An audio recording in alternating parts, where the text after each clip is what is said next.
So we should get a message soon. Please don't kick us out. Got it. Got it. Cool. So I'm going to press record. I'm going to record this as well. And as soon as it records, I'll start. Yeah. Yay. Hey, everyone, and welcome to a very, very special edition of the Nerdy Up North podcast. It's our 12-hour live stream. Everyone, Okay. yay! Hey. Feels like I've just been for 12 hours in the last half an hour. I'm one of your hosts, Sam. And I'm the other host, Paul. And this is the 12-hour marathon. And we've got a lovely special guest, which we were meant to have two special guests, but due to technical issues, we've got Charlotte, and hopefully we might get King Kev appearing at some point, but he's not happy. His headphones weren't working. Oh, bless him. Oh, it's a shame. So, yes. It really is. Sorry, I'm just sharing the link with my families, and then there we go. Right, all shared. All shared. All shared. Are we good? Am I still here? Yeah, we're still good. We're still going. So yes, so today is a special day. Like I say, we've decided to do a charity event for the Willows Cat Sanctuary, Willow Cat Adoption Centre, to try and raise as much money as possible. We did set ourselves a £200 target, which we have absolutely smashed already. We're currently sitting at £355. So I cannot thank the members of the Nerdy Up North community enough. Yous have absolutely blown me away. Like I say, so much love for you. So thank you so much for that. So yes, and like I say, this is going to be an interesting one because me and Sam have no idea what the subjects are going to be. Each hour we are going to get a different member of the community coming on to try and like I say, see our opinions on stuff or see our top fives. And to be honest, at times, if we can't think of something, we're going to turn it back on them. So, I'm going to apologise in advance. I am having major internet issues today. So if I disconnect and pop back on again, I'm sorry. I am really sorry. But I am here for the duration. So We blame the storm. blame my crappy internet. You are? So the crappy internet's not been fun. So yes. I'm sorry. It's all right. Hi, so Mom. Yes. Yes. Hello, everyone who's watching. Hope you do have fun. We do promise we'll try to keep the swearing to a minimum till later on today. But I can't promise nothing. I definitely won't drop any C-bombs earlier on, so don't worry. Please don't. We'll leave that until at least 12 o'clock. No. That's when we start opening the. I think it would be a bit early to start drinking at 10 o'clock. But yes, as for digressing, we're just getting attacked by a cat. It is Charlotte's hour. So take it away, Charlotte. So we had loads of topics floating about, and the one we finally decided on was inspired by last week's episode, and it is best and worst movie endings. Ooh. Sam's going to hate mine. I know mine straight away. We didn't make it a top 5 particularly. We've got a massive list of endings, but we didn't make it a top 5. We just thought we'd have a general chat. Yeah. So, no, cool. That's a good way of doing it because, like I say, I would struggle to be a top 5, but I'm going to throw straight in. I'm going to jump in. Lord of the Rings was the shittest ending ever. It was 15 endings too much. I'm sorry. That's actually on our list as well. It started already. 5 minutes in and the hatred for the rings has already started. Just the ending. Just the ending. What was wrong with the ending? There was 12 of them in one film. Yes. That was my biggest problem. You were like, yeah, it's ended now. It's good. Oh, it's like, it was just too much. It's like, no, we're going to finish the story. Finish this bit. I was happy when he threw the ring. Throw the ring. That's it. Done. Happy. Go home. Everyone lives happy ever after. I would have been happy with that. But yeah, I know Sam's going to kill us, so I do apologise. No, I get it. I do get it in a way, but just because of how much I love it, I'm going to defend it till the bitter end. Yeah. Like, to the bitter end. I can't even think, like, bad movie endings. Yeah. Oh my god. Best and worst, so good ones count as well. What have you got on your list? We've got Dreamcatcher because aliens. Oh, good God, yeah. I'm gonna have to get that one. Knowing with Nicolas Cage again because aliens. I put I Am Legend down. Yeah, that was a disappointing ending compared to, like, say, the film as well. Compared to the book, the ending was, it gave it a totally different feel. No, I agree with you. Trying to think, like, say, disappointing endings. It's a difficult one as well. Yeah, like, say, you can think of loads of films that didn't quite hit the mark. Crimes of Grindelwald. Yes, it didn't really have an ending. Didn't really have an ending, did it? Yeah. Terrible. I hated that one. I'm trying to think.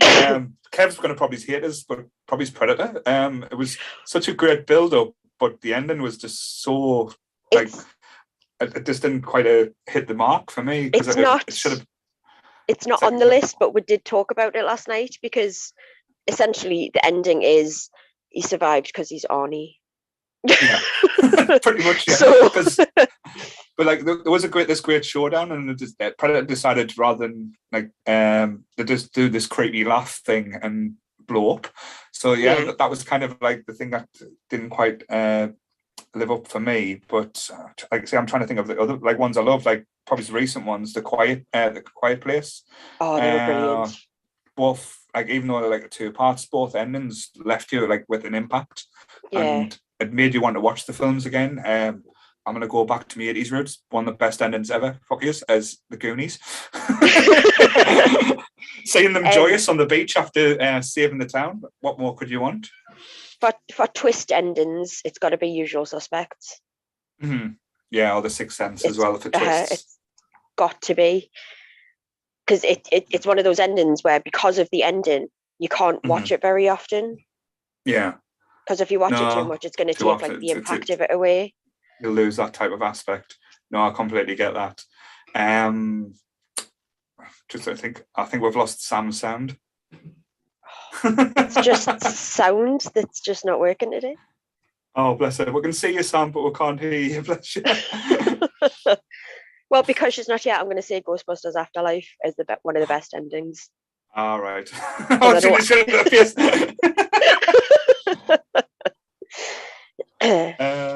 Trying to think as well. One of the other ones that she'll come back in a second.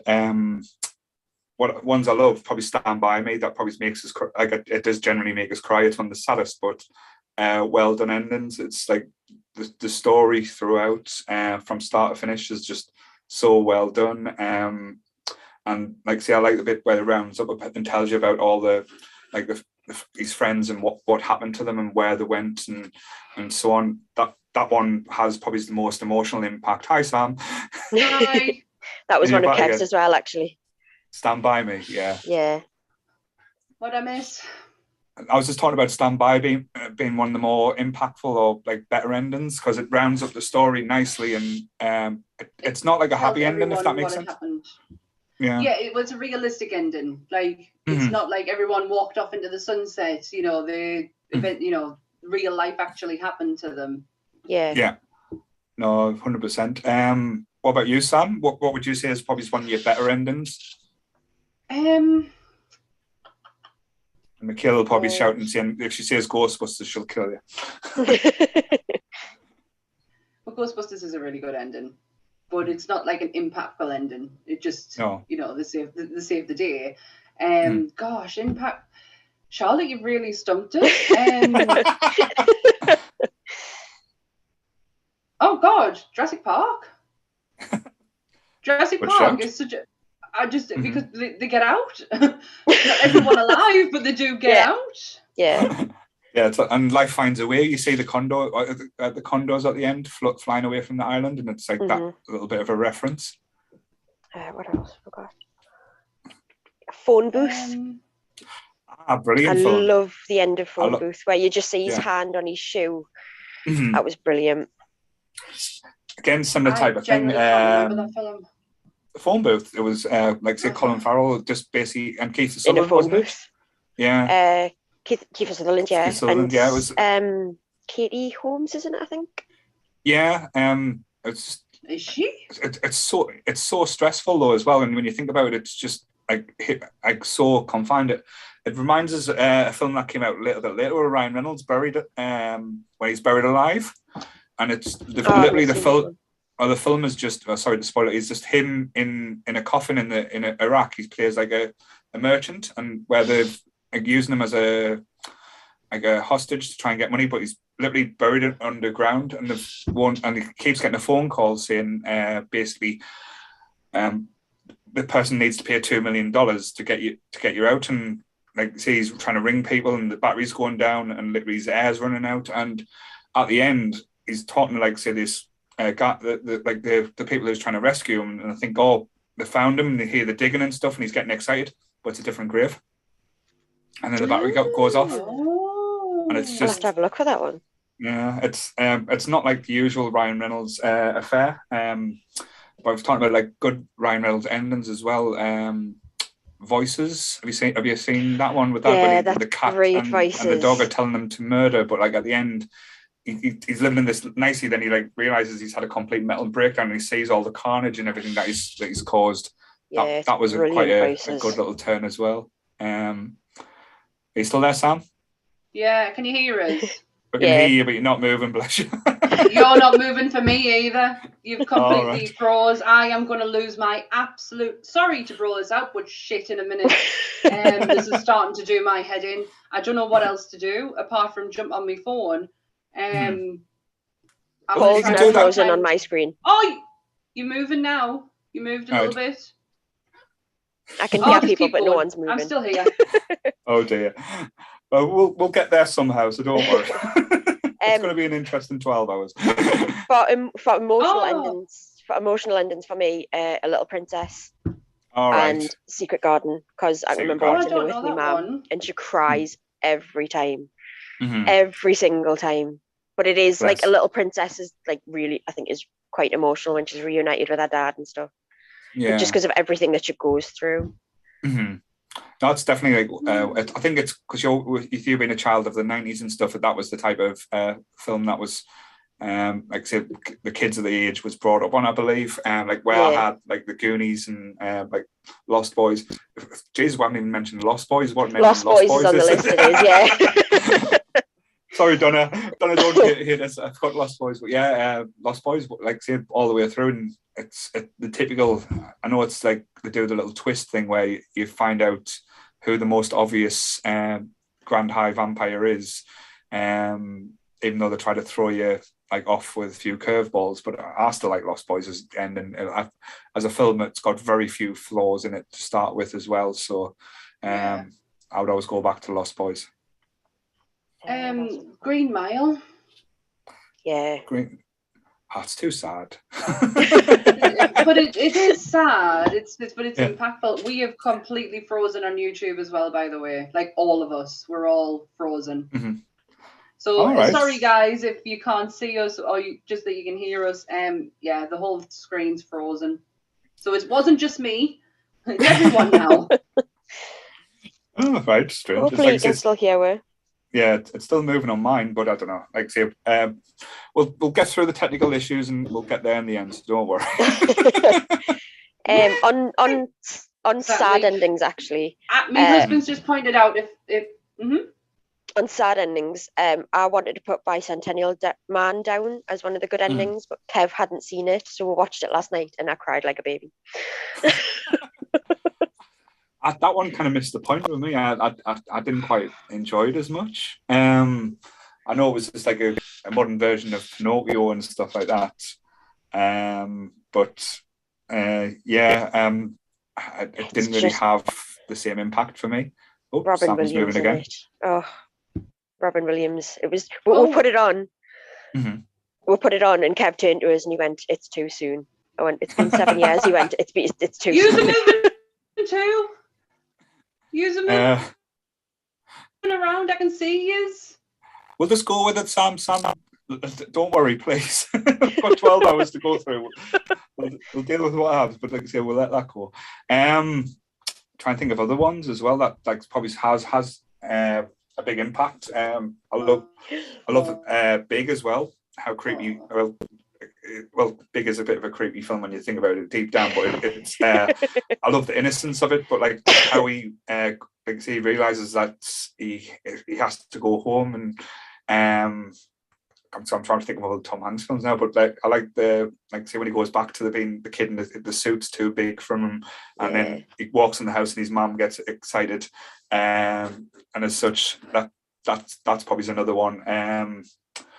And going back to Tom Hanks as well, I love the ending to The Burps, how it makes you all the way through thinking he's being paranoid and like torturing this poor family, but when it turns out they were murderous people. So it's like brought that aspect back into it. It was quite interesting, so I quite like that. The Burps as well, I would throw in there. It's kind of a justified ending, that one, isn't it? Yes. But I like the ensemble, all like the different aspects as well. I'm going back to all my feel-good movies now. Like I like the ending. What was it? Planes, Trains, and Automobiles. John Candy and Steve Martin. When you feel out like say why John Candy's doing it, and then Steve Martin, who's like a bit of a tit all the way through the film, you can understand his frustration with John Candy, but the whole at the end when they realise that he brings them into the family and becomes friends and stuff, that's got like quite a lovely feel good moment to it as well. Yeah, there's some really nice feel-good endings. I'm just trying to look at the list that we've got. There's a couple of Disney ones on there. Beauty and the Beast. Can you hear me anymore? Yeah, we can hear you. Yeah. Can you see us? Yeah. Worst case, if this continues on much longer, because I'm on the verge of crying my eyes out, I am going to uplift my stuff and go onto my husband's computer. Okay. That's me next move if it does it again, because I am on the verge of tears at the moment. Don't worry. You should hear us screaming. You should hear us screaming when I'm disconnecting. I am losing. Don't get like I say, we've got 12 hours, so we've got a lot of things to try and work out. Even if it comes to using your phone for a bit, don't worry. It's only 2 o'clock on a Sunday morning. I can talk shit with the most of the people, don't worry. Not how I had today planned at all. What you just mentioned something there, and I was like, yes, I agree. Now I've totally forgotten because my mind's just my head's up my arse at the moment. All right, we were just talking about like Planes, Trains, and Automobiles, The Burps. Never seen it. I've seen The Burbs, never seen Trains, Planes, and Automobiles. Oh man! And if I have, I can't remember it. We've had this argument before about you and John Candy films. You need to go away and watch them all. I have The Great Outdoors. I've seen that. That's fantastic. I love that. I think that's so funny. I'm trying to think as well. Home Alone, perfect ending. Home Alone, yeah, both of them. Yeah, both of them. Yeah, that's a good point. That's a good one. Just not the new one. The new one's terrible on Disney Plus. It. It's exactly the ending you expect, but it's perfect. It's the ending you wanted. I would expect that. That's the thing. It's like. I'm trying to think what can Kev suggest as well, because I know he'll be sitting there sulking in the background, bless him. Good or bad? Because there's a few. We'll go for the bad ones because I'm struggling with the bad ones, to be honest. Matrix 3. Yes. Yeah. What else? This one really annoyed me. He said it. Actually, before you go on there, even the Matrix 1, I thought was a brilliant film, but the ending really pissed us off when he done that whole Superman thing at the end. It was just like, oh, I know what they were trying to do, but it just looked shit. It's still probably the best ending of the trilogy, though. Mm-hmm. The first one. Yeah. No, but if they ended it where he stopped the bullets, when he realised he could, he can control it, that would have been, then just done the speech saying, I know where I am now, and I'm coming looking for you. But they didn't need that whole flying off like Superman. And then they used it in the other sequels, which just didn't work, and it kind of threw you out of the film a little bit. So They used it in I the think second one quite a bit, didn't they? Yeah, because they even referenced as his Superman impression as well. So for me, that one kind of fell a bit flat. I would say as well, Spider-Man 3 was a bad ending. Yeah, that's on. Yeah, Spider-Man 3 and the Predator. As Which in one? No, just the Predator. You know, the Predator when he comes out in the suit at the end. Yeah. Was it the newest one? That was the Shane Black one, wasn't it? Yeah. Oh. Yeah, that wasn't good. Breathe, Sam, breathe. Right, I'm gonna do it now because I am getting on the verge of losing my temper. So you two crack on, and I will be back with you in a short period. Okay? Okay. Don't worry, just don't stress. All right. I'll speak to you in a bit.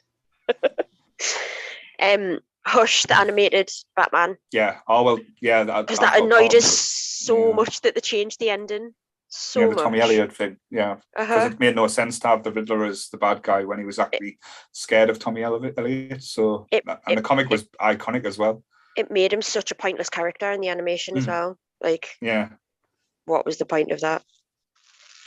No, certainly. I watched that because like I said, because I think with the animation films as well, especially when they do the comics, they do take a lot of license and they do try and change it up to try and so people don't know what the twists are, which again I can understand them doing, but it doesn't work. It kind of throws you. They did the same with they made us feel really uncomfortable. What was it? The Killing Joke. Killing Joke, and when they had Barbara and Bruce having that kind of relationship, I was like, whoa, this is not wasn't needed at all. Wasn't needed at all. Like they kept most of the story the same and they kept the ending the same, but I think they added so much that just wasn't needed. It took the focus off what the Killing Joke was about.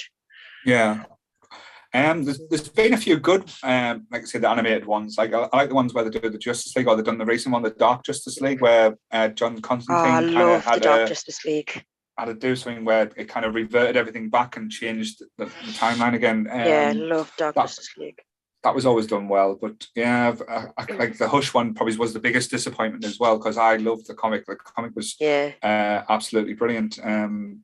But the whole twists in it, and I was expecting, like I said, to go the Tommy Elliott route because that made sense. But when they had the super powered Riddler, I was like, "What the fuck?" Yeah, because it was like, if you're going to do that, why even put Tommy Elliott in the animation? It made him completely pointless. Like he was just there. Yeah, I'm going to actually throw this out there as well. When if we're going to do like good or bad endings, I'm going to mention a few TV shows. I think Dexter was probably one of the most disappointing endings I've ever. I know they've rebooted now, but I know the last season wasn't great with Dexter anyway. They made a lot of mistakes and a lot of bad calls for some reason, but the ending just wasn't satisfying at all, and it made it hard to watch because I would go back and watch Dexter, but stop at a certain point. I would never go past that point because you knew what this shit was going to happen. Yeah. It was really anticlimactic. It was just sort of really. Yeah, it's like, oh, is that how they're going to end it? And I know, like, how they killed off a character like Deborah as well. That was like the way they treat her. That was just so rage infused. I got really angry at that as well. She deserved so much better. 100%. And probably the greatest team. Game of Thrones. If Sam was on now, she'd be losing her shit. But that was just lazy writing with Game of Thrones. They went through probably 3 seasons of material and rushed it into like a half a season. The thing is, though, they had so many like good fan theories that they could have just went, "Oh, we'll go with that one," and they were like, "No, no." Like exactly, that's the thing with when they're going through. They probably did. We're picking up fans said, "Oh, they've guessed this bit, they've guessed this one," and then doing Bran as the king. I was like, "Oh, this is so much bullshit." But then Jon Snow ended up behind the wall where he wanted to be. But it was like, so what was the point in going through everything that he's done just to end up where where he started. There was no point in going through like his lineage and his family heritage and stuff just to be like, oh, well, you're going behind the wall anyway. Yeah. Bye. And with Bran, Kev called it with Bran. Actually, there was a sweepstake on at work, and he said that nobody would be sitting on the throne and that Bran would be king. And he was really annoyed because he lost, but that is what happened. But he lost due to like a technicality. I was like, well, that is what happened. There is no throne. Nobody's sitting on the throne. It was destroyed. Yeah. But yeah, Game of Thrones wasn't good. I totally took that bad. He was raging for like days. I can imagine. Like he's raging now. We're sitting there. I bet he's still got his crown on, sitting there more open because it's not working, is he? He's gone into the other room so he can watch it. Oh, bless him. It's the last few days of the crown as well. So the last few. I hope he's enjoyed being King Kev as well. Bless him. He's milked it for all it's worth. But he's all user profiles down to King Kev as well. Yes. Talking about great endings of TV shows. The two that jump mine is one I've watched recently, Watchmen, the first season. Still haven't seen that yet. Oh, I'm not spoiling it, but yeah, it literally ends everything perfectly, and you don't need a second season or for any more stories. It's just a standalone and done absolutely like brilliantly. If you like the comics, if you like even if you like this Zack Snyder Watchmen film, which again does take a little bit of liberties, but it is quite close to the comics. This one is closer, and it expands on something. And I even think Alan Moore would enjoy it, which would probably be a shock for the community. Alan Moore enjoying something there. Also, the other one I was going to mention was The Sopranos, and I know The Sopranos gets a lot of flack just because it doesn't tell you how it ends, like Fade to Black. But I think it's great because it leaves you to think and leaves you to ponder, and that's what I like about TV shows at times, or even like movies, where it doesn't have to give you all the answers. Then will be my two big standouts for TV shows that I think ended like couldn't have ended better, if that makes sense. Yeah, mine's going to be an obvious one, and it's Supernatural ended perfectly. I know like a lot of people were unhappy with it, but I think for when it was filmed, considering it was during COVID and that, for when it was filmed and what they did, I think it was perfect. You saw who you needed to see, and you got the endings to the Winchester story. Yeah, it was what they wanted. Dean was never going to be the family man who settled down and had a wife and kids. He was always going to die hunting, and Sam was going to be left behind and settle down and have a family. And that, like, we were joking about it. We were joking about it when we watched it, and Kev was like, "Oh," I was like, "Oh, I'm going to cry." I was like, "I'm not going to cry." I was joking about going to cry. I'll be all right. 15 minutes in, tears for about an hour. It was perfect. No, I really enjoyed it. Again, I know I got a lot of hate online, but it was filmed in like a really difficult circumstances and what they could do and who they could get in and stuff. I know I was gutted. I wanted to see more. I wanted like certain characters to return, but we got what we got. But I thought it was just really fun that after the beats, like beat God and beat everything, they were no longer protected by that, his storytelling. The first hunt to go on, he gets killed in the most idiotic or like Undine like way as well. He didn't even go out like in a blaze of glory. It was like he got pushed up against a spike. I loved that it brought it back full circle, because like you had everything that had been through with like the Leviathans and God and angels and everything, and then the last episode was just them two on a hunt, like Monster of the Week type thing. And it brought it full circle. My mum's just said, my mum's just said Angel was one of the worst endings for her for TV. Oh, I've been having an argument with your mum, I think, so. But before we move on to Angel, and I'll upset your mum a little bit, going back to Supernatural, I just like the whole dynamic for the way Sam and Dean ended. Again, it was nice to see Dean go through heaven and wait for Sam, and you saw that aspect. But I thought the true ending was them two saying goodbye and Dean saying it's okay. Yeah, that's what got me. I'm getting goosebumps. I'm getting goosebumps now just thinking about it. Yeah, that was the bit that got me crying. Yeah, it was just the look out, like I say, and the eyes, and Dean just going, "It's okay. This is okay. I'm happy with this." He was ready. Yeah, I think he'd been through a lot at that point. Like say, 15 seasons. Again, I know you'll disagree, but it was far too many seasons. It was. There was a good few seasons you could cut out and just be like, right, let's just not. let's just not. I think if we're going to go main, and I would say probably my worst season of Supernatural was the Leviathan one. It didn't make sense, and they made these super badass things that couldn't be killed, and then they just disappeared. It was just I think they realized they made a mistake with that one. Yeah, there was some really, really good episodes in that season, like Bobby. Mm-hmm. Oh, Bobby. But this season as a whole was just a bit. Mm-hmm. Yeah. And I think the deeper they got into the whole angels and God thing, it kind of took a turn a bit.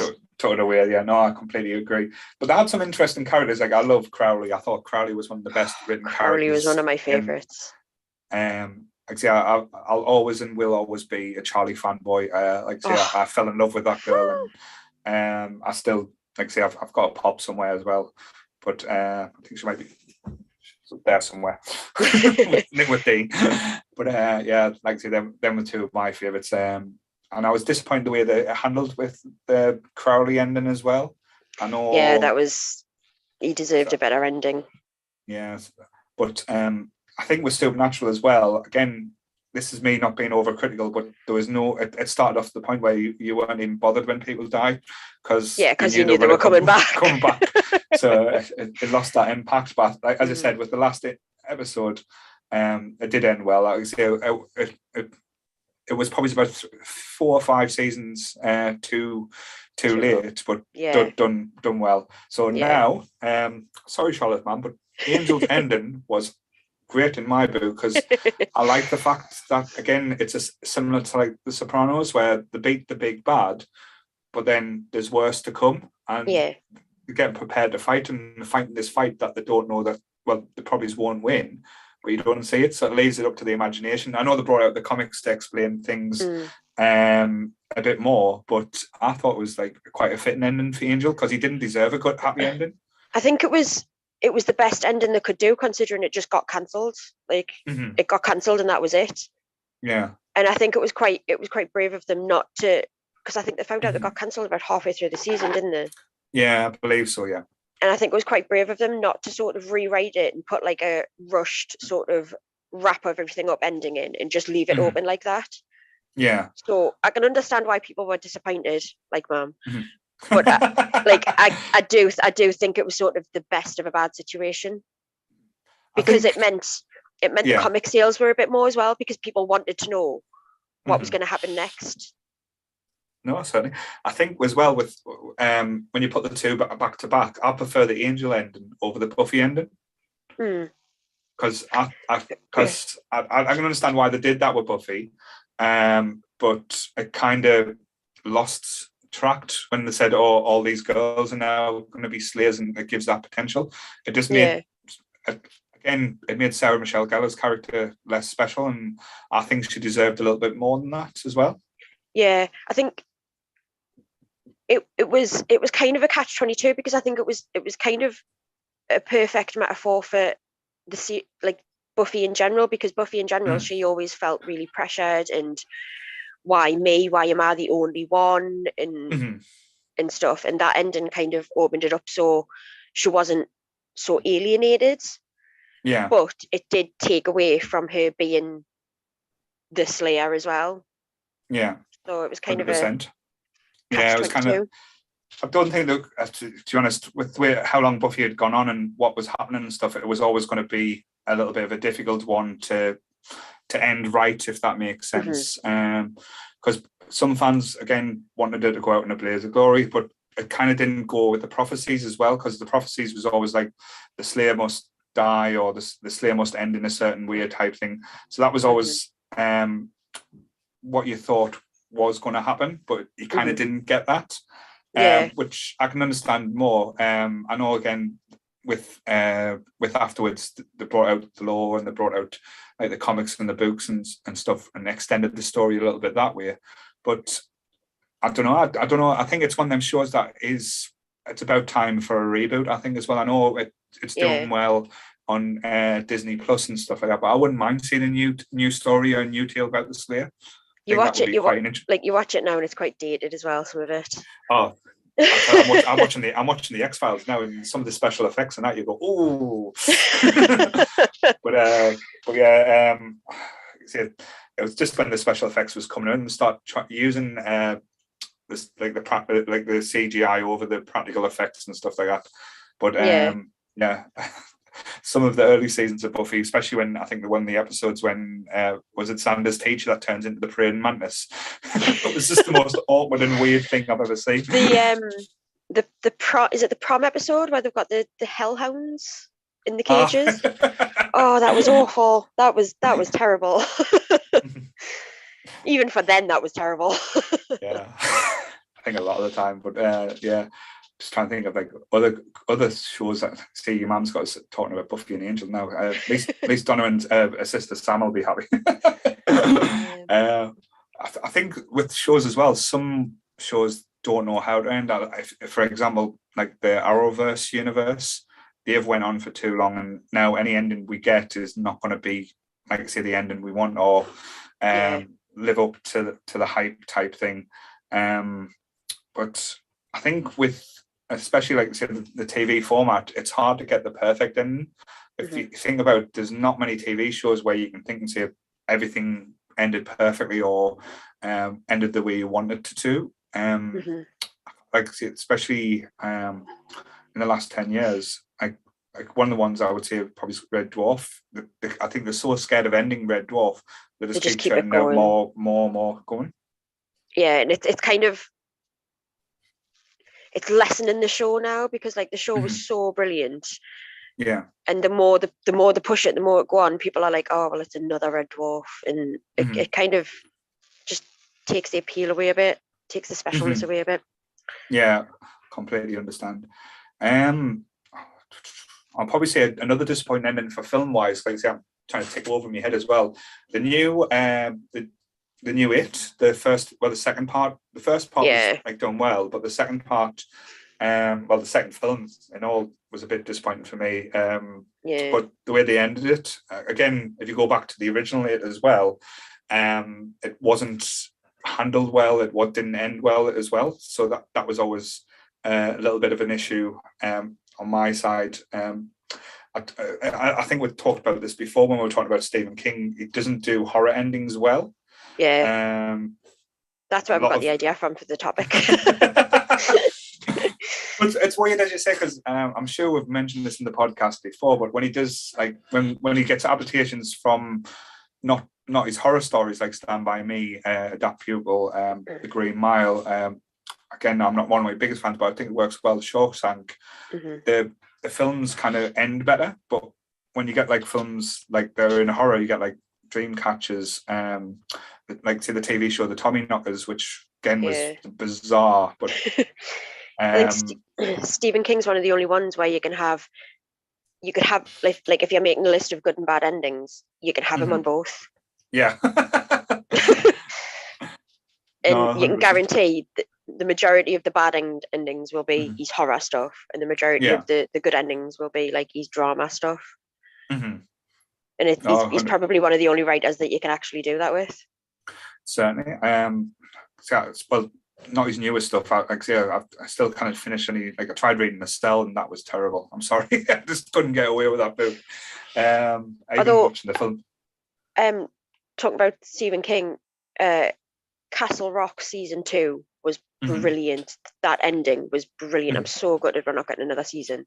Yeah, it's strange because the first season as well. Yeah, it looked like well made as well. I know the bloke who does the podcast with Kevin St. Mark Bernard.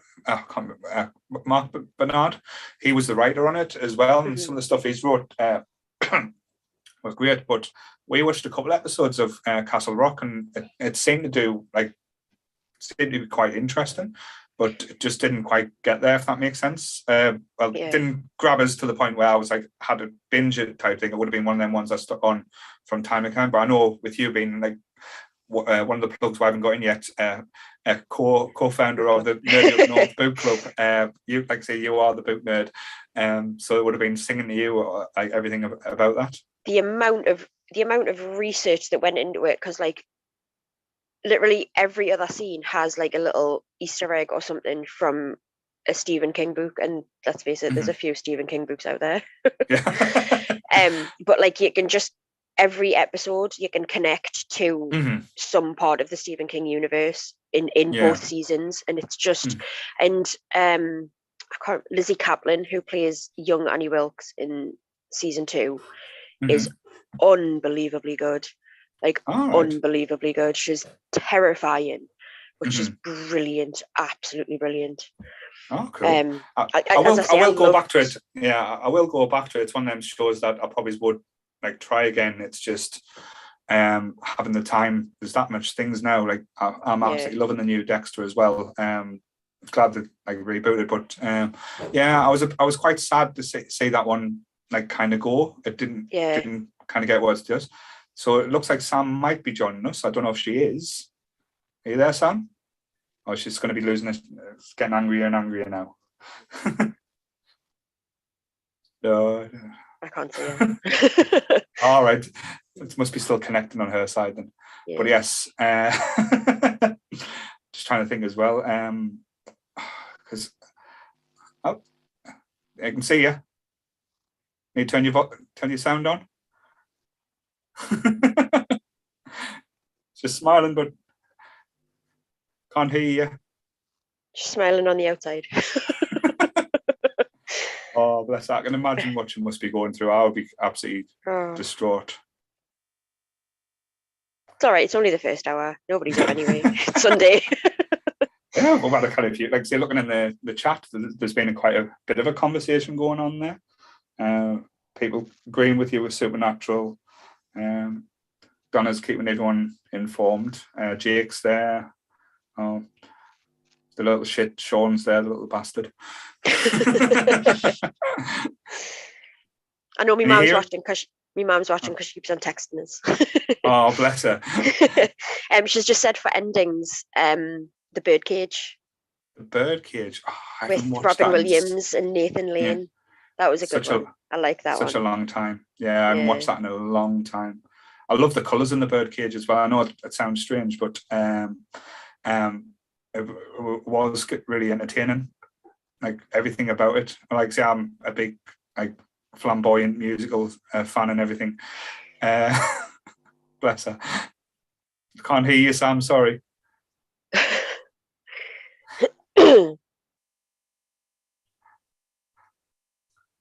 See if she get back.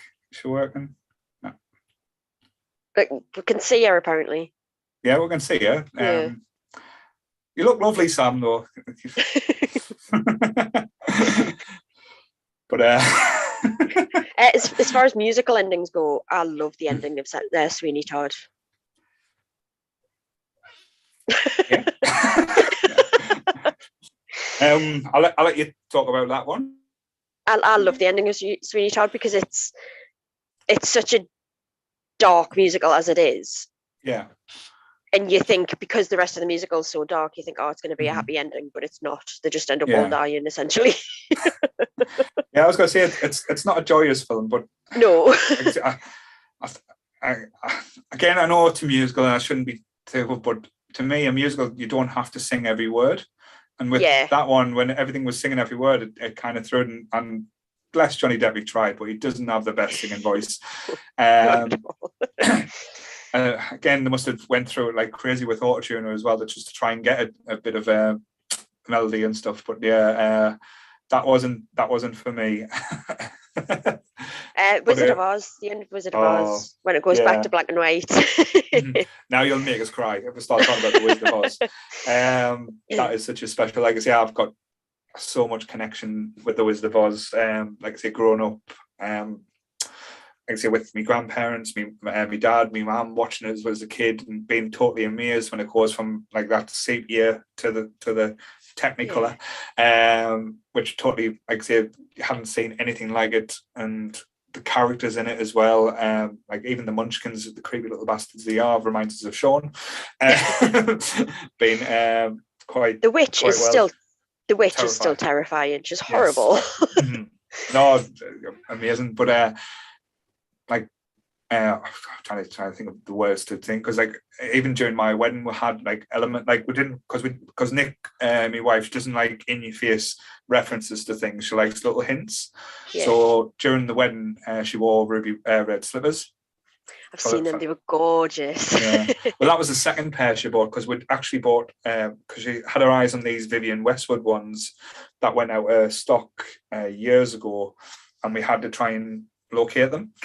And we got them, but when she wore them, they were the most uncomfortable things in the world, and it kind of made a nitty-bitty cry. I didn't want to make her cry on the wedding day.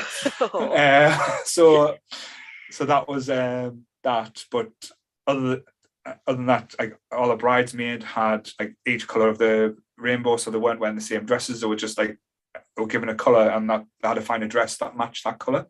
So that was a nice little touch. And like when we left after the ceremony and stuff, as we left the room, we had Somewhere Over the Rainbow playing again.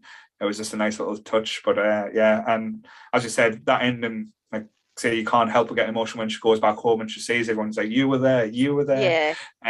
It's like, say, one of the top films. Like, say, again, I know probably some people would say it's very dated, but if they ever try to remake that, I would be so upset. It would probably break us. But yeah, Wizard of Oz, wow. I remember being amazed by the horse that changes colour when I was little. And like I watch it back now and I like, it's so obvious what they did, but like I was amazed by it when I was little. No, I absolutely adored, like say, the Wizard of Oz for that aspect. Like that took you out of there that you didn't expect. Like I still get shocked that they used, like for the snow, they used fucking asbestos. So yeah, the health and safety went out the window at that point. I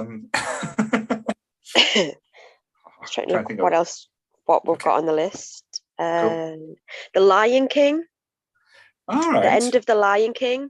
I said this one because I think the end of the Lion King, when like Scar's demise, where the hyenas attack him, is really dark for a Disney film. Well, Disney always went dark with certain things. Like, the shot of them just standing on Pride Rock when it's raining at the end is beautiful. I love that bit. And then the way it literally comes like full circle, and you've got Rafiki holding up the cup at the end. I love that. No, I again, it's not in me. I say you'll laugh, but it's not in me top 5 Disney films. So that'll be a hint for next week. But it is one of my favorite Disney films. But I know it sounds strange. It's still classed to me as one of the newer ones. Because when they came out, like I say, I had all the back history of stuff. But yeah, it is a nice ending. Well, not a nice ending, it's a great ending. But the only thing that's kind of spoiled it is when they made the sequels, because it didn't need to be made. It's one of them sad things where it kind of didn't need to be done, but it did. It happened, and we got what we got, I guess.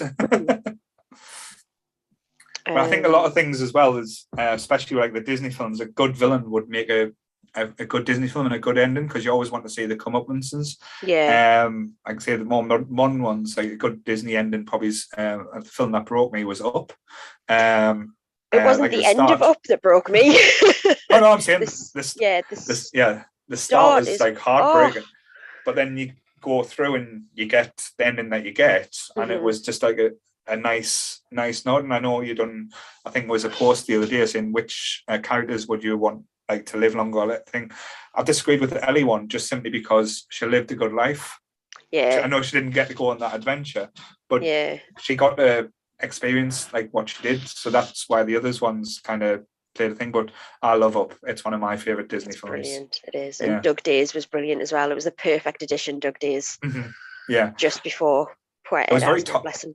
It was very Tom and Jerry aspect. Like I said, I got the feeling of all Tom and Jerry cartoons from Doug Days. That was the aspect I got from it. But trying to think of other Disney films, like, and go back and say Snow White and the Seven Dwarfs was a nice ending. But Beauty and the Beast. Beauty and the Beast, yes. Are you going to sing for us now? Are you going to go all Angela Lansbury on us? Not even slightly.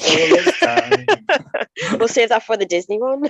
Oh yeah, it's part of the rule of coming on the Disney podcast. You have to sing. You have to sing at least one Disney song. When it's not 10 o'clock in the morning and I've just woken up. Bless you. Well, like I say, I've got a full day of this. It's got to keep me entertained as well, so don't worry. Disney endings. I think Aladdin is one of my favourites. Yeah. Just for the genie. Yeah. When like the genie getting his freedom at the end of Aladdin is just brilliant. I dare you not to cry. I know. Well, now, yeah. Yeah, that's one of the best ones. And if it wasn't Robin Williams, it wouldn't have been the same. No, it wouldn't have the impact. It wouldn't be as special, shall we say? But yeah, that one was like I say, all the way throughout. It's one of the great films. It's brilliant. Robin Williams wise, the ending of Jumanji's on my good list as well. All right. Because I just love the little scene right at the end where they're having the Christmas party and the kids are there with their parents. And they're like, oh, we're going on a trip, we'll be back. And they just scream at them, no, you've got to stay here. I love that end. Yeah. No, that didn't even pop on my head for like Jumanji. It was like so well done. Yeah. Like I said, again, I'm glad you got that little aspect where you saw them a little bit older. The thing that would have probably lessened it for me would have been if they ended it when they got back and they're sitting there and they see it. That again might not have been as impactful for me as well. I'm trying to think of films that probably Kev would have picked as well.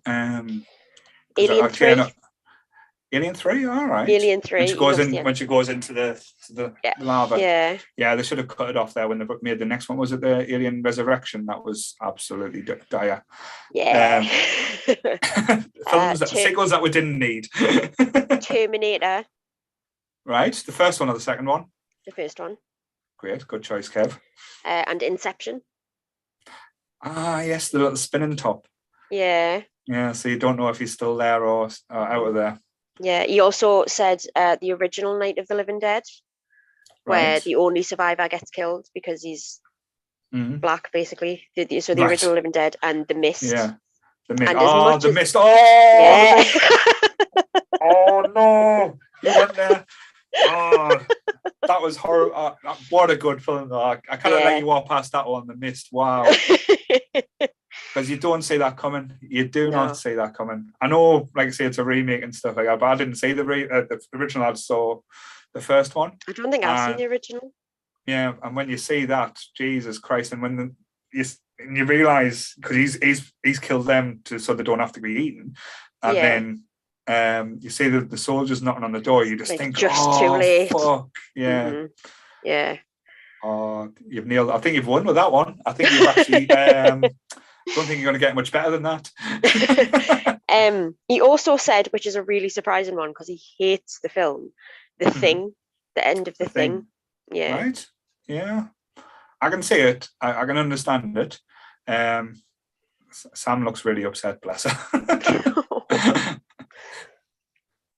And she's gone again. But when I wanted to end it on, because I know we are running out of time for your last hour, which has been like a pleasure. I didn't think I'd be doing it solo, but still. It's all right. I might have to keep you on till the song comes back. So you're having an easy day, but no. Probably is one of the ones that I want to talk about a little bit more when we talk about top 5 Christmas films. I know I'm probably spoiling my top 5 every day, but White Christmas. Bing Crosby, when all the soldiers come back, we'll follow the old man wherever he wants to go. It's a Wonderful Life. Memories. It's a Wonderful Life. It's a Wonderful as well. Life. That's my dad's favorite Christmas film, and he always my dad hardly ever cries at films, and he always tears up at the end of that film. Clarence got his wings. Yeah, good boy, Clarence. Yeah. Like I say, them type of films have just got so much nostalgia and memory of, like, say, being a child watching them and seeing, like, as I said, seeing your dad well up, like, seeing my dad cry during White Christmas, seeing my granddad cry during White Christmas. Yeah, was something I'll always remember as well. one of Kev's actually was Miracle on 34th Street. Ah, right. The Attenborough one. Attenborough one, yes. The Attenborough one. Yeah. Not. I think that one, not just the ending, but the whole feel of that film as well. I love.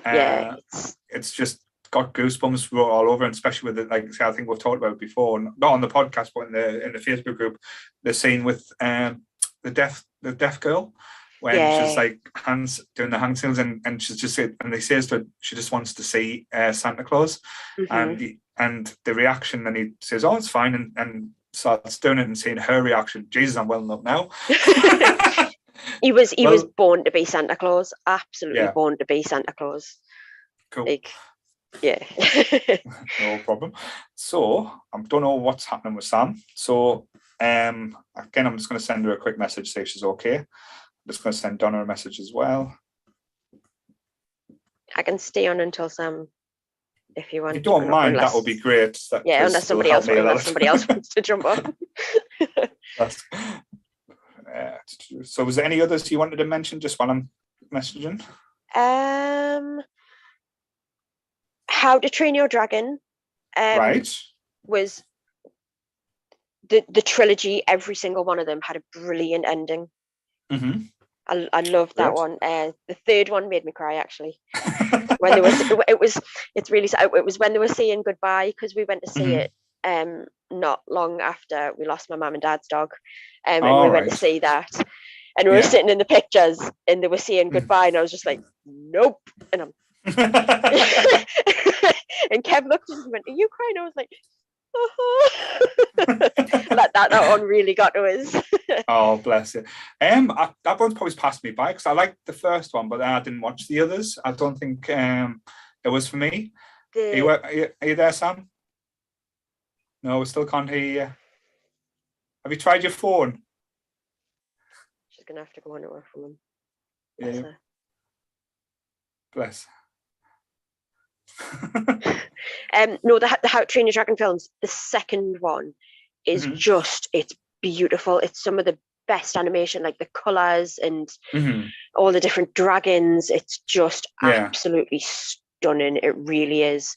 Like, if I know you and Sam have mentioned before, you're big fans of like colour changes and the use of colour in films, and I think How to Train Your Dragon is one of the best examples of that, especially in like animation. It's really, really gorgeous. Cool. And as I say, it's one of the only trilogies where I thought, all three endings were perfect. Yeah. No, I will go back to it. I will give it a go. Oh, we've got a Bev. Hello, can you hear us? Yeah, can you hear me? Yeah. Yes, we're going to hear you. I just messed it up. Bless you. So how are you? How are you? Not bad. A little stressed, but but make it a lot worse for you now then. Don't worry. So just before we move past onto your topic, Bev, thank you, Charlotte, so much for that hour. Again, very welcome. I know we are having a few little technical issues with Sam, so thank you for volunteering to stay on a bit longer. Again, if you've got to go, just jump off. Like, I'm sure me and Bev can talk to each other. We've known each other long enough, bless her. But yes, as Bev is new to the podcast, she is a podcast newbie. And as we always do with new guests as well, we want just to tell us a little bit about yourself. So give us a little bit of your nerd credentials, Bev. Oh, God. I suppose, I just love nerdy stuff. I love Star Wars, love Marvel, just massively into all that type of stuff. So not that exciting really, but I definitely belong in this group for sure. I know. I remember, like, say, because me and Bev actually grew up together, like, say, in the lonely town of Ryop. Embarrassing stories. Yes. Got lots of them on my love. But yes, and she is one of the big Disney nerds as well, I remember, from back in the day. Yeah. She always has a bit of a Disney thing. So now we've now we've wrapped up, like I say, good best and worst endings. I don't think there was too many bad endings there, so that was a bit positive. But yes, so take it away, Bev. What's your subject there? So my subject is Friends. Friends. All right. The TV show. Or just like Friends in general? Yes, not general people I know. Yes, yeah. The TV show, yeah. Sitcom. All right, certainly. So there's been a few seasons. So Sam's joined us again. Hello, Sam. We can't hear you. Oh, that was stress. Yeah, she's not having the best times, bless her. Oh.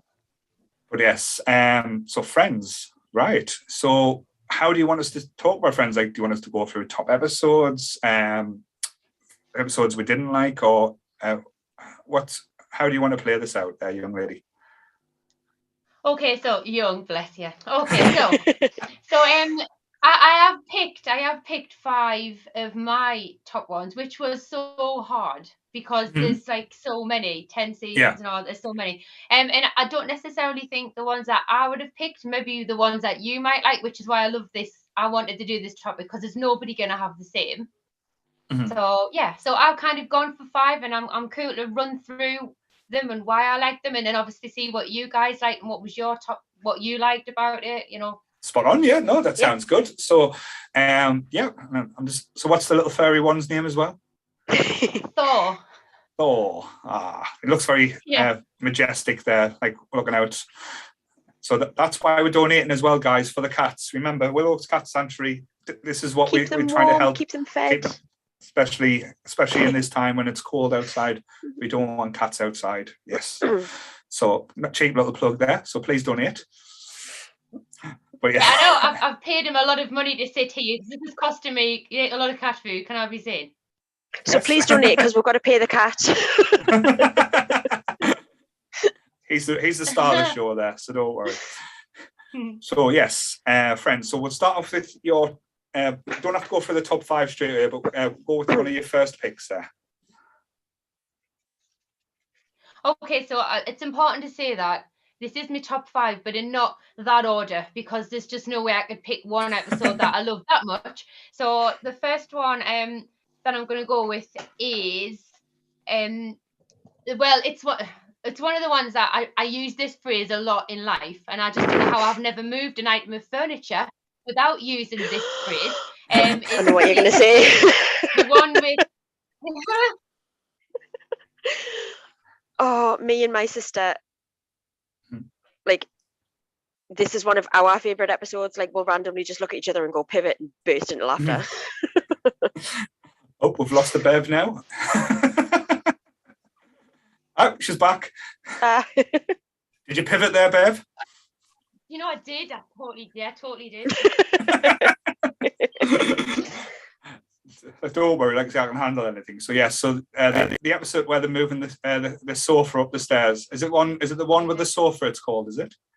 This one's called. We've lost the sound. Oh, this is going well. Can't hear you now, Bev. No, you look lovely, but I can't hear you. Steve.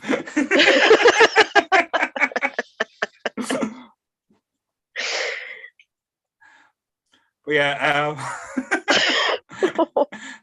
oh bless Steve, didn't think he was making a cameo on the podcast today, bless him.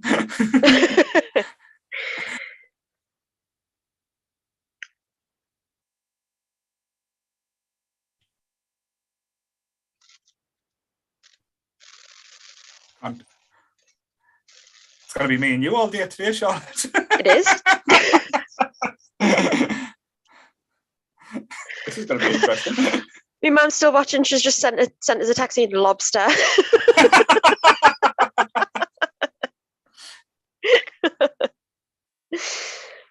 Can't hear you.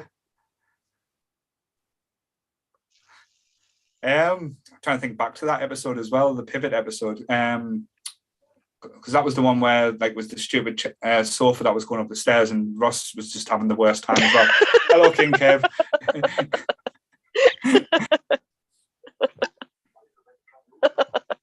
You want to log out, Bev, and try log back in? Okay. No bother. Talking about Friends now. So this is going to be, because like I say, I was obsessed with this when I was a kid. I used to get all the VHSs as well when they used to only have like, I think it was about 5 or 6 episodes per video. They used to bring out every 6 months. Yeah. I used to buy them in Woolworths as well. I remember that's my memory of going to Woolworths to watch the videos. We used to rent the DVDs from Global Video. No, because I remember when Friends came out first, it was on Channel 4, but then Sky, being the arseholes that they are, they bought it out and it moved to Sky, and I didn't have Sky at the time, so I couldn't watch it when it was on TV. So we had to wait till the actual VHSs were brought out, normally after the season had been on, and that used to be, like, say, me catching up with Friends. But I love the like, say, some of my favorite episodes are some of the ones with the cameos in, like the Brad Pitt one. Jesus, that's that one of my absolute so favorites. Yeah. Brilliant. And the fact that, like, him and Jennifer Aniston were in a relationship at the time. She did go through a few of the blokes on the show, to be honest, but let's yeah. But yeah. So it looks, I could never understand why they put Rachel and Joey together. That one never made sense to me. No, it was kind of the ones where I think they were just throwing stuff together and seeing what stick at times. Yeah. But yes. But the other Brad Pitt one, when he's just like screaming yams, it just had me creased as well. So let's see if we're getting a few people back now. So trying to think back about other episodes now. Like I said, I love the ones where Janice is involved as well. Yeah, Janice was great. Okay. I was just reading before we came on. Like, people voted for that, like most heartbreaking moments of in TV shows, and one of them was when Phoebe has the triplets. Oh, hello. I'm Can you hear? Yay! Yep, I can hear Bev. Sam, can you speak? Can you hear us? I can hear you now, Bev. Thank you. Oh, cool. I've just jumped on my phone, see if this is any better. Yes, you're coming through loud and proud there. Oh, cool. So, Sam, no, it's fine. Sam, can you hear us? Not getting any response from Sam? Oh, my God. Oh, bless her. Bless. But yes, so we're talking about your favourite episode. Well, not your favourite episode, the first episode, which was the pivot episode. What was it called? It was called, because it was always called the one with, wasn't it? One with. Yeah, the one with the cup. We think that's what it was called, unless I got the wrong one down. But I just love it. I use that phrase like in really ridiculous situations when you're trying to move a wardrobe and it's not funny, but yet you say it and you know you're going to drop it and you shouldn't. It's just one of them things that I love. Yay, we've got Sam back. Sorry. Can you hear us? Yes. Yay! Oh, they can hear us. Yes. Give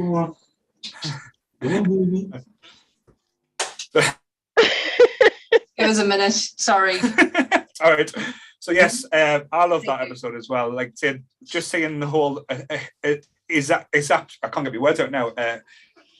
Like how frustrated and stressed out. That's probably me trying to say a better word there. Ross was getting by pivoting that up, and and it'd fine well it's not going to get up there. He's having no luck at all.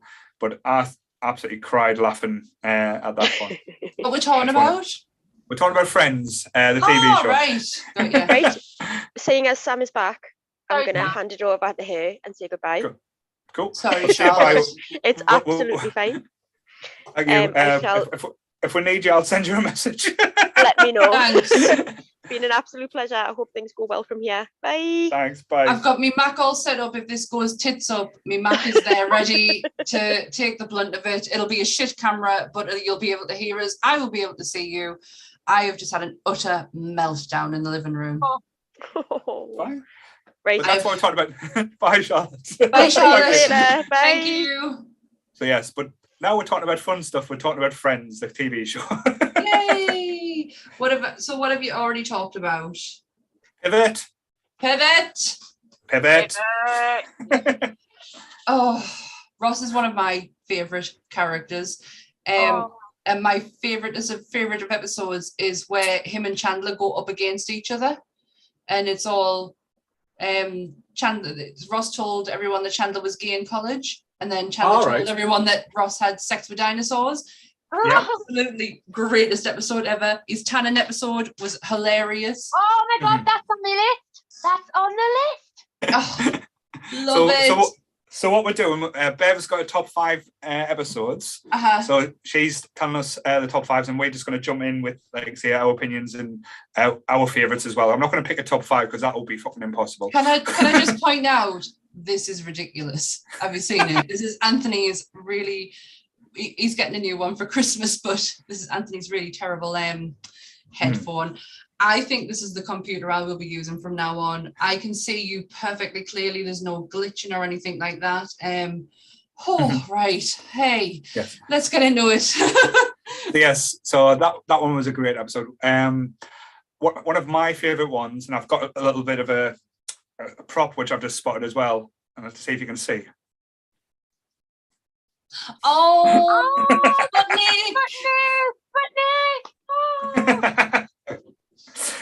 So yeah, the Christmas episode was always like I say, when Chandler dressed up as a bunny rabbit, and Ross couldn't get anything, so he had to dress up like a potato and thought he was clever being a Sputnik, and that's when they had the big showdown, the big arm wrestling match where they were both trying to show off, and they were both nowhere as strong as each other.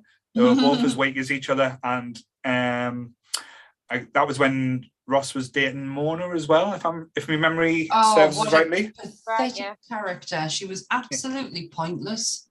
She was beautiful though. I mean, she's stunning, but stunning can't get past boring. Well, like I say, that's something I've not been able to pass by for a while, so that's okay.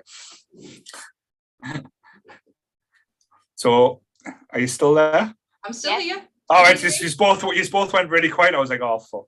I was just waiting. I was literally just waiting. I'm trying to get myself back into the zone after my little mini meltdown. So it's fine. Take your time. So what was your second episode there, young Beverley? Okay, so well, it has been generally slightly mentioned. It's the one with Ross's tan. Yes. So it's quite a late. It's the season 10, so it's quite a late one. Yeah. But I mean, do you know what? It's fun because obviously I use tan. Most females, even males, use tan. But obviously, because of what I do for a living, and doing stuff, properly piss myself. Excuse me, French. Laughing at that episode because obviously I can relate to it from a professional point of view. But generally, I mean, really, who does that? I mean, I was going to ask, have you ever had that happen? Well, no, because I don't know about American tanning booths, but obviously there is places you can go in, but obviously I actually do it on the client myself so I can see where it's going. So unless I deliberately sprayed her twice in the back, which I haven't ever done. To be fair, if someone pissed you off enough, I can suppose. Well, you're totally right, yeah. No, I couldn't really, but obviously maybe it's booze, obviously there is. But I just found that I think I generally almost wet myself laughing that hard. It was just so funny. The Mississippi's, that was the funniest part. Did you count 2 Mississippi's? The greatest line in that actually is where he goes to the tanning assistant and says, he's like, what colour are you looking for? And he was like, well, I would go with your colour. And he's like, what are you, Puerto Rican? And he's like... One of the greatest lines in that episode. But the Mississippi's, I just love it. I know, I love it, and I also love when he asks what number he wants, and then obviously it works out like he's an 8, but it's not even a number. It's all on his back. So fun, absolutely. But the ending to that episode as well is class when Chandler's knocking on the door. It's happened to me, Ross. It happened to me. It's like, really? No, I know.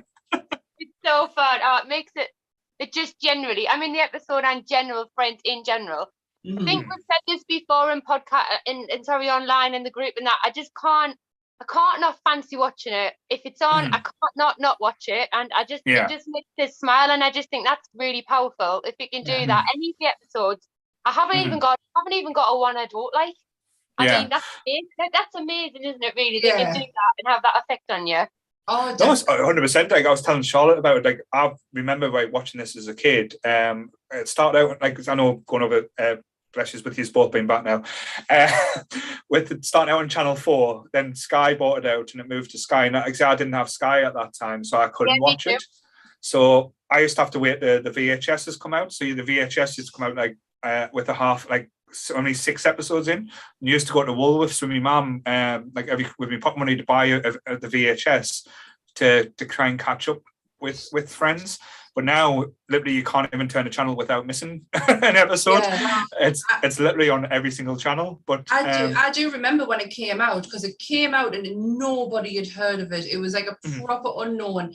And then so the first series ended, and then a year later, Channel 4 brought it back again for the first series, and it was massive. It obviously hit America, and Channel 4 thought, like, oh, well, we'll put it back out again. So they put the first series on again a year later, and then it moved on to where it always stayed with Channel 4. Never moved to Sky. No, it did. Sky bought it out for a while.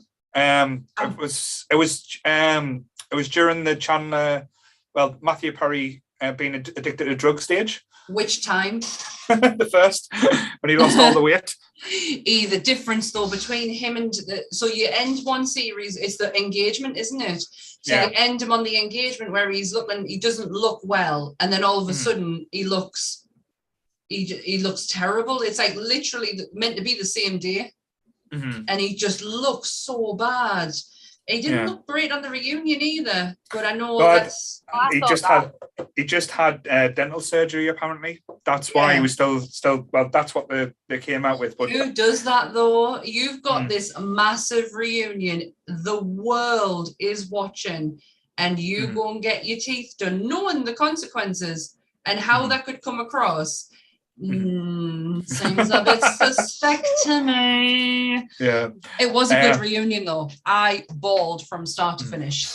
I think the only one that didn't, again, this is me being put my cynical hat on, the only one that, the 2 of them that came across as really genuine was Lisa Kudrow and Joy Mathlebonk. Oh, isn't he just the uncle you want, isn't he though? Just the uncle you want to have. He was adorable, and he's like telling a story to one person and then 2 seconds later like laughing about it but telling the story again, like doing the whole I've just told them about. He was so cute. I thought David Schwimmer come across really good as well. Yeah, he did, didn't he? He was very genuine, and I generally think he was taken aback by the whole thing. Like like a reality check, like you did this, and forever you will always be on the telly for that series. It's never going to go away. No, they'll always be known for that. I know the reunion. I know they know how popular they are and how well it did. But I think after all of them years to come back and have that impact, I was generally waiting with Steve for it to drop so we could watch it, because I was so excited, because it was just them acknowledging how much of an impact they'd had on everybody's lives, and I don't think they really still know that. It's like me using Pivot. Really? Does that make sense? That is part of 100%. Like, say there's aspects, like, I don't think we're friends that did the hard hitting issues, but like I say, it was more to do with like their friendship and like their relationships growing and stuff like that. I always thought that was a good way. But as I was saying to Charlotte, when both of you had a little bit of a technical issue, my favorite episodes always used to be like the big cameos, like the Brad Pitt one always used to stand out to us. Such a good episode as well. When he's kicking off about the yams. Is it like you've seen the list? What's going on? Yeah, it's almost like we grew up together, Beverley, and knew each other. What is it? No, that is on the list, but it's on the list for because I think that's called the one with the rumor, because obviously he doesn't like does he? And give it a tinky winky. I didn't like the rumor. And of course I'm not gonna lie and say, well, it's not, it was easy on the eye, it's not a bad cameo in that episode, but I'm not a huge Brad Pitt fan. The reason I love it is because of the Joy pants. And I'm sorry, they come out every Christmas in our house because I'm going to eat. It's just a fact, and I just need them in my life. So we do use that phrase a lot at home if we're going to eat too much, which is crazy, but it's true. Bless. No, like I say, I'm not surprised that, like I said, this would be one of your subjects that you would pick as well. Like with, like I say, growing up with you and being the age range we are. Like I say, I know you're a year younger than me, so you're about the same age as Sam. So someone who's not younger, yay! Like I say, I know, like I say, I remember because like nothing about your little brother as well. Like you always one watching Friends as well. Like the little groups we used to hang about with, like Lindsay Gill, I think, and Darren Tate, Chris Pennick, and all that. Yeah, like I said, but we used to always like watch stuff like that. It used to be at the time we used to watch Friends. I think Buffy was on at the same time. So but just trying to think, like, because there is a big change to like when you see like how it was filmed and like so from the early episodes to the got like later on as well. Like even the accents change. Like Rachel's accent in the first season is this little pathetic little girl talking, and she turns into like this like confident old woman, which again I don't know if it was done intentionally, but Willow is a transition from spoiled little rich girl to independent woman, so that the voice change works perfectly. There is some very questionable episodes in the first series that do not date well today, in today's living, in today's standard. They do not date very well, and I know they got a lot of shit for it when it hit Netflix and the younger generation found Friends. So I know that there was some questionable, but that's the thing. It's with anything from the time. If you watch anything from the 80s, the language they use in the 80s films is you just can't use. Like watch 48 Hours with Eddie Murphy and Nick Nolte, you'll be shocked with what they call each other. But again, it's still a film of the time.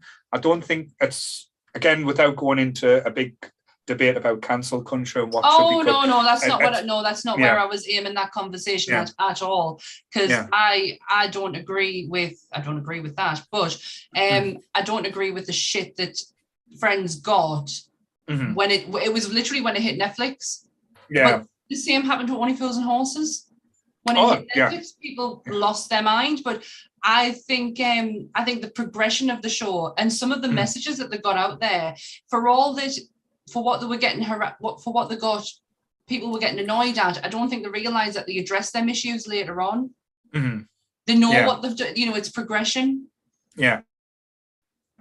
So as well, it didn't feel like a 10-year show, if that makes sense. No, it does not. Not when you can power through them episodes. It does not feel like a 10-year show. I always say it when you're watching them, so like what, 30 minutes, maybe not quite that really an episode, depending on like it's just one of them things that you watch and I'm just really keen to see what happens next. I've never not watched one and not wanted to not turn it off, or I think it's, like I said, I think it's powerful that it has that impact, and because you're getting lost in their lives, be it not real, it's believable enough for me to be getting lost in it, and I don't care. I'm quite happy to go along with it, and I think that's really powerful. I love that. That's just fandom all over that, though, isn't it? That is the power of fandoms. Yeah, there's not many shows as well. Like you can just pick up an episode and not have to see previous episodes. Where Friends was perfect for that. You could just pick up and say, right, I'll bang this on for an hour or half an hour, just because, like I say, you're waiting for your tea to be done, or you're in the bath, put bang Friends on. Again, another show that ran quite similar but like different tones was The Big Bang Theory. They had a similar wavelength where they run the same way, that time of like comedy sitcom where it has a beginning and an end, and the series that tells the story, but anything that happens throughout that is just filler, but done not where it's like wasted. I know we're watching them right now. We got The Big Bang Theory. We're going through it again because it is one of those series where you can it's lovely to be back in their presence.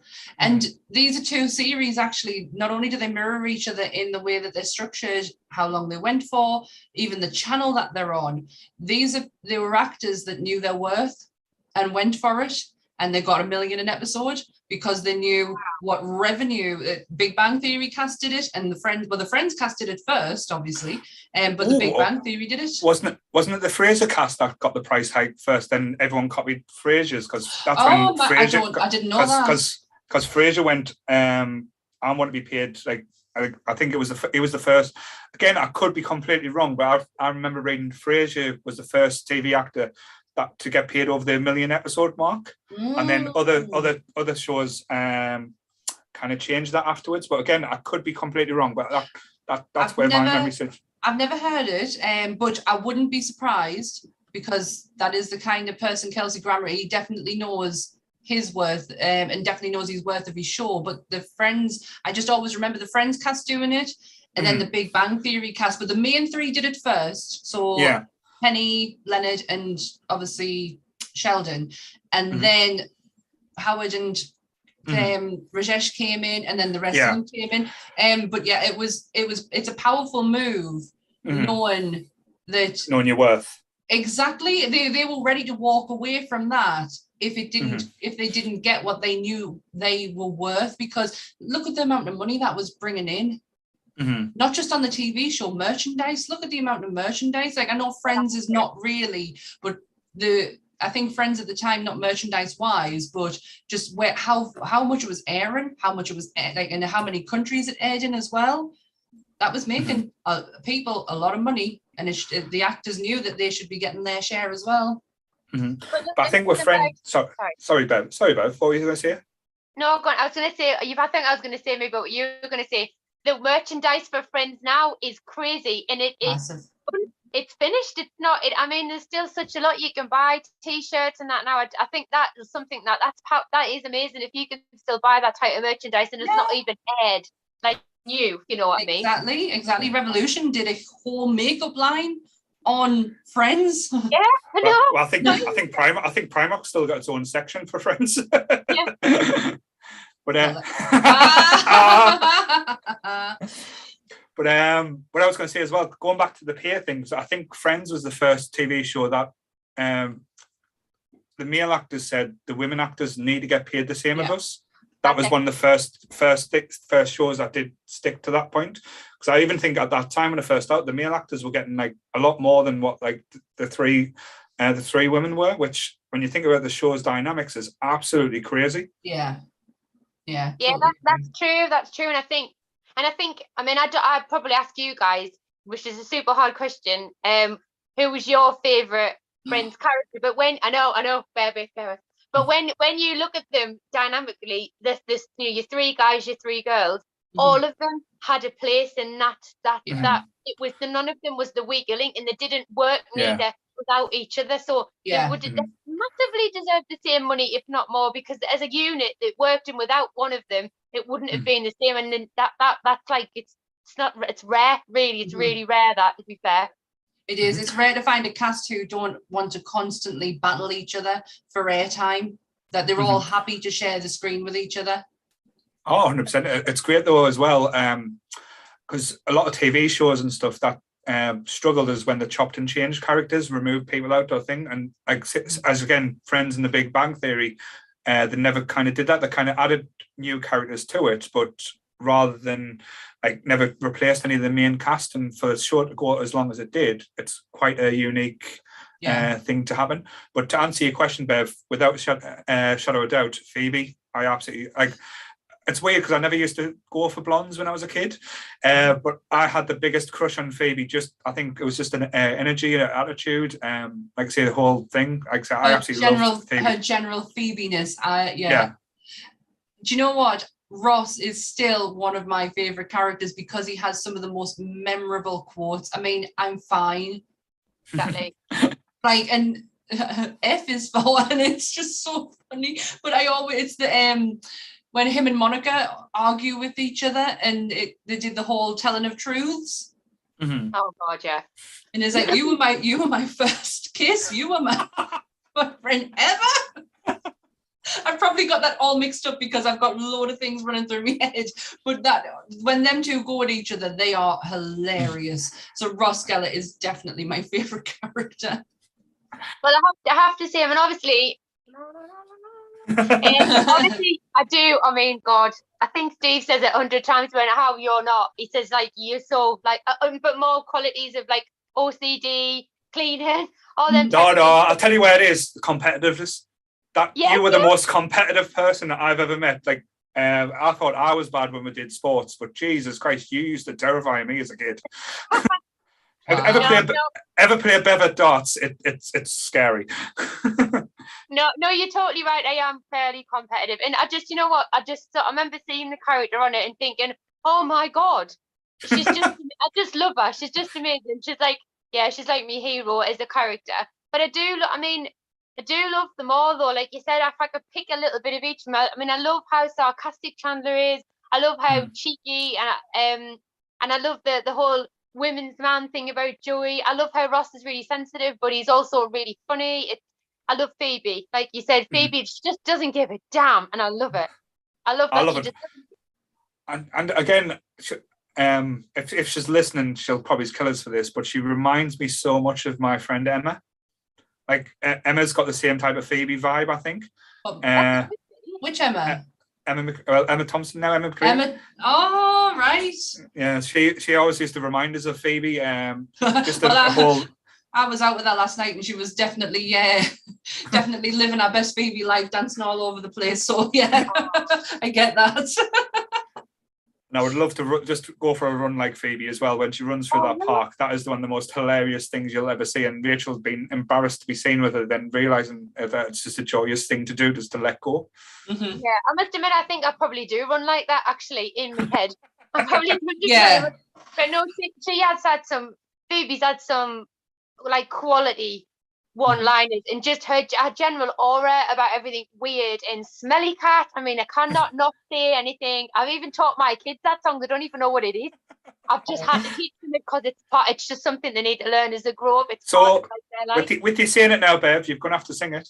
No, I'm not singing it. I'm not singing it. We'll start you off. Smelly cat, smelly cat. What are they feeding you? Smelly cat, look at the He's like, get off it. It's not your fault. Yeah. See? Now that's a moment for you. Please donate. Yes. Phoebe's greatest line is always going to be, Ross can. Doesn't have to put on the red line. Ross can. She's really, really cool. I do, yeah. I mean, like I said, I love Monica, but I could probably change your mind 100 times based on what episode I watch because of how they or what they do. How the dynamics have changed. Definitely. Just I'm trying to think back to like favorite episodes as well. They've had some brilliant guests, like amazing guests on. Like even Charlie Sheen was hilarious in it when him and Phoebe were together. Bruce Willis. Yes. I know. He was so good. Miserable get that he is.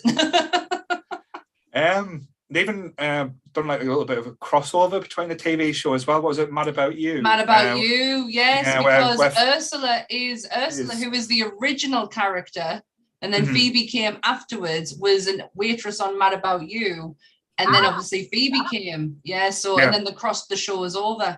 Because it was Michael Reisner and Helen Hunter, is that right? Yes, that's right.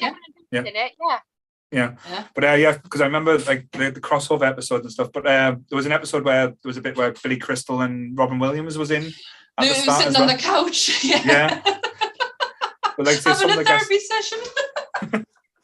Some of the guests, as you said, with Friends was brilliant. But before we get too sidetracked, so it's your fourth pick now, Bev? Is that right? Because you've said the Thanksgiving pivot and the suntan. Yes, I'm about that. So another one that I love is the one with Ross's new girlfriend, season 2. But specifically for this episode, it's when they measure Joey's pants and he realizes that that's not how they measure pants. When he comes back from China.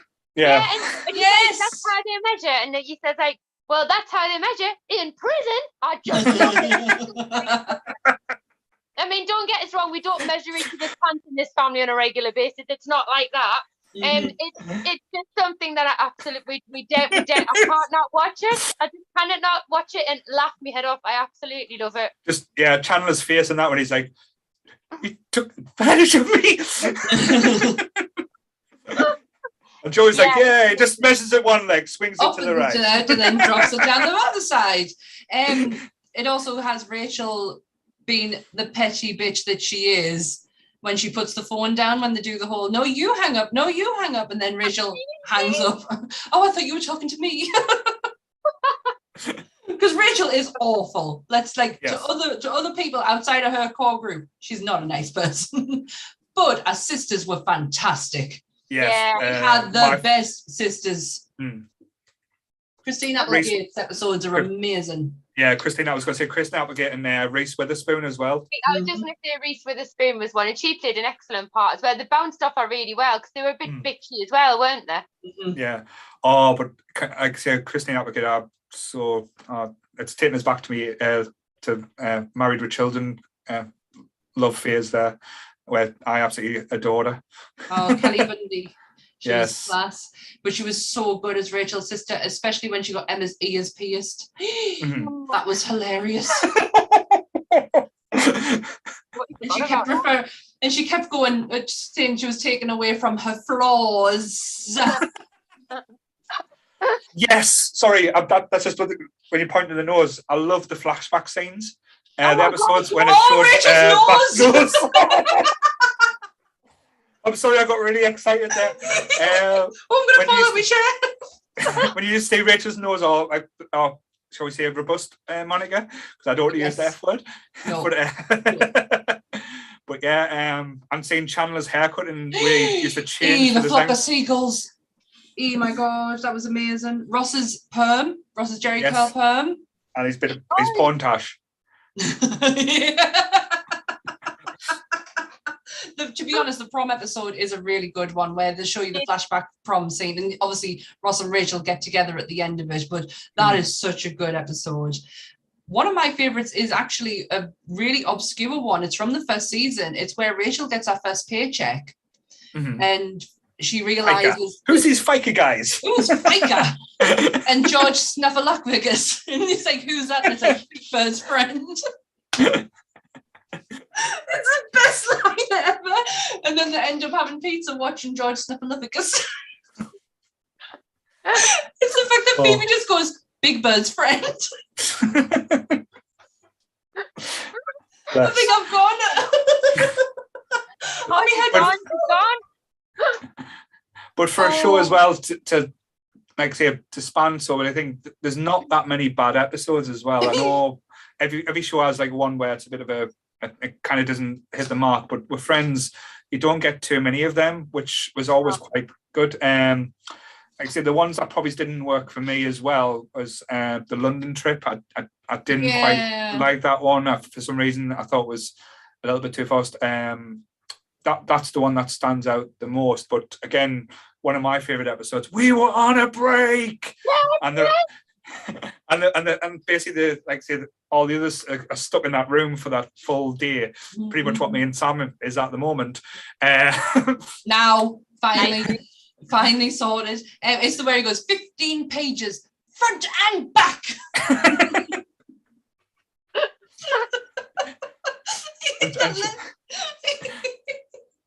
Like I say, the whole thing. I'm laughing so much at Friends. Well, that's the thing. That's what a good show can do. Like it brings back the memories, and there's so many things that you probably forgot about that kind of hits you.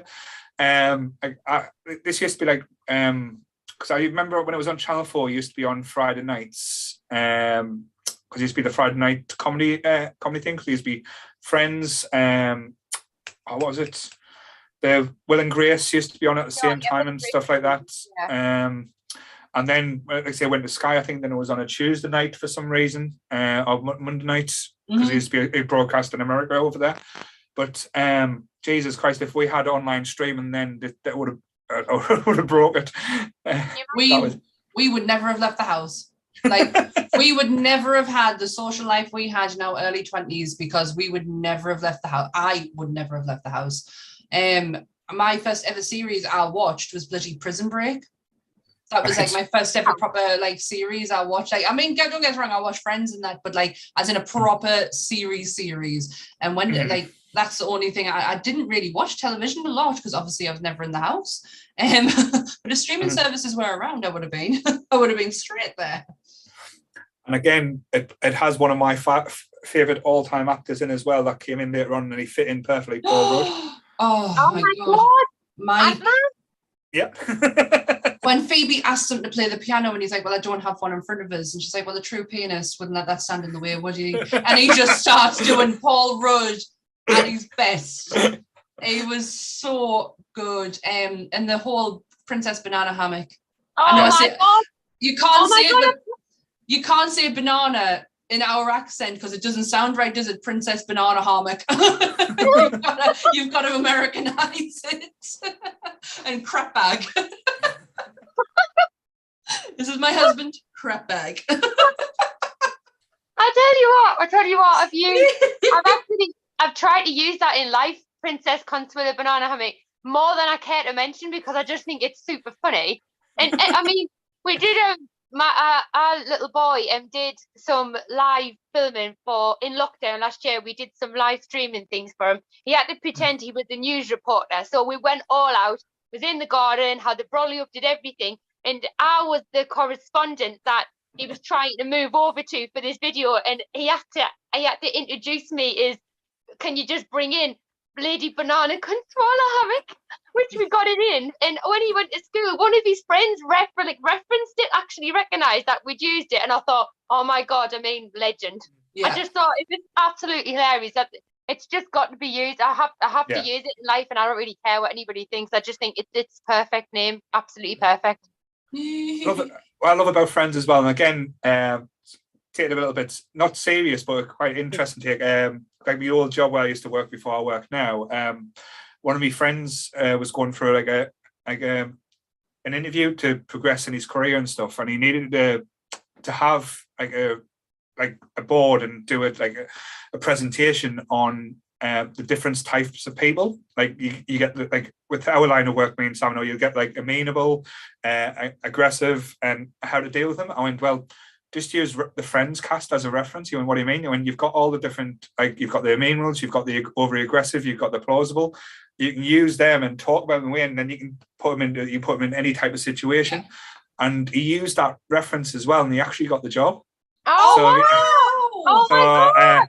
That's the thing, you can always lead friends into and use as an aspect to try and help move things forward. But like I say, I wish I had the idea, and I wish I used the idea and did it myself, but I give him the idea. So that's amazing. Have you got any more on your list? I think maybe the one I might have started to talk about it slightly before I got cut off, because I got cut off as well as you. Okay, I wasn't the only one. No, team cut off here, yeah. It was the one with the ball. I don't know if Paul continue to talk about that, but it's the one basically where they start throwing the ball together, and then that's right. I know. And again, I'm not that even ashamed to admit it.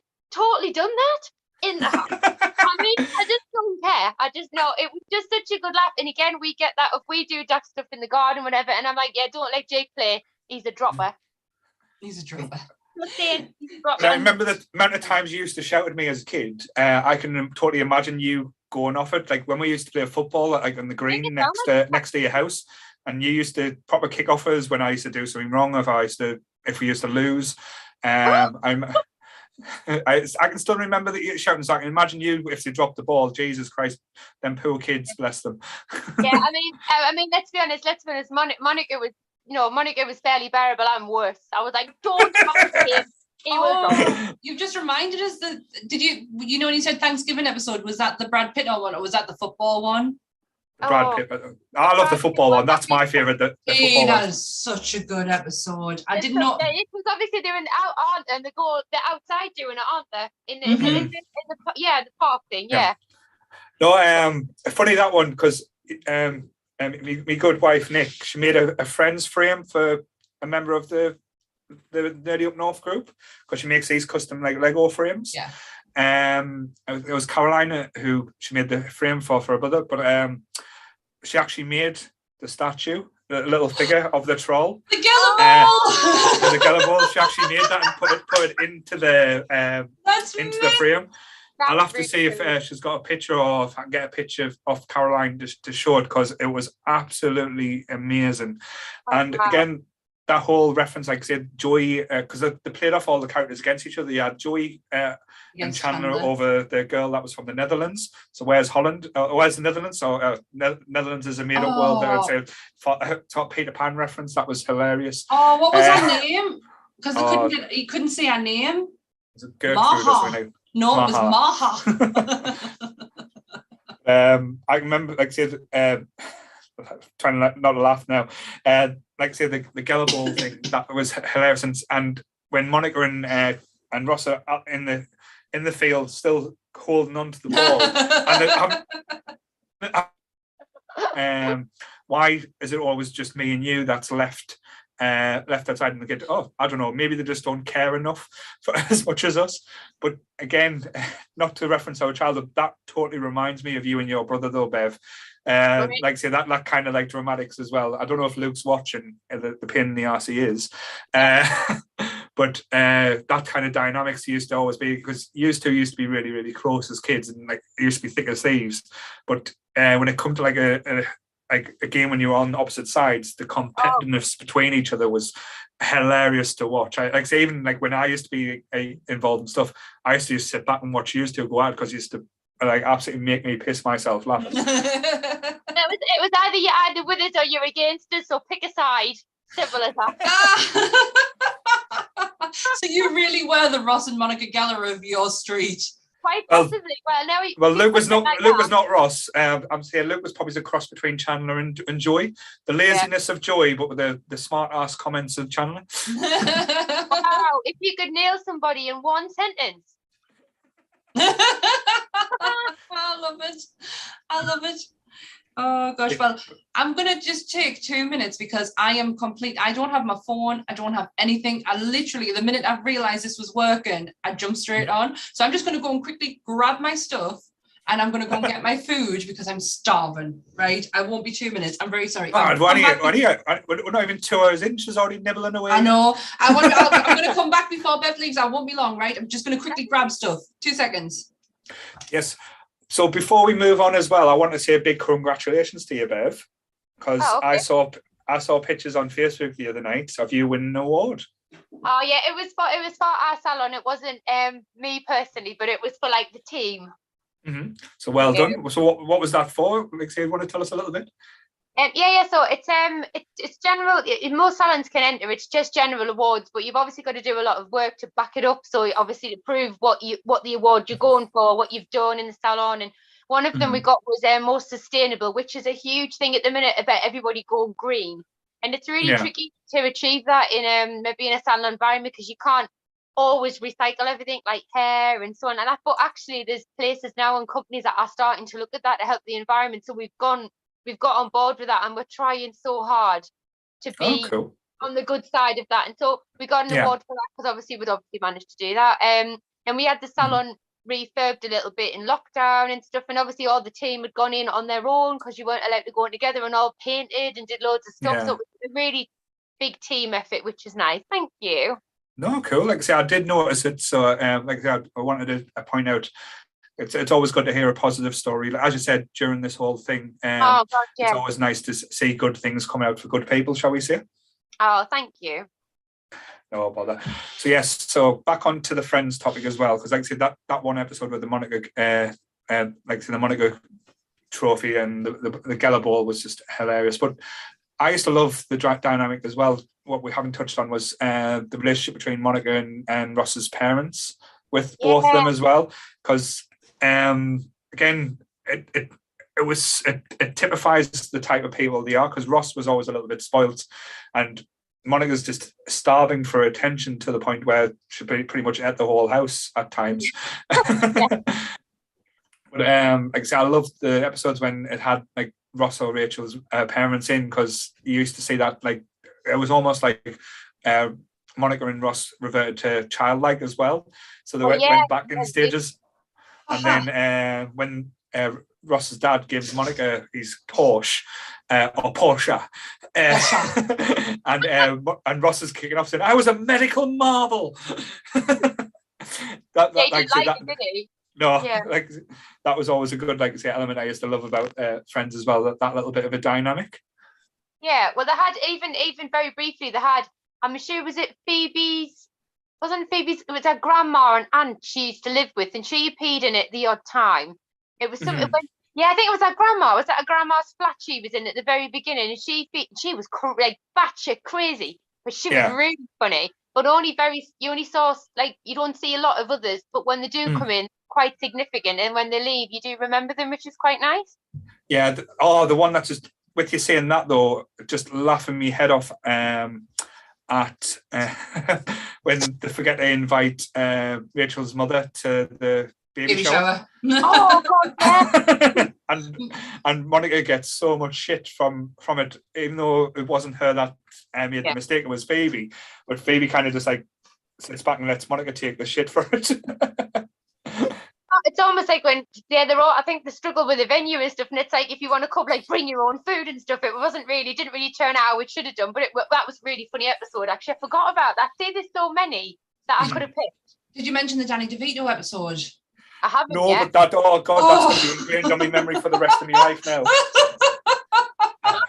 With these long lengths of the law.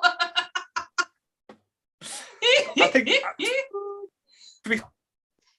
audition for Always Sunny in Philadelphia, because he just plays that character in that all the way through, basically. It's Frank, isn't it? Yeah. Like Frank in one of his dodgy schemes. But I noticed in the comments before when we were talking about cameos that we didn't touch on, and again, I can't believe we missed off. We mentioned the cameo of Bruce Willis, but he's just a love machine.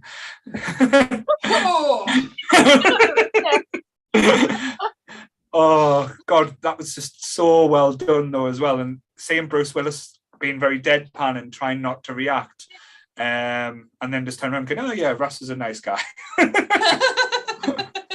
Serious, isn't he? Like super serious, really serious. Oh, say there's so many things you can talk about as well. Like trying to think of all the different, like Ben Stiller as well. Ben Stiller was a good cameo when he had a date with Rachel, and he shouts at the chicken duck. Yeah, he shouts like he probably kicked off, didn't he? Yeah. Because everyone thinks Ross has just been jealous, because everyone thinks he's just this nice guy, but then he goes ballistic with the chicken and duck, and then everyone's just like, step away from the duck. Well, we haven't even mentioned the chicken and the duck. I mean, they're kind of we've run through the series quite a lot of the seasons. I mean, and they're quite significant. The guys, aren't they, when they're in their apartment? Yeah, but because you never really find out what happened to the chicken or duck as well. That was the sad thing. They went to good homes. Yeah, they went to the home on the farm. Oh, sorry, Emma's just pointed out Danny DeVito's name, Officer Goodbody. Oh dear. Bless him. Sorry, I was just just because, like, say, just before we wrap up on this, there's two elements I want to touch on as well with the Friends one. Mr. Eccles downstairs was absolutely hilarious every time he was involved. And just to say the deadpan when he gets, like, say, that's my monkey. And puts him Marcel in his tutu. And again, just to bring it back down to Sammy's level as well, just how sad the news was about the Gunther. Oh God, I know. Yeah, that was super recent as well, wasn't it? And it was good. It was lovely at the reunion to see that they'd managed to do a video link. You could see how Pooley was. He clearly couldn't have been there, but that was really, it's a real shame, isn't it? Oh, it was really sad. You could see how poorly he was, and he actually quit acting as well, didn't he? He didn't. He didn't want to be an actor anymore. And then he got like an extra, and this extra just stood out amongst all the rest of them, and he became a staple. He become one of their like things, because like I've got the Lego set behind us as well, and I've got a little Gunther Lego figure as well, so he was part of it. But yeah, that was quite sad news to hear. Like I say, I went back talk about the reunion. It was such a special moment that they got him involved as well, and that was just a lovely little thing. And I'm glad he got to do that before what happened, unfortunately. So sorry to end that on a sad note. No, but it needed to be brought up because he was a staple part of the the show, and he was, you know, him declaring his love to Rachel at the Yeah. end was genius, absolute genius. And the fact that Phoebe always found him attractive as well. Yes. Like See, Phoebe that always made us think I had a chance for Phoebe though, so that was always the thing. Phoebe giving out hope to everyone. Yes. So right. So okay. So we've got someone waiting to come in, so I'm going to bring them in as well. Well, I've gone and brought everything in except my cup. That's okay. And who we got coming on? Oh, Sarah. Got Sarah joining us. So see if we get this working now. Right, I'm going to make a lot of noise. Sorry. There we go. Hi, hello. Someone's made an effort. Oh, how kind. Are you trying to say? Well, to be honest, I only realised it was going to be on YouTube this morning, so I thought, oh Christ, Libby. Don't worry. Bless you. So hi, Sarah. So hi. So there's Sam, and I'm trying to point out places. Sam's trying to eat some food now, and sorry, I'm just sorting myself out. So we're just finishing off Bev's little topic. You might as well join in. So, what was your favourite Friends episode? Me? Oh goodness, there's too many to choose.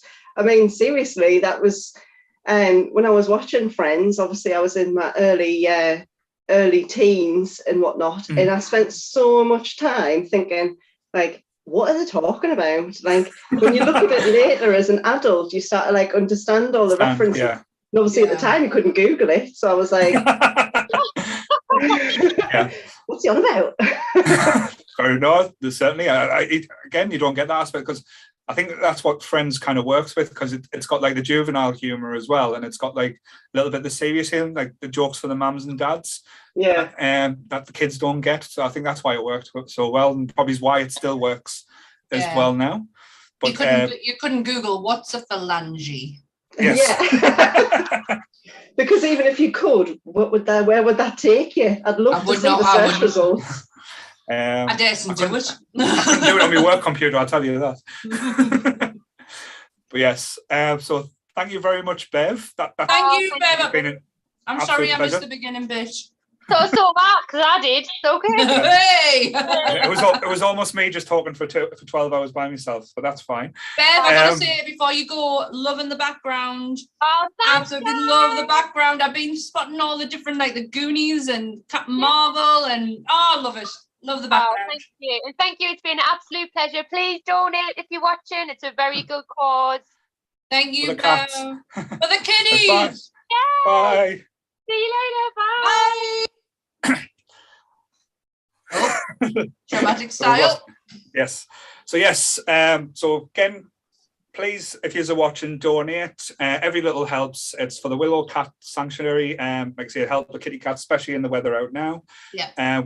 Again, I haven't checked the total in a while, so I'll probably do that at the halfway mark. But we were looking quite good at the start. I did shed a little tear when I saw we were over £300. Well, so. I'm gonna do mine tonight. Just before we finish, I'm gonna put mine in. Wow, Sarah, loving the picture in the background. Loving Mr. Berthnell looking directly at me. And when you turn the light off, it's glow. It's glow in the dark, and he's a zombie. That's why it has to stay in the office, because I can't have that in anywhere near our bedroom because it frightens the life out of us. That's amazing. I want one. Yeah, it's class. It's really good. This is my husband's office. Can you tell? All the beer cans. I've had to locate into my husband's company's little nerd room, and yeah, I've taken his computer for the days he's day off as well. I've taken his full space up. Surely that's what a partnership is for, sharing our spaces. Hey, he married this. He knew what he was getting into. Like, he knew he had to share. Excuse me. This is a wife-free zone in this place. This place is mine. It's all right for some. That's just because she doesn't want to come in and dust it. So don't worry. I just want to see the dust and just yeah. Pretty much. I've come fully prepared. Look. Oh wow! Are you expecting not to do any talking, Sam? You're just going to sit there going, yes. I think I've got a lot of making up to do for the fact that I wasn't here for the first hour because of all the technical issues that I had and the massive tantrum that I threw in the living room. So I think I have a lot of making up to do. So I'm going to just do it quietly. That's fine. But yes, so again, like I say, thank you, Sarah, for coming on. I know you nominated yourself to come on the podcast when we first mentioned it, said you had an interesting topic, but as with all our guests, like if you're brand new to it, we do like you to share a little bit of your nerdisms to us. So take it away, young lady. Oh, I think young lady. Oh, God bless you. It's so weird to actually chat to you because I feel like such a stalker listening to your podcasts on Spotify, mostly in the shower. That it's not saucy or anything, just with 2 children, that's literally the only time that I can listen to your podcast, because you do swear a lot, so I can't ever play it around the kids. No, my dad always tells us off as well, so don't worry. Yeah, so it is really weird to chat to you, and it's great, and that's why I volunteered so quickly, because I thought, I'd love to get involved with that. And you know, my bread and butter is to literally talk all the time, so this is brilliant to be able to do it for fun, and to talk about, like, not just other people's lives, but things like my life and things that I love. So I mean, like, of course I was going to sign up. But yeah, a little bit about me. I'm a Humanist UK wedding celebrant, so I spend all day writing people's ceremonies and obviously doing their wedding ceremonies for them. So, you know, I talk a lot for a living, and I often spend my days listening to people's love stories and trying to convert that into something that people want to hear on a special occasion. So for me, what I wanted to do in the podcast was talk about my top 5 couples. Wow, yay! Nerdy couples. I mean, being a massive MCU fan, there's just a plethora of couples in there, but obviously it's not limited to that. I'm just saying that's where I'm going to be coming from, because that's where I've got the most knowledge, and you know, that's where my interest. That's where your passions is, So you get that. I'm the self-proclaimed Marvel girl, so I'm totally with you with this one. If you just want to talk about Marvel couples, I'm up for that. Really good choice. No, it's nice. I love that idea. Like you say, you convert like people's stories into love stories as well. You're a modern day Disney type thing, writing. Oh my God, you are writing that type of aspect. So again, I didn't know that. I was the fairy godmother, because I'm clearly not a princess. Oh, babe. Maybe taller. But I mean, one of the best things when I am writing scripts for people is to ask couples, like, about couples that they know about from media, you know, from film and from books, because I only know my couples for, like, you know, for 5 minutes on a Zoom call. So if they can tell us about a couple that they think's great, or that really gives them like a connection, then I can instantly know, you know, what sort of couple they are and what they're looking for. You know what I mean? So it's just such an obvious thing for me to chat about, because I just write about them all the time. I think that's such an amazing idea. I absolutely love, and I love your job. Like, your job just sounds so fun. Yeah, I mean, I used to be a teacher and I loved it, but it's not fun. It's very hard work. This is a dream job.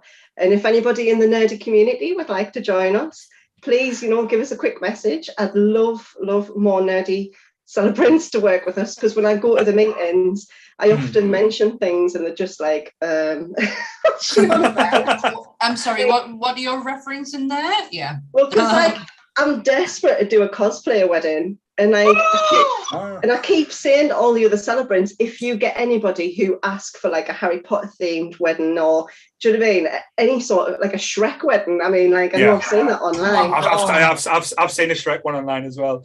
No, and they're all like, well, what's cosplay? And I'm like, whoa. Whoa, no. Don't blaspheme around me. So yeah, if there's any nerdy couples in the north God, I'm already married. Like, I do Varan yours as well. I might be in contact. I'm sure there's a few like say nerdy couples that's like weddings being delayed and stuff that's mentioned. I think even our very own Donna is getting married soon as well. What is she? I believe so. I might have just outed it, so I could be Tucky. I'm sorry if I'm wrong. Which Donna? Donna Yeoman. Oh, all right. Yeah, I'm sure she said she was getting married next year, or otherwise I'm totally just outing her for no reason. Were you just pulling a blanket around yourself there, Paul? Have you got a little knitted blanket over your legs there, Petal? It's freezing in this room. Yeah, I'm in like the coldest room of the house as well now. I've got mine over there. I've got a big massive duvet behind us as well. Yeah, I'm 40 next year as well, so I'm old and decrepit, so I've got to keep myself warm. And it's to stop the cats from attacking us as well, because they've been attacking us last few weeks in the podcast. So keep them away. Yes. I'm gonna be an absolute nightmare and go and grab my cup, because if I don't, I'm going to choke on my popcorn. I'll be back in a sec. Just keep talking. Yeah. Should I just drama queen here today? I know I am. Yeah, I am. Yes. No, that's a great topic. So nerdy is it nerd couples in any type of genre? Yeah, and they don't necessarily have to be successful couples, just couples that have given you an emotional connection, or have given you the feels, like, and made you think like, wow, I've really enjoyed watching that couple. Obviously without going down a saucy element. I would like to show my children this at some point. Well, we are trying to keep the sweat to minimum, because I have let myself down a few times, but there was during the stressful first hour when nothing worked. When I was causing so much drama. But I promised I won't drop any C-bombs at least till later on. But what we're going to do as well, I've mentioned in the organisation group, I'm recording this, so I will chop it up as well. So each individual part will have its own YouTube video. So you will be swear free, I promise. So I'll do my best. I can't promise it won't be swearing, but I'll try to keep it to a minimum. No problem at all. So especially if I know when it's coming, I'll just be like, do what my mum and dad used to do, just start making loud noises and singing and put your hands over your ears. Sorry, I am literally just sorting myself out well with my very chic cherry pop. So yes, Sarah, so we'll get you to start us off. So we'll go with your first pick, not your number one pick, but your first pick. Yeah, no, these aren't in any particular order. In fact, they're in a sort of chronological order from how I came to them. So as I said, I'm a massive MCU fan, and that really started with the X-Men animated series. So like I was a teenager when that came out, and it just instantly connected with those feelings of like being an outcast and feeling like you're a bit weird and a bit different. And I just absolutely loved it. And the two characters in particular that I couldn't get enough of was Rogue and Gambit. Yes. I just loved the minute you said X-Men, I knew you were going, because it sounds very similar to mine. Like I would have picked, I get it. I totally get it. That is an amazing choice. I mean, from that point forward, I started buying X-Men comics. I remember once going to the newsagents and asking if they could order the X-Men comic in for us, and she thought I was asking for porn. And she was like, and I was like, no. But, yes. As a kid growing up in Sunderland, I totally relate to that, because I could not get X-Men comics for love or money. Yeah, and they're everywhere now. It's great, and I love that it's so accessible now. Whereas before it was proper niche, and it was like, you read comics. That's like really weird. It's not. It's fab. It's another medium for communicating people's stories. I 100% agree with that, because I went to South Wales School. I used to get bullied quite a lot just for taking comics to school. So that was always an interesting time. But did you go to Southmere as well, Paul? I went to Southmere too. I thought I recognised you a little bit there. What year did you come? What year were you in? Like, what year did you leave? I can't remember the year. Like, I'm no good. I think it was 1998. I was a year. You were the year above me. Right, because I was in. Trying to think. I don't know. I can't remember people. I didn't really like people at Southwell. So sorry, except from Brad Dobbin, who's watches. He was a canny lad. But sorry, when you talk about the cartoon, because the thing that again, one of the greatest intros ever made, like but the artwork on the cartoon as well, again, not to sexualize it too much, was quite graphic, especially for a kids' TV show in the day. Everything was very skin tight, very voluptuous. There wasn't much left to the imagination, but as I said, the relationship between Gambit and Rogue was always quite tantalizing, because he was always you could tell she liked him, but with it not being the aspect where she can't touch or be that aspect, she was always kept him at an arm's length, and it was always like a unrequited love, which was a little bit sad at times. I would disagree. It was totally requited. They both wanted each other. It was obvious, and it was really steamy. I mean, like when you're a teenager watching this cartoon of two people who really want to touch each other but can't, it's like the sexual tension is unreal. Yeah, and also indeed.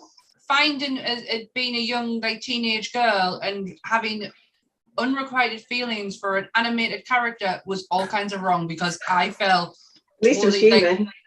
totally crushed hard on Gambit so badly. I don't know if it was the accent or just his general demeanor. Like I was on it. Oh no, I'm right there. The whole Cajun aspect. Their relationship, if you go a bit wider with it, because what was great about that animated series was that the writers wrote for a more adult audience, like for a teenage audience. So the relationships were quite complex and developed over time. And like what I loved about Rogue and Gambit was that they genuinely made each other better people over time. Like they wanted to be better for that person, and they tried really hard. And I love that. I mean, Scott and Jean are brilliant and really interesting storylines that they had. But if I'm honest, boring. Really, really boring. I could not give two hoots about bloody Cyclops. I don't know why. I don't know if it's just his ways being seen in media. He's just bores the life out of us. I'll give him his due. He is better in the comics. In the comics, he has got more of an interesting arc, and there's more to him in the comics, especially when in the X-Men versus the Avengers, Cyclops is kind of like the villain in that. That's true. But he does well there. I'll stick up from there. But no, again, I get that. I've read that, and I do get what you mean. But talking about the relationship between, like in the X-Men, like I said, there was always one, like an interesting one between Jean Grey and Wolverine. I always thought that was more interesting than Jean Grey and Cyclops. That kind of made more sense to me. But the one relationship in that cartoon, like I say, that stood above everything else was the Rogue, and it might be just because I fancied the pants off Rogue to start with as well. I don't think I found any teenager of that era who watched it who didn't find Rogue to be the most gorgeous. If I was ever to be able to cosplay, I would try do her. But like, it's just a whole sassiness as well. Like she was just pure sass, and she was so confident, even though she had like something that we could never grasp our heads around, not being able to touch somebody. Like but really heartwarming as well, because you feel sorry for her in that episode as well, where they offer the cure and she's like in the line for it, and people are are saying like you shouldn't. Hang on, I get confused with the film. Anyway, in the animated series, they definitely did that as well. And you genuinely feel for her.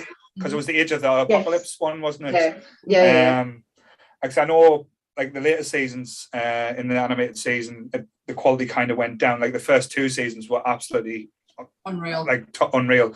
I'm glad they're bringing it back, and they're doing the same type of artwork as well. I know they released the artist who was doing it. I can't for love remember the name, but they are going to keep it like the same type of look, and it's supposed to be going to continue on from the stories as well.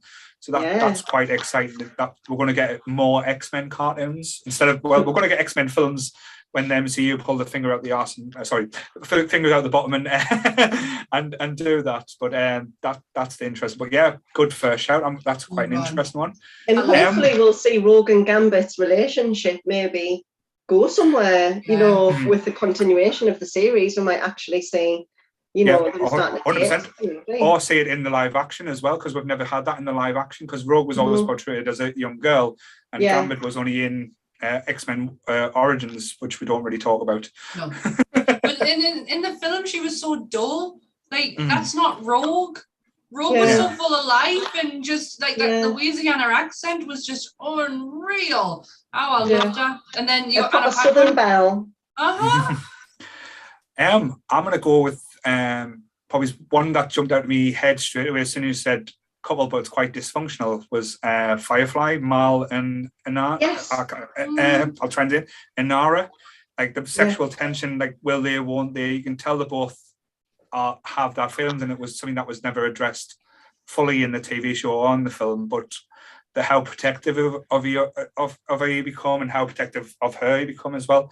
And the episode with the amazing Christina Hendricks in where she tricks Mal into like kissing her and pass out, then Inara thinks he's dead and gives him mouth to mouth, and she gets paralyzed as well, and like and she tries to like play it off. But that whole dynamics and relationship in that was always quite strong and like stood out quite powerful to me, because like I say, I am a huge Firefly, and I'm I was gutted we didn't get more. I know we got the kind of ending in Serenity, but that one jumps out to me if I'm thinking of like a couple that meant a lot to us, if that makes sense. Yeah, and I mean, I always found it, when you're saying that Mal really protects her, but to be honest, I think it goes both ways. Like, particularly in the film, she protects him quite a bit as well, you know. Yeah, like, 100%. Yeah, and the lovely, like, the cushion each other, the cushion the blows of all of the like horrible stuff that happens by just, you know, knowing that person's going to be there for them. Yeah, I do really love those as a couple. My husband said I couldn't put those on the top 5 because they weren't actually a couple. No. I think it's a relationship there, because it's almost like a schoolyard like romance as well, where you used to pull the pigtails on the person that you fancy, or push the person that you really wanted to be around, or be a little mean to them, because they have that little like spiteful like relationship where they'll make comments like he's always making reference to the job she does, or like the line of work she's in, and like she kind of just rolls it off and doesn't take offense to it.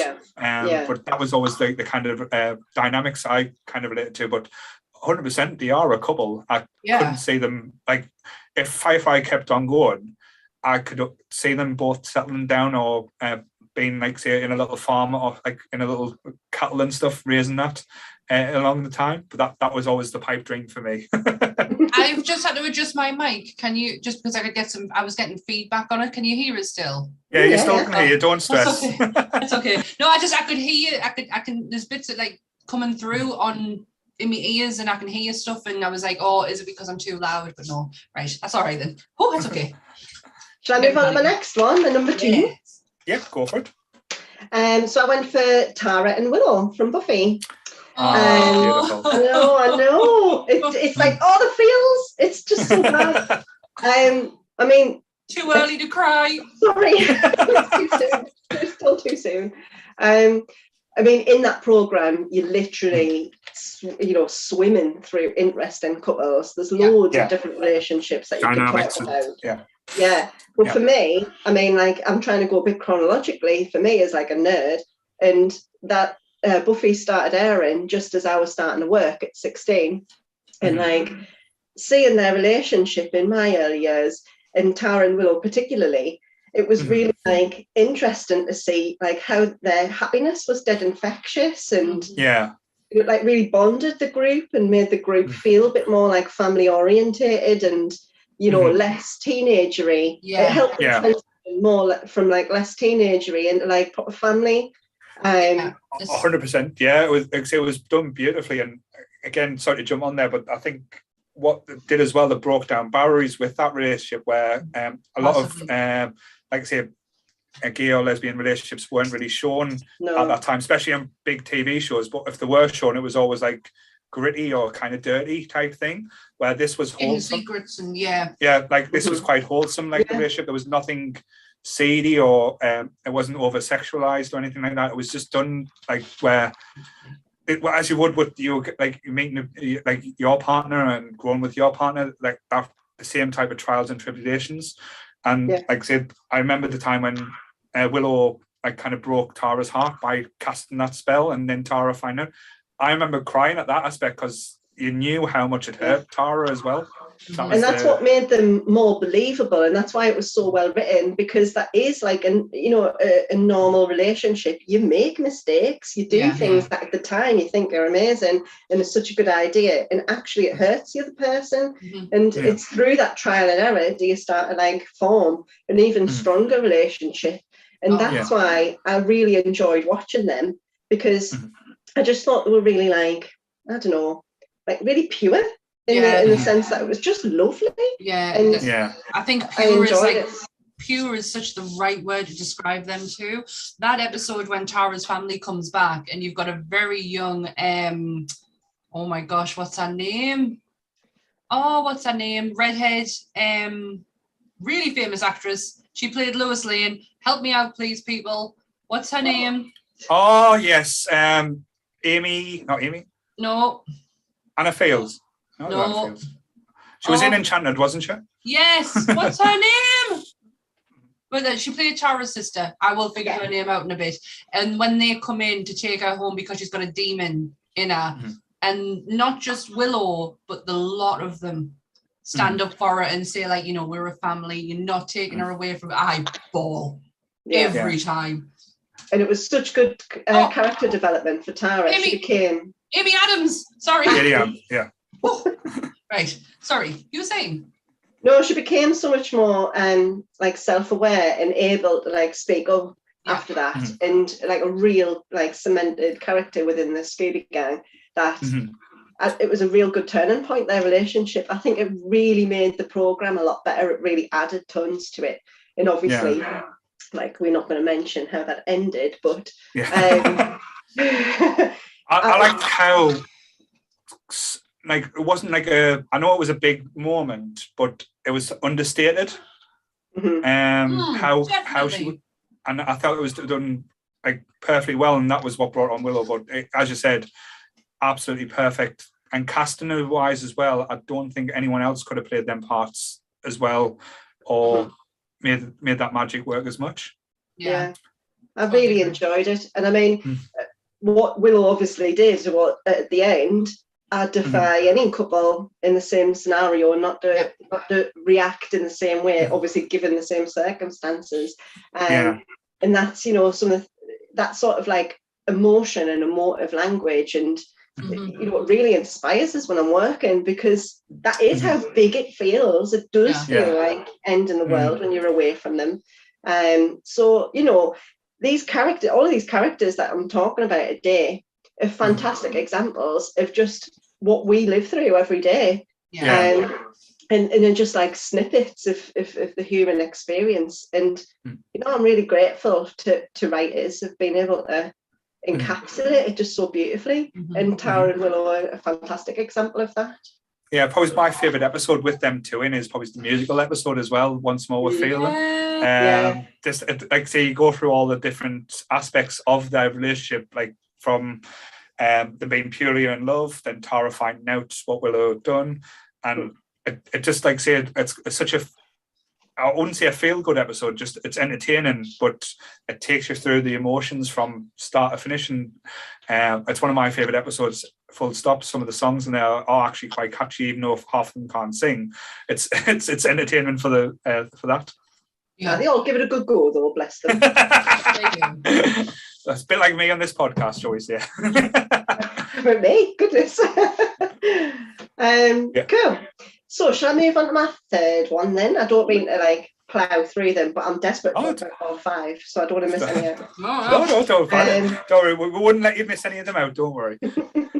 So like riding on that wave of how Tara and Willow ended and that grief, I'm moving on to Wonder and Vision. No. Yeah. Wow, no. Wow. No. It's like, oh, why would you do this to us? It is just so heart-wrenching. But like, I find, particularly in the comics, their story is just so captivating, particularly Wanda. I mean, like, I'm not identifying with her at all. Obviously, there's, my life is nowhere near as complex, thankfully. But she's so interesting that she has these like epic powers, but every time she uses them, she just messes it up, and people get so angry with her. And even when she tries, like in House of M, when she tries to put everything right and give everybody a perfect life, people are still like, no. The thing is, though, it still doesn't work out in some ways in House of M how she expected it. I'm currently reading the my God, what is the matter with me? I can't get my words out. I can't talk. The something of Magneto, the trial of Magneto. That's it. And I was within the first few panels of that, I was dumbfounded. Absolutely dumbfounded, because it's the death of Wanda. I mean, don't get us wrong, don't last very long, but it's also the death of Wanda, and I'm like, holy crap, what has she done now? Like, how has she ended up here again? And that poor woman deserves love. That woman has earned some love. And so when their relationship developed, I was just like, yeah. And like, I'm really pleased with how the MCU have presented it, particularly in that epic TV series, which just kept you guessing all the time. I loved it. It was fantastic. Even the nods they did in Age of Ultron, when he first picks her up in Age of Ultron, and they give each other just a little look, and it's like everyone who's read the comics knows the relationship all screamed in unison when them two finally came in contact with each other, because there's such an amazing dynamic couple that everyone roots for them. Because it doesn't always work out. And when they're in Edinburgh and he's saying like, all we need is time, or all we need is time with each other, I'm just like, God, that's every single couple. Every single couple, when you sit at people's marriage ceremonies, all any couple want is just time with each other. Like, we don't want to be at work, we want to be out with our partners having the best day.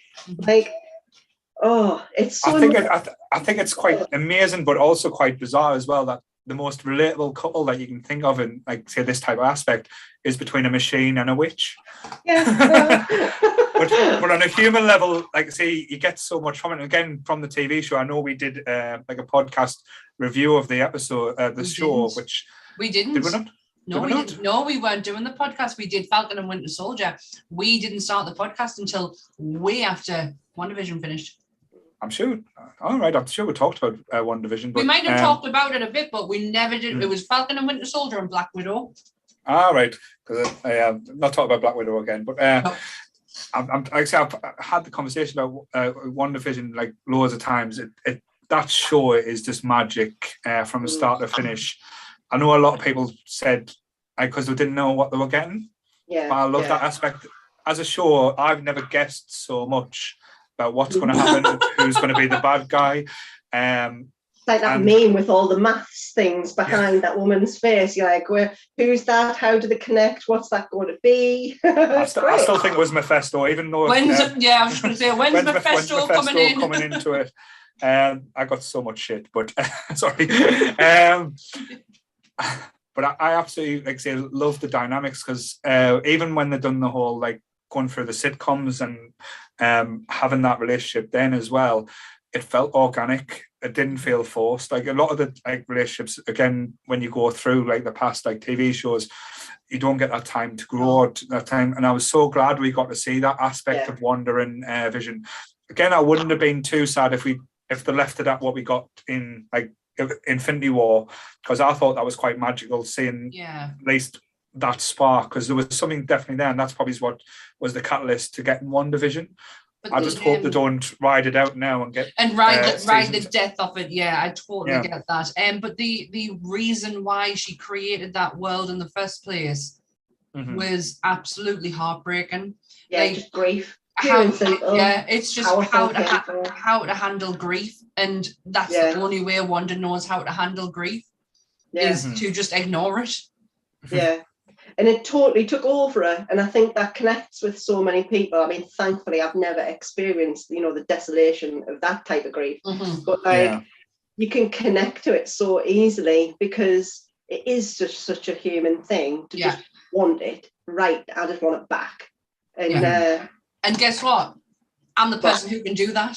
I'm the person who can. I'm not only wanting him back. I can actually do that. that is like so powerful.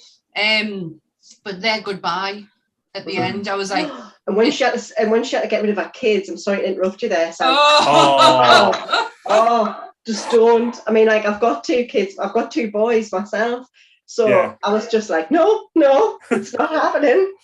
No, I'll say this now, we have not seen the end of them 2. Well, given that we heard them at the end of WandaVision, we've you can see how the MCU is starting to build the Young Avengers, you know, with Kate Bishop and all, you know, with the Young Patriot when introduced it in Falcon and Winter Soldier. You know, they're going to build a series with those 2 in for sure. So, you know, I'm not completely and utterly cut up, but that's oh my God. So powerful and made more powerful by their relationship as parents, because they had just such love for the pair of them, even though they were born in such weird circumstances. And I mean, every parent, I mean, obviously we don't have kids in that manner, but any parent can say, like, when you have kids, it's just such a weird experience that, like, it is like that sitcom. You're just like, whoa, trying to keep up all the time because things change so quickly. I loved their parent journey. I thought it was really. But for such a short show as well, they showed so much, like the aspects like of getting a family pet and losing a family pet. Like that's like, because I've not had kids, and to me that's the closest thing, and having that aspect, but showing it the way they did, I thought was done really well. And as I said, like the little elements and little things that they brought in, like the Halloween episode as well, when the kids dressed up as like say as their counterparts, but bringing in the old like Marvel comic-y outfits as well, and how they brought the other person in that relationship into it was Quicksilver. That was genius move. What a genius player. Brilliant. Because I know a lot of people give WandaVision shit, but I absolutely adore that show. I think it's up there with Watchmen for me for one of the best TV shows that's been made, especially in the last 10 years. I don't know. I've just caught up with Hawkeye the first 2 episodes. Me too. Absolutely in love with it. Like, absolutely. Like, I have more feels from Hawkeye than I did of WandaVision. And I feel like it so connects with that comic series. That, like, doesn't it just? Yeah, you're just like, oh, that's so cool. And I was wondering how they were going to do that, because obviously he doesn't have a family in that. No, so I was like, they better not kill off his family for him to do this. Like, you probably foreshadowed it now. No, because I think the best part that they did with Hawkeye is having an understanding wife. And that is what Linda Cardellini is. She is a very understanding wife. She didn't question him. She hasn't questioned anything to, like, she knows he has to do this. And she is 100% supportive. Is she a realistic character? I mean... Who knows? Who knows? I mean, I don't think I would have her patience, but she seems to be all right with it. I am absolutely loving that series. If I could have gotten that into any part of this conversation, I was trying to, because I'm loving it. Shoehorn that one right in, and I'm absolutely fine with that, Sam.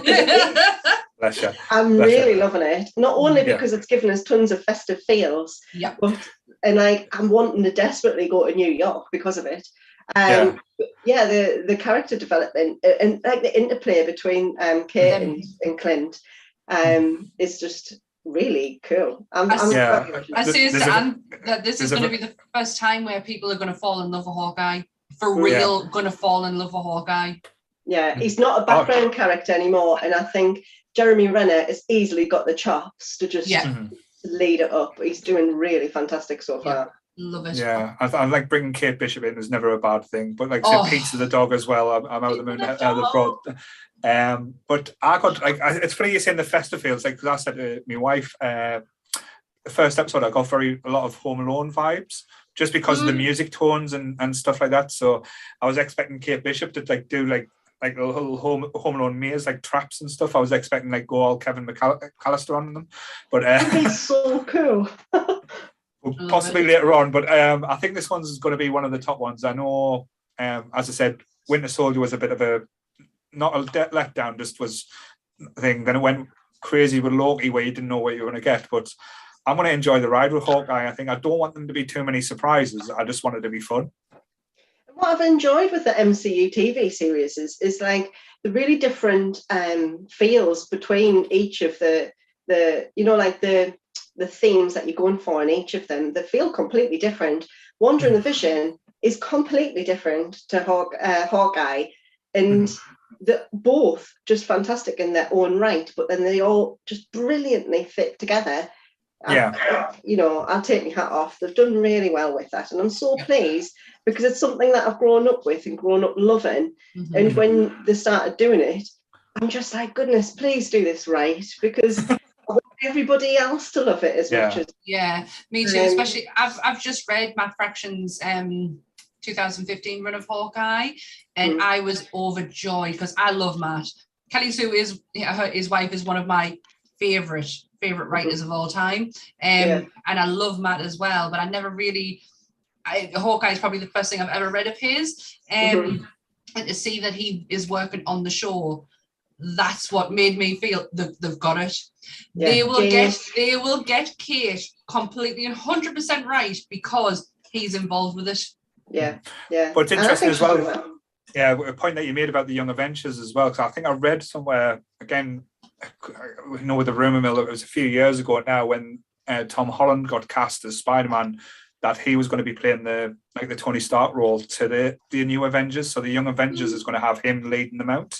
Yeah. So that might be, like, say, it's Spider-Man's swan song in the MCU, like leading out the new team, which again, I know we're probably going to get about 17 different versions of Spider-Man because they've cracked on to the perfect Spider-Man, and if they let him go, this will be the biggest mistake Sony and Marvel ever make. Yeah, totally agree.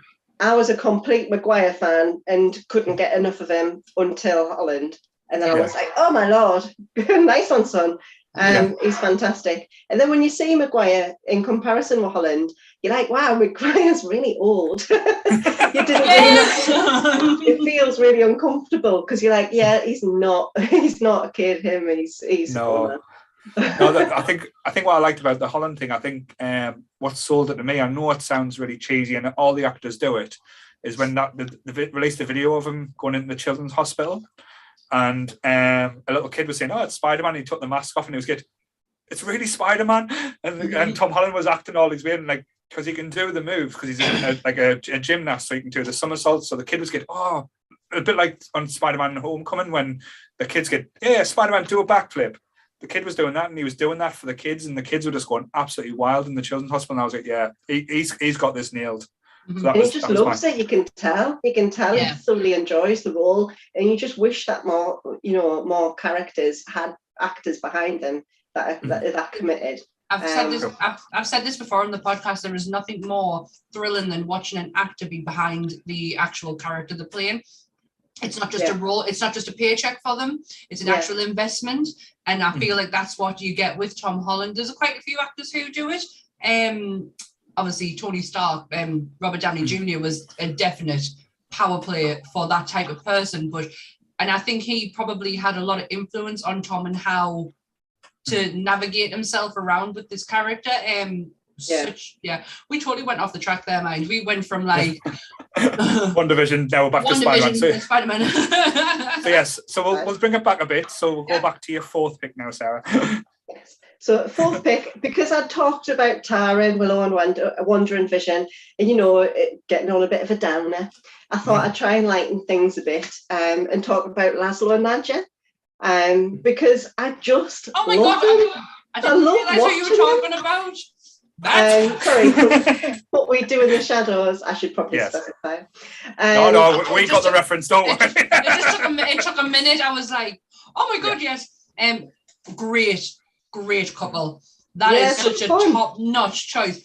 The fact that he still loves her, even though she has had millennium affair with this one person who keeps getting reincarnated because he keeps killing him, is just genius. And who could put up with Laszlo for that long? Yes. I mean, like, Matt Berry's brilliant and everything, but and that's more than one lifetime. No, you're all right. But Nadia, she is absolutely beautiful. Like say, just like even like when she's like in the first season when she's giving little looks to the camera and stuff, you just kind of stop laughing as well. When she finds that the little girl from Booksmart who she's like, oh, little friend, I'll make you more confident, turns her into a vampire, and seeing the whole dynamic there as well. I absolutely love Nadia. And can I just intervene just 1 second? I have not seen the third series. Right. So please don't reference the third series. I would appreciate it. Thank you. No, it's fine. Don't good worry. job. I was about to mention something there. So good. Good catch. No, we're not finished it either. I mean, things like that are very adult. Me and my husband have to watch in the like tiny portion of time that we have at the end of the day. So we will get there.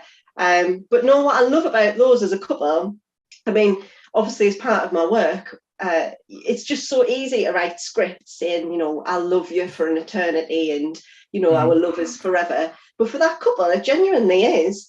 And what I love is not only they're so liberated with each other, like, the stuff that they're doing. Anything goes. Yeah. And they're so tolerant. And especially Nadia. There's very little that either of them could probably do wrong that, would, probably end them. And they're quite independent from each other as well, because a lot of couples, it's so engrossed, the story, they have to be next to you. But you could have a Nadia away from Laszlo or Laszlo from Nadia. He left her. He went to work in the bar, if you remember, when he was being in series 2. Yeah, but she ran around for ages going, where is he? Where is he? And I love that because she cares, because she often portrays herself being as very aloof and always looking down on him a bit. But then when anything happens to him, like when the witches stole him, she's like straight away, right, come on, let's get this sorted. I've got to get him back. And I love that protective element. That even though him killing off oh goodness, what's his name again? Trevor.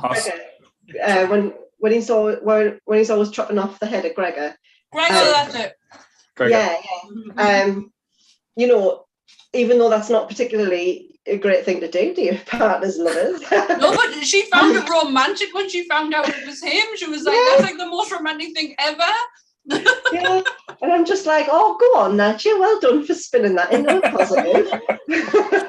And is that not what relationships are? Taking things that your partner does and just going, well, it's good because. Saying that though, I would have finished him for the hat though. The witch's hat. That would have been ending for me. I would have went right. No, too far. Are you trying to say now, Paul, that there's not an outfit or a piece of clothing that your partner absolutely hates, but you're just like, no, I am having this and I'm wearing it. You're gonna love it. To be fair, you're just talking about my dress sense. Not normally, it's no. To be fair, she tolerates us a lot. Bless her. But isn't that not what true love's all about? Just constant tolerance. A very good point. Yeah. Yes. She puts up with me at my worst. That's probably the best way I can put it. Yeah, yes. My husband's just had to completely give me up his computer for the day, so I do not have any further tantrums. There you go. That's our true love. Bless him. What a beautiful wedding script that would make. Honestly, if we knew, I got married in 2019. If I knew you, it would have been very different. Oh, that's very kind. Very, very different. And what an epic time to have got married, literally just before COVID. Because I mean, we totally lucked out on that one. We got married Halloween 2019, and then obviously everything happened afterwards, and we're like, so it's your fault, really? Is that what you're trying to tell us?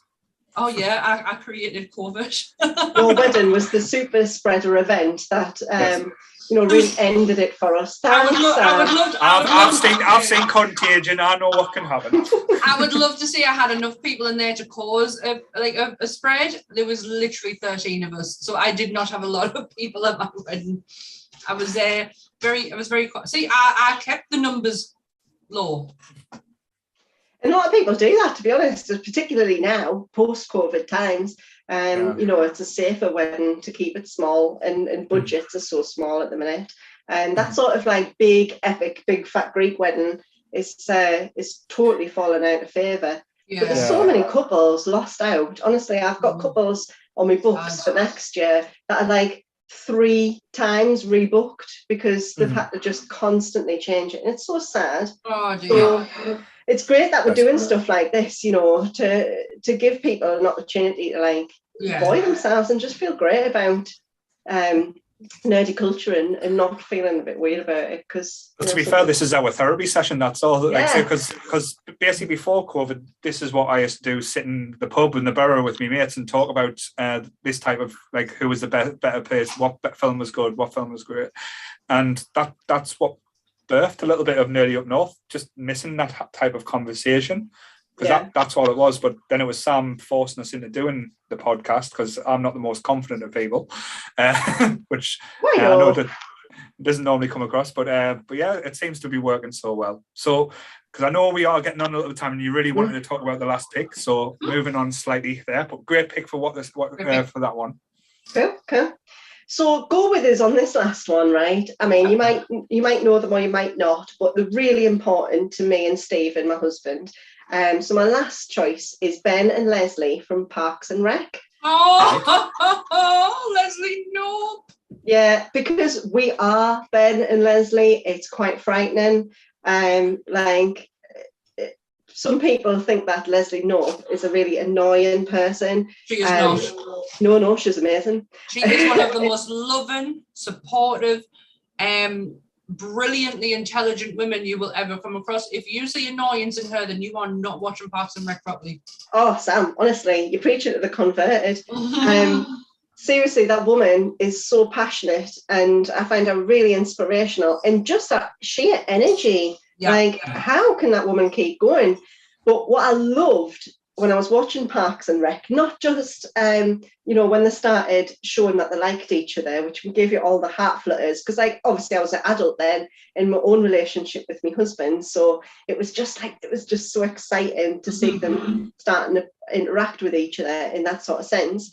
And when he wants to take out a lunch in front of our favourite mural, even though he has no idea that that's our favourite mural and that's what she puts on our dating site, I really enjoyed watching 2 complete nerds from totally different nerdy backgrounds. I mean, like you would say Ben was like, a traditional nerd in the sense of Batman and all that sort of stuff. Whereas Leslie, completely different nerd, a nerd for politics, a nerd for government. But what they both are is incredibly passionate people, and watching them just complete each other and make themselves just like incredibly strong and unstoppable.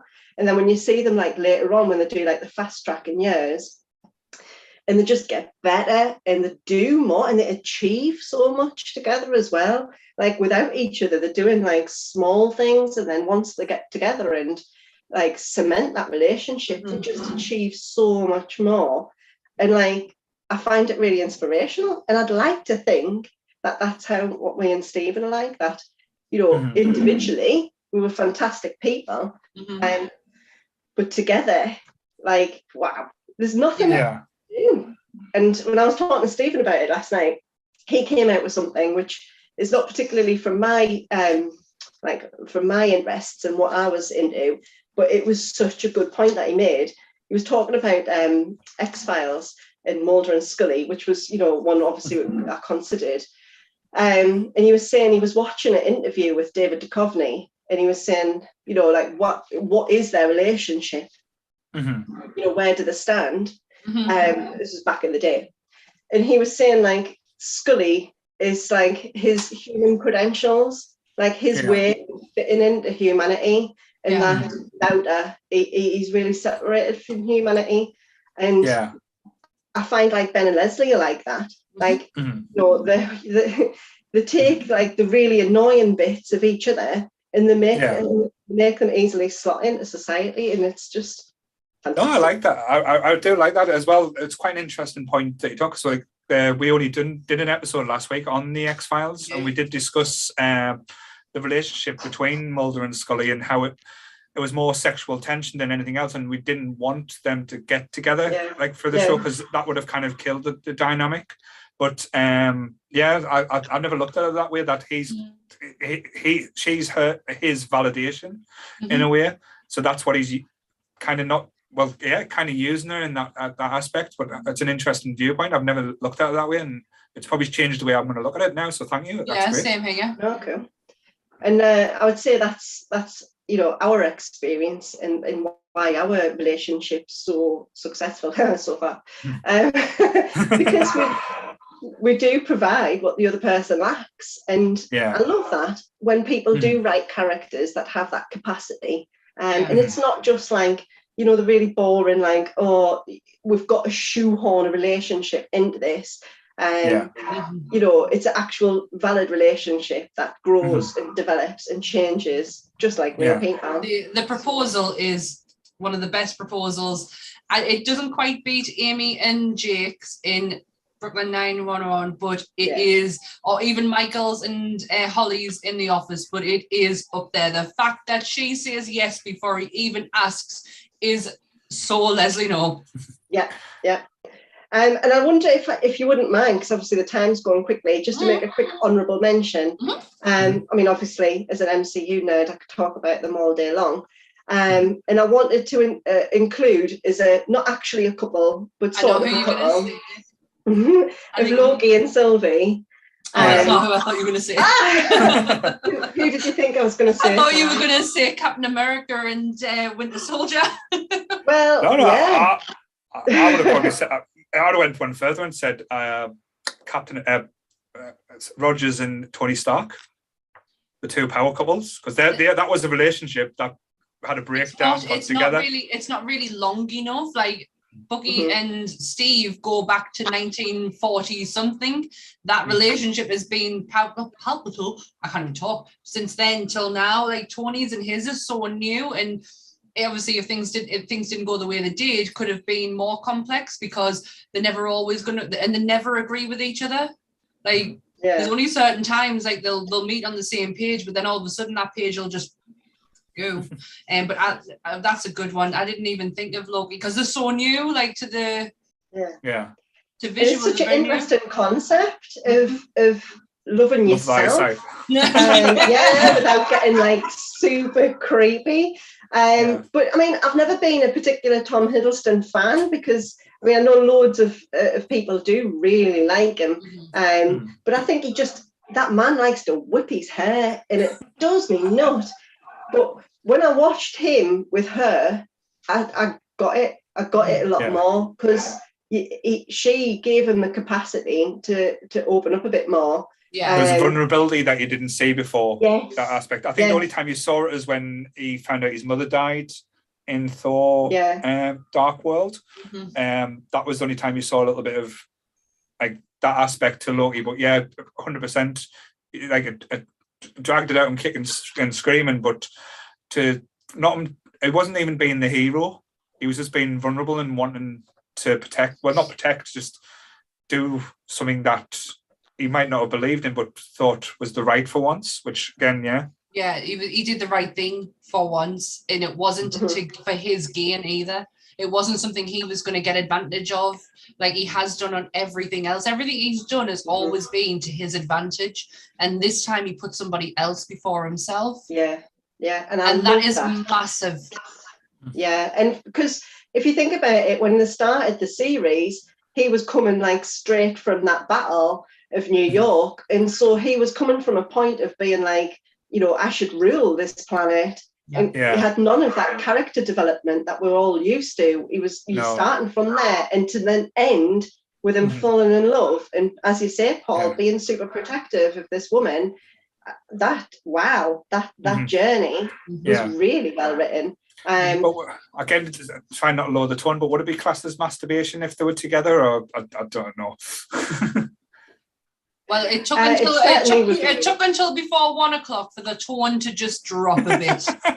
Well done. I love the fact that I was the person to bring that out of you. But that's the thing, though. As you said, love thyself. In essence, it kind of is that type thing because all the different variants are just them, just at different points in their lives. I know she found out she was a variant while she was very young, that she was taken away, and she's had to adapt and learn, where he again didn't go for the progression of like I say, the things he went through in the later stages, like Thor Dark World, Thor Ragnarok, where you finally saw Loki accept that he can be himself. He doesn't have to be this all empowering ruler. It was quite a journey for him to realize that, and I think it took Lady Sith to kick him in the nuts a few times for him to realize that as well. That was genius with that mind. Yeah, and how quickly they did that was really interesting, because I mean that journey took films. You know what I mean? To do that in one series was class. And for the only person for him to truly have a connection with, be himself. In a different makes form. perfect sense. Makes perfect sense as well. Yeah, absolutely. You couldn't take Loki from, like, say they managed to snatch Loki before Thanos killed him, and he's been through Dark World, and he's been through, you know, he's been through Ragnarok and everything, and then he goes back, and that's the person they take. I don't think that series would have worked at all. No. And because I think the choices that he made would have been the complete and utter opposite. Yeah, he had to go from up here to down here straight away in order to come on a level playing field. Mm-hmm. He was too humbled by the time of Ragnarok was finished. Yeah. No. I can't again doff my hat to the MCU because. With that in mind and what we've seen previously, it makes me so interested in where we're going to go further. I mean, like the next coming year, Spider-Man in December. Spider-Man. Yeah, we've got a podcast ready for it, so don't worry. But again, like good to announce the honourable mentions, because ones I would probably mention as well has been touched on. Jake and Amy from Brooklyn Nine-Nine, the relationship that grew from the series to the end was absolutely perfect. Done in a way that wasn't forced or anything like that. Also, again, might sound a bit weird, but probably Commissioner Gordon and Batman, that relationship grew through time, through trust, especially in the comics. And even like if you want to push out for a more romantic type of relationship, probably him and Selena Kyle, which is a completely combustible type of relationship. But still, you can understand why it works and how it works, if that makes sense. No, I get that aspect of it, especially after reading Hush. Completely get that. I find it quite hard to like have any like, I don't know, real emotional connections to any of the DC couples. Because not just because I don't read a huge amount about it, but I do dip myself into it. I don't know. I don't feel like they can do a relationship without damage. It always seems to be either destructive or something destructive's happened. It's never. I mean, I'm not saying these relationships I've talked about are always healthy, but there doesn't seem to be the capacity to have a healthy relationship within DC. Please prove us wrong. No, I'm with you on that one. I'm like you. I'm a Marvel reader, not so much a DC reader, but I do like to get myself into a Batman issue now and again, and I get it. They can't. People have to be broken and damaged in order for a relationship to the build it on that, as opposed to just purity. I think they're doing it better now. I think the one that stands out to me in the DC world is probably Ivy and Harley. Yeah, that's a good one. Actually, that's really good, that one. Yeah. I find that quite interesting. Yeah, I love that. That's a good shout. I like that one. And I know that like the cartoons out there, but they're bringing out the comic series itself. So that's, I think, came out a few months ago, or might be not too long ago. So that kind of dynamic aspect kind of leads the way. I know the obvious ones, Lois and Superman, but again, it's not the greatest. Shall we say? But yes, wouldn't be. I don't think, as you said, DC does relationships well. It's more about the dark and the sinister side. But I think what DC do better, again, before it's starting a totally different topic, is the villains are much better than in DC than are in Marvel. But again, that's for another topic, another show. You should do it. You should do it. Definitely. So that's an amazing pick. I wasn't expecting that type of conversation at all. So I love it. I absolutely I really enjoyed it as well. Here she comes. Oh, good. Please. Hey! Hello. So here's Michaela. So Michaela, this is Sarah. Sarah and Michaela. Hello, This is hello, Sam's hello. little baby This is my sister. A family affair. So Excellent. anything you want to say before? Well, myself, I'm just Yes. really, really grateful for being able to chat all about it, because, you know, for all that my husband's happy to listen to us all day, or at least he's legally obliged, it's great to be able to just, you know, chat about these things and to play off with people who, you know, understand what you're talking about, because sometimes you do find yourself in a bit of a niche space. So yeah, it's fantastic, and I'm so pleased. And if any nerdy couples need any help with their ceremony, please do give us a shout, because love is what my job is all about. I love it. Thank you so much. Thank you so much for joining us. I really have had a pleasure this hour. It's been lovely. Thank you. Thank you. Bye. Bye. Bye. Right, Trouble, what are you after? Yeah. Hi. How we doing? Not too bad. I had a bit of an issue. But I'm in Ant's room. My computer just completely Decided not not to work. And I had an absolute meltdown. Threw a hissy fit, threw a tantrum, and then I finally got it working. Yeah, so I was hosting by myself for an hour, but so it was fine. You had Charlotte. You were in good company. Oh, Charlotte was amazing. Like I said, thank you, Charlotte, for helping as well.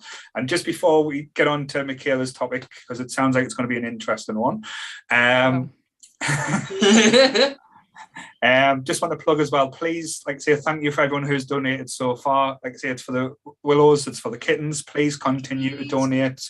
The more money they get, the more help we can do. And thank you for everyone who's commented as well, and thank you for everyone who's watched.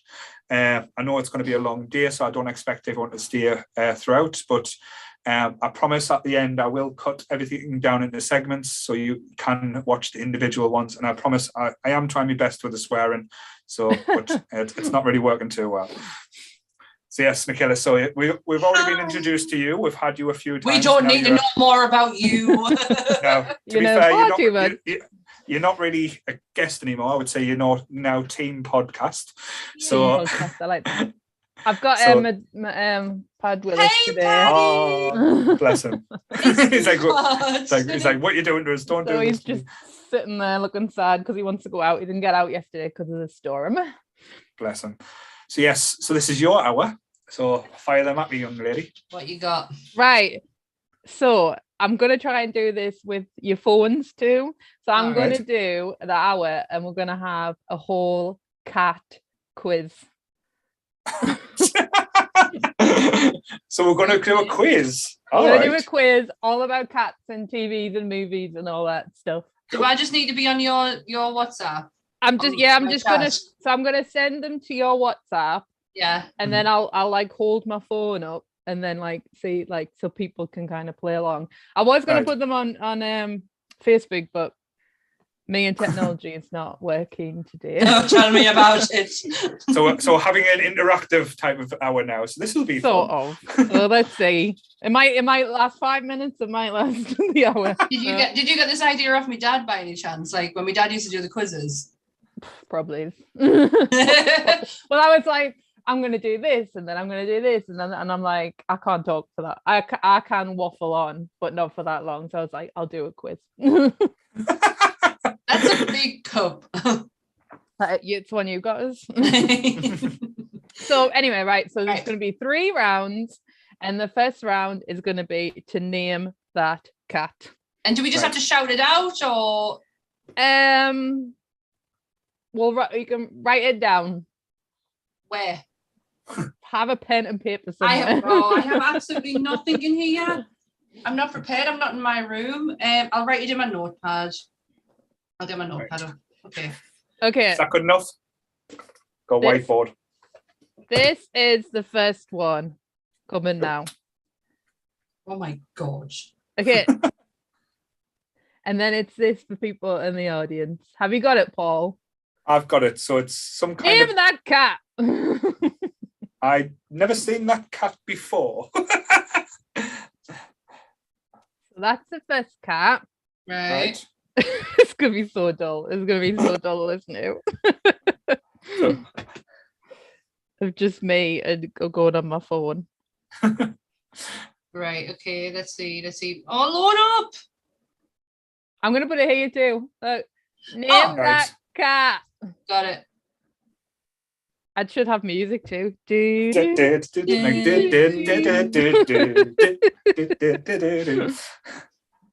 Okay, next one. Michaela, you couldn't have picked a photograph that doesn't have his name on it. Shut up. It doesn't have his name on it. Well, it kind of does. Name that cat. I know that cat.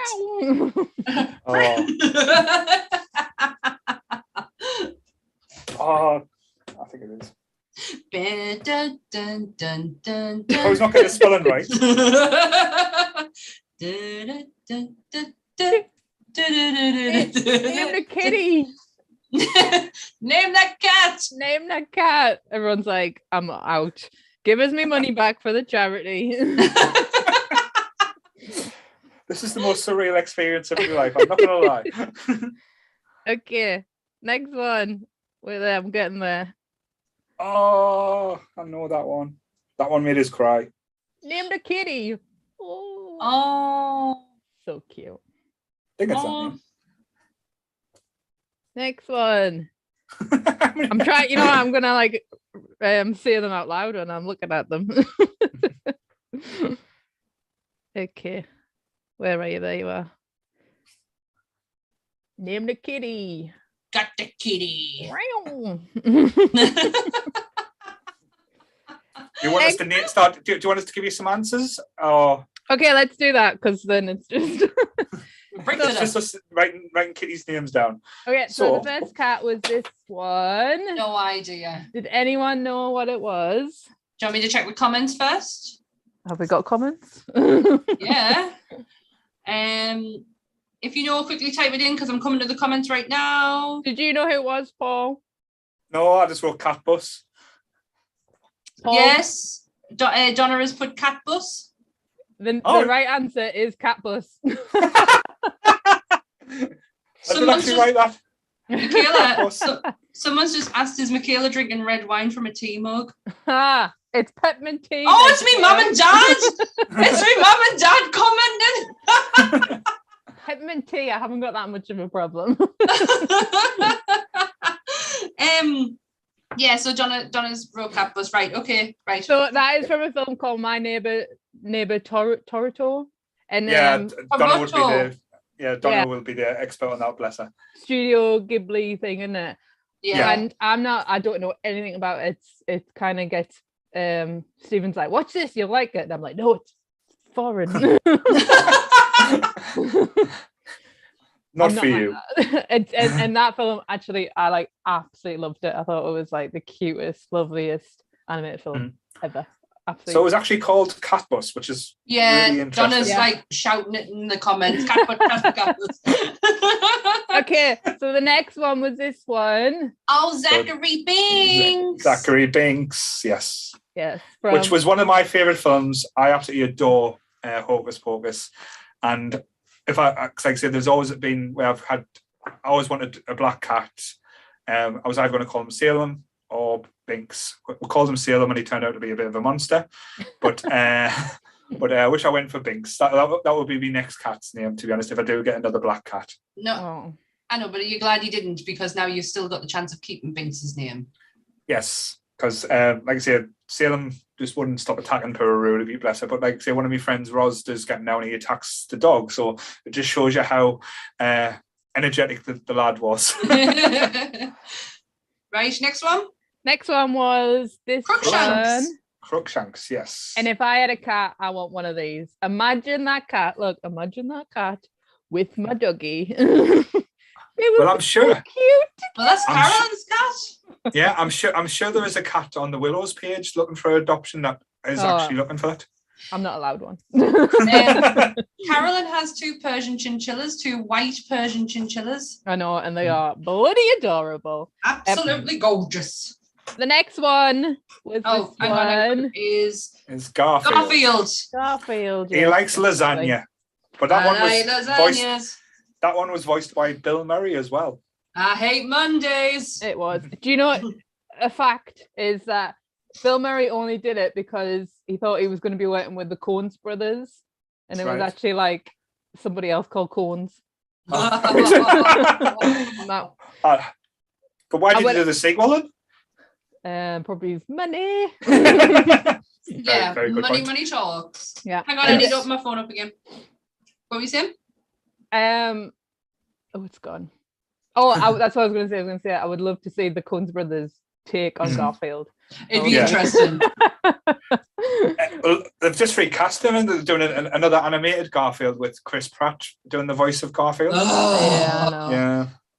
So, we don't like him anymore. To be fair, I don't know. Isn't the guy who originally voiced Garfield still around? Why don't they just do that? I think so. That would and Mario. make more sense. Free Mario. Yeah.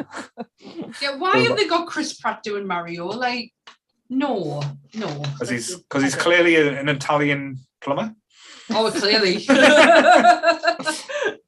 Okay, next picture was this one. I don't know the name. Is it Kitty Cat or Kitty? No. Do you know what film it's from? Homeward Bound. Homeward Bound. And she's called Sassy. Sassy. I knew it was something like that. That film makes me, because it's got Michael J. Fox doing the voice of the main dog, isn't it? I've never seen the younger dog, yeah. But like I said, it's got an older dog that was called Shadow. I remember that. It was an old Labrador. And they got him, and like I said, when they're getting home, there's one scene where they get him to limp, and it absolutely breaks your heart because you see him just limping towards his like little owner, and you think, oh, what did they have to do to make him limp? I hope it didn't hurt too bad. Well, it was the 90s, wasn't it? So probably. Yeah, like I said, if you look on Scrooge, he tells him to staple some antlers on top of the mouses. Bill Murray wasn't very nice in that film. Okay, next one. Simba. Easy peasy. Go on then. Go on, sing, Sam. Sing it. Well, what am I singing? Which one? Sing the Lion King. What the entirety? Yeah, go on. Yep, give us the whole musical. You've got enough hours. From start to finish. Yeah. Here we go. Yeah, the Lion King. Well, I think during like say the Charlotte's hour, we talked about the Lion King as well as one of the. Did we? Yes, unfortunately, as one of the films with one of the good endings, like say one of the better endings to a Disney film, where it was like kind of like, as I said, the circle of life. It kind of leads in to the next part, but yeah. Lion King's never going to be in my top 5. It is one of my favorite films, but it's not in the top 5 Disney films. My partner Stephen is like, he's not anti-Disney, but he just hasn't seen he hasn't seen any of them apart from the Lion King.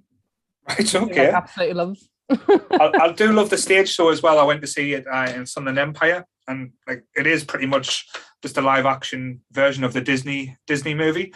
Even from line to line, it's repeated. But it's still quite interesting how they do the characters and do the animals, and how like the parade comes out from the crowd as well. That was always a good aspect.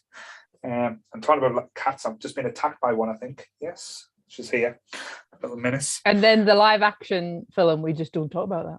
Yeah, John Favreau doesn't make many mistakes, but he did make a mistake there, I believe. Terrible. Hello, sweetheart. Yeah, little Dinah.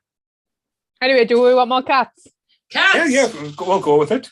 Okay, this is the next one. Cats. Coming your way, Sam, to you, and Pooh, where are you? Kitty. Oh my gosh. It's that one. Oh, it's American Tail, but I don't know the woman. It's Feifel Goes West. See, I didn't even know that. You're really shit at quizzes, mind. Just shouting out the movie. Yeah, but I'm not telling the answer. They don't know the name. And so there's one. Next one is this one. Coming your way now, Sammy Joey. Me. Oh, yeah. For the audience. Oh. And then I should have had you on a group chat, but I think we have enough group chats going.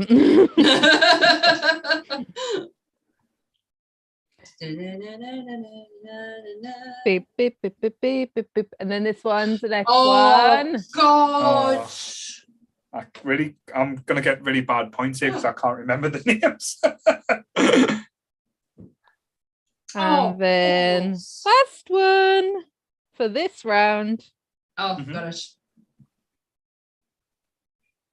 I think it's this. Oh, this might be what I wanted to call my cat. Okay. Are we ready? I'm sorry for lowering the tone. I do apologise. Like, I have no idea on the first one. Even I've if you've seen the film. I'll just put Madame Pussy. That's what you should have been called. Anyone else, Sam? Nah, not a clue. No one in the chat either. She's called Miss Kitty. Miss Kitty, oh well, not and too I far wrote off. An American Tail, but I guess it's not the original. It's not the one. first one. It was Feifel Goes West. Mm-hmm. Which I have seen them all, but they're not very much in our childhood-ish, were they, Sam? No, not at all. Not at all. Too upsetting. What, Russian mice? Yeah. Right. Being tortured by the American civilization. Moving on quick. Ginger. Cat. It's called Cat. Cat. All right. He doesn't have a name. From Breakfast at Tiffany's. And I have never seen it. It is. I mean, obviously, there's some questionable choices with Mickey Rooney's character, but she is fabulous and she looks fabulous. And Holly Golightly, I love as a character. But yes, Cat. Are you going to explain why it was, if anyone hasn't seen the film? Because it's incredibly offensive to Asian people. The fact that they cast a white man to play an Asian is awful. Is awful. But yeah. Moving on. This one. Can't remember. I know it was a bad cat. It wasn't a very nice cat. It begins with an A, doesn't it? No. Oh. Not at all. His name is Lucifer. Lucifer. Oh my god. It's her cat from Cinderella, isn't it? Is it Cinderella? Yeah. Yes, it's from Cinderella. It's the wicked stepmother's cat. Yes. Right. Fat cat. And then the last one from this round. Is it Mr. Bigglesworth? Paul? It is, but I put bald pussy. Wow. An obsession with pussies. I don't know. I just went. I couldn't remember the name, so I just went for the most crude and vulgar jokes I could think. And I do apologise, but you can apologise to my parents because they are in here today. To be fair, I've had to apologise to Charlotte's, yours, mine for a daily basis. But yes. Yes, it's Mr. Bigglesworth. That's it, because I wanted to call mine, and I can't remember. It might have been Mr. Bigglesworth or Mr. Fluffy or something like that. Mm-hmm. I would never get it past Dan. That's for sure. I think you've got good cat names. My cat names are awesome. Yeah, I do like your cat names. Beatrice and Baxter. Yeah, so again, leading on to the cat subject, because I'm going to lead on to this now. Which is your favourite cats in movies or TV shows? If you see the movie Cats, I'm going to log your off screen. Oh my god, she made us watch that. She put us through how many hours of that film? Oh yeah, it was bad. It was terrible. I'm trying to think. Probably it's like the Aristocats. If I had to answer for you, I would have thought you would have said Purdy, not Purdy. That's from 101 Dalmatians. What's the man called? In the Aristocats. In the Aristocats, the mam cat, because that's who I would have thought you would have picked. Oh no, I know what it's called, but I've got a question on it, so I'm not going to. I know the kitten was called the white kitten was called Marie. Yeah. In the Aristocats, but probably my favorite was Figaro out of Pinocchio. Oh yeah, he's cute. That film is traumatizing though. It's nightmare fuel, especially when he turns to the donkeys. But and also can't help but mentioning Lady Dinah from Alice in Wonderland. Oh yeah, Dinah. and she's waving bye-bye. Thomas O'Malley in the Aristocats, just Thomas O'Malley. O'Malley, the alley cat. I can only remember vaguely watching it once, and I got the badges from Burger King when Oliver Twist. Remember that? Right. Yes. Yeah, and they had the badges that came out. It was called Oliver and Company, wasn't it? Oliver one. Yeah. Yeah, but they had like the really fancy pins. They weren't like badges or anything. They were like proper, like like the metal ones type thing. Yeah. It stands out, that one, because I remember Bruce Springsteen doing the music for that film as well. So that one always was one of my favorites. Was it Bruce Springsteen or was it Billy Joel? It was Bruce Springsteen, I'm sure of it, for Oliver and Company. I know Billy Joel did a voice of some sort, so I thought. I've never seen it, so I can't say anything. I think I've only ever seen it once. Cannot remember much. I just remember them pins because they were brilliant. It wasn't like a badge or anything. That was like awful. It was class. Plastic, yeah. So right. Do you have more questions for us there, young lady? Yeah, I've got 2 more rounds. I've been well prepared. So Sam won that round, did she? Shall I have no idea. I'm not paying any attention to that. Okay, so the next one's trivia about cats, so you just need to write it down or just see it after the fact. We'll just do one and then get the answers. Yeah? Okay. So I'm just answering. Yes. Okay. So I've got like a buzzer system where we have to do like a buzzer in or anything. Well, you can do that if you want. Okay. In the 1999 classic The Mummy, brilliant film, Brendan Fraser has a scene with a cat. Generally, what happened in the scene? Didn't they scream at each other? Didn't the cat hiss and he screamed? Just give us a bit of a... Look, I'm trying to. I made these questions. Mam will know this one. So Mam would know this one. I'm sure it's like a hiss and a scream. That's my answer. The cat was setting the alarm, wasn't it? Then everything started kicking off, I believe. Could be wrong. Okay. It's been years since I've seen this. What? I watch it like all the time. Love it. No, you don't. I do. The Mummy's a great film. The only thing that jumps out in my mind for the Mummy is like, he's good. Hey, I've got the horses, but it's like, but you're on the wrong side of the river. That was like the big joke in it, but I totally failed at that one. It was the second one that was on, and the biggest joke out of all of it is this place is cursed. This place is cursed. That place is cursed. Okay, so the scene is it's like on a piano and it goes bing bong bong, and then the thing goes and like goes away, and then like he grabs the cat and like throws it at him. All right. I do have a bonus point cat abuse. Yeah. I wrote down bonus. What colour was the cat? It was ginger. You know what I did? What? Didn't take a picture of the cat. Think it was white.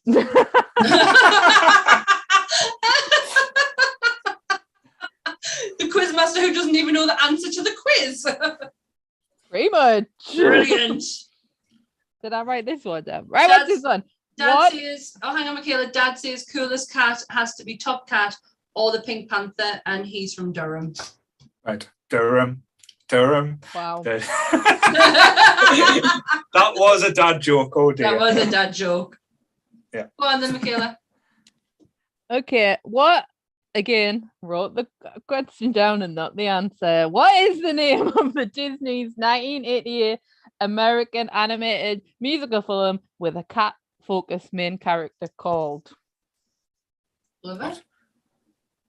What is the name of Disney's 1988 American animated musical film with a cat-focused main character called? What's the film called? Oliver and Company. Oliver and Company. Yes. Yes, ding, ding, ding. Which again, never seen. Right, look, I do this on a nighttime when I'm watching like I'm a Celebrity or something. Right, next one. The Aristocats. The 1970 amazingness. The female star of the movie was a white cat with blue eyes, determined to educate her 3 kittens to well-mannered members of the feline upper class. What is the name of this stylish cat? What's the name of the cat? Oh God! Why I didn't say it, because it was one of your questions. It's not. Is it Portia? I think it begins with a P. Is it Portia? Camellia, I'm gonna say Portia. Pamela. Go up. Yeah, I don't know.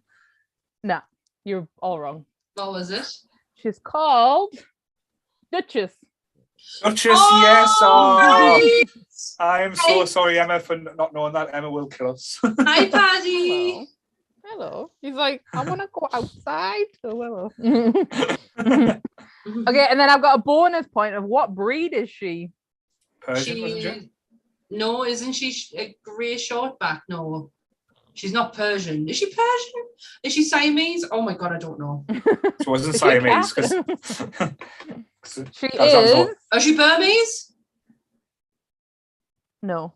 Oh. She is a long-haired, pure-breed white Turkish and Angora cat.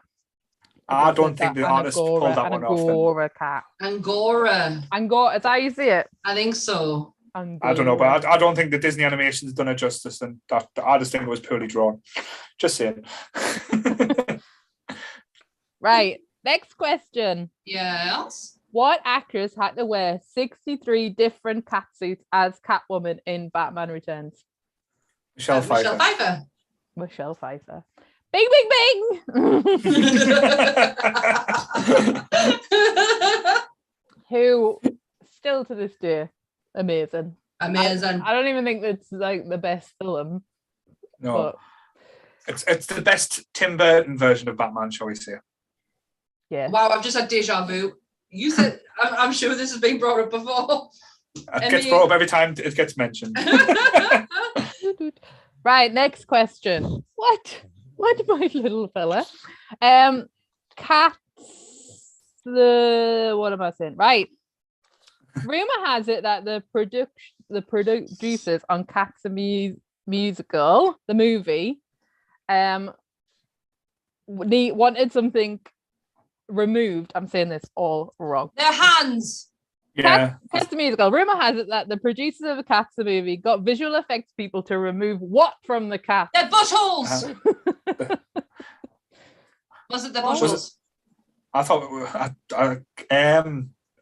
was the hands swing, like the hands being swing dodgy, but it probably was buttholes. It's buttholes. Buttholes. I knew it was buttholes. I just wish they could have removed James Corden. That would have been better, to be fair. But to be honest, he is not the worst. He's not the worst part about it. Not the worst part of that film by far. In actual fact, the whole thing in its entirety is just it's awful. It's horrible. The hands. So before we move on, can someone just tell me what the film was about? I still don't get it. I watched it. I just don't understand it. That's the beauty of it. You've got to watch it again to go and find out what it's about. No, I can't do that. I can't tell you. We watched it and I was like, I cannot tell you what I've just watched there. I generally don't understand what's happened. I can't believe you made us watch it. Saying that, I did make you watch The Devil Wears Prada, so that's a good film. I enjoyed it. Absolutely hate it. I screamed the whole time watching it. And she did. And she did. Believe you me, she did. To be fair, it's been redone a few times. It was pretty much just the remake. Well, they remade it with Cruella. That was pretty much The Devil Wears Prada, and also Ugly Betty was basically just a elongated version of it. You liked Ugly Betty? I liked Ugly Betty. I stopped watching it after like a couple of seasons, but yeah, I do not like that film. You not like Anne Hathaway? I do not like Anne Hathaway, and she didn't deserve to go on that trip. That one, Emily Blunt, her ass off, and she just swans in, takes a job. Anyway, next one. What does Carol Baskin say when she starts her cat videos? Hey, you cool cats and kittens. Never watched it. I've just said it. Never watched Tiger King. Hey, all you cool cats and kittens. Yeah. Hey, all you cool cats and kittens. This is Carol and the Bobcats.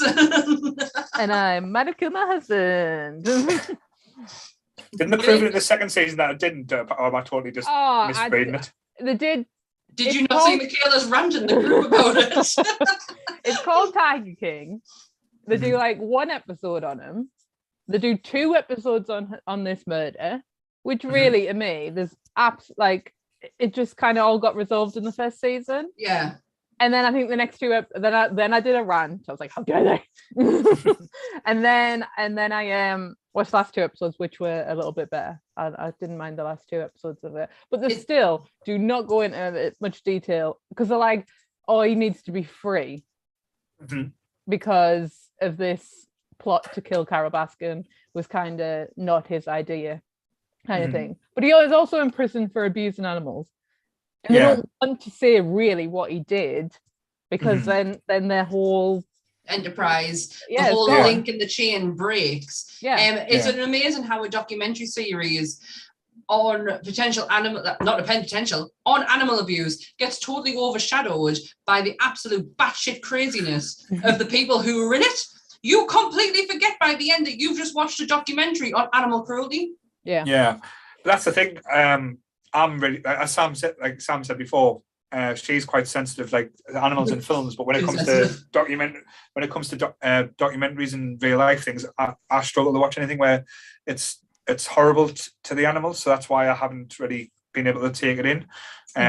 Just that aspect. You don't see anything. You don't see. Honestly, you don't. You don't see anything. But it's very, very prevalent. It's very there. But as I say, because of the batshit crazy people who are in there, you forget that part and just focus in on the absolute nonsense that goes on in that documentary. I am going to watch the second one. I just needed to wait until Michaela calmed down a bit. I like it's just the Carol Baskin stuff where it's like she's not, there's a guy in the first series who's got the big white hair. And he is now in prison or going to jail because of the animal abuse. One of them died. He's not in it. He's not in it at all. And it's like, why are you giving him? He must have some sort of like, like I talk about it.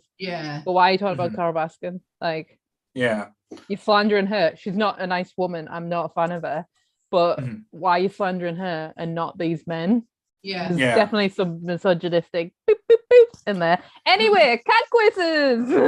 just before we move back into the quiz, you've inspired me for next week because I know you're coming back on the podcast next week for the top 5 Disneys. I've just found something that's going to make that entertainment. The ultimate Disney quiz book. So I'm going to quiz you next week on the podcast as well. So I'll get me revenge. Oh, you don't know how nerdy I am when it comes to Disney. I've just seen Sam's face. She's like, oh, fuck. I know my stuff. I'm okay. I had to grow up with Michaela, so... I spent the first, 15 years of my life just watching Disney films. I actually... Michaela has a really decent VHS Disney collection, and it's all in my drawer behind us. Is it the Diamond collection? Because the Diamond ones are worth a fortune. Oh, probably not. But... I wouldn't want to say, and I'm not pulling the box out. But yeah, I have all Michaela's VHS Disney collection. The hoarder in us couldn't get rid of them, but I couldn't. But the hoarder in me was like, I was like, just bring them to my house. I have storage. We'll be able to find some because I can't let anything go. Like she's just had a massive clear out of all of our Nightmare Before Christmas stuff. I've had to take it off her hands because I could not like the idea of someone else taking it off. So quiz.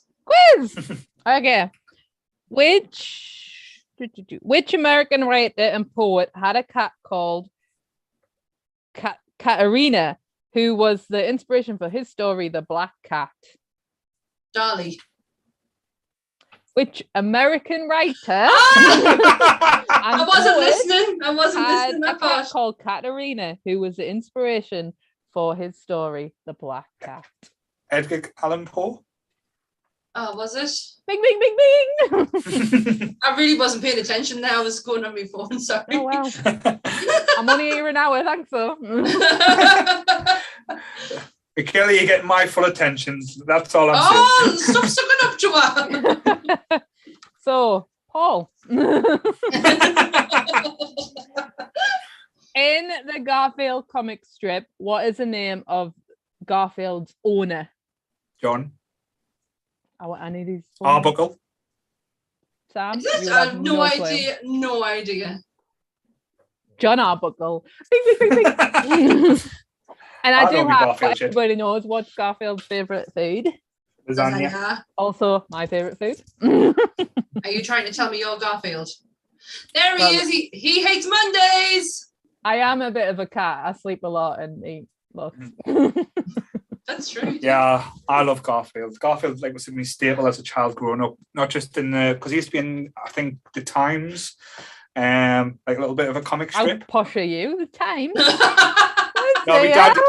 Bless me, Dad used to think. Well, the sports section was always good in the Times. I'll give him that. So we used to read about the rugby and that. But ITV on the Saturday mornings used to have the Garfield show, and it was the Garfield and Odie show and stuff. That was always on it as well. And what was the girl called? Nerval? I can't. No idea. Don't worry, it's not a question. All right. Next one. Smudge, Socks, and Cookie. What are the connections between these cats? Smudge, Sock, and Cookie. They were on a program. They ring a bell, especially Cookie.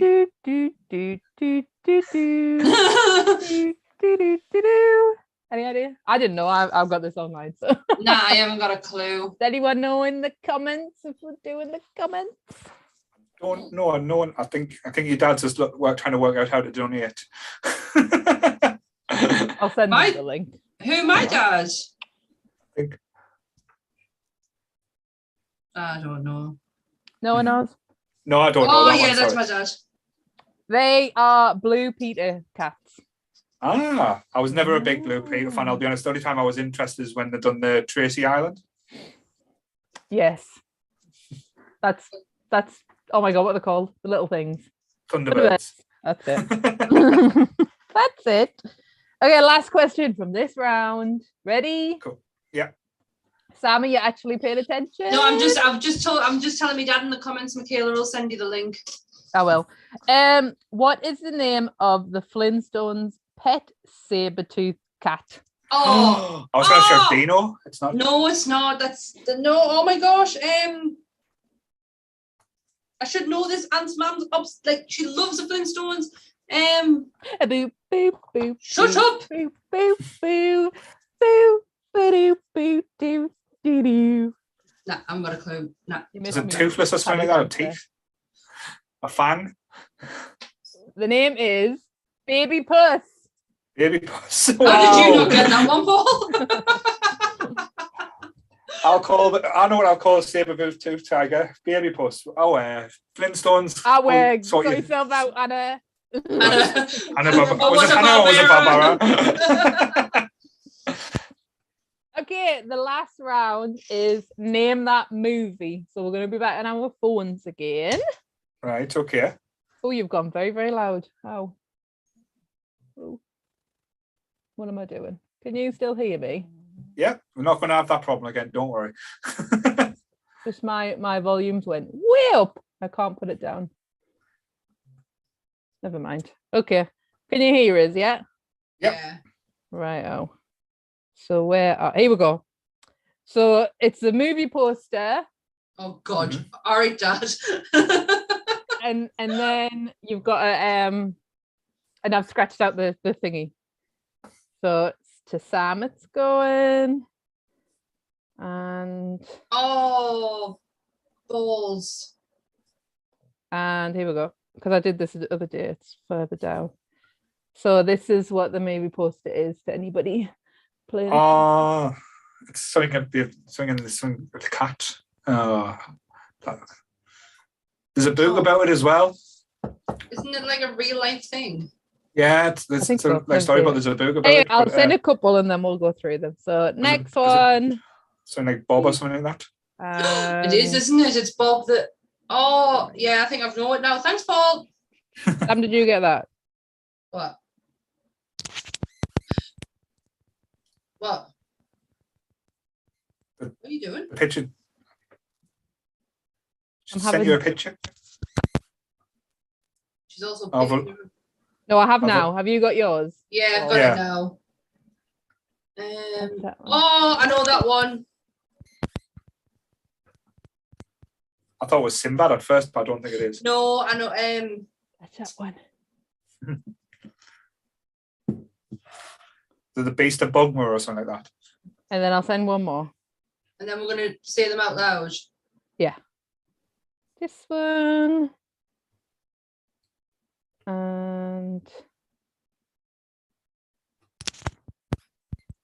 Da, da, da, da. I know. I don't know why, but my sound keeps going in and out on me things.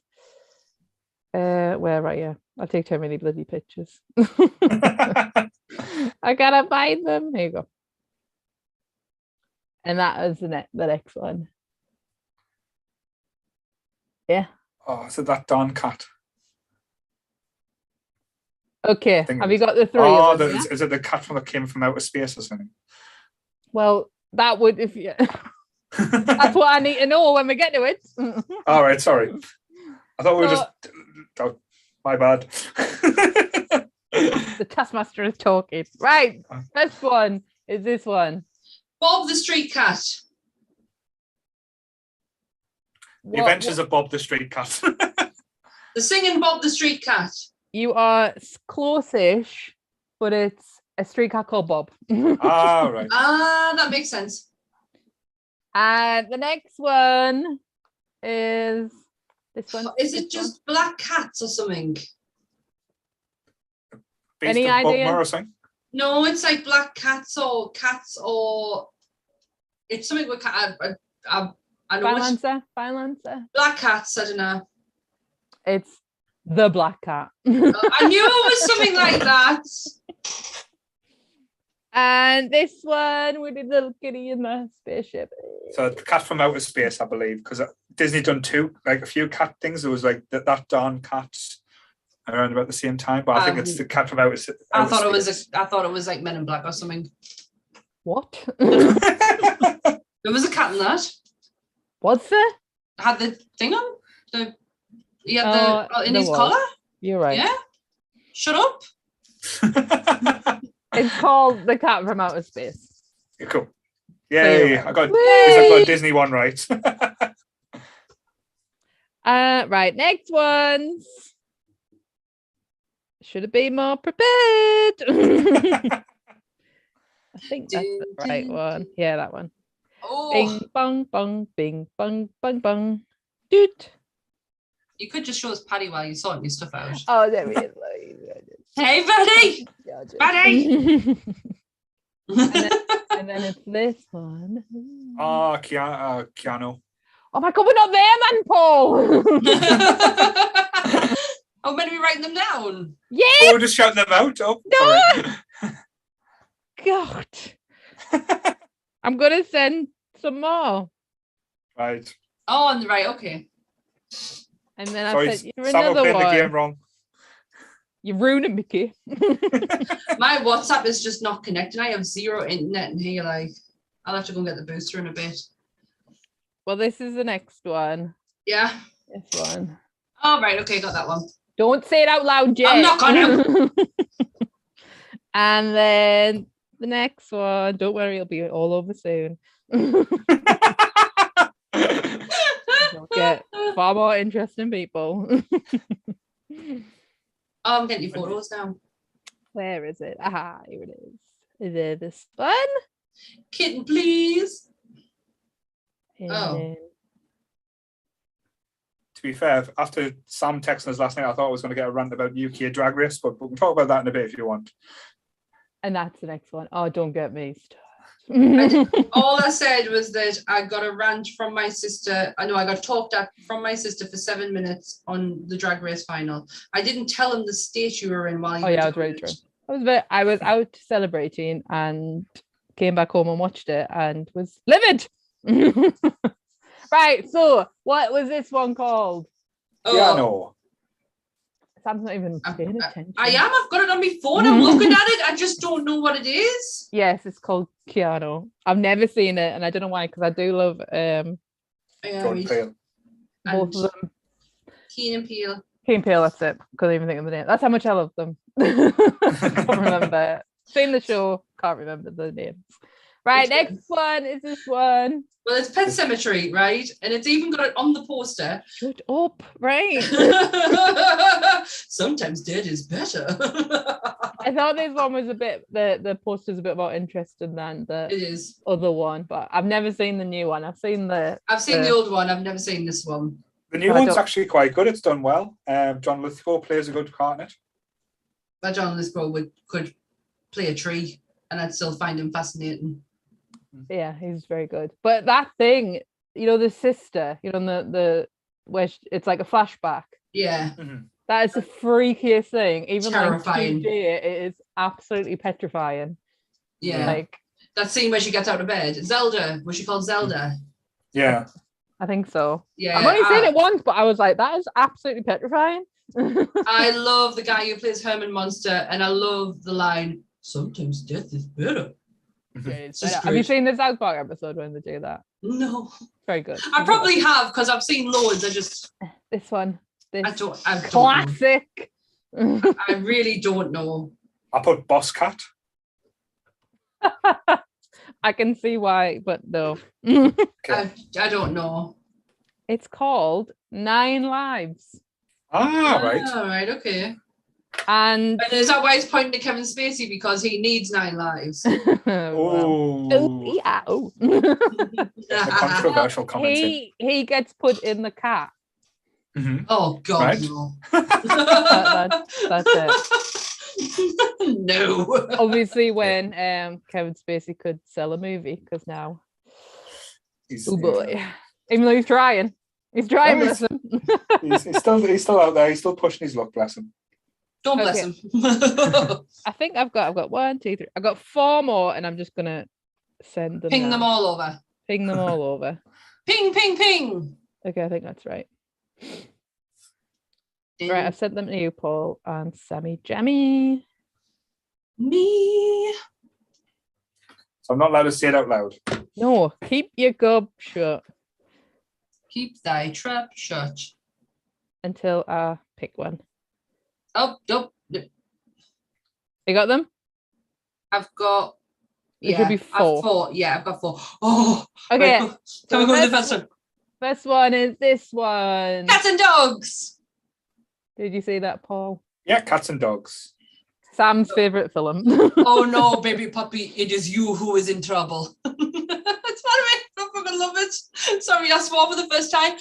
Absolutely love that film. I was like, I'm gonna love it. Can't be, Yep. It's film. I hated every minute of it. I just didn't like it at all. Oh no, baby puppy, I believe it's you who is in trouble. Yeah, it's a terrible film. Yeah. Okay, this one's next. It's all. The Pet Cemetery 2. No, it's Sleepwalker. No, Skinwalker. No. I do know this. You did, and you've just said it. So which one was it? It's Sleepwalker. Sleepwalkers. Yes. Thought it was. It's I've never seen it. Stephen King, obviously, as it says on it. The next one, Peter Cushing. That is. I want to say Prowler, but I'm wrong. I know I am wrong. This one here. Yeah. I don't know that one. I didn't know that one. Well, I do know it. I just don't know. It's got a good cast mind. Donald Pleasant, Ray Millard, and Peter Cushing. I can't remember the name. It is some. It's like just. It's obvious as cats, but no. Go on. Pulls out your misery. Maybe I got two mixed up there, but I've got here the Uncanny. All right. No, okay. So either that one's the Uncanny, or I've completely ruined my own quiz. And then no, the other one was definitely no. That is definitely black cats. That the poster is like it only had black cats on it. So yeah, that is right. The next one, Carl Lenley presents. Is it Cat People? Cat People. Yeah, this one's the last one. Yeah, is that Cat People the last one? I've got Cat Girl. Right. Do you know there's going to be people go, that's wrong. No, I don't. I'm probably I'm wrong. I knew there was a film called Cat People that was around about the same time, but yeah, them were bizarre. I'm not going to lie. Anyway, that was my quiz. Well done. Well, I wasn't expecting a quiz, so very interesting. I thought you were going to like embarrass the shit out of me with something. Oh, Like, in my head, I was like, I'm going to do a whole hour of why I hate Lord of the Rings. And Stephen went, don't, you'll just embarrass yourself. Well, to be fair, the first question we got asked what films are the most disappointing ending, and I just shot out Lord of the Rings. And then my computer broke. Yeah. just didn't even have a chance to defend it, so it was fun. We've just gone this why. Well, it was too long. Could have been cut down to this, but yes. But sorry, Sal. I'm used to it. What other ideas did you have? Oh, I honestly can't remember. I just was like, what am I going to do? I was thinking top 5 something, but don't know. So I was just like, screw it, I'm going to do a quiz. I don't know who won. Did anyone know who won? I think Sam won, to be fair. I'll give her credit. I think I had one round where I did well, but she beat me in the first round and definitely beat us in the second round. And who knew there were so many cats in films? Oh, there's loads. There's always a cool cat, but not just in films and cartoons as well, like Top Cat. He was the best cat of them all. My dad said that in the comments, by the way. I love Top Cat, but I think cats always got portrayed a little bit differently to dogs as well, because dogs were always like portrayed as like the stupid, lovable companions, where the cats were always either conniving or like cats are bastards. Yeah. So the other on Cats versus Dog, aren't they the villains? Yeah, the cats are the villains. Well, the cats were the villains in American Tail as well. Apart from the big ginger one. The big ginger one, yeah. Yeah, can't remember his name. Do you remember that? What? American Tail? American Tail, yeah. In there, isn't it? Anyway, so that's my hour then. I know I'm 10 minutes, so do you want to talk about Drag Race? I do. So what did you feel about the final? Spoiler for anyone who's watching, sorry. I don't want to say anything negative about the person who won. Mm-hmm. I just, with the whole show, it's so overproduced. It's so like, that's my favorite and she's going to win. Yeah, which I was a bit disappointed in a way, because you knew from the first episode who was Rue's favourite, and even when she underperformed in certain tasks or did the same look, which Rue would have shot other people down for, because she was always about the high pointy shoulders and tight in. That was pretty much every look that she delivered, even though it delivered in different ways. But other contestants would have been shot down, and it was disappointing in a way that Rue now you can telegraph who's going to win in each season from the first to the second episodes. But I do give her a credit, because I thought in the final episode she was the best standout performer out of the 3 and give the best speech and like had the most interesting part. But the other 2 went like the lip syncs. Ella wasn't great. I think she forgot her words at some point. Kitty's speeches, you knew what was going to come out of her mouth. It was so generic. So I kind of didn't think. That's why I thought she did well in the last episode. But yeah, I completely understand all the way through. You just thought Rue's got his favourite here, and you know nothing's going to happen. You did in the last series. It's just the only difference is that person was incredibly talented and incredibly entertaining. Like Lawrence was his favourite from day one. And the minute, and if you clock a Rue favourite, you know who's going to win. There's no point in watching it anymore. Yeah. Well, she looks at it and says which one she's going to make the money from. That's how it works now with Drag Race. You think which one's going to be the most marketable, which one's going to be the most. And she's very much like, she's a little bit of Aquaria, a little bit of Violet, a little bit of Raven. She's like a little bit of all the other drag queens. And I think she wants that, because it's been on for so long. She now wants that. These are RuPaul's Drag Race drag queens. Yeah. Like they are like a brand. It's a brand, and this brand is now incorporated in this queen. I've lost off with the All Stars that was on was brilliant. I absolutely loved every second of that, and I really wasn't thinking I was going to enjoy it, the last All Stars, but I watched the first couple of episodes of the UK one, and it just didn't have the same spark as what it did with the last one. No, it didn't. I've never liked who won on the British ones either. Lawrence and Vivian I thought were brilliant winners, very well deserved. I wanted Davina and then I wanted Bimini. Yeah, but the problem is with the first season, the British queens weren't polished. They were very rough. There was only one that was polished in the total package, which was Vivian. The second one was a bit better, but as you said, Bibbidi was the more interesting one, but I don't think marketable. Brew would have got the most out. That's why he went for Lawrence, who was again the most polished one out of the lot. Like some of the looks Lawrence did, he must have paid a fortune for. Like say the Texas Chainsaw Massacre one was one of my highlights. Yeah. But again, this year the queens in the UK one have been a little bit more polished, as Veronica found out, because she was stepped up a gear against them, and she would have been in the top 3 in the second season, but she was nowhere near in the top in this one.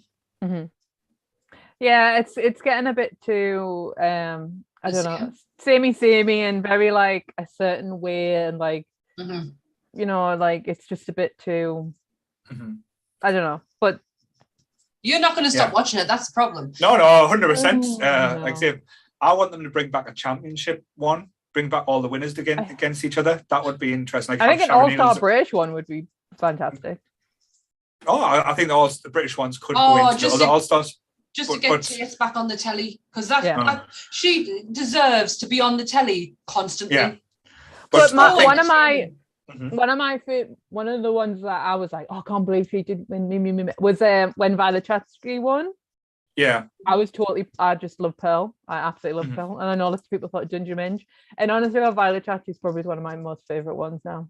I think she's absolutely phenomenal. And I think that could be the story of the last year won this one. Certainly, but I think it's again similar to what you said, the final with Aquaria and Eureka. Like when they've done the lip sync, Eureka blew Aquaria off stage, and that's why Rue sent them both through to the final, because she didn't want to send Aquaria home, give her another chance, and then that's why she got the crown, because that lip sync she did with Eureka was absolutely unbelievable. Eureka's a little dark horse, really. She's the most progressive queen in All Stars. She was just a joy to watch. She really was. She was absolutely phenomenal. And I even like Ginger in the All Stars one as well. Yeah. I know you didn't, Michaela. I think she just had her best time on Series 7. That was it. Yeah, cool. So just before we bring Jules in, do you want an update on what we've raised so far? Yay! So far, we've raised £410. That's amazing. Wow, I checked before Michaela came on and we were only at £375. Yeah, so £410 now. So again, thank you for everyone. Thank you so much. Yeah, so I'm a little bit spacious there. That's knocked us for 6. I wasn't expecting that. But yes, so I'm going to bring Jules in now. So hopefully we don't have any more technical issues. So thank you for that, Michaela. It was like I say, it was very you. It was something that wasn't expecting, something a bit different. Thank you, Mum and Dad, for the donation. Little Mother and Father Bear. Here's Julie. Can you hear us, Jules? She's looking at us. Can you hear us? I can now. Hello. Yes. Bless it. The look of fear. Not bad. The look of fear when someone joins, just in case something doesn't go right. No, I hadn't turned my audio on. The problem that happens, everyone. Yeah. So before we wrap up with Michaela, anything else you want to say? Anything else you want to go with, Michaela? Wrapping up your Friday. Yeah, I'm looking forward to Friday. Top 5 animated Disney films. Yeah, I've already got my 5 picked, so it's fine. Yeah, I want to get in there quick because I know some will be the same as you guys. So. Just do what I did and just force yourself into the first option, so you make sure that at least one of yours gets picked first. Yeah, definitely. But I could pick from many more. So yeah. Have a great day. Cool. Thank you very much. And see you next week. Yeah. Bye. Bye. Bye. So just as we're having a changeover as well, just to let everyone know, please keep donating. Like I say, we've raised so much, which we weren't expecting. And again, it's going to the little kittens. I know it's snowy outside. We don't want cats outside in the snow. So that's the main thing. But yes, so welcome, Jules. So hi, stranger. Hiya. How are you both doing? I'm going to move my screen so I can see you both. There we go, that's better. I'm no bother. Sam's got over the meltdowns of earlier of having the problems, so that's all good. Yeah, that was a bit of a trauma. I did dial in earlier on and watch some of it, and I'd heard that you'd had the first hour of technical difficulties. It was awful. Nothing would work, and I just kept screaming, "It's absolutely effing typical this. Every time I want to do something, technology just fails me." I was really, really going for it in the living room. I've even got like my Mac set up just in case something happens here, and my Mac is smashed to pieces, but at least I know it works. Ancient, but yes. Yep. Ancient but trusty. That's what you need. Exactly. Could describe me in a lot of ways there, so we're not going to go there. But yes. So again, another debut on the podcast this week. So as with all of our other guests who are new, we always like to tell them a little bit about themselves and your nerdy credentials. So take it away, young lady. Yeah, so young lady, my God. Right, so I'm Jules Sharples. I've got a small sole trader business, Spellbound, where I write poetry for greetings cards and eulogies, speeches, advertising, things like that. And I also write and illustrate rhyme and children's stories. So that is not my day job, sadly. One day maybe. But my topic today is going to be top 5 children's authors whose works have transcended the page. So, very interesting. Oh. I thought yours was going to be legacy around this. Yeah, I knew fine well. We had an inkling of what your topic was going to be because it's you, Jules. We know what your topic's going to be. Yeah, absolutely. Especially with you having a book coming out soon. So when's your book being released? I do. Yeah, also doing this now. So small plug. Oh, this is my book, The Curious Mouse, which you can pre-order now in time for Christmas. The book. Where can you order that from? Just by messaging my Spellbound page on Facebook, and cool. My number. If you can get links to Paul, we can try and put it on the group and that, and on the Facebook. Like especially for you, because Paul's going to cut these all down into our segments, so we could at least get the link on yours. Oh, fantastic! That would be great. So this one I haven't illustrated myself. It's just a little A5 booklet book, and I had the help of a fantastic young lady called Macy Heselgrave. Oh, what a name! Yeah, it's a lovely name. But me and me mixed it up. Macy Heselgrave, she's an art student from Leeds, and this is the first time that she's illustrated a children's book as well. So she's done some absolutely fantastic pictures for me in here. So yeah, this is our first go at mass publishing, because usually what I do is one-off children's stories, so I only get them printed. Just large A4 landscape usually, and I do all the illustrations and then do them on the computer. So this is the first. It's fully hand illustrated. She did it in a little sketchbook, which is why we couldn't make it any bigger than this. But yeah, so if anybody wants one in time for Christmas, they're £6. And I'm sure Jules will be nice and sign them for you as well, just so when she is famous. We should be signing them all. Every copy will be signed. So it's only small batch. So every copy will be signed. Oh, cool. As me and Sam have known Jules for a long time, since our college days. Jules is one of these people that is the nicest people you'll ever meet, but you are super jealous of her because there's nothing she can't be good at. She picks up, is one of the most talented people I've ever met. You see, I thought I was a good artist till I met Jules. So no, absolutely not. Your work's absolutely fantastic. And I just, it's getting the time to draw is the biggest thing for me. I love doing it, but when you're out of practice and stuff, it takes forever to get back in. Certainly. So with this topic as well, I know, the person who was on at the start, Charlotte, will probably be having an orgasm now because she is so into her stories and books and stuff.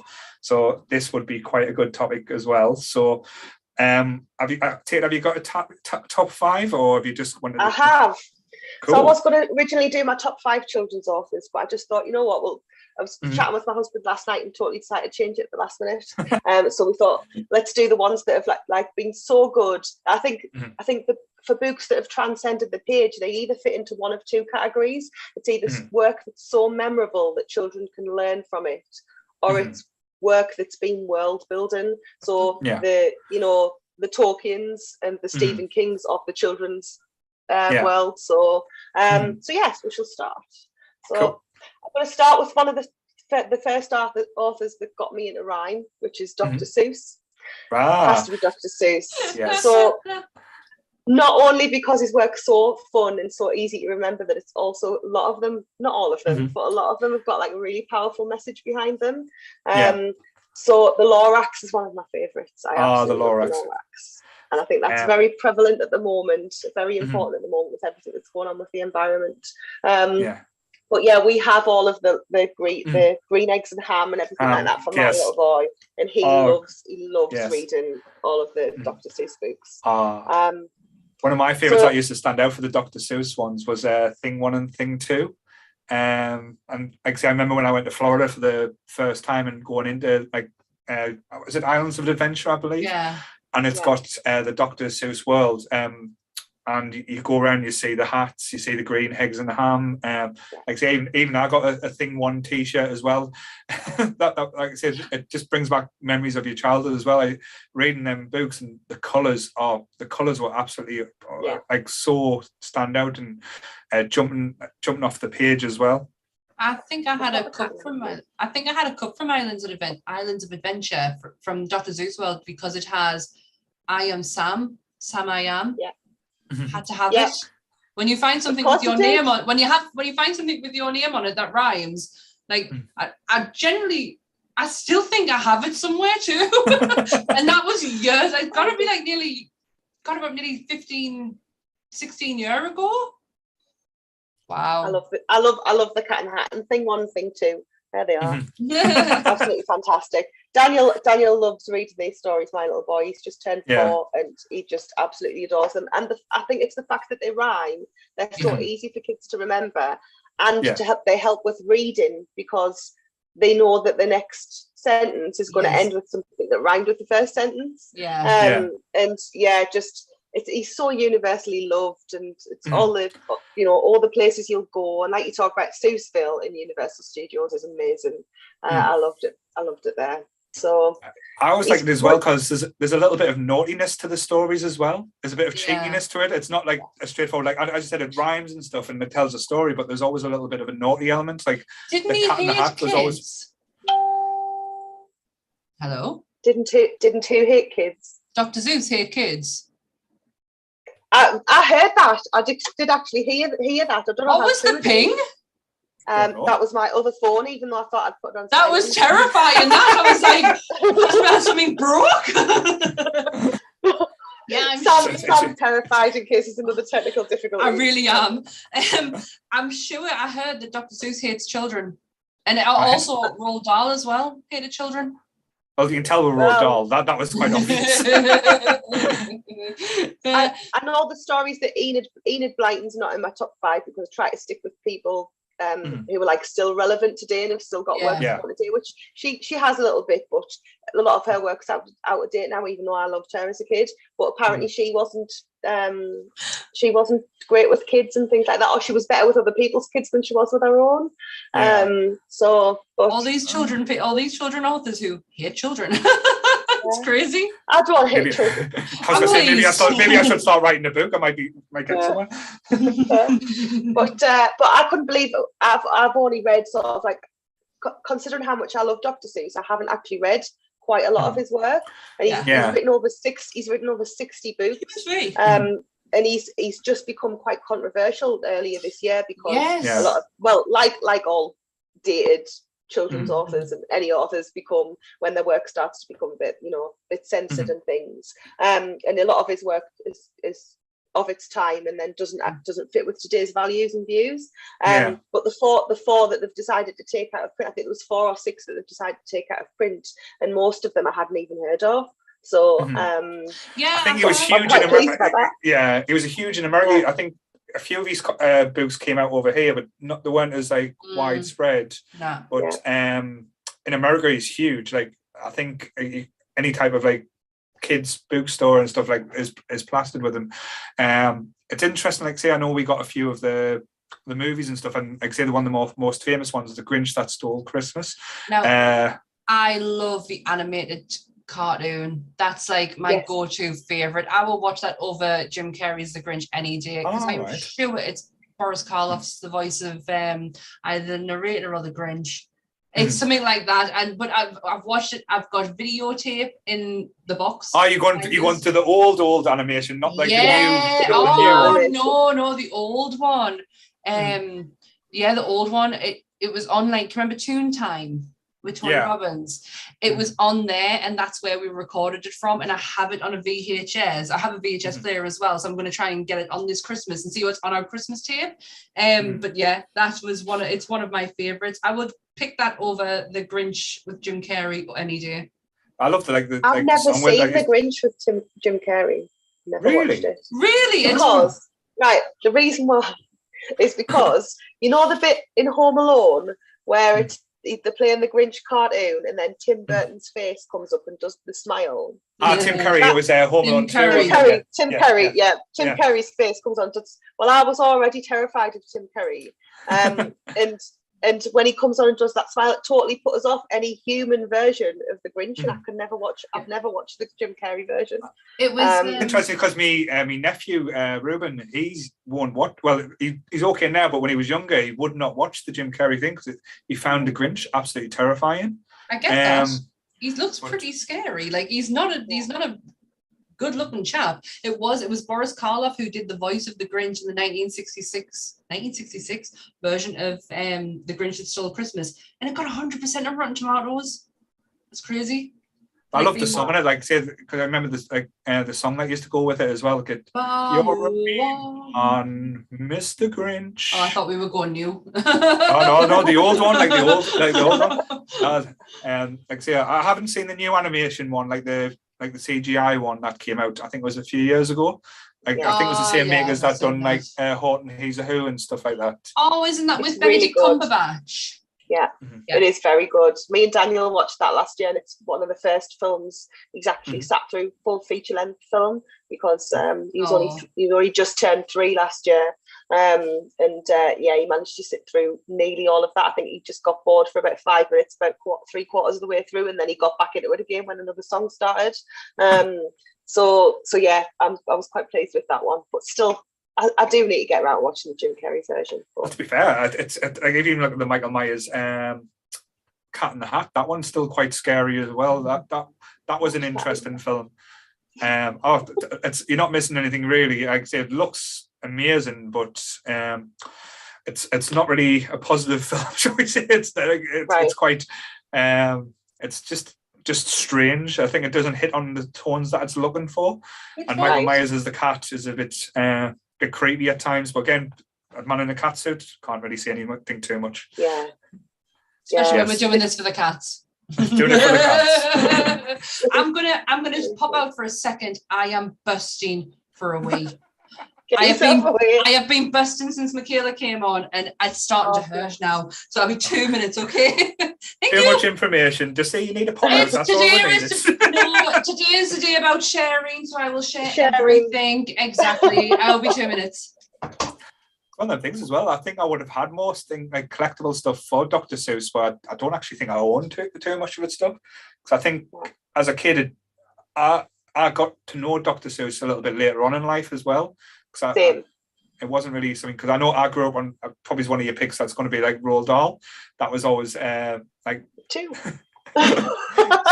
so it could be a good segue there. So that was like my bread and butter. And I know we had a little discussion about this in the podcast about favourite 90s films when Charlotte picked James and the Giant Peach. That, like I said, Roald Dahl has a huge special place in my heart as well. So I'll let you move on to your second subject. Yeah, number 2 was Roald Dahl. Yeah, so just he was our Dr. Seuss, I guess. Yeah, he was like the British Dr. version. Seuss was big. Yeah, I mean, for all Dr. Seuss's stuff was more rhyming and more colourful. I think Roald Dahl had the darker side of things, and he was more. It was the gruesome stuff that got Roald Dahl stuff was the things that opened up all of the work of Horrible Histories and all of the stuff that we got that came out of that afterwards. It was very British as well, though, the British sense of humour to it as well. I think that was like the aspects I always get from it, especially the because I've got memories of sitting with my grandfather and like reading the stories from these, like my biggest and favorite ones, and I hope they'll always do bring out a film of it. There's the Twits. I don't know how it would work these days, but I read that book front and cover so many times over and over, to the point where the book was falling apart. But the Twits, and like the whole the big parrots that used to like trick them and find different ways to treat them and stuff, that was absolutely brilliant. But I don't think there's many like say Roald Dahl books now that hasn't been transferred to screen, because most of them have. Like we've got Fantastic Mr. Fox, the BFG, like say the two versions. Sorry, Sam, we're talking about Roald Dahl now. You look confused. No, it's absolutely fine. I'm kind of glad I missed it a little bit, because I'm not his biggest fan. I know. Are you not? Oh, I wish they would bring to screen the two of my favourites that I love that they still haven't brought, is the Magic Finger and George's Marvelous Medicine. I remember the Magic Finger from being a kid. Yeah. And I think they'd both be absolutely fantastic. But Matilda is definitely a favourite of mine. Yeah. Like the first time I read Matilda, I was quite small, and I do remember trying the pencil thing. Trying to move stuff with my mind and trying to get. So like we're doing the Jedi mind trick. You're doing the Matilda things. Yeah. But I absolutely adored Matilda. And yes, the Twits. And I think one of the biggest things that sticks out from the Twits is, you know, how horrible people were, and that one line that was if you have nice thoughts, they'll shine out of your face and you'll always look lovely. And I think that's one that my nana used to say with us when we were, I think I must have first read the Twits with my nana. She liked that line, and we used to say that. We always used to say, if you have bad thoughts, you'll be an ugly, you'll like look like an ugly person, but if you have nice thoughts, it doesn't matter, you can be the ugliest person in the world. It explains this then. You're beautiful, Sam. You're gorgeous. Oh, you're too kind. But good shout with George's magical medicine. I hope they don't make that the only reason. I love the Rick Mail version. I think I shared a post on it as well to the Jack and Ori on the Facebook page. I love his take on it and the expressions, and I don't think you could make it now without Rick Mail being in your mind. Charlotte has exploded in the comments, by the way. She's like, Charlotte is like loving this at the moment. I'm surprised Charlotte hasn't joined us just for this hour. So, to be fair, she's got the code. If she wanted to, she could jump on. So get herself on, jump on.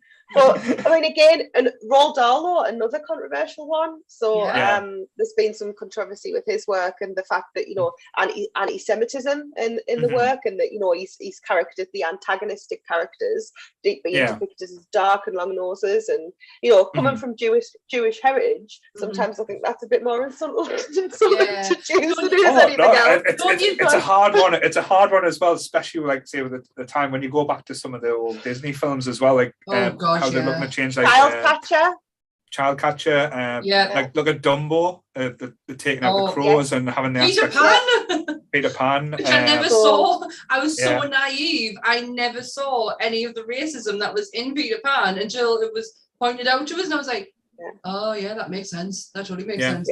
But aren't you going to find that now? Like, as in the age that we are going to find that things that we loved as children aren't going to be loved when we're in our 40s. You know what I mean? And I think a lot of it's open to interpretation as well. I mean, antagonistic characters have been depicted like that for centuries. We're not talking just, you know, just in the last 100 years, 200 years sort of thing. You know, you're talking way back. So it's a lot of stuff's going to be problematic. 100%. Look at going back to the Disney thing, we'll never see probably Songs of the South. Oh my God, no. Disney Plus or anything like that. But again, and they are changing the ride as well from Splash Mountain. It's going to be to do with rather than Brer Rabbit, it's going to be about the Princess and the Frog. I think that's more of the treatment of the actor as well at the time. Not, I mean, yes, the actual film itself. Oh, well, the tones in it, like the cotton and stuff, it's horrible. Yeah. But the treatment of the main guy as well was absolutely diabolical. I am so comfy here, by the way. I think I made a good choice moving in this room. I've like got my feet up. I've got my blanket on. I'm so comfy. And we're talking about children's books. Like, I'm so comfy.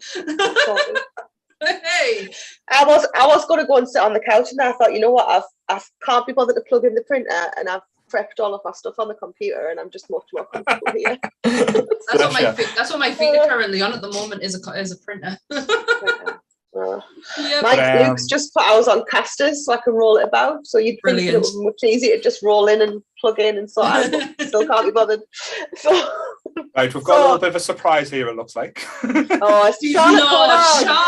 Oh, hey. There she is. Hi. I feel like I'm gate crashing. I feel like I'm gate crashing because I've had my hour. Doesn't matter. That's right. I'm just going to nip out, so I'll let you continue there, so you can take over me for a second. The little boy's room. Bless him. He's been sat there since bloody 10 o'clock dealing with all the shite. He really has. Like, we logged in at 9:30, and then everything just went, for me, like, big style. But I'm so comfy. I've got my blankie. I've got my husband's comfy chair over the moon here. Come on, Julie, we'll move on to your next one while he's gone. Next one is, this is going to be controversial for Nerdy Up North, by the way, because some of them don't like her. J.K. Rowling. It had to be J.K. Rowling's Harry Potter. But you can't mention things that have transcended the page without talking about Harry Potter. No, you cannot at all. Like, we can't. You can have your opinion on her. You can, and that's your opinion, and that's totally valid. It's fine. She created history in them books to that movie. It is absolutely magical. We actually have an episode all about Harry Potter coming up in December. At the moment, I am riding high on the Harry Potter train. I went to Edinburgh with Carolyn Craggs. Yeah. We went to Edinburgh and we did the whole, it was literally, it didn't meant to be that way, but it turned into a whole Harry Potter experience. Like, I've got my Slytherin blanket, my Slytherin cup. I went and did the Sorting Hat the other day and got put in Gryffindor. I was absolutely raging. Did you? That happened to me. You know, I've been a proud Hufflepuff for many, many years. And then I did that was for the first Sorting Hat, and then it booted us out. The Pottermore app booted us out. And when I logged back in and did it again, I got Gryffindor, and I took it again. I actually logged out. I was like, I am not. And I got Hufflepuff again. So I just think it was a glitch. But honestly, I was forming Anthos and all, because he got Slytherin and he is like a proud Hufflepuff. Like, when on our fridge we have a Slytherin badge, like a big Slytherin magnet, and then we have a Hufflepuff one as well. Harry Potter's such a, you can't not. You really can't. We've talked about it in the group before. Sorry. Yeah. No, we've talked about it in the group before, and I think when it comes to Harry Potter, it's one of those ones where you have to separate how you feel about the author to how you feel about the franchise, because the Harry Potter world is so much bigger than her now. It stands for so much more. Yeah, I totally agree with you. I agree. Yeah, I just think and this time of year is the right time to talk about it as well, because there's the transition between Halloween and Christmas is when I always try and watch all of the movies. I think that is a tradition in a lot of people's houses. I don't think that's definitely no. But this is the time it came out. The first film came out between the transition between Halloween and Christmas, and then I always associated with a Christmas film because I took my sister on her first ever date with a boy to go and see the first Harry Potter film. So I'm glad she's not here right now. I was talking about this to a couple of colleagues the other week as well, and we were talking about this time between Christmas and New Year and what music immediately makes you get excited for Christmas. And the two top pieces of music that everyone said was originally, it used to be the X Factor theme tune and the Harry Potter theme tune, were the two pieces of music that, like, UK wide, once you start hearing them, they're the things that instinctively get you ramped for Christmas, like in that mood. And I was like, actually, I think you're right. It's actually especially go on, sorry, Charlotte. Especially this year, because it's like the 20th anniversary of the first film. So they're all playing that, like they're all playing at the cinemas. Yeah, the music's everywhere. I think I was. Didn't you go and see it, Charlotte? Yeah. I saw the first one a couple of weeks ago, I think. Was it as magical as the first time you saw it? It was amazing, absolutely amazing. Because I've never seen the first one on the big screen. Oh, so it was so it was the first time I'd seen it. Well, I've actually asked I remember when I first saw the first one. Sorry, the first one I saw that Harry Potter was on a pirated VHS. Me too. Oh no, I went to the cinema. No, I actually asked my sister for them for Christmas. The books. I want to read the books. I think I've read the first two, and then completely lost off. Well, I'm not a great reader of fiction, but I have just finished A Clash of Kings. In Game of Thrones. I'm so proud of myself. It's taken us forever, but I got there. Biographies, I can read like that. Honestly, put a biography in front of us, I can have it read in a couple of days. Give us a crime book, a book on death, done. Give us a fiction book, it takes me years. I'm the opposite. It takes me ages to get through ones that are facts, like just can't, and then ones that are fiction. Once I've started, I can't stop. But I'm like that with TV shows, which is why Netflix is deadly to me, because if I start a series, I then just have to. I can't watch anything else. I'm just constantly watching that until the series is over, and I can't watch things that have got cliffhangers. I'm not. Yeah, that's the best thing about streaming now. Like. You've got a full series that like it's just get through it. But no, I'm so proud of myself that I have read a fiction book and I managed to keep up with it. And not just that, managed to retain the information as well. Because I'm really bad at it. I have to watch things. Well, I have to watch things 100 times in order to remember what had happened, which is why I watch the same thing over and over again.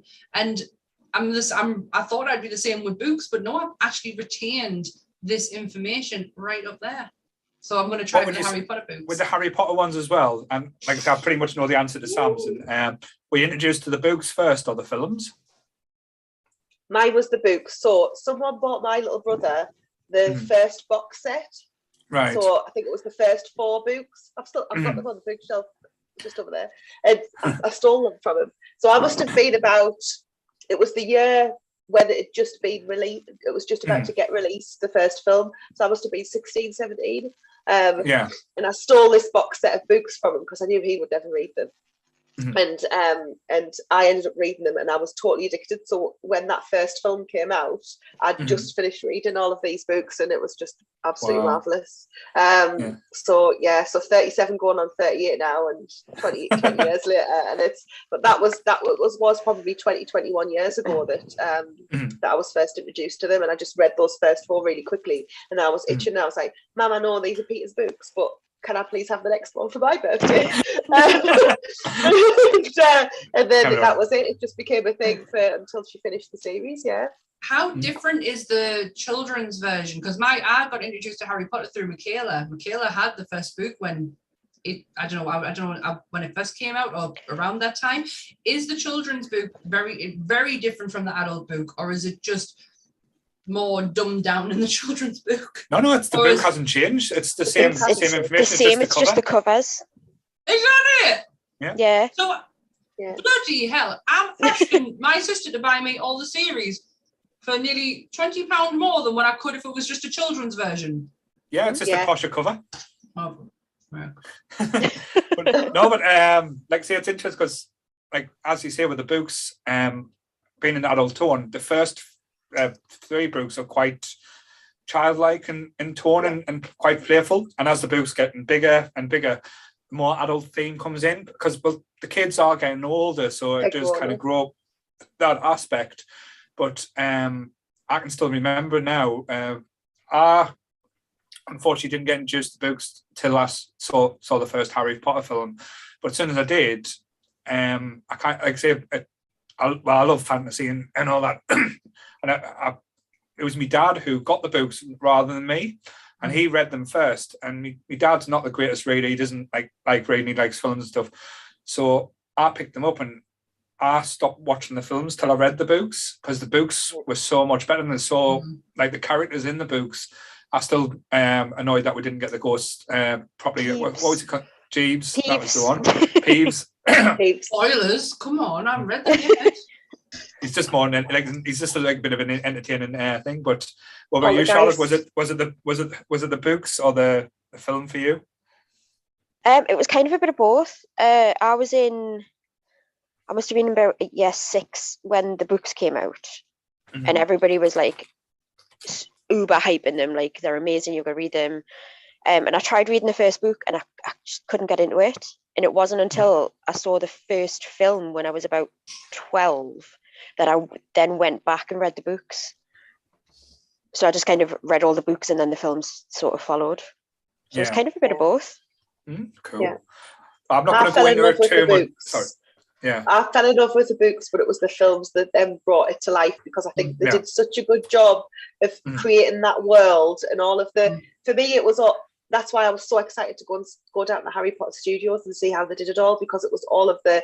It wasn't necessarily the characters; it was the world building that they did, and all of the staging and everything was just really brought it to life for me, and I loved it. I loved aspects as well that they used elements that was close to us, like Durham Cathedral and stuff like that. Places where we can actually go and touch and see where the films were made. That brought it home to us and made it a little bit more special. But I'm trying to be careful not to talk too much about Harry Potter because we're doing a whole episode on it coming up. Otherwise, we're just going to say, "Yay!" No, but I think you are right to bring it up though, Jules. It could not be in this list. Yeah. Yeah. Well, we'll swiftly move on to our next one. Which I was going to say, money-wise, it's probably one of the most money we made. I know. I knew who was going to be my number 5, but so I struggled for number 4, and I had 2 authors vying for number 4. And it was, I've gone with A.A. Milne for Winnie the Pooh. So look at all of us at the same time. The other author that was vying for this spot was Beatrix Potter with the Peter Rabbits. And I just couldn't make up my mind. And then, if I'd been able to do more than one, we would have then gone with C.S. Lewis for Lion, the Witch, and the Wardrobe, of course. You just named 3 of my favourites. You'll agree with my number 5, I hope. But yeah, so just decided to go with A.A. Milne just because with Disney picking it up and how big it became once. They created that whole world and all the songs and everything else that came out of it, and just who doesn't love Winnie the Pooh? Just that whole getting back to your childhood. And my husband said last night when we were discussing changing my topic, and he just said that's what Nerdy Up North's all about. It's about a group of people that basically gone back to the things that they loved as a kid. And we've made a massive community out of it, and just Winnie the Pooh is just that community epitome of that. That's what the books are all about, keeping your childhood close. Oh, absolutely. Have you ever seen the most recent TV show that they've done of Winnie the Pooh? And it's got a song at the end all about friendship. It's the one song that can make my husband cry like that. Oh, because of how beautiful it is. And he was like, it just totally sums up how everyone should be. And he loves it, but it can break him into tears in a few seconds. I do recommend to watch it. Just the song. I love the way the characters work in Winnie the Pooh, and how they've each got their very distinct personalities, and then you've got Eeyore, who's just just this and everyone knows an Eeyore. Everyone's got a friend who's an Eeyore as well. That's the thing. Sometimes I flip between being an Eeyore and being a Tigger, because I'm either absolutely hyper and like this, or I'm no, not again. And it's just like none of his friends ever comment on the fact that he's this miserable donkey. The manic depressive donkey, and nobody. They just love him anyway. But they always include him. They never leave him out. Well, that's the thing with even the most annoying character in the world, Tigger. You would only want to spend 10 minutes a day with him, otherwise you'll be taking a baseball bat to the back of his head. But I love his song though. Yeah, the wonderful thing about Tigger's a wonderful thing. His bouncy made out of rubber, and his bottom is made out of spring. He's bouncy, bouncy, bouncy, bouncy, fun, fun, fun, fun, fun. The wonderful thing about Tigger is I'm the only one. The only one. Thank you. The only one. I used to be able to do that in Tigger's voice when I was small. Well, you challenge yourself. I am not going to do it. I'm not going to do it. The finger came out there. I was like, no. One can of tell my. You're a mum. One of my favourite childhood memories actually is, I think we've still got it. It's like a big annual of all of sort of A.A. Milne's poems and songs that are Winnie the Pooh. My dad used to read them to her before we used to go to bed, and you always used to remember John's got a great big waterproof coat and Halfway Up the Stairs. They're the two that we used to always remember, and we used to like have them memorized as kids. Oh, I always liked, which one is it? The little black rain cloud. You know, when he's trying to get into the honey tree and he's just love that song. Just that whole episode, and when that's the same episode that Rabbit gets stuck in the, and they're trying to pull Rabbit out of the rabbit hole, aren't they? Yeah. Pooh gets stuck in the Pooh gets stuck in the rabbit hole. Pooh gets stuck in the rabbit hole. Sorry. I have these. Oh yeah. So they're so look at the dust on them, man. They are so old. There used to be like a sleeve around them. I think me and Michaela have had them since we were, oh my god, absolute dots. It's probably got writing and all sorts in it. Most likely, but yeah, these are the only thing I have of Winnie the Pooh. But I used to have a massive obsession with Eeyore in like my early 20s. Like everything was Eeyore, my mugs, my teddies. I was 20. And then I just fell out of love with the manic depressant donkey. I was like that with Tigger. I had Tigger, loads of Tigger stuff for a while. I was probably about 20, Sam. Yeah. God, you can tell we come from the same place. Like it's a phase of our era. It must be. I used to love drawing Winnie the Pooh when I was younger. That was one of the things I used to always revert back to. Just be Winnie the Pooh. I used to draw, or for some reason I always go to the Simpsons. But like I say, there's something magical about them. Like I always wanted to be Christopher Robin as well. Like I say, the boy who had these magical friends, who would go to, like I say, the woods and say like Roo and his mother, even Grumpy Rabbit. And like poor Piglet, blessed Piglet was like the most adorablest thing you'll ever meet. Oh. But yeah, I even watched like Ewan McGregor one, Christopher Robin, not too long ago. Oh yeah, I really enjoyed it as well. It brought a little bit of the magic back. But I think there's a special place for Winnie the Pooh, especially for any generation, not just our generation. I think there's a lot of messages, and as you said, there's a lot of controversial figures and stuff with other authors and stories. I don't think you'll ever get that with Winnie the Pooh. It's pure, if that makes sense. Yeah. There's a childhood innocence that'll never go away. And I even talked about it before, it actually made us tear up a little bit. Just thinking about it, because like as you said, the Nerdy Up North community is all about that. And to bring that aspect into it means quite a lot. So thank you for that. Oh, you're welcome, you big softie. Yeah. Do you know who I heard when you said that?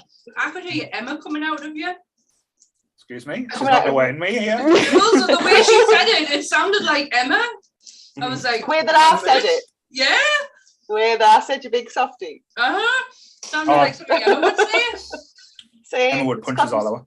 It's because during that generation of Pooh, we all spent far too much time with each other. Probably. Very much so. Very much so. So number 5 is, and I hope you all love her as much as I do, and I hope you all know our work as much as I do, is Julia Donaldson, who, since it's Christmas, Harry McCreary. No, Julia Donaldson wrote The Gruffalo, The Child, The Highway Rat, Zog, Stickman, Snail and the Whale. So I couldn't let my top 5 finish since it's so close to Christmas without giving her a mention, because I love Julia Donaldson and I love Axel Scheffler, who she uses for most of her illustrations. And when she had her work picked up by BBC and Magic Light Pictures to do the Christmas specials, I just feel like that brought, because of me now having all of my nieces and nephews and Daniel and everything, it's just brought a new tradition that we haven't had since we were kids in the 80s with the Snowman and Father Christmas, because you'd have that every Christmas. And now the new Julia Donaldson cartoon is the new Christmas tradition that we look forward to on Christmas Day. And this year it's going to be Superworm, which is a good bit. It's not one of my favourites, but it is. I'm looking forward to seeing how they do that one. And they always make, because the book is quite short. I mean, this is one of the this is my favourite Julia Donaldson, by the way. And they are quite small, but then what they do with the story is narrated exactly as it reads in the book, but then they make it last half an hour by all of the stuff, the imagery that they do in the background, and they build a world around it, so they just give it so much more context, and it's so fun to watch and to see what they do with it every year, to see how they translate it from the book to the screen is just magical. So if you haven't had the pleasure of watching them, a lot of them are available on YouTube, and there's some on the BBC website you can download and things, but definitely look at them. But this is my favourite Julia Donaldson. It's called The Smeds and the Smooths. And if you like Dr. Seuss, this one, when I first read it, I absolutely adored it, because it reminded us of Dr. Seuss's Butter Battle book. And do you remember the Butter Battle book with the Ukes and the Zooks? One like their bread butter side up, and the bread butter side down. Well, this is basically, you've got the Smeds and the Smooths, which are the Reds and the Blues, and it's a very, very similar story, but it has a different message. So while Seuss's message was like very much anti-war, this one's more about skin colour. I'll not tell you what the ending is if you haven't read it, so read it. It's very, very good. I love the fact that you got through that and said all them tongue twistery words. Hey, I'm a seasoned pro, me. I've got fox in socks here, and that is the biggest tongue twister. Daniel is actually so good at tongue twisters. If like for a kid that's just learning to read, he's amazing at reading this. And I just Sue socks. Who saw Sue socks? That's goes it. I'm just but yeah, if you haven't had the pleasure of Julia Donaldson's work, get yourself on the BBC website. And I've heard of the Gruffalo, and like say my niece and nephew were obsessed with the Gruffalo. So that then, but again, I know they do the big BBC one specials for them, like from years gone by. Like Stickman was last year's, I believe, or was it the year before? No, it was the year. It was Snail in the Whale last year. Snail in the Whale, I think, was last year. Right. No, it was the second Zog last year. Snail in the Whale was the year before, so it would have been Stickman the year before that. The other Zog the year before that. She's done tons. Yeah, with COVID happening, like each year's is blending into one now, so that's probably my part. But yeah, I'm not familiar with the name. That was I felt a bit bad there, but like I say, great pick. I can understand why, especially with you having the little one as well. If I was going to pick not a top 5, but the ones I would probably pick, that I know you mentioned to say S. Lewis. My wife is a huge, like I say, Narnia fan, so she would go crazy for that. But to me, one of the ones I would have probably mentioned, I know Charlotte will agree with me totally. Got a little cat there next to us with the name Lewis Carroll. Alice in Wonderland. Absolutely obsessed. That world that was built with that was, like I say, everything. Like I say, I loved was introduced to the Disney cartoon when I was a kid, and like everything just blew us away with, which you'll probably find out in my top 5 Disney picks in a week's time. But like I said, this, like even reading the Lewis Carroll stuff, and like I said, that meant quite a lot. So probably I know Charlotte will probably agree with us with that one. Absolutely. Alice in Wonderland is my favourite book of all time. I've still got the first ever copy of Alice in Wonderland that my grandparents gave us that got us into Alice in Wonderland. And I love the Disney film, but I don't love the Disney film because it's Disney. I love the Disney film because it's Alice in Wonderland, if that makes sense. Yeah. It wasn't the quintessential Disney film, shall we say, when it came out. Yeah. Like everything is Alice in Wonderland. Literally everything is Alice in Wonderland. There's just sitting there in a Cheshire Cat blanket. I noticed that. Well, the first time I actually read Alice in Wonderland, it scared me because the illustrations in the original version that I had, the baby you know, when they can't stop the baby crying. Yeah. And there was an illustration of that first book of the woman who can't stop the baby crying, and that picture was quite scary, and it really terrified me. And Tweedledum and Tweedledee were quite creepy in the first book as well. I think is that the Tenniel illustrations, the original ones? I think it was something Tenniel. Yeah, some of them are really, really creepy. Like when she's holding the pig, that was really, really creepy. Yeah. And the Queen herself is quite. Mm-hmm. Oh, she was terrifying even in the Disney film. Yeah.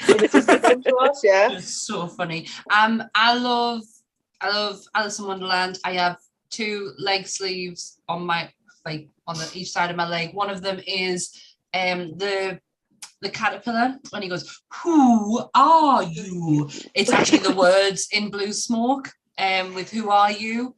on me right leg, and then on my left leg is an unfinished piece that's been unfinished since 2013. That was so I've got all the outline done. I just need the rest of it all coloured in, but that's a massive Alice in Wonderland one. But childhood wise, Lion the Witch and the Wardrobe was massive in my house. It was, I think I still have the book that my mum read to us. It's that one, Words Have Gone, but because it was that book, that was the book she read. I don't think we ever got rid of it. But I'm going to have to bring it back to one of my favourite writers of all time, because technically one of his books is a children's book, which was Tolkien, because The Hobbit was classed as a children's book. And Tolkien is one of the most amazing minds to create a universe the way that he did. So absolutely. I didn't know that The Hobbit was originally written as a children's book. It was a children's book, yeah. Obviously it progressed. And then Lord of the Rings came out, and the summer I can never say it properly. Silmarillion? Am I saying that right? That was finished by his son. He never really finished that book, but the work that goes into these 3 books to create these worlds, these languages, and not just that, like that, he did it with The Hobbit as well. He's still hands down my fave. I wish I had me Tolkien jump right now while you were here. I mean, I know sorry.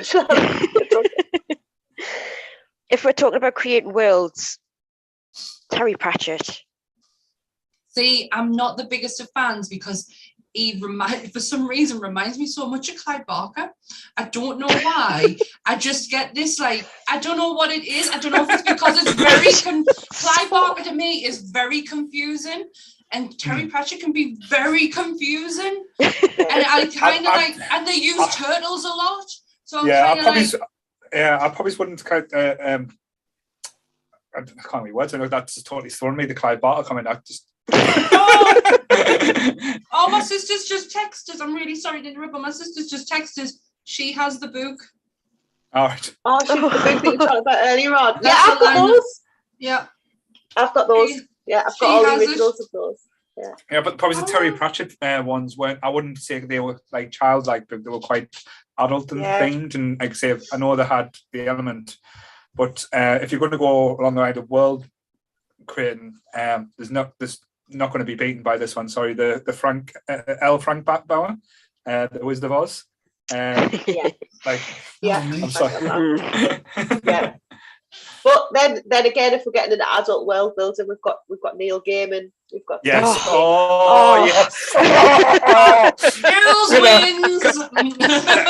Let's start the hour again and talk about. To be fair, Neil Gaiman for a full hour. I'm happy. To be fair, Neil Gaiman's done kids' books. Graveyard Shift. Coraline, the Graveyard Book. He has transcended literature and nobody else.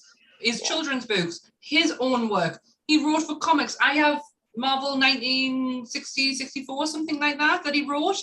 The Eternals. The Sandman. Yes. Mm-hmm. He did the Eternals, Sandman. The man is a genius. We need a Neil Gaiman episode. I just did his masterclass. Get that on the list, Charlotte. He's marvellous.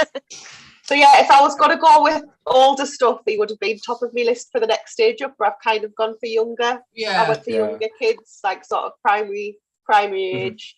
But yes, Neil Gaiman would have been, if I'd gone for that next stage up, Neil Gaiman would have been number one. because I love Yeah, it. I think that's an episode I need to have a Neil Gaiman one. Like, again, I can wax lyrical about American Gods. Not the TV show, the book. The book was absolutely beautiful. Neverwhere, absolutely astounding. Even like the TV show, Neverwhere, when it came out, I know he wasn't happy with it. That's why he wrote Neverwhere on the back of it. It was crazy that him and Lenny Henry was involved with that as well. But again, I'm going crazy now because I'm. he's wrote episodes for Doctor Who. Like, the man is just, there's no end to his talent. He's a nice guy as well, though. Is he? He's amazing. No, he's one of these people that when listen to him talk for hours. He got himself a bit in trouble last year because he's married to Amanda Palmer, who was my sister's favorite singer. And they were in New Zealand, and he up sticks and broke COVID rules and left her on her own with his child. So just shattered you just a little bit. If we're going to go there, he didn't go and test his eyesight to drive to. That is very true. That is very true. Oh, that's bordering on politics. No, he did go back though in the end. So there you go. Did have a happy end, and he went back. I'll stick up for Neil Gaiman any which way I can. Yeah, bringing it back. I couldn't not mention the Mr. Men and Little Miss books. Oh yes. Oh yes. Everybody knows them. They're still going. Yeah. They're just the best bit of silly fun as a kid. Joy. Yeah. Like, so who was your favourite Mr. Man or Mr. Woman? My favourite Mr. Men was Mr. Bump. And my favourite Little Miss was Little Miss Magic. Cool. Jules, sorry. I don't think I have one. I think the reason I could relate to the Mr. Men and the Little Miss books was because I felt like I was a little bit of all of them, and that it was okay to be all of them. And that's such a good answer. Like, so diplomatic. If there'd been a Little Miss Bump, that would have definitely been me. Because I was the clumsiest kid. Yeah. Bless you, I remember you always bumping your head all the time. Bless you. Is there a Little Miss Cynical? Because that would definitely be something that I could relate to. Because I always manage to bring the tone down in some awful way. So that would be we'll give you Little Miss Chatterbox. I think there was a Little Miss Chatterbox. Chatterbox, yeah. Little Miss Trouble. Mr. Miss Trouble. I used to love Mr. Tickle. I used to have a Mr. Little Tickle teddy bear as well. He had big long arms and stuff. I used to hate being tickled. Mr. Tickle probably would be my least favourite character, because honestly, I would have. Honestly, tickling me growing up was just like the worst thing you could possibly do, unless you want to kick it in the face. 100% with you on that one. Awful. I didn't do that during college. Glad you didn't tickle it, otherwise you would have ended up with a kick in the face. Cool. So what? Pick a book. What top number one book that sticks out for you from your childhood that we haven't mentioned? That we haven't mentioned at the hours. Oliver. Charles Dickens. Jacqueline Wilson. Not necessarily just a book, but her Bed and Breakfast Star and the Lottie Project, because obviously my name is Charlotte, so yeah. Can you remember talking about Jacqueline Wilson? There was a book that I cannot find that I read when I was younger. It was definitely Jacqueline Wilson, because I remember the illustrations. It was about a little girl whose school, she went to the wrong school and she got mistaken for a teacher, and she was meant to go to a school on Parkview Road, and she went to the school on View Park Road. Oh yes, I can't remember the name of it. Anywhere. I can't remember the name of it, and because of that, I've looked at lists and lists of Jacqueline Wilson books, and I can't find it, and I really wanted to get it for my niece. And I can't remember the name of it. And I'm so pleased someone else recognises it. Well, I've had the conversation. If you remember the name of it, Charlotte, this message. I'm searching it now because I can't find it anywhere. What about you, Sam? I was literally trying to find the name of a book that I read to my mum as a kid, and I can't think of it.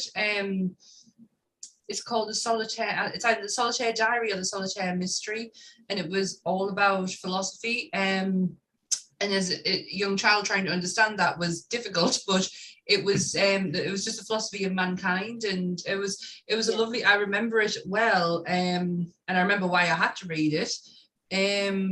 But nah, I mean, mine's. See, I used to have books of poems, and I always remember one about Hungry Horace, who ended up eating himself. But it was funny. I don't remember that one. I do have them somewhere as well. My sister's probably going to text us with the actual books, but no, the only one that really always stood out is the line, and I know we mentioned it, was The Lion, the Witch, and the Wardrobe. Mm-hmm. It's I think I was. I remember. I remember with that one. I remember loving watching, reading the book, watching the cartoon, then watching the BBC dramatization as well. One. Yeah. Oh, that was magical. I wanted to be that ice queen so badly.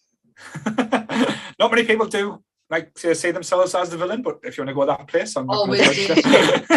They always looked fabulous, and she did as well. And she had Turkish Delight, and I loved Turkish Delight, so I was like, that's where I want to be. Turkish Delight. She would never have gotten me on that sleigh. and the creepy Mr. Timbless. That was always a bit. Mr. Tumnus. Tumnus. Although Tumnus was creepy. Going down the whole ice cream route, Hans Christian Andersen and the Snow Queen and Thumbelina and Tom Thumb and I had other topics, so if I hadn't got to this topic, I was going to go for the darker side of children's literature and then come off Roald Dahl's Bruce and stuff into Hans Christian Andersen, and then all the Lewis Carroll, Alice in Wonderland stuff and the Brothers Grimm and stuff like that.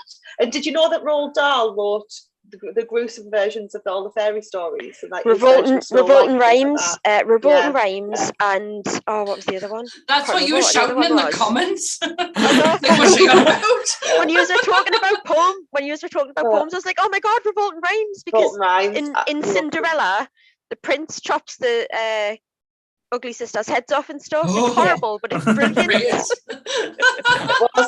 It was horribly brilliant. And then I was going to talk off the back of that and Roald Dahl's gruesomeness. I was going to talk about like new celebrity authors and David Walliams stuff and all of that stuff. But did any of you have a copy of Please Mrs. Butler by Alan and Janet Alberg? No. That was a brilliant poetry book that came out in the 90s when we'll have all been like around the age to appreciate it. And it was just like a satire on school, just being at school, and all of the poems were just about daft poems about what it was like to be at school, like Dog in the Playground and oh my god, best years ever, and it brings back so many memories of growing up. Get an opportunity to have I've got a copy of it. I bought it just recently because I remembered it and I was like, I need a copy of this book. And it is marvelous. So can you remember Can you remember the books we used to get in comprehensive that had, oh my gosh, what they were like, for literature, English literature, and it had poems and books and short stories in. What was it called? It was like a poem anthology. Yeah. There were the orange. It was orange. Has one of my favorite short stories in there about a woman who murders her husband with a leg of lamb and then cooks the leg of lamb and gives it to the policemen who were investigating her husband's death. I love that story so much, and it was in that book. Yeah, I remember that. I'm gonna have to wrap up this hour. It flew by. I was fun, Jules. Anything you want to add before we add the chaos that is going to be Kelly? Buy Jules' book. Yes, buy Jules' buy my book. Join Charlotte's book club. Join the book club. Right, ladies, I'll bring Kelly in. So again, I'm going to leave. Thank you very much for letting me gate crash.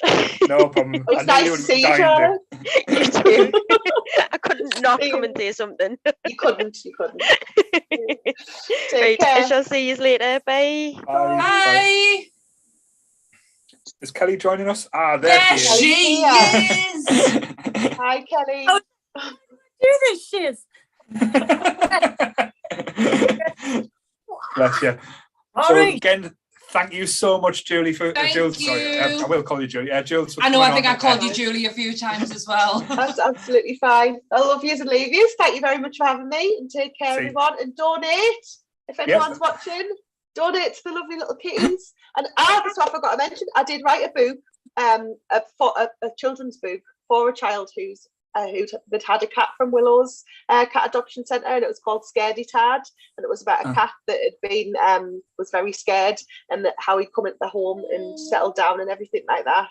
And it was a lovely story to write, so it does mean something to me as well, even though I'm allergic to cats. I do love them, and I have actually written the story about one. So anyway, donate, everyone, and enjoy the rest of your day. Take care. Bye. Kelly! Voices running out yet? Oh, I'm all right. A bit tired.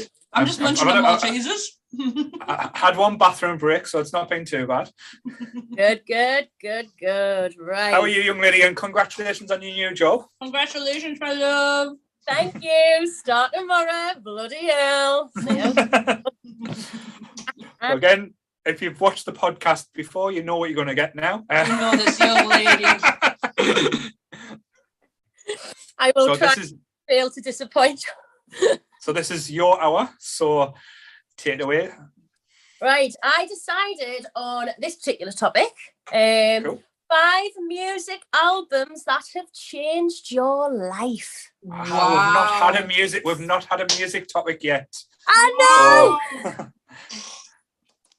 That's amazing. That is so cool. Sorry, I'm just munching on Maltesers. You munch away. As I say, when I was thinking about it, I thought, they're totally going to think I'm going to go down the book route. And I thought, nah, I'm going to do a little bit of a wild card. And I thought, we're going down the music album route. And this is not a sort of topic where I want to show off like how cool I am with music. A lot of the albums. Trust me, I'm not good. Yeah, trust me, I'm not going to be cool at all with this, so don't worry. So, should I begin? You go. Yes, start us away, young lady. Right, the first album, one that has changed and defined my life, was released in 1995. And it has the most beautiful album art of a very sassy lady wearing red. With Dr. Martens that are red. And holding, I do believe, a Satsuma. It is not Tragic Kingdom. I'm just a girl, some kind of freak. Yes. No. God, why didn't I get that? Before Gwen sold out and went all and went all corporate. Well, I remember this album was a birthday gift. Age 10 on their cassette tape, and I do believe the Christmas beforehand I did get one of these little sort of bubbly looking radio cassette players for Christmas, which had me listening and recording music songs from the radio. And I had this really bad habit of ringing up radio stations and songs and then taking oh my god, I'm on the radio. Well, that's how I was introduced to, no doubt, like hearing Don't Speak, obviously the sing on the radio, and I was obsessed with it. So I remember sitting cross-legged on I think it was a Wednesday morning, sitting cross-legged with my St Anne's school uniform on, age 10, the morning of my birthday, listening to the songs with a little foldy out lyricy thing, and I was just reading along 10 minutes before I went to school, and it's just it fills us with so much lovely memories. That's beautiful. I completely get it as well. What I loved what I loved it about as well, when, like say, when they came out, nobody looked like the way Gwen Stefani sang as well. No one was singing like she is absolutely beautiful. Like there's not a person on this world that would not look at her and think stunning. But when the noise came out and the way she sang and how she sang it hadn't been done like that like before, and it was just not to go over the top, but it was quite revolutionary at the time as well. and it opened the door for so many other female artists as well, just to show, right, I can kick down this door and go for it, really. But that album, I listened when I listened the first time, it absolutely blew me away, because it was like it's a mixture of so many different things. It's like rock, it's a bit reggae at times. Bit of ska, bit of punk in there. Mm-hmm. And I hadn't heard anything like that in my life. Because I mean, Don't Speak was just poppy to oblivion. But when I remember listening to like the other tracks, and I was just like, God, this is so new, so different. And as you say, the way in which he sang and the lyrics, it was just like, it blew my mind at such a young age. And ironically, the favourite songs that I have on the album weren't the singles. So Just a Girl, Don't Speak, one of my favourite songs was actually Spiderwebs. Spiderwebs, Any girl who loves No Doubt loves Spiderwebs. It's one of their favourites. Oh, it's absolutely lush. And the title track, Tragic Kingdom, at the intro where they're on a plane, you know, and just her voice is just absolutely delicious. It's and as I say, it introduced me to loads of different genres. You know, they had that little bit of ska punk sort of kind of lean there. And she became like a style icon for me. Like, I remember wearing skirts and trousers because of her. Yeah. And she doesn't age. She's like the Paul Rudd. She's definitely a vampire. I don't know how she's done it. She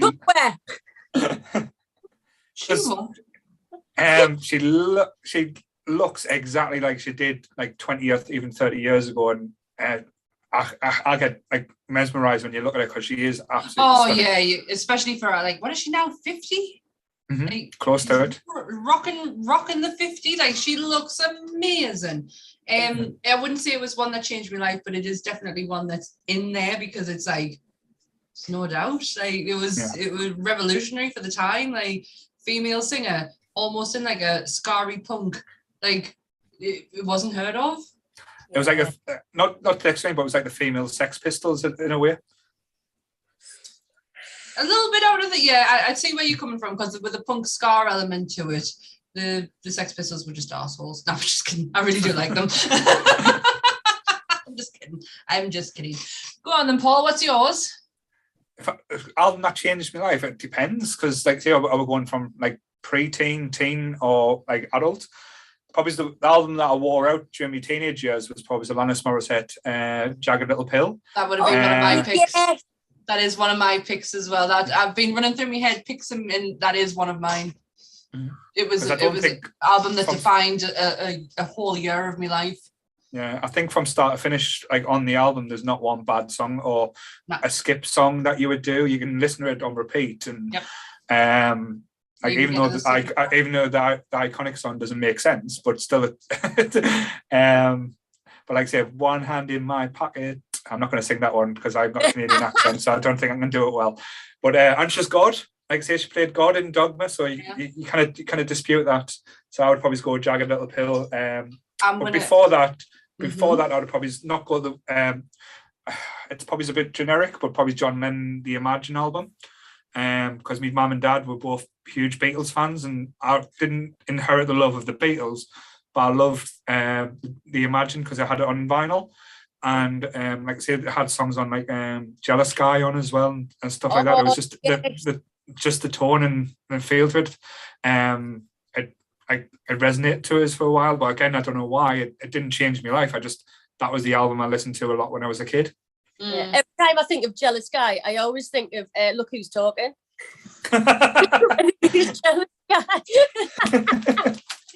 His little sister. What a film. That was Look Who's Talking too, wasn't it? With his little sisters. Yeah, with Roseanne Barr. What a film. What a film. John Travolta at his best. Oh my gosh. Jagged Little Pill is one of mine. It literally defined a whole year of my life. The secret track. The secret track at the end of the album was played one of my close friends at the time, and she passed away 25 years ago. Yeah, tell us about it. I feel old and wrong for saying that in such circumstances. But yeah, that was played at her funeral. It was like, it literally defined everything. I remember just not being able to not listen to it every day. Yeah. I can't listen to that song. I couldn't for a very long time. I haven't even tried, like recently, I like slipped my mind. But yeah, it is an amazing album. There's not one song on there that you don't, the minute it comes on, you know it instantly. Wasn't she touring with the album, like, and it got halted through COVID and stuff? And I think they were doing I think they were. I don't think it was the album that she was doing. I think she was just doing a tour. I thought she was touring Jagged Little Pill because it was an anniversary of the release, and she was doing like it was when like Metallica did the Black Album. They did the Black Album at they did a couple of tours with that, and they took it to download, and they just played the Black Album in its entirety, and I'm sure that's what she was doing. But she's also there's the musical Jagged Little Pill. Yeah. I think the person before Jules would have been a good person to answer that one because she had tickets for it. Oh, well, that would have been ideal to ask. I'm positive it was something along those lines. I'm sure because it was an anniversary. And obviously the musical was coming out at the same time. Because I remember people who going to see the musical and having tickets to go and see her show. I could be wrong. I could be really wrong. But yeah, Jagged Little Pill is one of mine as well. You could, I think in our age group, you could not pick it. But going back what you said about the hidden track, I miss hidden tracks. Me too. And I remember, I mean, this I could do like 10 music albums that like have changed my life, and one that I haven't picked but that I'm going to mention due to the sacred track is Placebo, Without You I Am Nothing. Yeah. I remember shitting my load when the music started up from the secret track, and I thought, what the and then I'm sure it was like Evil Dildo or something, and it's just really kind of crazy, and it's a message on his answer machine of this like someone and I will cut your cock off and chew it up with my little teeth. I was just like, what the hell is this? Am I high? Do you remember it? Please, I'm not imagining this. Do you remember? I can't remember, but I'm going to find it. Oh my God. I swear to God, I used to listen to Without You I Am Nothing loads, because I'm going to mention this like in a little while. My music tastes were totally in like kind of put on me via my older brother and sister. I always got their cast-offs, whether it be toys, computer games, things like that, and music was exactly the same. And my brother had Placebo, Without You I Am Nothing. Lovely album art with the two ladies, you know, kind of doing the whole yeah. And I remember, like, obviously, Every You and Every Me. I know Nancy Boy. Bloody marvellous. But yeah, that was kind of like, you know, sitting in my room, I've just listened to the whole album. I haven't been bothered to like pull it back to track one, and then this bloody music started up, and I was just like, what's going on? But it's funny though, because when you say a Placebo, what instantly jumps into my head is Cruel Intentions. Yes. I can't help but think of Placebo without thinking of Cruel Intentions, that film, because like they go together so well. Same with, what's the matter? I don't know where it fits in Cruel Intentions, because every time I think of it, Bittersweet Symphony comes into my head. No, it's the beginning when he's in his car, and when you can kind of, and it pans into Ryan Phillippe and his little sporty motor. Yep. Well, yeah. It's really good. Okay. Good I'm sure Nancy Boy's in Cruel Intentions as well at some point, but that might be just me reading it, because I know, like I say, and the Verve's in it. That's the big song. Yeah, but that's then, like the one I only picture with it. But every me and never used like the starting point for Cruel Intentions, and that's why it always leads into, and that brought my love of Sarah Michelle Gellar to new levels, and my teenage dreams and like other activities in the bedroom. Excellent. Classic. Right, I'll go on to my next one. We had a bit of a tangent going on there. Of course, that was going to be happening because it's me at the end of the day. Thoughts. Swat that I am. Right, next album is released in 1991.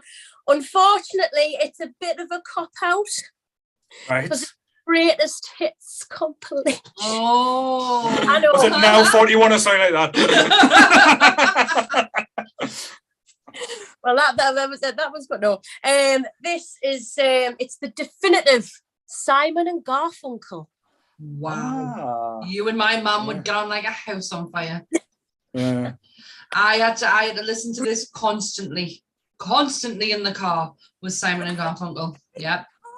Album. It's a album. Yep. Oh. This was my life. So before you go on about this one, just a quick question as well. What is your favourite compilation album, Sam? Because mine would be Leonard Skinner's Best of Leonard Skinner. Oh, mine's got to be a Queen album, like Best of Queen. Queen. Yeah. Cool. But yeah, sorry about that, Kelly. No, don't worry about it at all. So I remember yet again cassette tape, and it was white front with the two of them looking very like wistful and like looking in the back.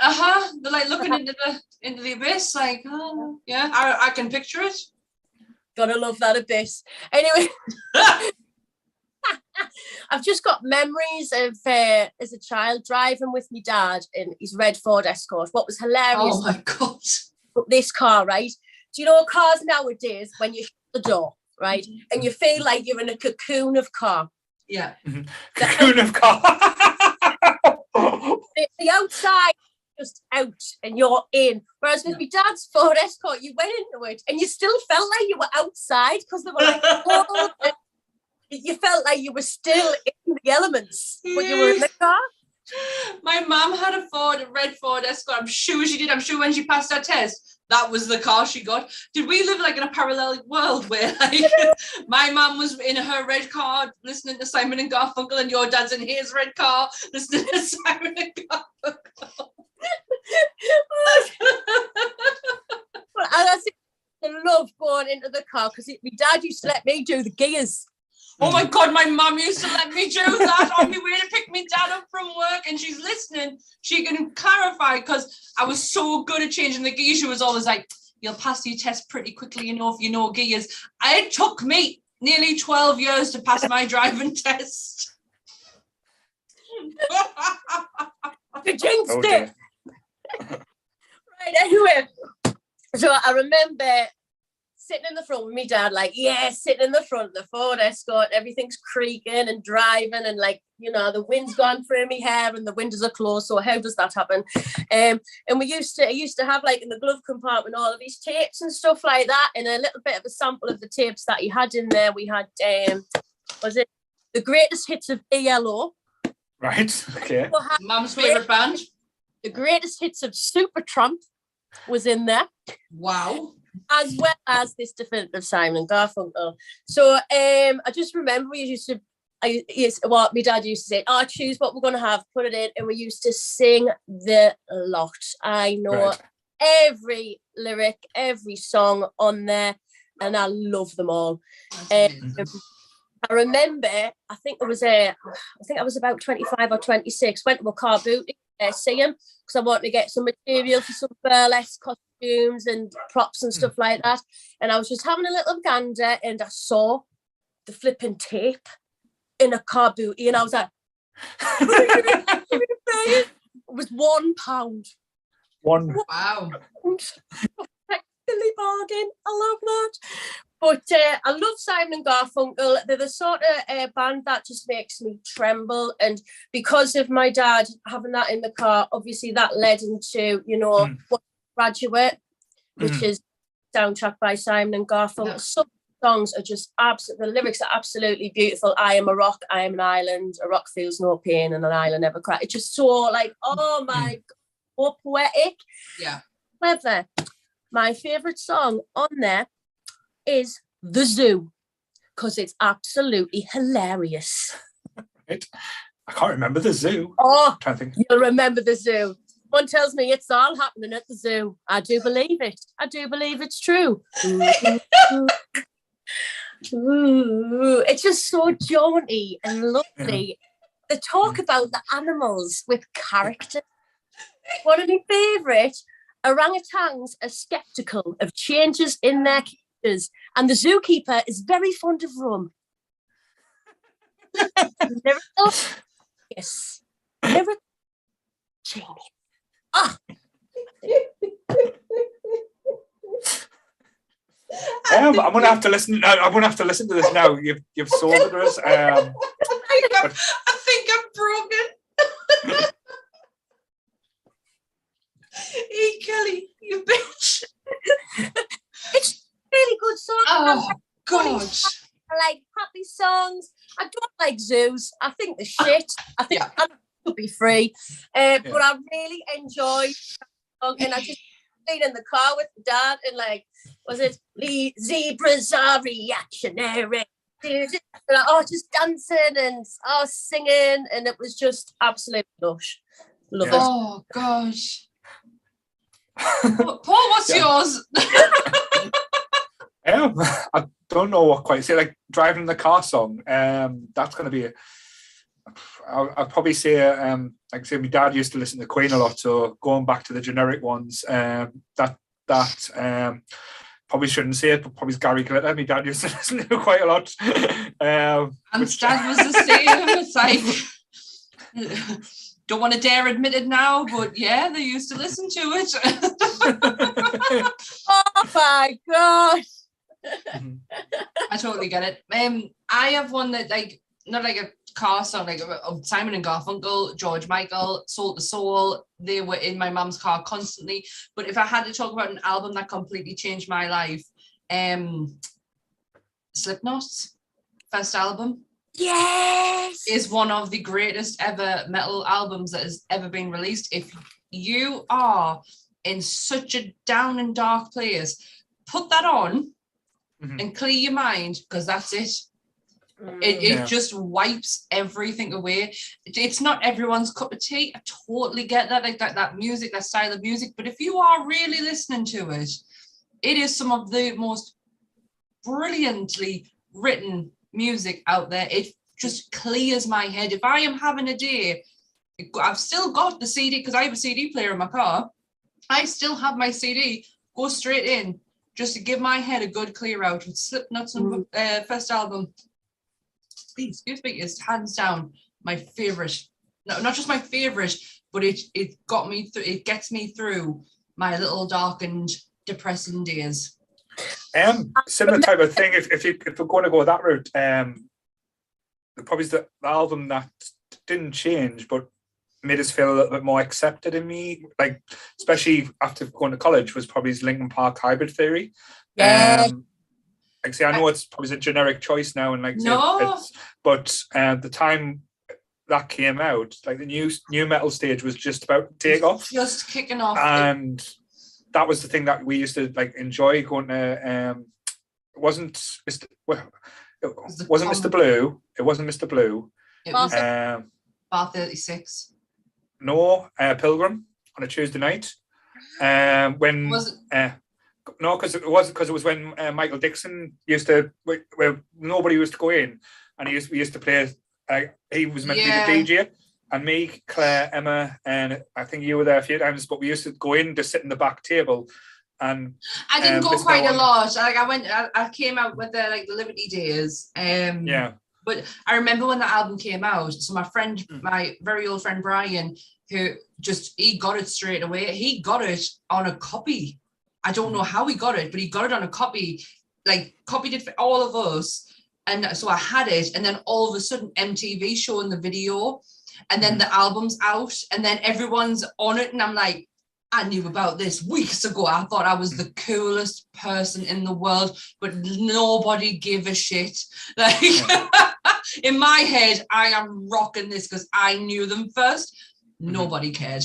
No, and again, I know, like say, it wasn't the title track, but when they released it, when Numb came out, that just was groundbreaking. It just changed everything, and especially, I know that Jay-Z came out and done a version. I think it's brilliant. Well. Really good. I love that version. So that was the big turning point. Like say, especially in my not goth days, because I was never a goth. You were not. Say I was you were not, but you knew how to hang with the alternative crowd. Like you knew your stuff. Numb is. See, again, it's like, I like Linkin Park. I've seen them quite a few times, but they were never really forefront, like, this is my band. But when Chester passed, and then you go back and you listen, and it's like, you get it. And I don't know if it's because I'm an adult now, or try to be. I get it.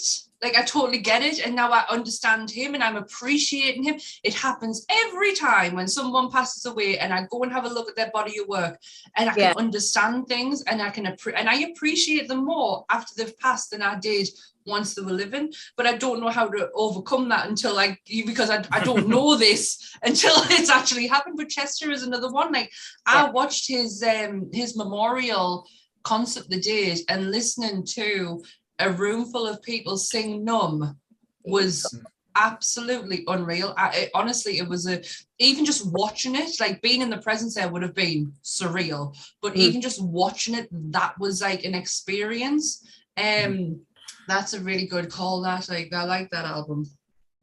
Now, going back to Slipknot, I remember when I used to knock around Goth Green. Used to do that too. I remember I was the only lass on Goth Green, fishnets and a pair of Rockports, because my dad bought us Rockports instead of Dr. Martens because he thought they were better. And he was right. They were a lot of friggin' money. They were very heavy. I had a pair. But with fishnets, Rockports and fishnets. I mean, a tracky bees tucked in, fair enough, but I was like this Charvaic goth hybrid on the green with me getting Rockports instead of me Dr. Martens. I bet your neighbour would mess with you though. But I remember when I used to knock around there, I really wanted a Slipknot hoodie. You know, that the kind of, you know, the big chunky and the And I said, Mum, for my birthday, can I have a Slipknot? Not 14th, 13th, no, 15 was a bit too old. And she said, Slipknot, is that a kind of knitted stitch? Mint. What an answer. Oh my God. Slipknot, this band will get masks and that. And she's like, oh dear. See, when I first got introduced to them, I was about 16 years old, and my friend had done me, it was like my Rock 101, and he did as a tape of songs that he was like, right, you're getting into metal, I want you to listen to this. This is your education. And Slipknot was on there, and I effing hated it. It was like, oh, this is just screaming, I don't get it. And then a few years later, I decided I bought, I think Slipknot were like at the height, like Duality and Duality. I'm not even there. Like on the second album, was it Beryllium or something? And like they were starting to get like a big of a name, and I thought, right, I'm doing it. I'm going to listen to the first album, and honestly, it just blew us away. It is one of the best albums ever created. And again, if you need you need something to give your head just to clear out, does the job. Really does the job. I was probably opposite because I wasn't a big Slipknot fan, but I was more of a Stone Sour fan when Corey Taylor done the extra stuff. That was probably my type. Because seen them a few times. I was never into the more heavy rock things. Like say, I was what like I called dad rock, like AC/DC, Led Zeppelin, Leonard Skinner, and stuff like that. That was always my thing. Like say the Foo Fighters as well. But again, we'll come on to that. But it's so Kelly, so your next pick there, young lady. Well, I'm wearing what, Stevie, as you may have known. I have now. I could not make her out earlier, sorry. I do not apologise. My spirit animal. So the next choice. I was a bit unsure about the album that I was going to pick. I'm not going to go down the solo route of Stevie. I'm going to go down the band Fleetwood Mac. Yeah. 1987, Rumours. Best album ever made. It's honestly hands down. Walk into my mum's house on an afternoon when she's finished work. That is all that's playing. It is, like I say, it's perfection. The feeling and the emotion in that album, you could tell what they went through when they made that. They were not the happiest of bands, but honestly, that music they made was something special. Absolutely gorgeous. Yet again, it's another choice inspired by my dad's car journey, all that sort of stuff. But he did have like quite a few Fleetwood Mac ones, and that Rumours wasn't one of them though. It was the greatest hits and Tango in the Night, which was like the where I had I do believe I want to be with you everywhere. Anyway, Rumours. Yes. Boy, as we have said, obviously I'm always posting shit about Stevie Nicks and stuff. She is my spirit. I frigging love her.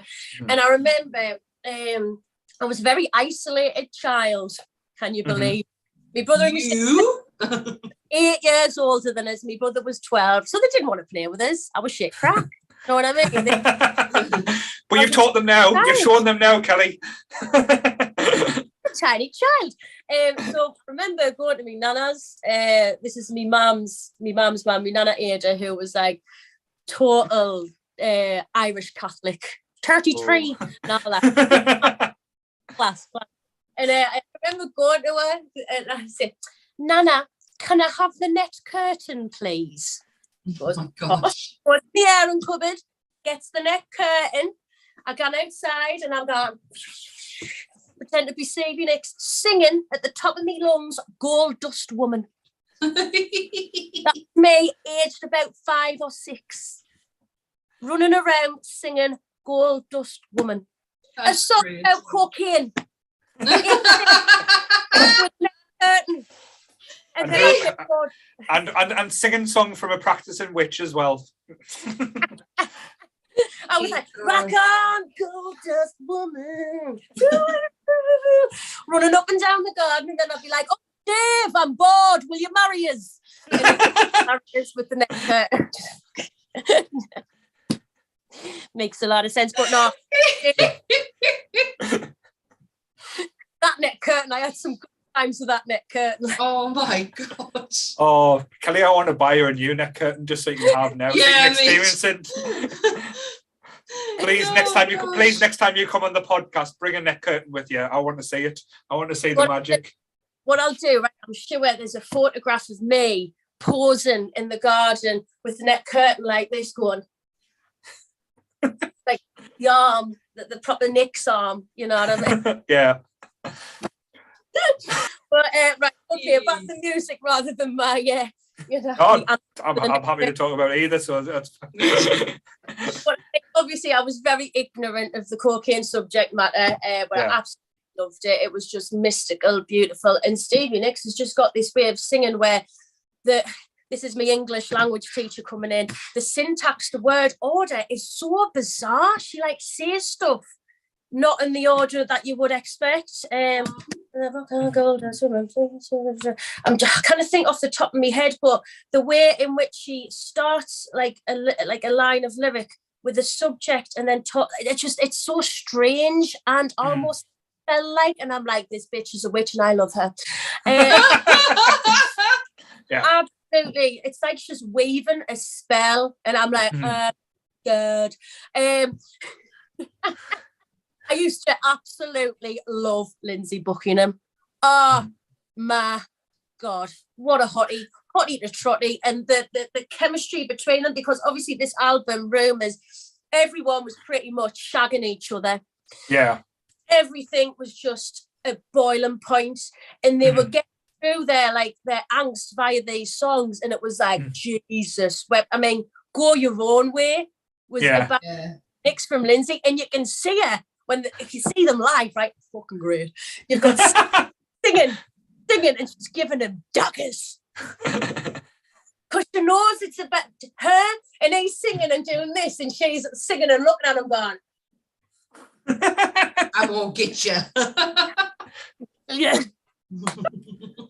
I love, like I said, as I said, Go Your Own Way, that song is just so iconic in so many different ways. Like, and what I liked about the Rumour song as well, it's an album full of songs, but all the songs have that little bit difference to it. There's not the same type of tone or feeling. Each song is a little bit different to the next, and you don't get that with many albums now. Like, for example, like say I'm a big Metallica fan, but if you play a Metallica album down, you at some points if you take the gaps out, you wouldn't necessarily hear the changes, especially in like St. Anger and stuff like that. But like they say with Rumours, every song has its own individual heartbeat. I need to bring one in because this is hilarious, right? Okay. The Chain, you know, the Formula One song. Yeah, dude. Right. This was one of my first experiences of being taken over by the music. Like, I was possessed by the treble clefs and the little other naughty things that I don't know because I don't do music. I remember my dad was driving up Hilton Road, right? And it was the round robin, which is now a Herons. Okay. Right. Yeah. Oh yeah. No. Yeah. Right. And it was going and then it was like the and it was getting ready like for the kick. Oh, I just decided to pull the handbrake.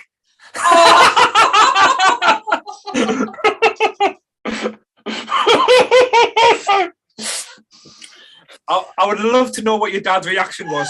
Oh my God. Well, obviously, I was just like, because the thing is, I remember like listening to the music and that, and my hand just inching towards the handbrake, just having my hand on the handbrake, and I just said, oh my God, Kelly. Well, we didn't die. That's a godsend. But I tell you what, my dad wasn't too fucking happy. But it was a roundabout as well. We nearly did a donut. Oh my gosh. I don't know why I did it. It's the music took over. The music took over. It had to be done. It just had to be done. And you did it. You did it. That's amazing. How was the car after this? Oh, it was the red Ford Escort. It was fine. Indestructible. Absolutely indestructible. It's like a cockroach of the fucking car world, isn't it? Just Don't die. You'll have Nissan Micras and red Ford Escorts. God. Just to go, like say, because I've noticed on the comments as well that they have requested a video of you performing it with the neck curtain on the Facebook groups. That's your next task. Be well up for that. She's the only person who gets that request who I would know who going, I'll take it. Nebosh. Oh, it would be lovely doing it in the snow because it's like snow, snow, and snow. She's got thoughts now. Thoughts. I was just gonna another album of mine, and it's only because you mentioned them. And my favorite band of all time is Metallica. All time. Last night I was at a rock orchestra by candlelight. It was amazing, absolutely amazing. They played Fleetwood Mac. They did Nothing Else Matters. It was honestly an absolutely surreal, unreal experience. Had such a good night. It was lovely, like being out with Emma again. But Metallica's Black Album was the one that really got us to understand them. Mm-hmm. And then I could go back and appreciate the first album, like, you know, Kill 'Em All and so forth. And yeah, the Black Album was oh my God, you can play guitars, you can sing a melody, and you can still be heavy as fuck. Like that was the definition of metal. Like, it isn't all just what people are making it out to be. It's not all this screaming and rah, rah, rah. There's a melody there. There's vocals there. And it's still like, it has a heaviness to it, and Metallica like does it for me. I haven't really listened to a lot of their new stuff. Like, I'm not gonna sit here and like bullshit people saying, well, I really love that new album, because I have no idea. Like, I have not listened to any of their new material over like the last few years. I think St. Anger was the last album I listened to. Yeah, I'm going to lose all street cred with my next one, so don't worry. Okay. So it's just I have no shame. I am not part of the cool kids at all. I still listen to music that like I've been listening to since I was 16 years old. and the Black Album is one of them. I was fortunate enough, I've seen them perform it in its entirety. It was an experience. It was emotional, it was spiritual, and it was like everything I expected it to be. It was, I love everything about them. They changed music for us, for us to understand it, and that's why they will forever and always be my number one, my number one band. Love them so much, seen them so many times. Many times. Your own curry there. What did so many times? So many times. Again, like I say, normally I don't get ashamed of things, but I'll probably get the piss took out. I was rotten for this one, but it helped us get over a bit of a breakup. Was at the time as well. It was Nickelback. How You Remind Me. That album that came out. Again, Nickelback gets a lot of shit, but when you listen back to the original album that came out, there is quite a few catchy tracks. Hey, and we were singing that This Is How You Remind Me for how many years? Yeah. How many years? Gotta have done something right. Yeah. And like I say, the Get Back, and it wasn't Get Back, I can't remember it now, but like I say, when you listen to them, a lot of the songs on the album was about breaking up or leaving someone or having your heart broken, and it kind of did help us get over that and realise that I was probably being immature with the way I was feeling about getting broken up with, because no one likes getting dumped. It's never a nice feeling, but I'll dump you, Sam, don't worry. Oh my God, we're only halfway through. I haven't been that bad. I was missing for an hour. Sorry, when I log off at 10, you can do an extra hour to make up. It's fine. But no, it was probably that one. Like say Nickelback. Yeah. Again, not my finest moment, but I love that album, and I still have a soft spot.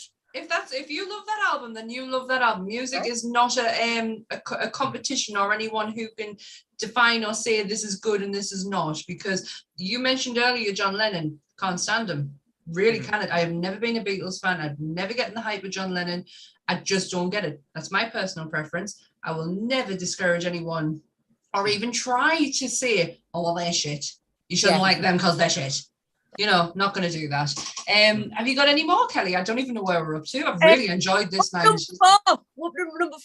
Number four. Right. Oh, Ian Woodgard. Let's go. It's gone up. Right, so this was 1995. This band basically is the reason why I am the way I am. There's an explanation? You were nerdy, all about being a bit of an outcast, but not giving a shit. And this album basically kind of cemented the fact that be glad that you don't fit in, because who the fuck wants to fit in? The Bloodhound Gang or something like that? No. A different. Oh, hey! Now a band I could not bide when they came out, but I now as an adult appreciate them. Isn't it amazing what adulthood can do to you? When I was thinking about defining albums, if you spoke to me when I was like 24, the yeahs would have been in this list, but it isn't now, because there's been so many albums that I can actually look back and reflect, no, this actually kind of did more to me. So pulled different class memories, right? Because as I say, I've mentioned my siblings, my sister and my brother. I shared a room with my sister, and she banned me from using her CD player. I was not permitted CD player. So I used to do it on the sly, and I knew she would actually angle the CDs in certain ways, so she knew that I'd been freaking using them. So I'd remember, mental note, well, it's a little bit kind of 3:15. I'll make my gosh. I'm so glad I wasn't like that with my sister. It's too tiring. I couldn't be bothered.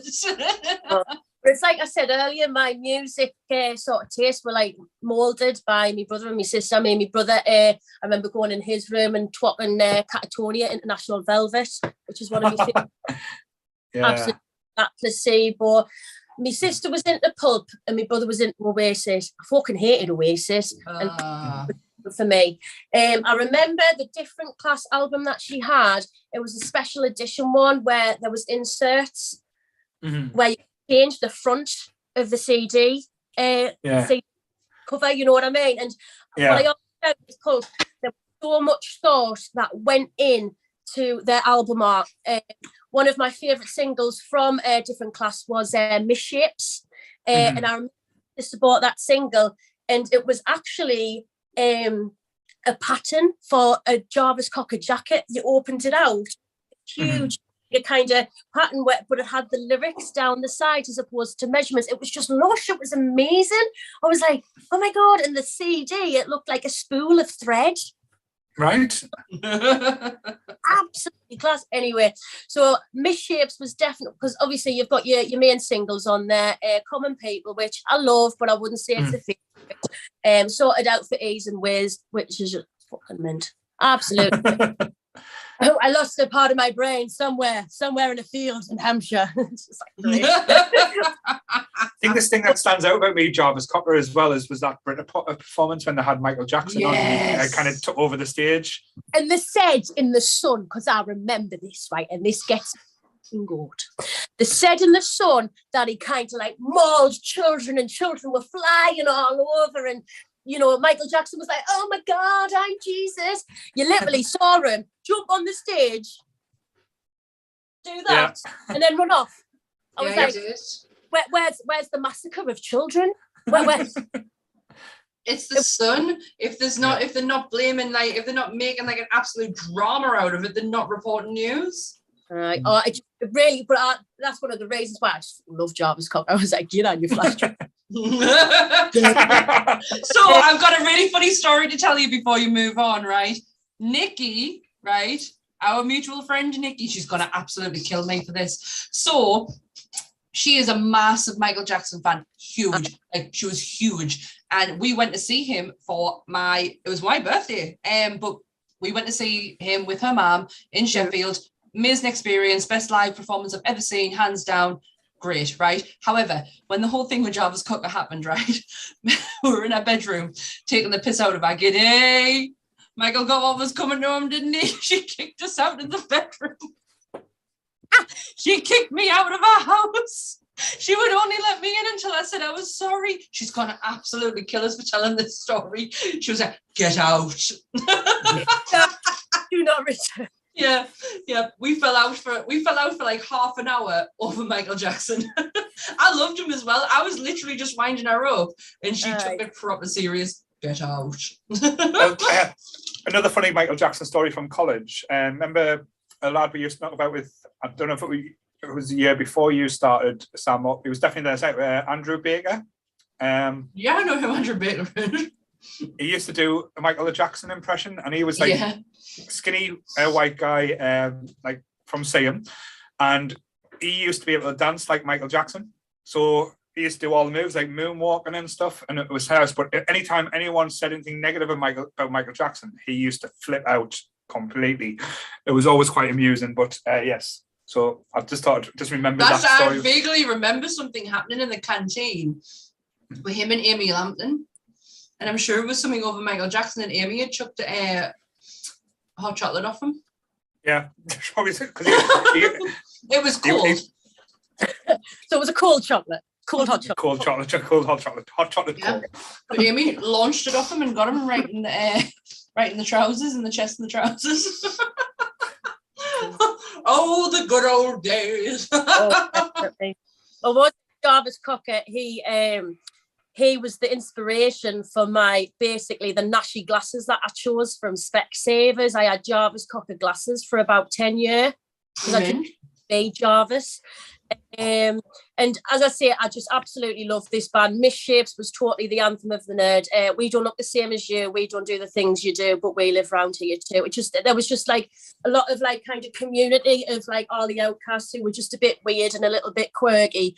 But yet again, another album where it's dripping with innuendo. It's all about sex and all that. And I was totally ignorant to it. And like Ease and Ways, I was just like, I didn't know they were drugs. You know what I mean? I thought they were just numbers. Yeah. To be fair, when Ebenezer Good came out, I thought it was just about a film, a music about Scrooge. But no, there's a song particularly on the album which wasn't released, and it's basically about class wars. So it's like a lower class person having revenge on the upper classes. So I love that kind of sort of like class wars. Like, you think we're shit because we're, you know, lower class, council, but like getting revenge on the upper classes, and it's called I Spy. And he basically has an affair. This is like a song. He has an affair with this upper class man's wife, and he's like, just show off. I'm not even like. This is one of my favourite lyrics of life. My favourite parks are car parks. Grass is something you spoke. Birds are something you shag. Kelly, Kelly, you are getting such a buzz in the comments, mind. Everyone is absolutely loving you. Yeah. I'm just saying the Zoom thing. I'm doing this shit on my phone. Yeah. They are absolutely loving you. Well, anyway, that's me sorted with Pub. You too, Crown, because I'm very aware that we only have 13 minutes till I'm booted off. Well, I'm going to let you your last pick. I'm going to let you go for your last pick. All right, no bother. Right. This was really frigging difficult. Really difficult. It had to be one of my favourite bands of all time, Arcade Fire. These people, oh my God, I remember New Year's resolution, I bought a violin because I wanted to elope with the Arcade Fire. Oh, wow. And that's what I had that violin for about 6 years, couldn't get a fucking note out of it. Yeah, that sounds like my sister. Broken thing, and then, you know, I wasn't even making a note. I was like, oh, this is shit, I'll just hold it and look cool. So I remember being introduced to the Arcade Fire. I used to be a DJ in the Borough, painted black upstairs. I remember. Oh my God! Hang on a minute. Go on. Me and my mate Katie, we looked like proper indie scenesters. We loved the NME and all that sort of stuff. And I remember Julie and Jarvis, they went up to us and they went, "You look like you look like really cool. Do you want to DJ?" And we were like, "Well, yeah." So, and someone came up to us, and I can't remember for the life of us who he was. He was in this band, quite kind of libertine, pompous sort of thing, and he went up to us and went, "You DJ'd in the Borough?" And we were like, "Yeah," with our big, you know, and diva. And he went, "You're like the Queens of Noise," which was like the dick. And he went, "You're the blonde one," and he made, "and you're the ugly one." And me, I was like, "Oh, what?" Blonde, because there was a blonde one and an ugly one. And yeah, he was like, "You're the blonde one," and my mate Katie thought, "And you're the ugly one." I was just like, "Yeah, it's okay, Flake." Anyway, I used to go out on Sound quite a lot to do some research for, like, you know, we used to like look for different music, different songs, and we were one of the first people to play Arctic Monkeys' Fake Tales of San Francisco before. And I remember I made a friend on the Drowned in Sex forum. I made a friend, and I'm sure he was from Norway, and he sent me Neighborhood Number 1, Tunnels, from the Arcade Fire album. This was way before Arcade Fire had released the album. I don't know how we got this song. And I remember listening to it, and the intro is gorgeous piano. And it's about this apocalyptic situation where there's loads of snow, everyone dies, but they kind of make, like, they evolve to, like, live in this place of snow and stuff. It's absolute, it's weird, but it's fucking gorgeous. And it was snowing when I was listening to it, and I swear to God, there. How symbolic. I was trembling like a bastard. It was amazing. Oh my word. One of the lyrics that really sticks out with me was it, "We let our hair grow long and forget all we used to know. Our skin gets thicker for living out in the snow." And then they're saying, "We remember our bedrooms, the bedrooms of our friends, and then we think of our parents, whatever happened to them, because everyone's died in this apocalyptic." It's fucking mean. Anyway, I was going to choose Funeral because that was like the intro of to the Arcade Fire, and it was the album was a couple of months after that when I heard that. But I have to say that my favourite defining album, and it's a little bit like what you mentioned earlier, Paul, about a breakup sort of album. This, if it wasn't for this album, I wouldn't know where I would be today. And it's Reflector, which was released in 2013. I was in a relationship with who I thought was the love of my life. I'd known years and we were engaged, and it wasn't working, and we stayed together a lot longer than we should have. Yeah. Mm-hmm. We felt like we owed it to each other, but yeah, we've all been there. We've all done something like that as well. Yeah. Same here. I don't regret the time we spent at all, and to this day, I mean, I haven't seen him for years. I wish him well, whatever he's doing with his life, but as I say, it just didn't work out. But I was in this situation where it was like I had to choose to go, and he was the first person I ever lived with, and leaving a house and moving out on my own. And this album just really, when I first listened to it, I thought it was a bag of shite, literally. But and it was our band, because we went to see them in Manchester as friends, and then we went to see them at Blackpool as lovers. So it was just like it was our band. But there's absolutely David Bowie's on it. Oh my god! But all he says is, "Oh, the reflector, oh, reflector." And I'm like, Bowie's just saying reflector. How much do they have to give him to do that? Like, but it's more than the album cost, probably. But there's a song, and it's called Afterlife, and oh my sweet Jesus, it is one of the most beautiful songs I've and this was the song that actually got me through a really bad breakup. The lyrics that they do, just, it's so poetic, and it just absolutely blows me mind. And the lyric is it's like basically two lovers falling out, and it's just and the lyric is when love is gone, where does it go? And that really shouted out to me, because I adored the bones of this boy, and I know he bones of me, but it was literally like, well, where has it gone? Like, you know what I mean? And it was just like, and it was like kind of, there's a male and a female, and it just really felt like the crap that we kind of went through. Like, if we scream and shout, can we work it out? And you say, when love is gone, where does it go? And it's just like, oh my God. My goodness. Bless you. No, just before we wrap up as well, I want to call out my favourite album of all time. It was the first band I ever saw live. One of my good friends, again, I don't see him as much as I should, Kevin Gibson, got us into it, was the Foo Fighters' Coloured in the Shape. And seeing the Foo Fighters for the first time absolutely blew my mind, and not, especially being, because I would never say I was big into music. Yeah. I used to like it, but it never used to have like the emotional feeling that it does now. I was always a movie guy or a TV guy and stuff, but seeing the Foo Fighters live, it kind of brought something special. And listening to that album back, because it wasn't the Colour and Shade tour, it was I've forgotten it. It was, I think it was about 2 or 3 albums after that. But going back and listening to it, because we used to listen to it while we worked at, like I said, a little design company, and every song like was amazing. Like and even now, me and my wife, our first dance was Everlong. So like the acoustic version, not the full rock version, but that was like I said, that the Foo Fighters, that album will always have a special meaning to me. Oh, that's really special. I mean, to be honest, the Foo Fighters is quite special. Like, I've only just started appreciating them. And again, another band I've just started, like, I literally, not long ago, went through like a music resurgence where I was like, I need a bit of therapy. So music is, music's done us before or good in the past. I'll try it again. And the Foo Fighters came up quite a lot, and I got their new album and I really enjoyed it. And obviously, like, Emma was thrilled for us. And I've seen them twice. I saw them at Hurton Park. Yes. And that was an incredibly special weekend. Emma, my dearest, my oldest and dearest friend Emma, who I loved bits. We had such an amazing weekend.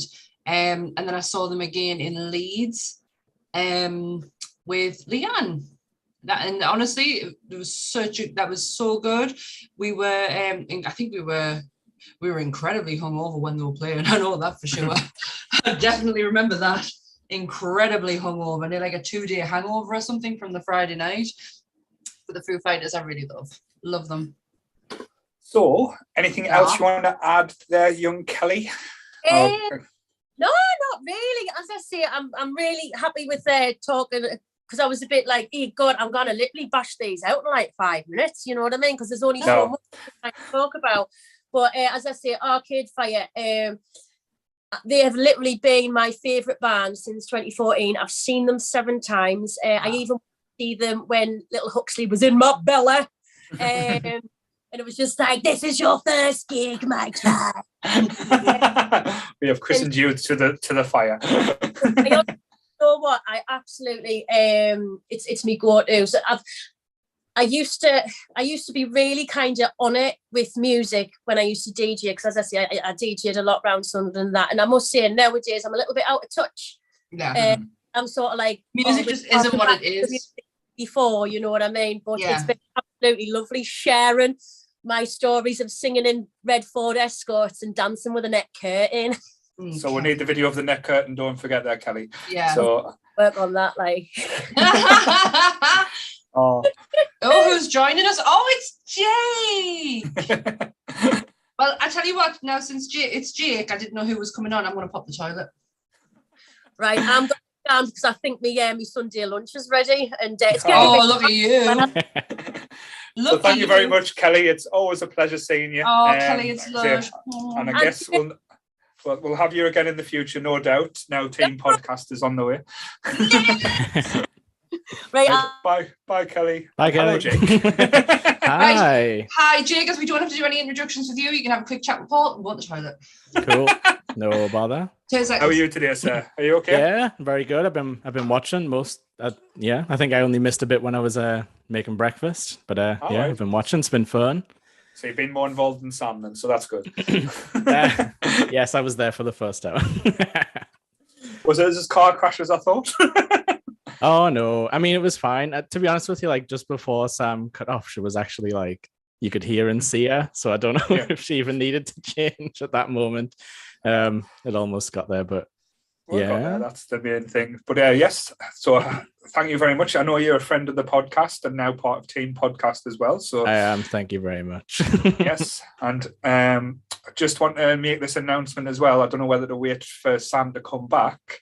I don't know how long it's going to be. I want to embarrass you a little bit because we're closing the votes down and we are crowning the new king, the nerd of the month.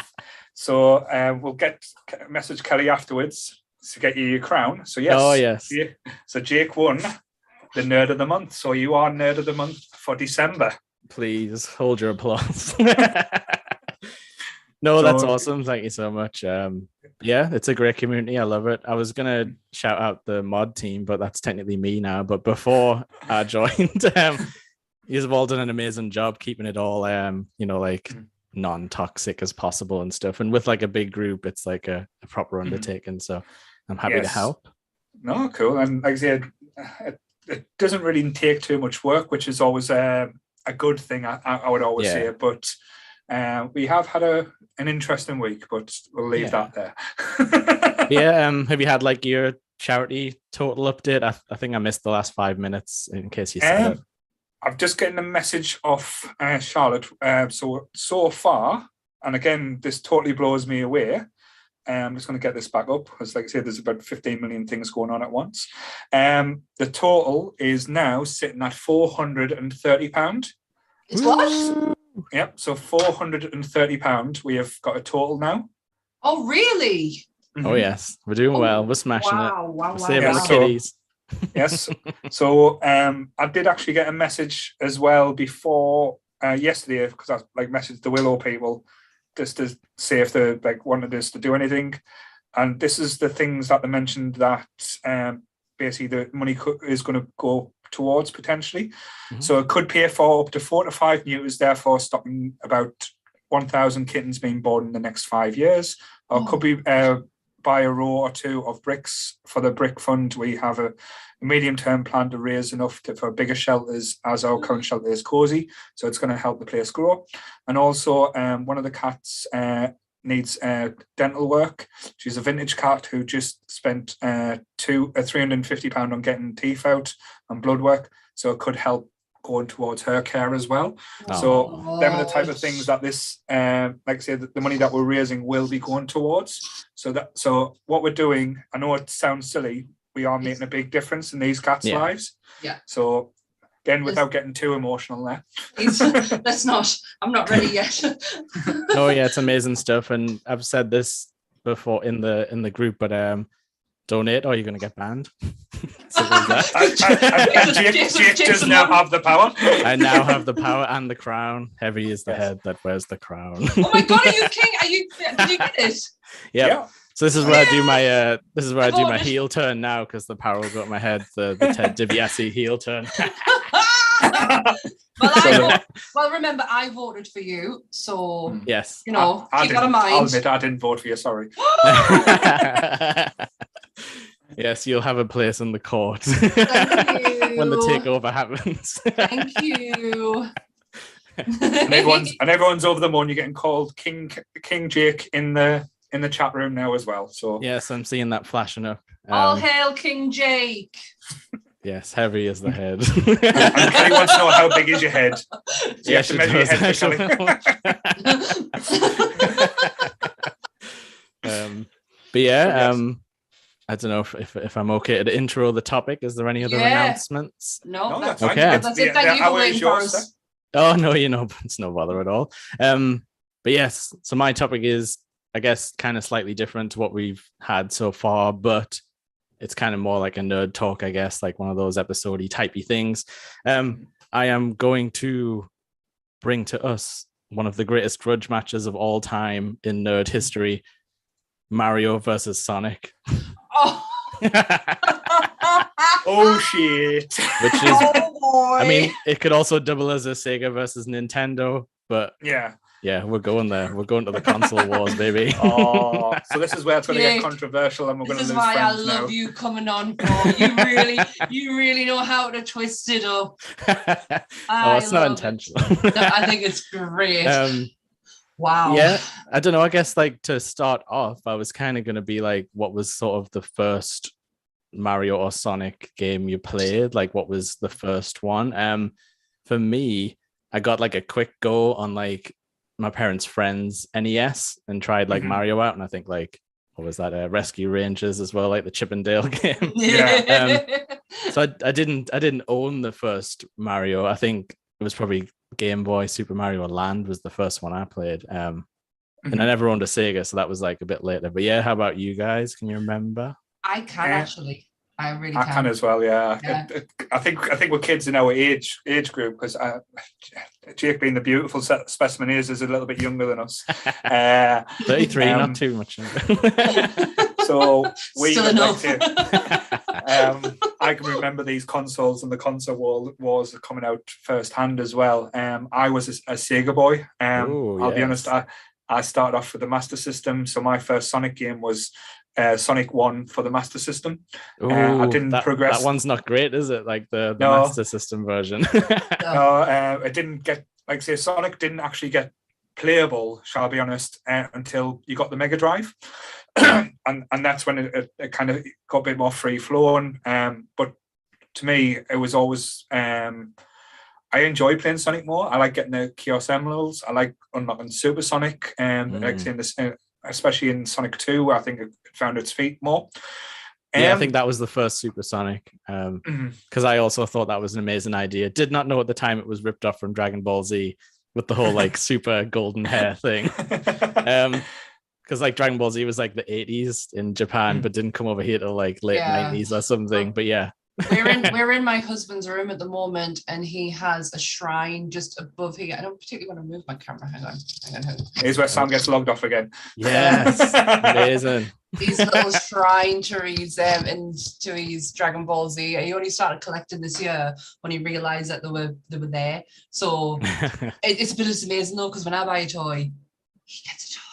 And then I don't get wrong for buying toys. So you just got to buy two at a time. And then exactly. You're safe. Exactly. Amazing.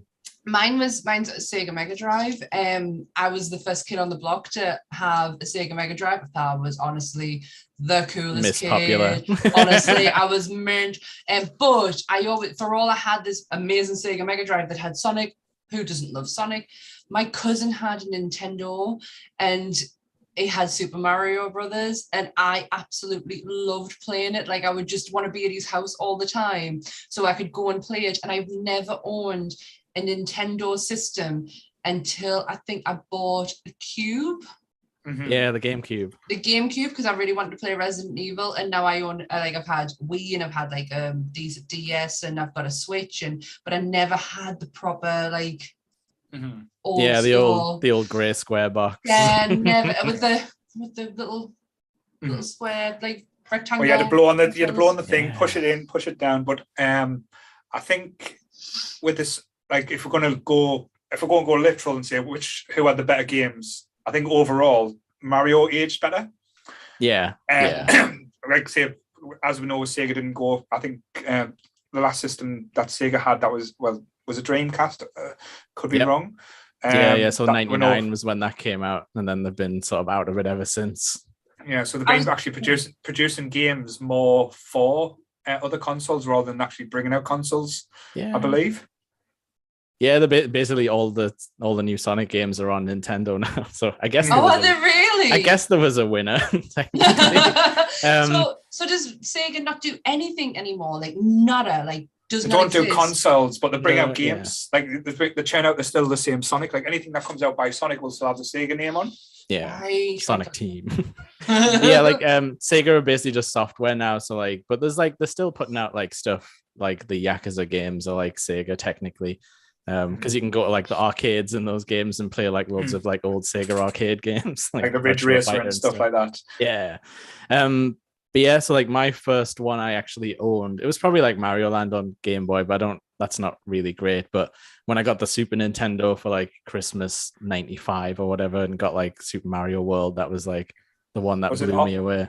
Was it because they brought out All Stars as well, where they had all the games on one as well? I did have that. So like that's where I would have played the older ones, like those versions where it had like different graphics and stuff. And I think like slightly different physics, not that I care about that or ever did. But yeah, so like overall, would you guys say as a kid you preferred Sonic then? Yeah, I would say it would have been a Sega boy, but I thought Mario was too hard. Be honest with you, like because Super Mario 1 was very easy. It was just basically you jumped as high as you can and stayed high. Even when you break in the game and going past the barriers, because that was always a cheat with the levels to go on top, keep out of the way of everything. You could just keep going back and getting the cape, couldn't you? Then be like, okay, I'm taking the cape to this level and I'm just going to fly over everything.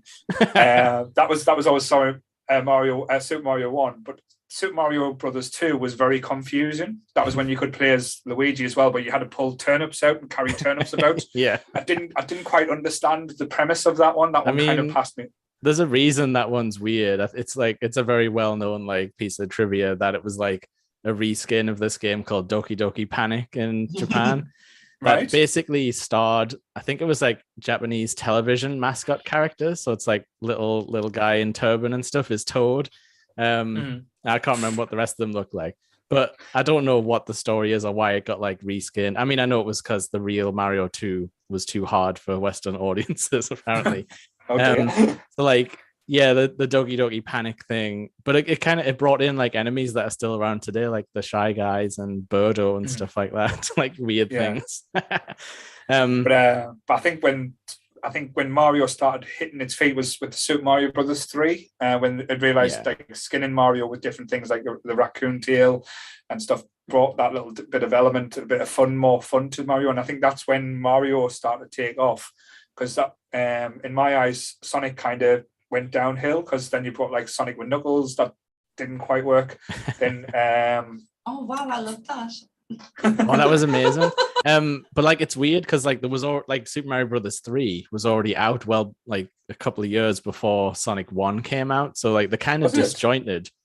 Yeah, like Sonic 1 was more like 90, like early 90s, but like really early 90s. It was like sort of like I think 86 was like Mario Brothers. This is probably like Japan release dates, but like it was in the world, I guess. At that time. But yeah, so they don't actually line up super well to do like comparison by comparison. But yeah, like you're right when you said about Sonic having like it had more secrets to find in like in the first game, because like I suppose like in Mario 3 you had all the weird like warp whistle stuff, and you could like crouch on that block and like fall behind the scenery, which was pretty special. But yeah, like Sonic had like, you know, you got to go to this area and find like a weird super ring, and then you go into like a 3D game thing where he's like going down a half pipe and you've got to like collect the stuff, which I was always terrible at.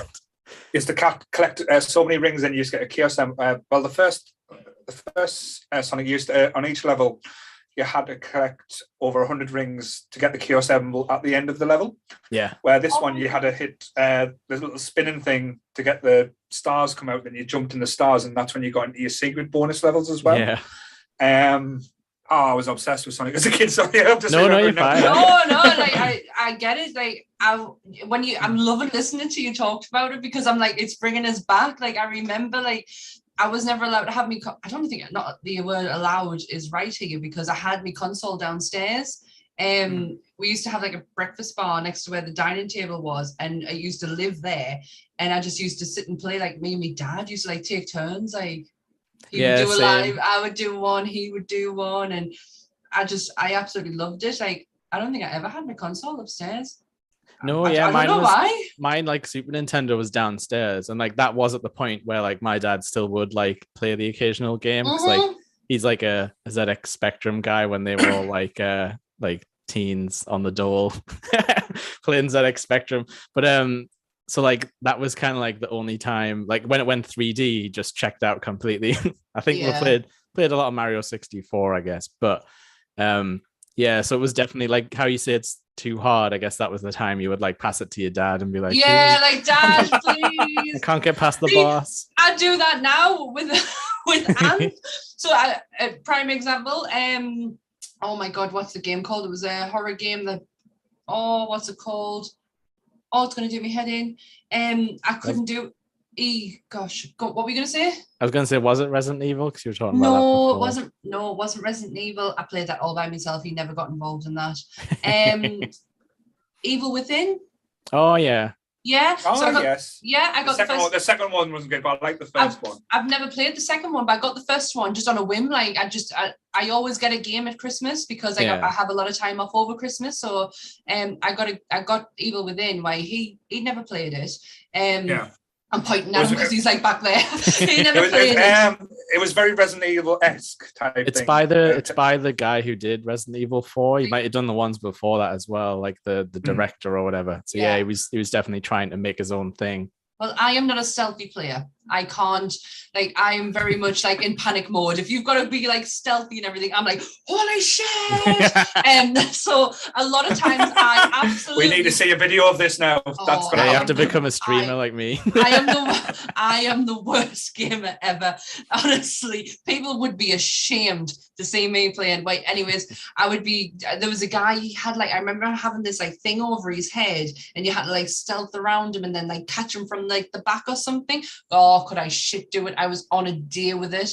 And I ended up having to bring my husband in, and I was like, you're gonna have to do it. And this became a running thing. Like every time I got stuck, I'd be like, I need your help. But yeah, like I'm such a wuss. I think like ages ago, I think when you were doing like a video games podcast, like a top 5 one, like you guys inspired me to like finally check out like Arkham Knight, because it was like on Game Pass, so I could just like grab it for free. And like I was exactly the same. I was like the most incompetent Batman. Like I'm so bad. I am so bad. I am like mash. It had been like it'd been so long since I'd played like City, I guess would have been like when that came out, and like I just like forgot all the controls. So I was like you're just walking off ledges right in front of guys with like machine guns, like hello. The worst thing about that game as well, because with it being so long in the series, they didn't give you the intro bit where you could learn the controls. It was like, this is Batman from the start, bitch. You know your shit. And you're like, oh, do I? Oh, do I? Let's just see what this one does. I am the worst. I love video games. I think video games is therapy. Like it's helped me like so much. Like I didn't realize how much it could. Like, you know, I was talking about Slipknot's first album and having a big head clear. Video games does exactly the same. So if I'm in like so mental up here, I just need to play a video game so that's all I'm concentrating on. But I am really, really bad at them. Like really bad. I honestly like all the Uncharted's. I think the second Uncharted, I really need Anne's help with because I'm shit at puzzles as well. So I really need a lot of help on that. But the Uncharted games, Tomb Raider is like anything that's a platform.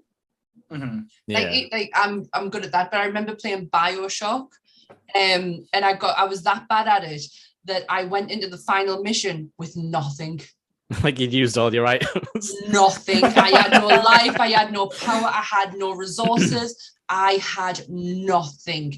And Ant had to do it or nothing. Like a no-hit run. I was honestly that like showed my husband's That used to be Streets of Rage. That you used to get the end and say, "I've got no energy left. I've got to kill these two bosses and try not to touch us," and we like run around going.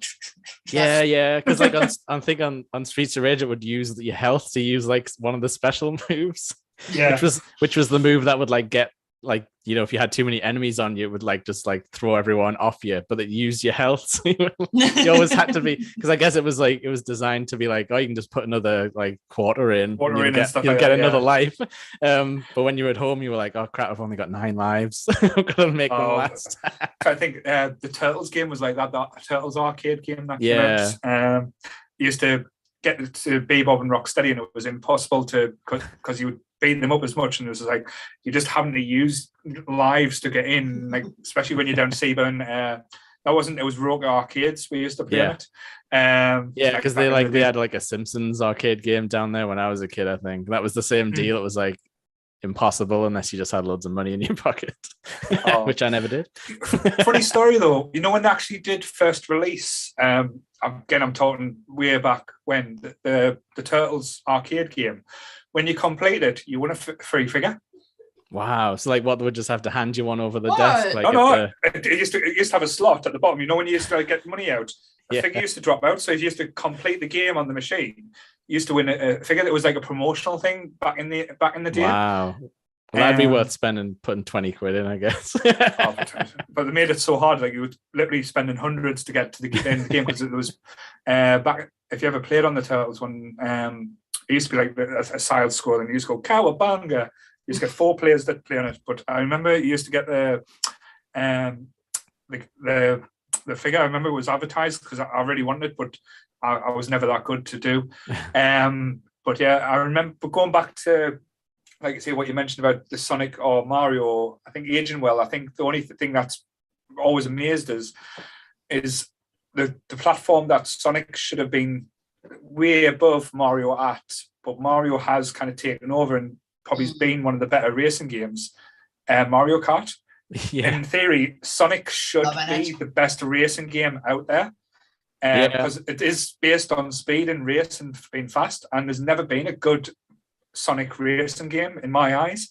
Where Mario Kart started out, I think it was the N64. Then I think there was one on Super Nintendo. Was there? Right. Yeah, probably around the time like the Sonic games were coming out. But yeah, like you're right. Like there was Sonic R, which I believe was like, I don't know. I really wanted to play it when I was a kid, but I think it was only on like PC and maybe like Sega Saturn or something. And I did not know anyone who had a Sega Saturn.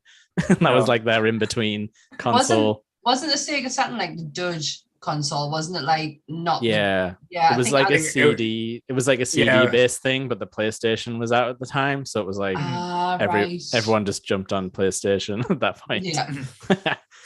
But I remember because like Nintendo, the 64 was great, but they had the worst controls ever made human. I grew up on that, so like I don't know if I've just got weird claw hands now. Is that like like the trident? You have a degree to work it, because I like a button there, buttons there, and literally you had to go, like that's kind of handled, yeah. Yeah, it was like it was about that thick as well. Yeah, I wish I had one to hand. Now they're in the loft.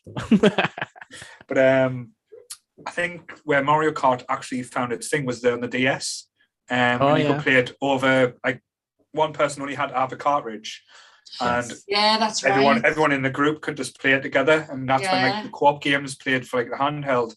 That's where I think Mario Kart started off getting so well. Yeah. And now it's like, say, with the Switch. Mm-hmm.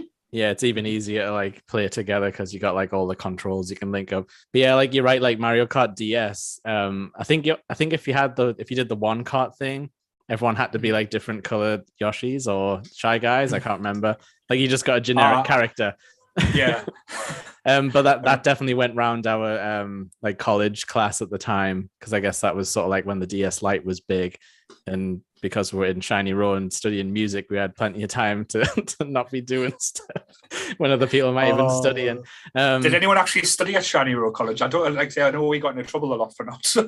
Well, to be honest with you, music courses are just like jamming, and then that's all I did, hanging about. Because I did BTEC dance, drama and music in my first year, because I didn't get the GCSEs I needed. Because I have a graded in trombone playing, I didn't have to do the music side. So but I was like, I'm devastated. I still did it, but I didn't need to get. I had a pass for it. Yeah. But yeah, we did absolutely nothing. It was oh my God, what's his name? Gary Dunn. Was he still there when you were there? Yeah, he was my lecturer for a while. He was mine too. I love Gary. Oh, Gary Fun, as we used to call him, because he used to play. Was he in a band who did Nelly the Elephant? Oh. Yeah, he was one of the many Toy Dolls members, I think. That's it. Gary Fun, I remember them. But days. so was Marty, who ran Hot Rats Records, and oh my God. Yeah, he's honestly like a family friend, and he brought a Game Boy back from Japan after they were on tour, and that was like the first time I'd seen a Game Boy.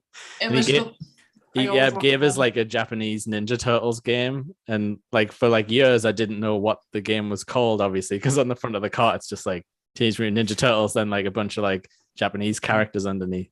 I think it's like Revenge of the Foot Clan or something like that. All right. But like the little cutscenes would show up, and it would be like, you know, like April and the Turtles, and it would just be like Japanese underneath. I'm just like, well, the Technodrome's coming. I can understand what's happening here.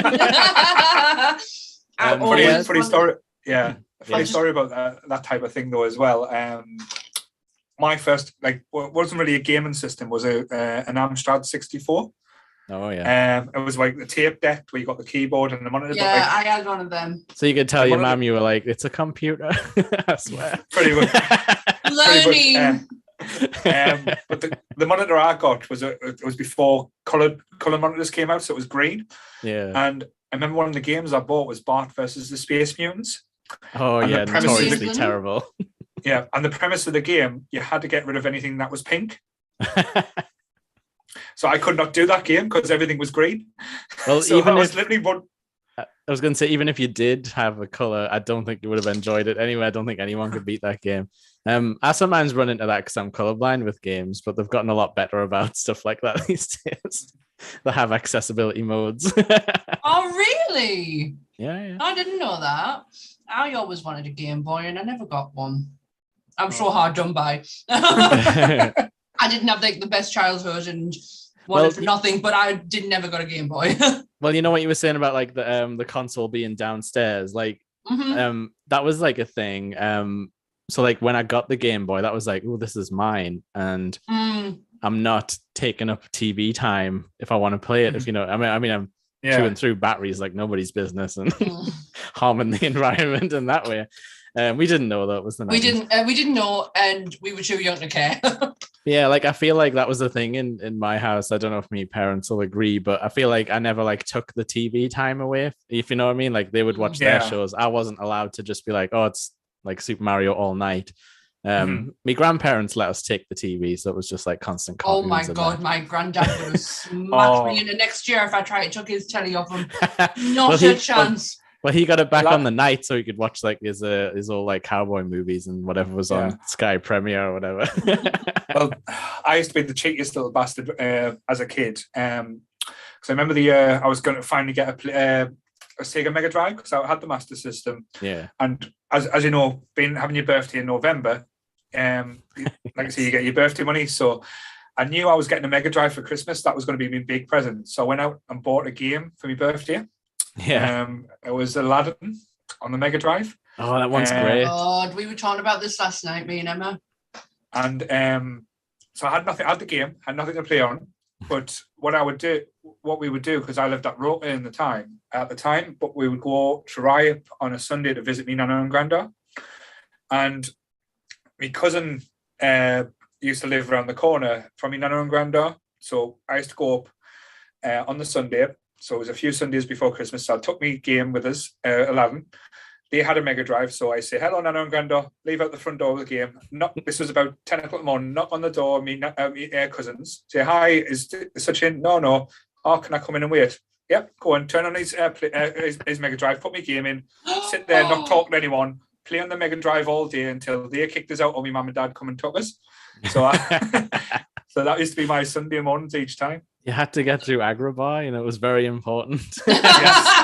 So you bought a game for a console you didn't have, but knew you were getting, and then played it on your cousins. Yeah. That's a genius move. I would never have thought of something like that. But I would could you ever get past the magic carpet level?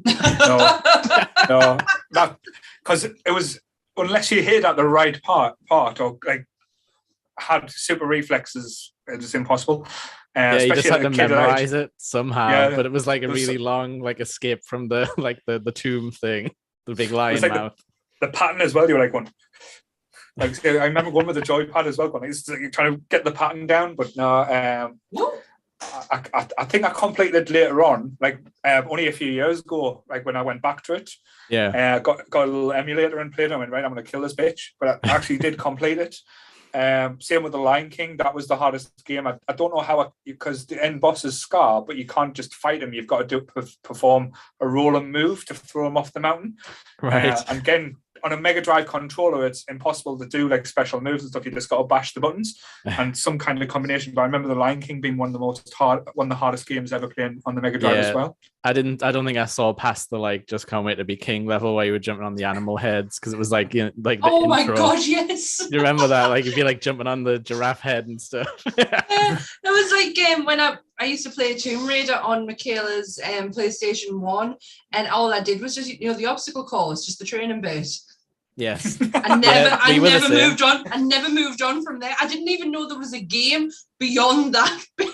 The game was terrifying. There was a T-Rex that showed up. We hated it. It was too scary. I didn't realize. I generally just thought the game was to do this aerobic, a course thing, and then learn to swim, and that was it. And it wasn't until years later I was like, I could have really gotten something out of that game.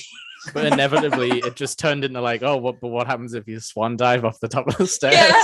How long is it before she dies if I go underwater? That was a common one, because it used to change all the time. It was never the same amount of time. Yeah. So we're there.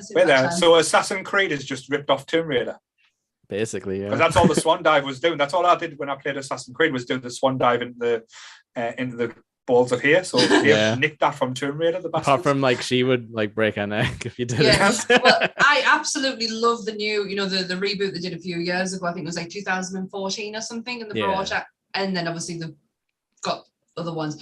I absolutely adore that franchise, but her deaths are brutal. I know, it's as if they took that and were people loved when she gruesomely died, and I was did we? Some clearly did. So they are brutal though. It was pixelated on the PlayStation 1, so you couldn't really see a lot. You knew what it was, but not a lot was Yeah, but we all did the cheat to try and get her stripped though, even though she was pixelated. Yes, that they wrote out in every magazine. Yeah. Yes, but on the new ones, her deaths are spike through the neck, through the chest. If you hit, it's through the head. Oh my gosh, it's horrible. I remember getting my first ever contracted phone that my dad paid for my 18th birthday, but it was a Tomb Raider promotional one, so it was was a Motorola flip phone, and every time you turned the phone on, Lara Croft would run across the screen. I had the Matrix phone, when that was a promotional thing. It was a silver flip up one, and it had a camera that you could turn, you could a selfie camera, but you'd have to literally turn it. You physically turn it all the way around. Yeah, Laura. Mine was just I can still picture it, the silver Motorola, only about that big, but it was a flip phone. Yeah, with just the buttons here, massive buttons, and not the biggest of screens. Because all we did was text and ring people. That was it for a mobile phone. Sit and make ringtones, type loads of numbers in. Yes. Yes. But I suppose to jump back to Mario and Paul touched upon it. who's got the better cast of characters though. I know he's both sort of liked Sonic as a kid, but like it's very well known that Sonic has horrible friends, whereas like Mario has got a great cast of cartoon characters. Yeah. Sonic's got horrible friends. Yeah, I think Tails was the only one that I think worked well with like the Tails Sonic is character. a good boy. Yeah, Tails is fine. Yeah. I love that. and I love the aspect where it wasn't a 2-player game, but you could play as Tails on the Mega Drive version. I was so excited for that. That was me. I always had to play Tails and just jump around and like die repeatedly, but he just came right back. God damn it, Tails. I think as Mario grew, like say some of the characters that he brought into it were the more interesting, like Yoshi, like say Luigi from the start, like Toad, especially when we got into like as I said, the Mario Kart games, like the plethora of options that they give you as well. My boy, Wario. Yeah. And Wario. Wario. We know you're obsessed with playing that at the moment. Have you completed it yet? I've completed Wario Land 1 and 2. We're working on 3 at the moment. Were you on last night? Am I making that up? Did I imagine that? Were you on stream last night? When was I last on stream? Not last night. Oh, was it not? Oh, it was in the day. Sorry, it was in the daytime. I thought I saw you come up, but I was like, it was all snowy, so I was like, it's time to stream. It's time to Oh, I haven't. I haven't played any like apart from like old and like NES Mario. Like that's all I really played. It's only been like recently. Like I'm now playing Mario Kart. Like that game is just so much fun. Is that like the newest one, like the Switch one? Yeah, just on the Switch. I really want Luigi's Haunted Mansion. Yeah, that one's cool. I think we played that when it came out. Yeah, I think I didn't realize when I bought the Switch how expensive the games are. Oh my god, I absolutely begrudge buying their games. I call it the Nintendo tax. It is ridiculous. I was more than happy to pay full price for Animal Crossing because I was literally jumping on a bandwagon of a game I had never heard of before, but literally could not bear the idea of being left out. It's amazing. I love Animal Crossing. I bought that on Nintendo Store because it's sold out everywhere. Like their marketing was brilliant. Yeah, we'll bring it out in lockdown. Like when everyone's locked in and got nothing to do, let's give them an island that they can create and work with on. Lots of friendly animals who don't say anything nasty ever. No, but they do get very angry if you haven't been on for a while. I haven't been on for months, and every time I go back on, they're like, "Oh, you remember that we exist now, do you?" And I'm like, "You bastard!" I recently did that. Didn't the Wii start doing that passive aggressive stuff when you didn't play or do any exercise for a while? Oh, it's nice to see you return or something like that. It would tell you to go outside. It'd be like, oh, you've been playing a while. Like, make sure you have a break, because I guess they were thinking you were using like motion controls too much or something. Like, and you would be knackered. Like, fuck you, Skynet. I'm not listening to you. Yeah, I'm not taking your advice. I think Mario Galaxy, possibly Galaxy 2, it did used to like send you like notes and stuff into like the Wii messages, or like when you were playing the game, like the character who like took you to the next level would be like, "You haven't played in a while." Like he was just this, like this stupid guy. Why did my DS never tell me that? Because I was addicted, and when I say addicted to Mama's Kitchen. Oh God, Cooking Mama. Cooking Mama, that's it. Jake, I used to get DS arm. Like literally, my arm would be seized here and I could not physically like stretch it out.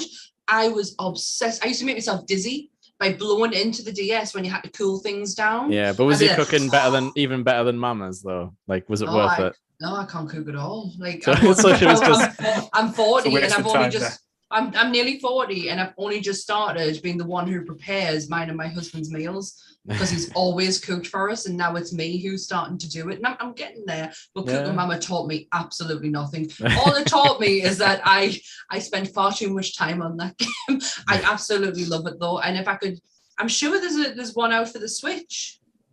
Probably. I've put off looking into it or buying it because I'd lose days. I think there was some kind of weird controversy around it where like people thought it was mining cryptocurrency, like the game. What?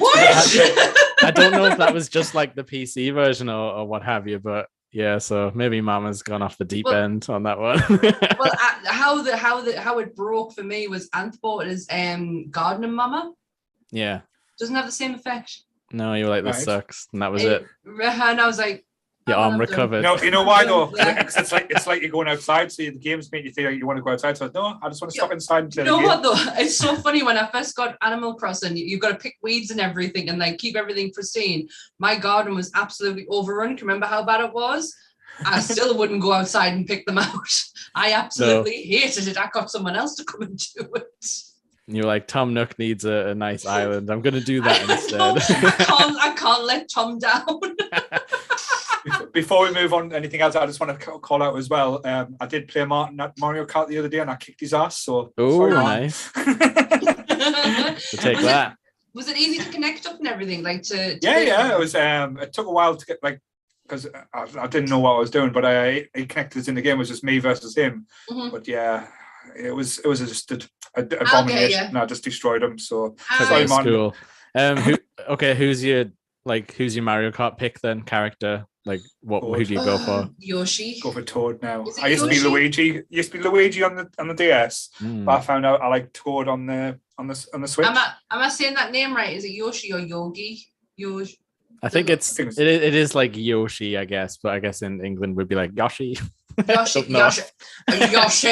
Oh, Yoshi, that like. But yeah, like Toad's a strong choice also. Yoshi, good. I definitely normally go for Wario. I like the big boys or Bowser. I like to bash people around. What kind of car do you get though? Because I always go for a bike. Well, just whatever ones to give us now, because I'm unlocking them all now. Right. So but if you had a choice, like, would you pick a car like a car with like big wheels, or would you want the bike where it's streamlined? The bike. Does it make a difference? I didn't know if it made a difference. They've all got different handling and stuff like that. It's kind of annoying. Especially when you've got the cars, because the tires go flat, don't they, at certain points to help you like move around. But it does my tits in. Just give me the bike. Just give me the bike where I can just go. Yeah. But yeah, like that's a funny thing about like the characters being different, because like for the Super Nintendo Mario Kart, we had like a house rule where it was like no one's allowed to pick Koopa Troopa because he's too good. He had really good handling, so you never had to like let off the accelerator. So like in verses, it was like, no, you can't be Koopa Troopa. Like anyone else is fair game, but not him. But then when we were like one player, I never knew it had that much of an impact. To be honest, I didn't really notice. I know on the DS when we used to ban people from playing with the robot. Because when you used to unlock the robot, because the robot used to touch him and he used to fire off the pack, so he used to be like quite fast Rob. as well. Yeah, Rob the robot, that was it. Yeah, the robotic operating buddy. But he was the only one that was banned back in the day. But I didn't know. I'm gonna have to look into the Mario one just before the tournament we do. You're gonna be like on that Dry Bones game now, aren't you? I think Dry Bones is probably a good one. Did I say that I wanted to be in the tournament? Because I really do want to be in the tournament. Oh, I haven't organised it yet. Okay. I didn't know if I missed anything. You make me want to rebuy Mario Kart 8 now. It was just an idea I floated about. Like I say, what I'll probably do for that, I'll just put like a T-shirt on as a prize. So when the winner will get like a Nerdy Up North T-shirt designed. And again, I still got to design that the one for your friend who messages. I've still got to do that one. So I haven't forgotten if he's watching. So I do apologise. I've just been busy. Martin is saying that you were great on Mario Kart 8.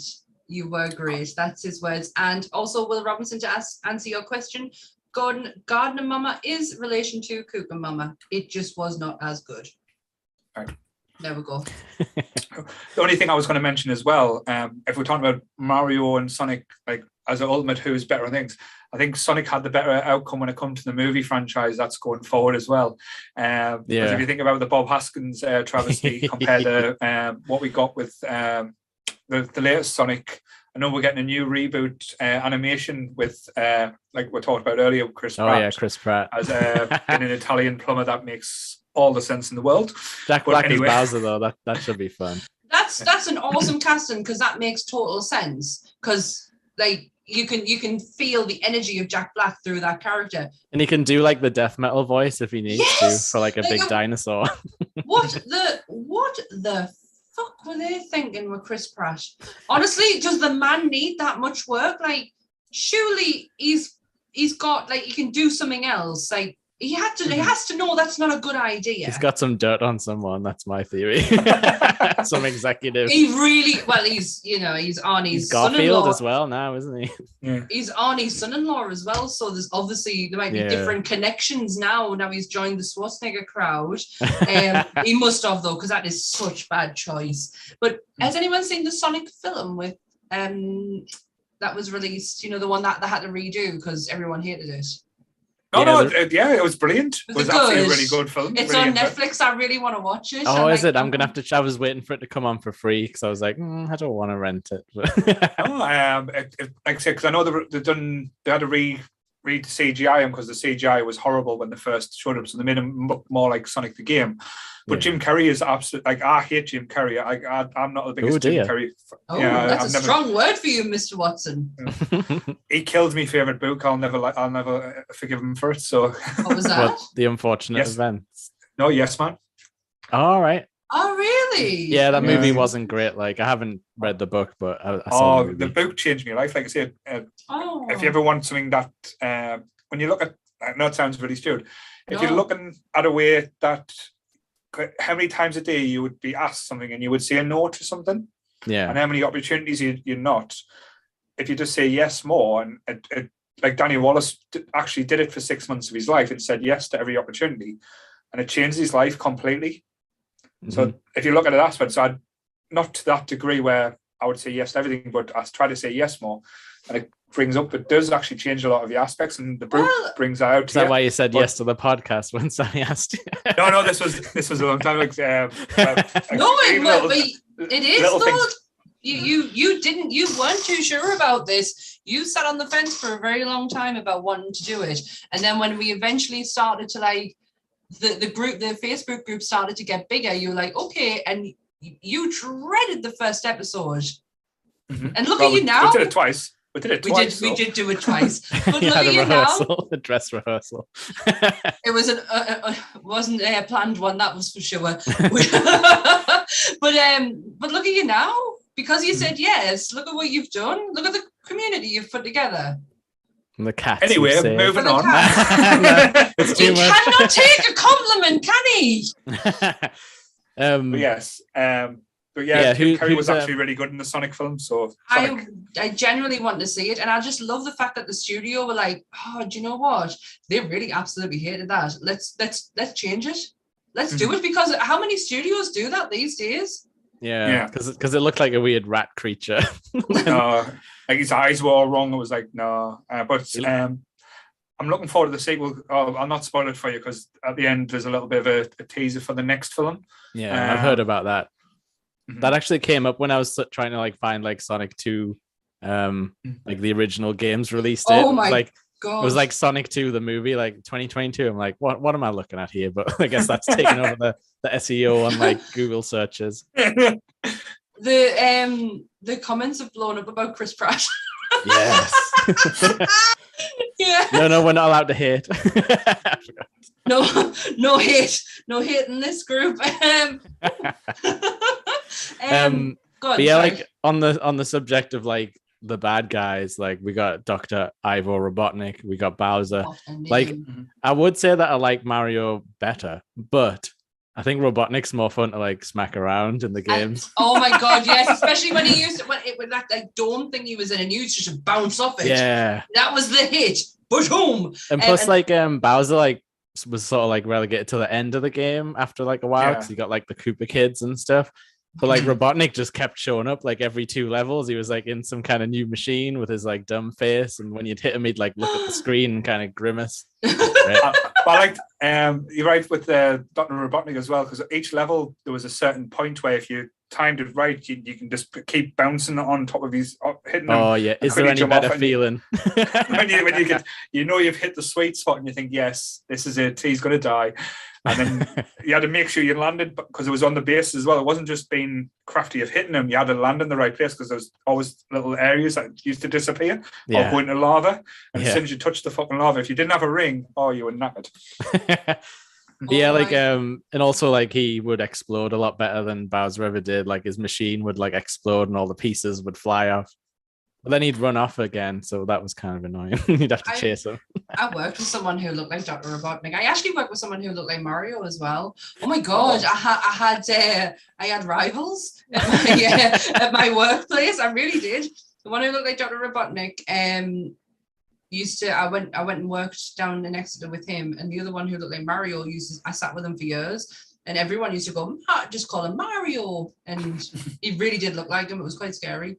But trying to think as well, because the first Sonic, I don't know if it was in the second one as well, because you used to jump on the thing to release. No, that was Sonic 2, sorry, where you jumped on the button to release all the animals. So I used to love watching all the little bunnies and little squirrels jump out and fly off the screen as well. Well, they would pop out of every enemy you beat as well, like if you like stop to look. But yeah, so I suppose like Dr. Robotnik's way more of like an enviro terrorist than like Bowser ever was. So like maybe that's why he was more like satisfying to beat.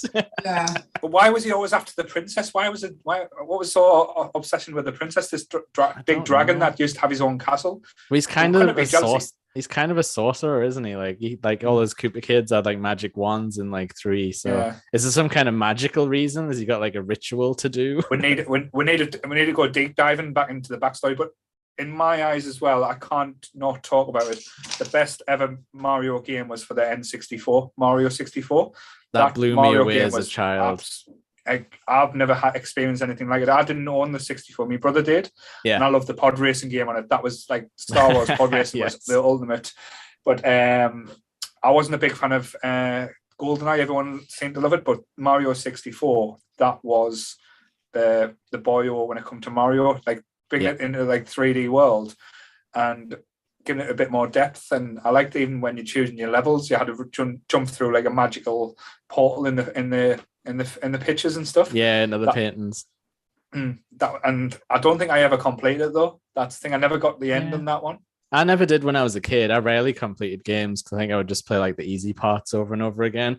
But yeah, like I don't know how I saw it. It was probably like on like one of those like Live and Kicking or like whatever was on Saturday mornings when they would like randomly show you footage. But they showed some like footage probably from like a convention of like Mario 64 and like just him running along a path, but then jumping off the path and then like jumping in the water. I was like, what? Like that's a thing? Like game characters just run on a straight line? Like that's all we'd seen. So like all I'd seen so far. I could just remember being blown away and just like couldn't wait to like, I want to go swim in the castle moat, and that we didn't even like get to the first level for like ages. We're just jumping around like the garden. Yeah, because there's loads of little hidden things you could find in that garden as well. That was like even little things to boost your energy or what I described as the Indiana Jones moment as well, where I think it was on one of the first levels. You're going up a mountain and a ball starts chasing you and you're running back, but you can't just like a normal side scroller, you would just run away, but you've got to turn with it as well, because if you walked in a straight line, you would just walk off the edge of the mountain, so you've got a curve with it. And like I said, that type of aspects we hadn't seen before in like gameplay, and it just totally knocked us for 6. It's still like fun to this day. It's like amazing that was kind of like the first crack at it like back then, and it's still like it still plays okay. Sonic Adventure though, like Sonic's first foray into the 3D world, that was when he went full anime.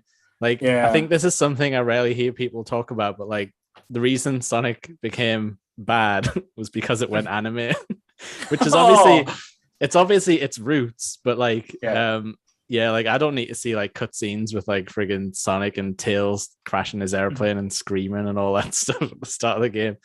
Although that part where you're running away from a killer whale was pretty special. That was like pure Dreamcast power.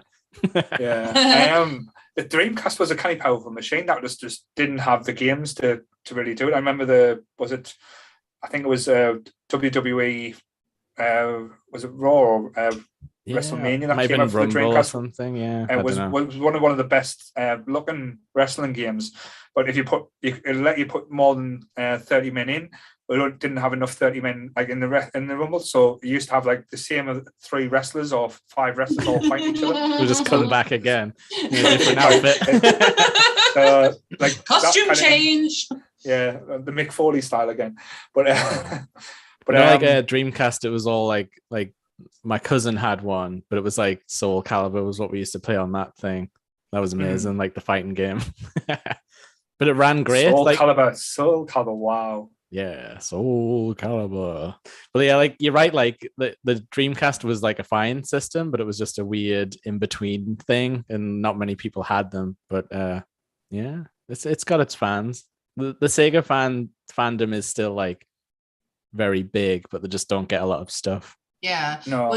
Were you excited when, you know, a few years ago when they brought out the retro, like Mega Drive and retro Nintendo, like the tiny ones? Yeah, were you excited for them? I got a Super Nintendo one. I'm not gonna lie, I didn't put too much time into it though. But it's like a fun thing to have. Isn't it just nice to have it there though? Like, if you ever feeling like nostalgic, you're like, I can just pull that out. Because like my original Super Nintendo was like gone all like yellow and green on top. Because like I don't know if it was just how the sun like reacts to like old grey plastic. Yeah.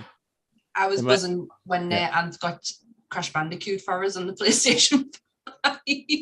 Oh, nice, like the original. Yeah, even though I got stuck on it. Like, it was hard. Ant was like, how can you get stuck on a game that's like almost 30-year-old? I was like, I just did. Like, I'm stuck. Like I can't get past here. I suppose we hadn't touched too much on like PlayStation. Like they tried to like come into like the middle of the console war.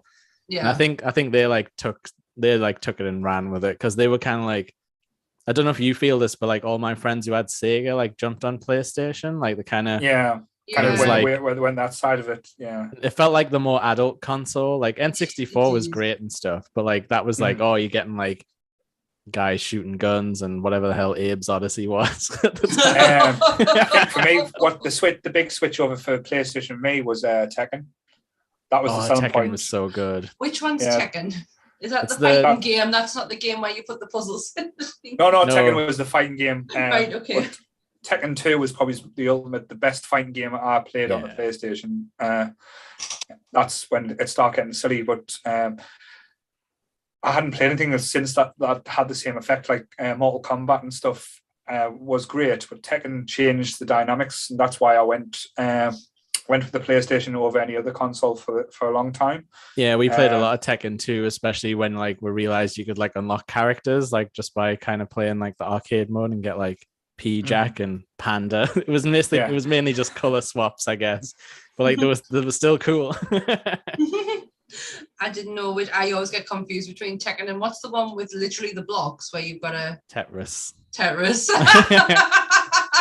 I don't know what. So confused. Yeah, I don't know what Tetris the word means, but I think Tekken means like Iron Fist, because it was like the Iron Fist tournament. I was Iron Fist tournament. I'm not gonna forget that now. And Hayachi was just like throwing his sons in volcanoes in the story. like Tekken was like amazing, because it was probably the first time we'd seen like story in a fighting game. So and it was 3D. Yes. Oh, well, everything's all better in 3D.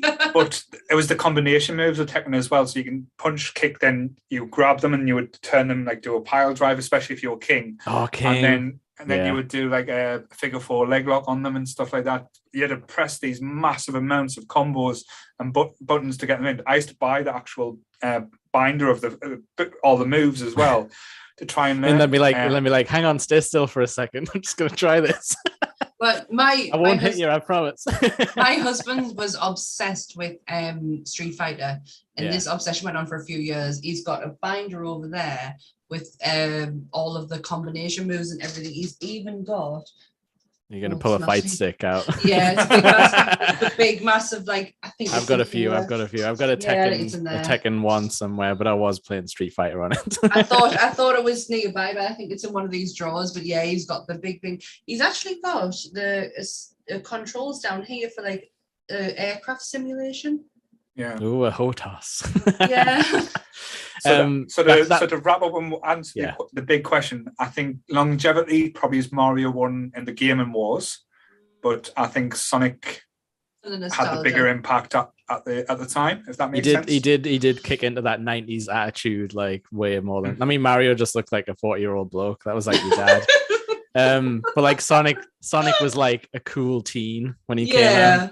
Yeah, like I can reflect on him. I can't talk right now. I think I've had too much. I really think I've had too much sugar. I've absolutely pounded a bag of Maltesers, popcorn and I'm drinking cheap cherry pop. Like I'm on a sugar high at the minute.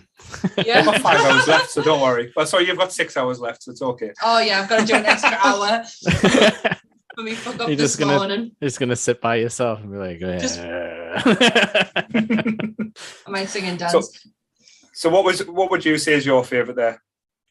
Me, my favorite Mario. It's definitely Mario, but my favorite game has to be like Mario 64, just because it was like life changing at the time. It was like, this has never been seen before. And of course I got it for Christmas, so it's like happy Christmas memories also. Yeah. I think that was also with the console wars as well. Like I remember that's probably, I don't remember much before, but Christmas used to be when you get a new console or a new toy and all that. You had a whole day to play games, potentially like after dinner or whatever you were doing. I bet our parents are so glad that, you know, we're not children now in now times, because consoles. Oh, the prices, Jesus, yeah.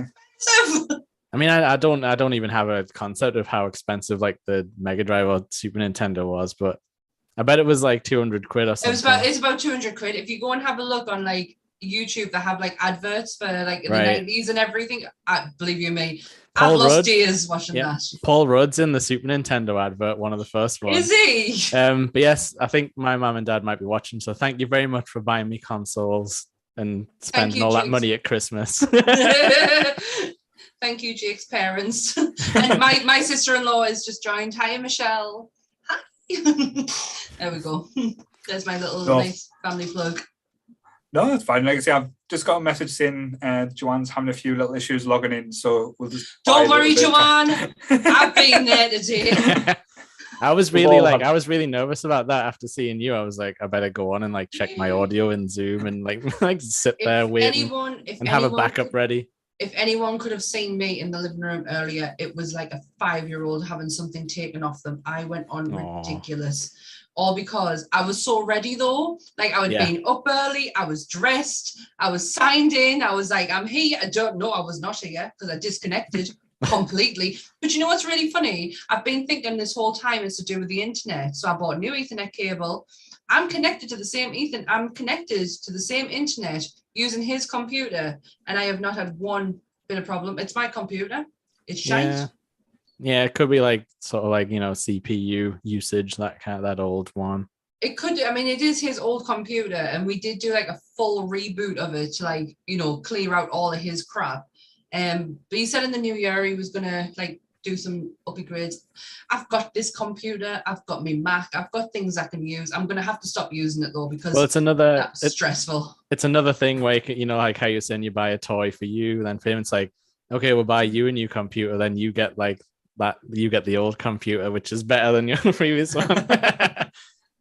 Yeah, gotta negotiate these things. I'm not daft. I know how things work with him. It's been like we've been together 15 years. I figured him out. His sister's on, and she would totally agree with us. Like, she could... Oh gosh, have you got the little baby there? Yeah, she's been a pest. She's been so good. Please donate, everyone, if you haven't already.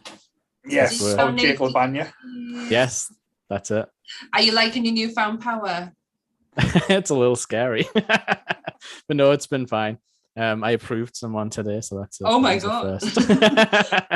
See, I've got Nerdy Up North, and I've also got a Game of Thrones group. I mean, Game of Thrones group has been like dead for so long. Like there's after the season finale. Yeah, it's starting to pick up a little bit because the new series of like the dragon thingy's coming out, and now and again you'll get some people posting just memes and stuff like that. Yeah. And I'm constantly about 4 or 5 times a day approving people to go through. Like I don't look at them, I just literally approve them all. And then when I get a Nerdy Up North one, I'm like, oh! I'm going to check you out, make sure you're okay. I'm only joking, I don't. Yeah, I don't even know if I want to watch the new Game of Thrones stuff personally. I'm not sure. Why? It's going into the Targaryen history. It's going to be so interesting. Maybe. I think I got my fill, if you know what I mean. Yeah. Just know D&D have nothing to do with this. It's got nothing to do with them. It's new showrunners, new script writers, people who actually give a shit. Okay, you've sold me then. Hey! I mean, I don't have Sky anymore, so if I can find it, I will. I know ways. I will help you. Hey! Right. Sorry, I don't think you can hear us. Yeah, we can. Yeah, we can, yeah. I don't know if she can hear us, but we can definitely hear you. But yes, I shall bow out then. Thanks very much for having me, as always. Thank you, Jake. It's been a massive pleasure. But yes, I'll see you all in the group. Thank you for coming again, King Jake. Yes, please address me with my official title. Joe, it was working. She's just sent a message. We have a chat in here. Oh my God, if I knew that. Yes, I did hear a voice, but yes, I'll go. But yes, have fun. Good luck with the rest of it. Donate to the kitties. For the kitties. I can't hear you. We can hear you. You can't hear us. Oh. Bless her. So while, just to get a plug in as well. So remember, like I said, to donate for the kitties. Willows, it's for the Willows Cat Sanctuary, to help all the kitties that's out there that need help. And can you hear me yet? We can hear you. Yeah, we can hear you. I can hear you. Yay! How are you doing? I'm fine, but I'm getting really bad feedback. Is it coming back like? Is it like an echo or like what is it? I can hear myself talking 3 seconds after I'm saying the words. So have you got I think I'll try another microphone. We can hear you perfectly though, if it helps. Yeah. Right. It says my device is working perfectly. And you really are, like, you're very clear. All right, I can't hear myself anymore. Yay! Yay, finally I'm here. Hi. Welcome started to the logging madhouse. on and I just couldn't get on. And I'm like in the group chat going, help me, I can't get on. Oh, bless you. Bless you. If you've watched anything today, we've had lots of technical issues, so don't worry. You know what? When I've used Zoom for work, they just send me a link and I just go, boop, and then that's it. So, yeah. You know, I'm going to have to learn that. First, can I just say, excuse me, hat. I went for a haircut last week and they have basically cut all of my hair off. All right. So I'm hiding it with a hat today because it's very upsetting. Well, to be fair, I've got a blanket if it helps. It's cold. So I'm not cold. I just have a crap haircut. So. Joe, I have been there with bad haircuts and I've had the same hairdresser for 12 years. He clearly lost his mind when he started cutting my hair. I was like, I could even see him being like, ah. Are you one of these who will just sit there and let them do it until he was like, what do you think when he finished? I was like, this looks all right, thanks. Got outside and I was like, oh. I've done that before. So Joe, hi. So my topic today, which I have put a lot of thought into, my topic is Room 101. Oh. Now, I assume both of you know what Room 101 is. Yes. Yeah. Are we talking about the 1984 novel or are we talking the Paul Merson show? We're talking about the Frank Skinner show. Yeah, it was Paul Merton before Frank Skinner. Was it? It was, but yes, I knew what you meant. Right. So I've got loads and loads of topics just in case you want to pass on some because I don't know what you have seen and what you haven't seen. This is really interesting. I quite like this. Sorry. I thought you would like this. So you're getting a choice of either 2 or 3 things. One of them has to go in Room 101. Right. And you have to persuade me why it should go in Room 101. So I have my own thoughts on the subject. I will come back with what I think. But we have 13 topics. I know we won't get through 13 topics, but I panic wrote them.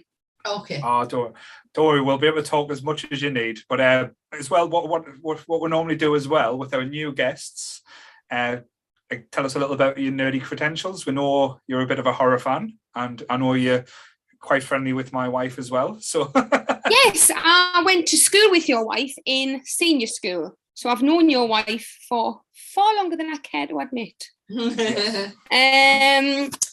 Obviously, my name's Jo. Yes, I am a horror fan. I recently went to HorrorCon and made an absolute show of myself.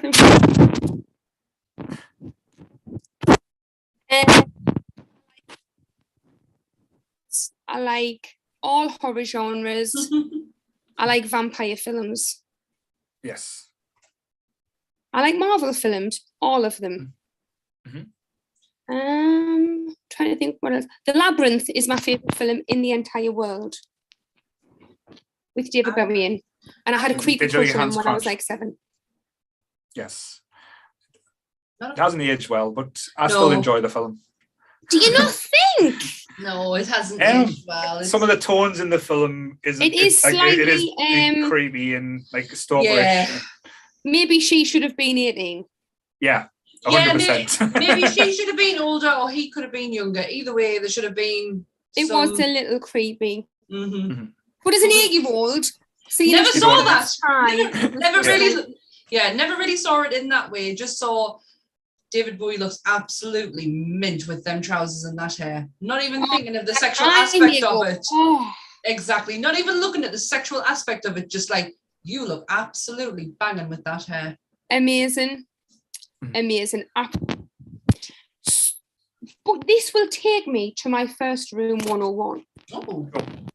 You know my feelings on this. So we don't need to know my opinion because we already know it.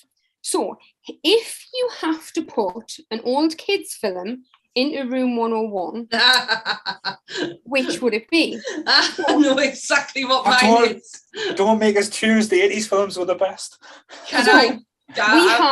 You have 3 choices. Oh, okay. You have The Goonies. Don't you dare. You have The Labyrinth. Or you have Never Ending Story. I know exactly what I want. Can I go first? Yes. Never Ending Story. Get that. Why Never Ending Story over the other two? Bitch in the bin, because honestly, it is the worst film ever created. A horse died. The horse dying was very upsetting. No, it didn't just die. It wasn't just like dying in the scene. That horse died. Oh no! That horse died in that scene. You are watching that horse's death. Put it in the bin. That's all I gotta say. Oh my god! Yes. I actually didn't know that. Yes, I think it's a crap film anyway, and it will definitely be my room 101 choice. But it's awful. I absolutely hated it. It gave me nightmares. The kid, I just want to repeatedly punch in the face. Which kid? The weird little girly angel kid or the little boy? The little boy. The little boy. I hate it. I just never got the concept of the film. I just thought it was weird from beginning to end. Yep, absolutely. But yep, that horse scene is enough for me to say, no, I'm good. I'm developing a twitch here. You look a bit distressed there. I love all 3 of these films. Like The Goonies is my all-time favorite film. Like I've got so many cherished memories of The Goonies. I love Labyrinth just for the silliness and the songs. I know it's a little bit of creepiness. I love The Never Ending Story because it reminds us of watching it on a Sunday morning with me dad and being totally terrified. But the horse dies. But a trio, and I know but it's also got Falco, a luck dragon, or wish dragon, that I always wanted to ride on. Like the kid that read The Never Ending Story always used to annoy us. I never quite got the premise with say my name. I just say my name, but and the darkness used to terrify us. That oncoming rushing of nothingness was absolutely. It used to give me nightmares as a kid. Agreeably, you don't get films like this now because obviously horses don't die in films now. Yeah. And it's the nostalgia of these films. And I think these films were a lot better thought out than some of the films that we get now for kids. Oh, 100%. Like there was a lot better. There was a lot better writing and a lot better, especially with creativity, shall we say? Because everything is relied on special effects. Yeah. Back then, they had to make things look cool. And I dare anyone to watch The Never Ending Story and not get scared when that big wolf character comes out the cave.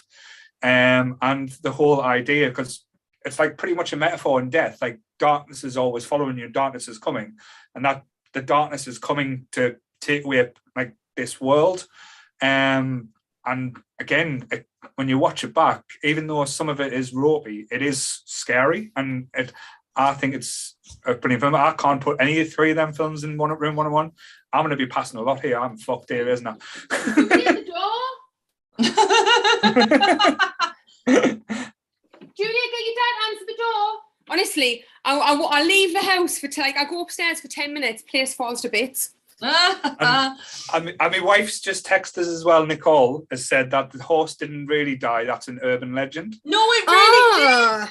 No, I feel like I need to research this because if the horse died, then it has to be my.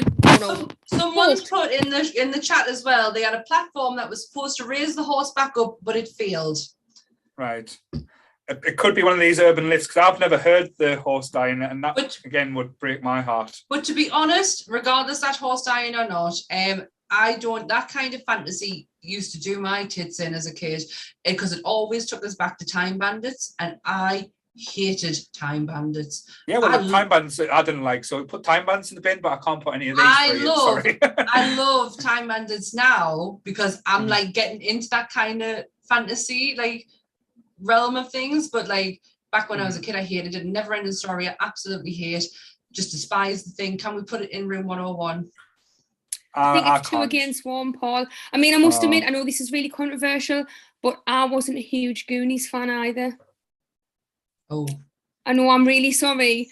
I'm going to go for a lie down. I think people on the comments have already noticed your face when she mentioned when Joe mentioned the 3 films, and they're like, Paul's face. Oh my god. Well, it couldn't be 3 films that we just went, oh yeah, definitely that one. Like I've got to make this a bit. Oh no, I completely understood the process, but I just didn't think you would hurt us so early. That's all. Donna's getting angry with you. She's saying pick.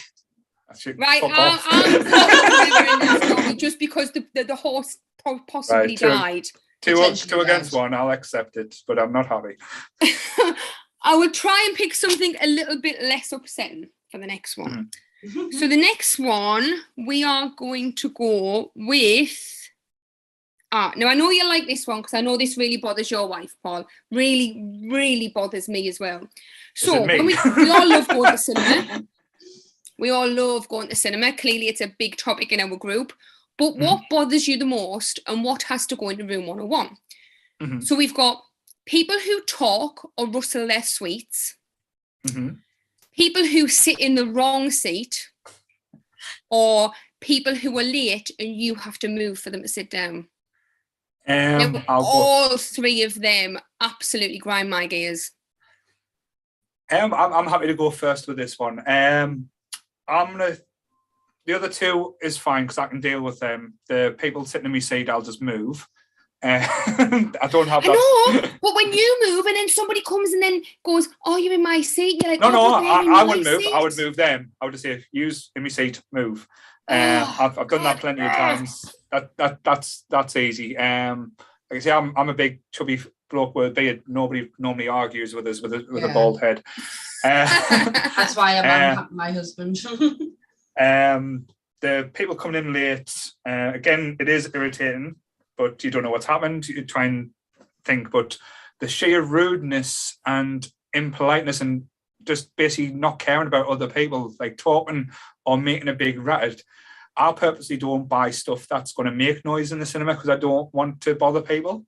And if someone's going to talk, I will turn around and give them the evil eye. But that should be my 101, talking in the cinema. And I think people should be banned or even flogged for doing that as well. Flogged. Wow. Yeah. Oh, wow. Yep. Give a stick and whip it with a stick. I will agree with you to a certain extent. Flogging a bit extreme, but I absolutely despise people talking in the cinema. I absolutely hate noise in general. Like, it just bugs us. I don't particularly care people coming in late. I'm not really bothered about the seat thing. I tell you what I don't like is how many times people get up and go to the toilet. That really annoys us. Like, have you got the bladder the size of a fly? That absolutely annoys us. Like, you've just paid money to watch this and then you actually are leaving. Even when my 6-year-old goes, "Mommy, I need the toilet," I'm like, really? You can really? wait. You need the toilet? Well, like I said, Nicole probably hates for this, but she always has an emergency wee before she goes in. Yeah, just to make sure. So me too. That is a really good idea, and I do force my 6-year-old to do that. So Nicola, Nicole, sorry, I agree with you. You should definitely have an emergency way. But I went to see Bohemian Rhapsody for the 5th time, right? Granted, I got free cinema tickets at the time. I don't have money to burn. But I was sitting watching it, and this guy, at the end, where Freddie's singing at Live Aid, this guy turns around to his friend and goes, "What are you up to this weekend, mate?" And I was like, have you lost your mind? Yeah. And the cinema isn't cheap. So why are you paying like a tenner to go and sit and talk to your mate? Yeah.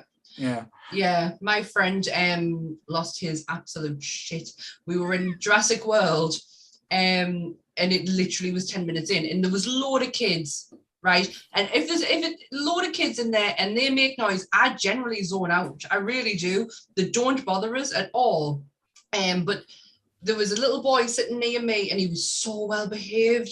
Like he was reacting to everything, and I was loving it. Like if something was moving, he was moving with it, and it was just class experience. But there was 2 teenagers sat in front of us, and they kept making stupid noises. And Paul got out of his seat, walked straight up to them, and went behind them and went, "I'd expect it from that little boy over there. I do not expect it from you. Absolutely disgusting." And walked out and left us there. We were literally 10 minutes into the film. We didn't know what to do. He was our lift. I find this is not a snob's thing to say. It might be a tiny bit snobby, but I find it much worse in Empire in Sunderland. Mm-hmm. I don't feel like you get this kind of behaviour at the Odeon. No, we go to Cinema World at Bolden, and we've got like the multi-ticket cards, so it's not as bad there. Even Ghostbusters the other day, somebody actually sat in my seat, and then I sat in somebody else's seat against my usual judgment, and then they came to get in their seat. Oh, and I was really pissed off, but they did quieten down for the film, so it wasn't too bad. I think the biggest time I lost my temper was when I think I was seeing one of the Harry Potter films down in Manchester at the Printworks there, and these not wouldn't say kids, just teenagers came in, sat down, started playing with their phones, and literally never stopped on the phones for about 20 minutes, to the point where we were the only ones in the cinema. There was only 5 people, to the point I went over and went, "Hey mate, just fuck off, just get out." Rather than, but that was when I was a bit younger and a bit more mouthy. But 101, definitely people talking in the cinema, rudeness. I had a kid on with Star Wars Force Awakens, and thankfully it was my second showing, so I wasn't that angry, but I had a kid behind us just questioning everything. "Hey, sweetheart." Binks has come to join us. "Hello." But yeah, he questioned everything, and he was like, "So where's Darth Vader? Is that a lightsaber? Is that this?" And he was doing me head into the point where I says to Carolyn, "If he doesn't shut up, I'm going to tell him that Han Solo dies." I'm going to do it. Spoilers, everyone. So we're in agreement that people who talk, get them in the bin. People who talk, go in the bin. Right, we're going to pick another film one now. Now, there's one that I've been told that I really shouldn't say. Paul's shitting himself. No. I do have a few. If I run out of time, I might go to them, but I don't want to upset anybody. So I'm going to go with actors next. Okay. We have Jack Black. Okay. We have Jim Carrey. We have Adam Sandler. Right, fuck off, Jim Carrey. Not as a person, for their acting abilities. Yes, Jim Carrey can fuck off in the bin. He's done the same role. I am going to have to agree with him, because the other two for me are precious, and I think Adam Sandler is someone who I think he's got a genuine funny bone, and he tickles mine constantly. It doesn't matter what he's doing. I think his more recent films haven't been on par with his early stuff. But I think he's just doing that for the money now, though. He's got a Netflix deal just to make sure. He's got to make so many films a year for Netflix, and he just doesn't give a fuck what they are. It's just basically, like I said, that Herbie Halloween was awful, but I still watched it. Awful.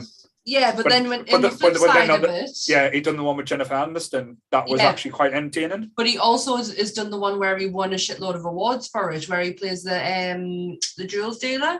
Was it a Jules dealer? Yes. Yeah, so he does generally play, but the Netflix deal does not give a monkey's about. Like, literally will just churn it out. But I just think there's something so special about him. Like, he has made me laugh on so many occasions. Like, Grown Ups is still everyone hates it, but it's my I like Grown Ups. But it's my, like, if I'm like feeling a bit blue, that's one of my go-to is like I'll sit and watch Grown Ups. Like I love his energy, so I cannot get rid of Adam Sandler. Jack Black's the same. But like I say, going back with Adam Sandler, but was it Big Daddy? I wipe my own ass. You kind of get a funny line like that breaks your heart in every way. Can you remember when there was the ABC cinema in the town? Yes. That proper shithole with no heating. Well, I used to have a free pass for there, and one of our group members, Jennifer Dignan, me and her went to see The Wedding Singer about 8 times in a row. And it's like, so, yeah, I do agree on Adam Sandler. For me, Jim Carrey, The Grinch is one of the greatest films ever. It's one of the greatest. I know he's not all huge Christmas fans, but he was so. I love Chris. Whether like it's the grumpy people on the Facebook group. I've been posting Christmas stuff since after Halloween. So, do you not love the Grinch though? I do enjoy the Grinch, but that's not Jim Carrey. It's the Grinch. Yeah, I know. I was saying acting ability. I couldn't possibly put Jack Black in there just because he did the WAP on his TikTok. Did you see that? No. I will post it in the group later. Yeah, Jack Black did the WAP dressed in a pair of Speedos with his Captain America shield. It was fantastic. I've seen a few of his videos he's done during lockdown because I think he's just went a bit nuts and had fun. But my main reason for Jim Carrey, fair enough, 2 good films I enjoy, Truman Show and the one with when he done Andy Kaufman. I've forgotten what it's called now. Man on the Moon. I enjoyed that, but every other role it's been exactly the same. He's just been doing the same, doing Lion Liar, Dumb and Dumber. That again, I don't think they've aged well. But I think Dumb and Dumber is hilarious. But if you watch it again now, they probably have. If I was to watch them now, I probably wouldn't find them as funny as I found them. I think I would. I've got such a ridiculous sense of humour. No, I think the only thing in Dumb and Dumber that made me cry with laughter is when the blind kid's going, "Hey, pretty birdie, pretty birdie," and then you see, oh no, that's just annoying. Sorry. Yeah. Okay, we'll let Jim Carrey go. I thought that might be a tricky one for you, but obviously not. There's some mixed feelings in the group, by the way. Sandler can do one. Jim Carrey definitely. No, Jim Carrey can actually act. Can I just say as well? Jim Carrey. Yeah, just to say, Sean's commenting on the group, but he hasn't got the balls to come on the podcast, so he can shut up. Paul crying every 10 minutes through Endgame annoyed me. I hadn't even noticed that until you pointed it out. Yeah. Get in, Sean. Keep them coming.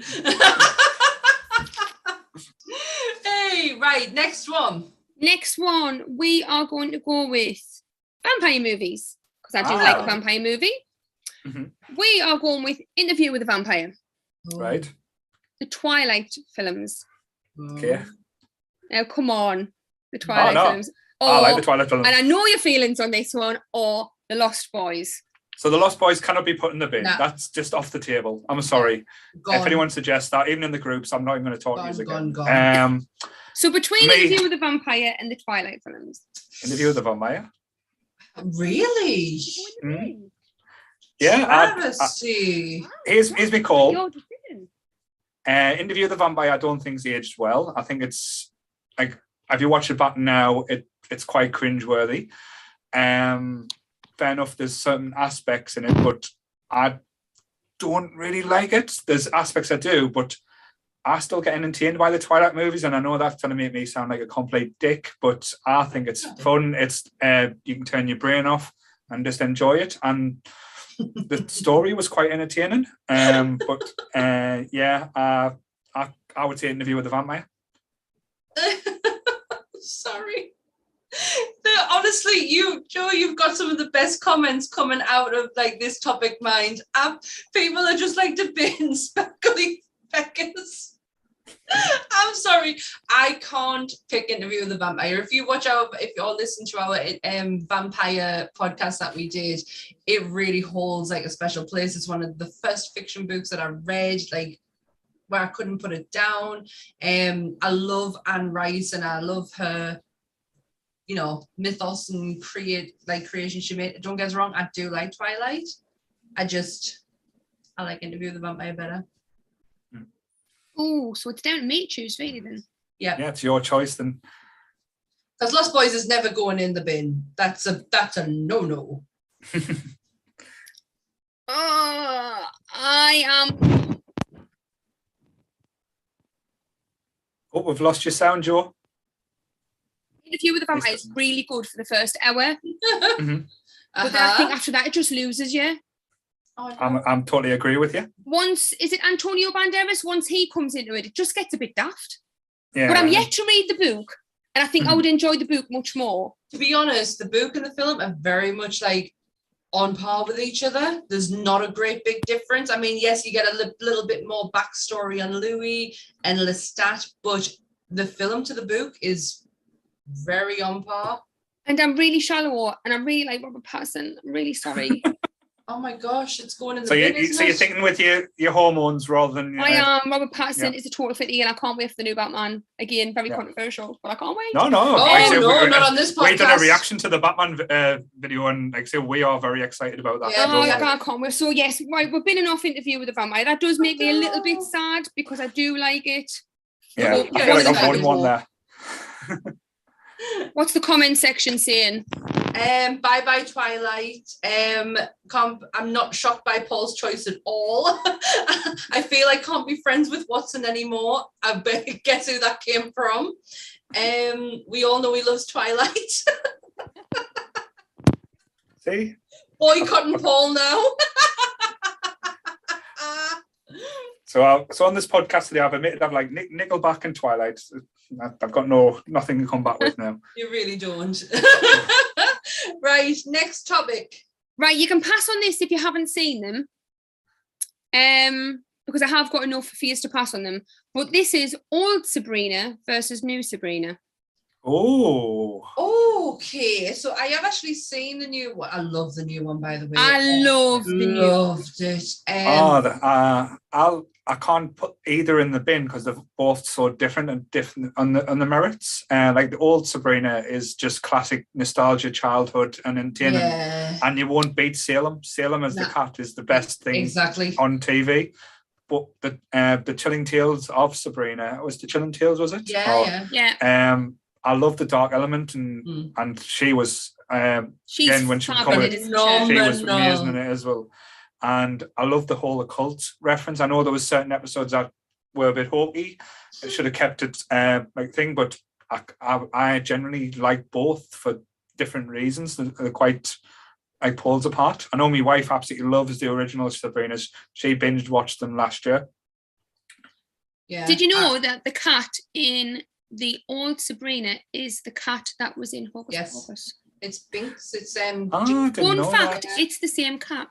Yep. Oh, that makes us love it even more. Yeah, I knew that it was the same cat that they used. He has a great line that me and my mum still quote to each other today. I am Don Tutti. No, this is Dom Tutti Frutti, and this is Dum De Dum Dum. It is one of the best lines. I love Salem so much. That's a hard one, that one to pick between the two because it's so different in and tones and fails and stuff. But exactly. The only thing that if only one could exist in the world, I would probably the world is going to end if you don't get rid of one of them. I'm gonna have to go. I'd put the new one because it didn't end well. I didn't like the ending. Yeah, that's my Yeah, I totally. What was the ending of the old one? I can't remember. It didn't really end. It just like finished seasons, didn't it? So that one doesn't have an end. At least the other Sabrina ended. It did, but it wasn't a satisfying ending. But look at how ambiguous it was. It left you with like, oh God, she's alive or he's dead. Where are they? Could they come back? Are they coming back? They're not coming back. It just left too many. It could have been written better. Yeah. The cast was amazing. The costumes were amazing. Oh. And I love that in certain episodes they brought back the old cast. When Sabrina, yes, that was such a good episode. I even liked the theme tune with all the comic book drawings and I loved everything about it. Me personally, I would have been off the old Sabrina. Well, if you're going to be like that. Oh, I can't see it. I can't see it. Oh, wow. So it did come out in comics before it was actually a TV show. Ah. Yep, it's still The Chilling Adventures of Sabrina is in a comic right now. Is in written format. So you could continue Sabrina's story on. So and she is going to be in Riverdale. She's going to be in the next season of Riverdale. I am not watching. They're opposite towns, aren't they? Yeah, I am not watching Riverdale just to see Sabrina Spellman. I'd watch it just to see Skeet Ulrich. Oh, I tried. I really tried, but I'm like, I haven't actually watched it because my daughter, who's 20, said it's an absolute pile of shit. And for her to say it's shit, it really must be shit. Right. I get that. I'm gonna stick with Paul on this one. Oh, how disappointing. Okay. Okay. The world now carries on without the new Sabrina. How disappointing. This gives us a chance to reboot it again. Definitely. Right. Oh, I'm still not going to... What time we're on? No, I'm going to keep this one for a little bit longer because this one might be upsetting. Now, this one will be controversial, and I definitely know what Paul's thoughts will be on this. But if you have to get rid of one, are we going dogs, cats, or small animals that live in cages such as guinea pigs? Guinea pigs. Oh no! Guinea pigs. So cute. Guinea pigs. No, I love cats and dogs. So I've always had cats and dogs. Dogs are a massive. As a dog owner of 2 Yorkshire Terriers, they are huge pains in the arse. True, but on the flip side, I had a German Shepherd when I was growing up called Duke that helped me to walk. He used to lie down next to us and let us put my arm over him, and he used to teach us to walk. So I've got a soft spot for dogs. My dog just pees everywhere and acts like an asshole. I have a lot of dogs in my family. My in-laws have Lhasa Apsos. My parents have 2 Shih Tzus and a Rhodesian Ridgeback, and my sister has a pug who, if you were watching earlier, you met him. Dogs are massive in my family, but I have two babies, 2 cat babies who are my absolute world. Guinea pigs, ta-ta. Now, I have a guinea pig because it was my sister's guinea pig, and we ended up taking both of them, and one of them's died, and now he just lives by himself. It's called Freddie Mercury. He's just so sad. Oh, amazing. He's so cute, but he's like nothing like Freddie Mercury at all because he's so shy, and I wouldn't really want to put him in the bin. And like I say, but yeah, I couldn't put a dog or a cat, but I used to get bitten by little hamsters. So yeah. He would bite you if you tried to get him food. He would bite you. Sorry, Charlotte's just pointed out maybe we shouldn't be talking about cats going in the bin, given that we're raising money for them. I mean, cats would never have been my choice. I've got 3. I used to have a cat that was Paul's cat's sister. Yes. So Paul's cat Ruby, I used to have. You've got Baxter's sister Baxter as well. And Baxter's, Baxter's. Ruby. See, we're all family here. who have you got? I used to have a cat called Blossom, and when we went on holiday, she got run over. So Blossom's Baxter. Blossom was Ruby. Sister? Yeah. So Ruby, their big cat, their older cat. It was. They were sisters. Well, that was Baxter. That's Baxter's. My cat Baxter. My tabby is in the same litter. Is in the same litter. Well, anyway, we ended up finding a cat really similar at a shelter about 1.5 years later, and we were really adamant that it was her because we never saw her body because we were on holiday. And now she lives with us, and she's called Willow, but we're not actually sure whether she's Blossom or not. She looks like her. She meows like her, but she doesn't like dreamies. Do you know what though? Let that one be. Like I'd accept the fact that that's Blossom. Do you know what I mean? Like I would be happy with that. She just lives here, meows, but she doesn't like dreamies, and the other cat love dreamies. So it'll always be a mystery because she can't talk.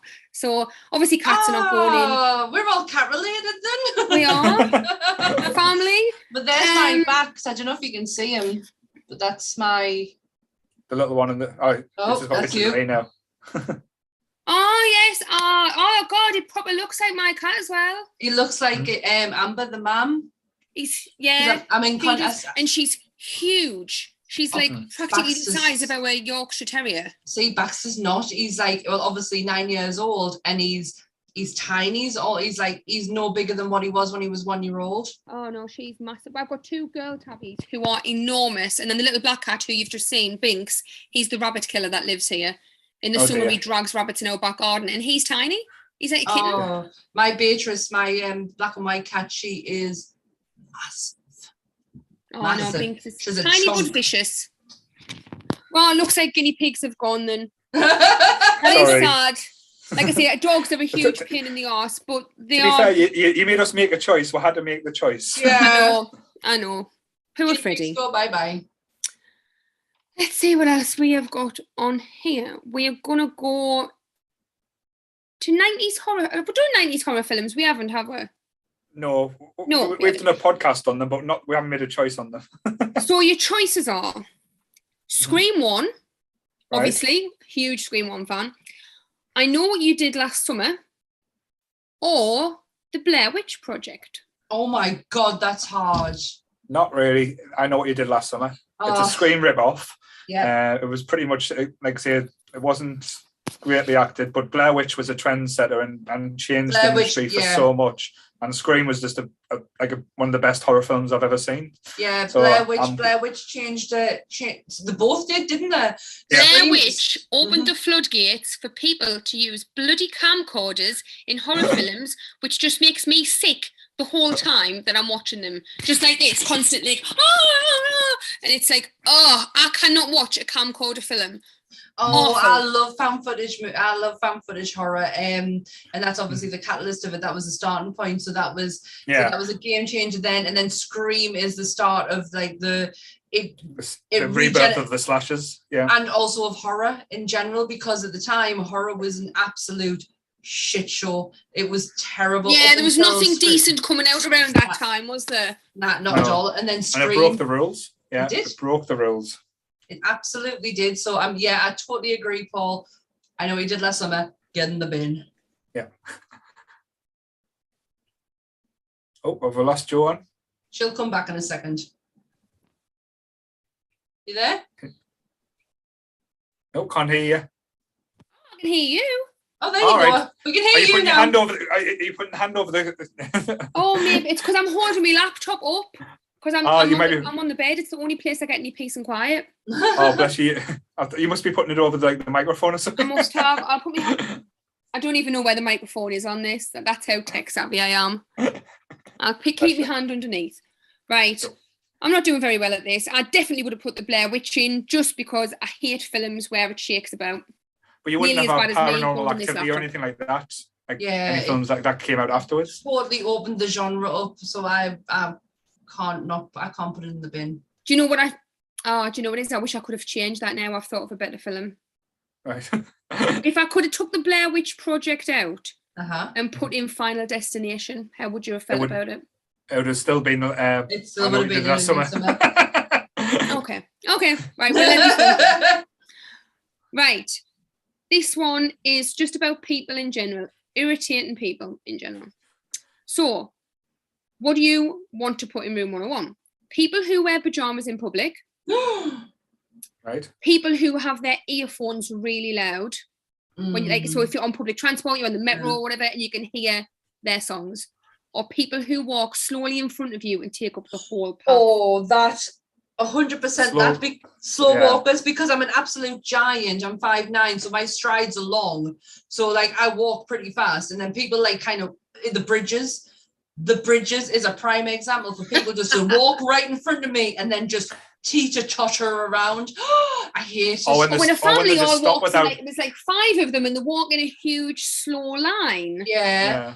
Yes, or Aldi on a Friday morning. Honestly, if you don't join the train of the elderly, you are not shopping that day, because they will stop you by any means necessary. You have to literally dart round them. Yep, that one for sure. I can forgive anyone for going out in pajamas. I live in pajamas. What was this? And was it just not something a bit like Yeah, Got but some this bloody pants on, man. Oh yes, don't get us wrong. Pants is one thing, but there is some certain Jama tops I've bought that I thought, oh, that could be passed as a t-shirt. Oh, Anthony, you know what it is? There's been times I've put my coat on over my pajama top, and that's fine. But when you're seeing people in their scuba-doo pajamas with their Ugg boots on on the school run. Yeah, no, I don't. I honestly, if the slow walking one wasn't in there, Jamas would have definitely been my pick. But that one really, the slow walking one annoys the crap out of us. If someone's had the headphones on too loud, I can just put my headphones on and drown it out. I must admit, I'm that guy. I'm that guy on the metro who has their headphones in too loud because I don't want people to make eye contact with me. I don't want people to talk to me, and they generally do. I must just have that face. The metro could be empty, and people will sit next to me and strike up a conversation with my earphones in. I must just look friendly. Even looking at the floor, I must just look friendly. Very irritating. Are you the ones that sings and dances as well, or are you just one there with the headphones on? I might have a little foot tap. Not much of a dancer. Back in the days when I used to drink, maybe. Possibly. I dread to think of the footage that's probably kicking about.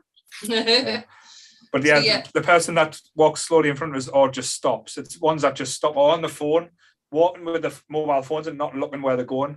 Yeah, in front of them, like mobile phone zombies. Yep, I absolutely hate it. I don't know. It's because I walk really fast. And then I've got to slow down for you. And then you skype past them and they go, as if like, God, did I get in your way? No, you got in my way. Shopping's the worst. I wear my anger on my face so badly. I really do. I am never going to any of the Aldis on a Friday morning if you're mishing about. Honestly, thank God for masks because it hides the disdain that's going on. I mean, nothing can hide my eyes. Like when I'm when I'm in looking a bit wild-eyed in Aldi, I'll just give you a wide berth. Yeah, just ignore us. Just pretend I didn't see us. Just go, it's okay, Sam. Just don't do what that guy did to me the other day in Tesco and said, hello, Paul. I had no idea who he was. That's I don't know if he's part of the group or anything like that. And try and talk to us how cool Iron Brew is. I was like, okay, this is strange. Weird. Yeah, I thought it was funny, given that you just said you started talking about Iron Brew, and I was like, what was why Iron Brew? And he's like, well, I was buying Iron Brew. I was like, but then that's why you were saying it's great. I used to work in a shop in the town. I'm not sure if you remember it. It was called McGurk Sports. Oh, yeah. I used to work there back in the day, and I would go out drinking on the night, and people would come up to me and they'd be going, hi, Joe, you work in McGurk's? And I used to think, who are all these crackpots? Why are you saying hello to me? Come in and see you at work all the time. And you're like, I'm really bad with faces. Like, really bad. Like, I can stand and talk to people and then like the next day not even recognize them. I'm not very I'm quite blind as well, which doesn't help.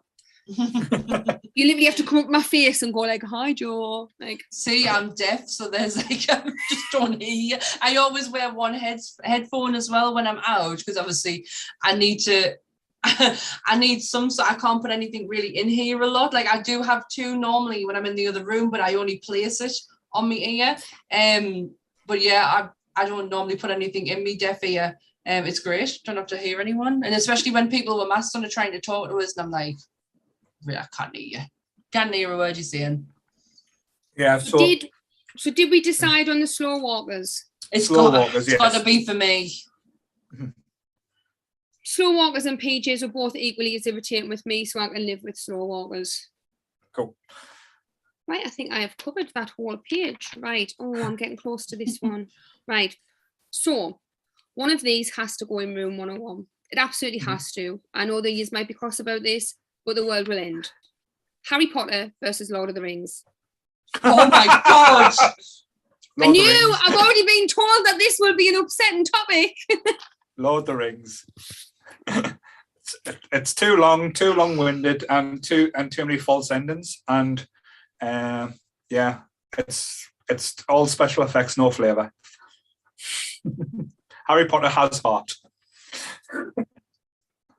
I hadn't seen Harry Potter until a year ago. My daughter was always a huge fan of it, and I just never really watched them. And then I really, really enjoyed them, and I went to Harry Potter World and had a lovely time.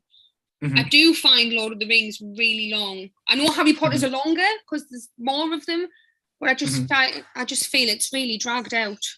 Yeah. God. And when you go to Harry Potter World in Florida, you've never experienced anything like it. Oh God, I would absolutely love to do that. Mm-hmm. To be honest, I found Harry Potter World in London quite emotional. Seeing all the I'm really looking forward to going there. We're planning a trip next year. I hate that you've put these two in the same category. Everyone knows my feelings on Lord of the Rings. I'm going to throw a spanner in the works, and I am going to say I'm going to agree with Paul. I think Harry Potter is more magical and I'm riding this Harry Potter train at the moment. Honestly, since coming back, I've loved Harry Potter. Like, who doesn't love Harry? You can't not love Harry Potter. But when we went to Edinburgh and we did that graveyard where she got all our inspiration for like Tom Riddle and like I saw Tom Riddle's grave, and I just from then onwards, and being in all like the Harry Potter stores and like inspired shops and stuff like that, I've just been riding this Harry Potter like train. Like my whole tree this year is inspired around Harry Potter. So I'm gonna have to say Lord of the Rings. I can't believe you got us with Harry Potter. Any other franchise? Actually, I don't know about that, but I was gonna say Marvel versus Lord of the Rings. You'd have been knackered. Would have been buggered. I am gonna have to agree with Paul. Cool. Damn it. Oh, bye. God damn it. Bye. And I haven't read the books either. The next one is 80s cartoons. Ooh. I know the 80s stuff makes us all feel a bit sad. We have Thundercats. Doug Tanyan. Oh! Sorry. Or Ghostbusters, the cartoon. Oh, Doug Tanyan. No way! Muska hands are always ready. Woof, woof, woof. I love Doug Tanyan was my favourite cartoon. Yeah, I've got Ghostbusters toys. I have Ghostbusters toys. They're just not in this room. I was thinking about this earlier. Did Ego's eyes move? Yes, there was one of them where they pushed down or pushed up. Oh, his hair moved. And his whole jaw dropped. Everything opened up. It was like the Scream ones. Can you remember them? Mm-hmm. Yeah, so yeah, he did at one point. They all did. I'm sure I had the versions of them. I got the normal. I've got them. They're in my back bedroom.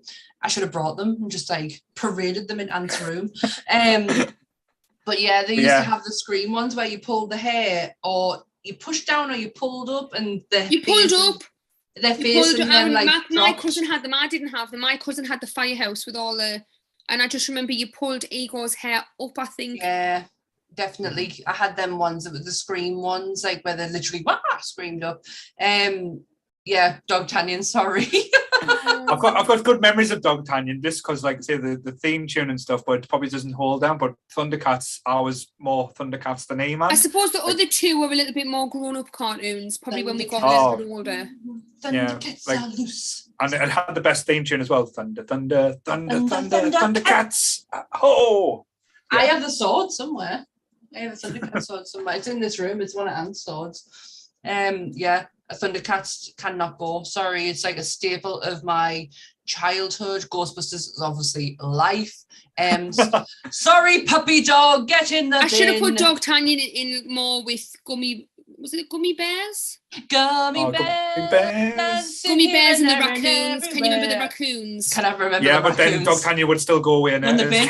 Yeah, to be honest, Doug Tanyan would have to. No, Gummy Bears for me. The raccoons was just. I think that's where my love of raccoons come from. I absolutely love raccoons. Bert Raccoon was my absolute hero. I only ate peanut butter because Bert Raccoon, and when I say only ate, I mean I only ate peanut butter sandwiches because Bert Raccoon did. He was my absolute idol. And especially with our mascot being a trash panda anyway, so yes. For the Nerdy Up North group. So yeah, it has to. Every time I see something with a raccoon in, I tag your wife in it. I know she likes raccoons as well. I'm like, oh, I saw this raccoon and thought of you. It was my 40th birthday in April, and I went to the zoo to meet a raccoon. Mm-hmm. Which one did you go to? The one of because there was ones in Northumberland, I think. Yes, but because of lockdown, they wouldn't let me touch it. Oh. And it was far too big to get in my bag. Yeah. They were much bigger than I thought. Little chubsters, aren't they? They're huge. They were so cute. Yeah. Our next one is a Marvel one. Okay. We are coming to the end. And I haven't run out of topics. Yay. If you have to bin somebody off, are you binning Iron Man, Captain America, or Spider-Man? The new Spider-Man, not the old Spider-Mans. New. Bye, Cap. Easy. Bye, Spider-Man. Fuck off. Absolutely not. Oh, well, I'm not winning this one, am I? Now. Me and Sam, over with. We're done. Yeah. No, I'm not going to win this one, but I'm still going to put my case forward. Just because Spider-Man is nothing to me in the same way he is for Paul. I don't have that childhood, connection to this Spider Boy. But with Captain America and Iron Man, their characters alone got me to read more comics around them, like as in comics, and so it got me more into the comic world. But also, they're just better than Spider-Man. Fuck it. You go on there. Joe, you look generally disgusted. I am horrified. I love Tom Holland's version of Spider-Man. Yeah, perfect. I think we mentioned it before. Tom Holland's Spider-Man was perfect cast. Don't get me wrong. I don't not like Spider-Man, but if I have to pick between them, I can't get rid of Captain America and Iron Man. I find Captain America an absolute dullard. He is my fucking hero. He's too Mr. Nice, too perfect. Yeah, it's so boring. Yeah. Him and the Winter Soldier, amazing, just because Sebastian Stan, absolutely spot on. Love the Winter Soldier, but I don't know, he's too vanilla. Yeah, no, exactly. That's why I like a bit, like, Tony Stark has a bit of the devil in him to do, like, say what he's done in the past, and I know he's trying to tone. Innocence. Steve has a time of innocence. Steve has naivety. I can't even speak. I know, no, Spider-Man has that because he's just a baby. No, Spider-Man, Spider-Man has hope. Spider-Man has aspiration, whereas there's something so innocent and naive about Steve Rogers that makes him, I don't know, it just makes him very special. I know he wasn't meant for the time that he's in, but he still manages to adapt to it, while also bringing all the values that he had that made him, before he even got his super soldier serum, made him who he is today. He never lost it. Yeah, but the thing is, he's too powered as well. He's a bit like Superman. He was too strong, too invincible, where the other two have the vulnerabilities, and that's why I kind of related more. But I would put, like, again, I've got no emotional attachment to Captain America. He's probably my least favorite Avenger in the films as well. So, but he got interesting in Endgame, but. I think towards the end I warmed to him, especially like, the very end scene where he's going to take on Thanos and then all the portals open and everybody comes out and like everybody in the cinema screams and everybody cries. Love that. And I'd really want, and at the end obviously where he got to go back in time, so cute. I love the fact that he got his big fight scene, and then he got the life he always wanted. Yeah. I love it. I'd say if he's going to room, if there was any of the three, because to be honest, if we didn't have Iron Man, we wouldn't have the MCU, so you can't bin Iron Man because he was the starting point. That's and true. Spider-Man is the future, so take the middleman out of the situation. Oh, you son of a bitch. I mean, you just won with that right there. Cute. Yeah. But Paul's argument is much better than mine. Yeah, he's just won it right there. He's just won it. I'm really sorry. I heard it. I'm not daft. It was like a presidential campaign there. We had the leader, we now have the future.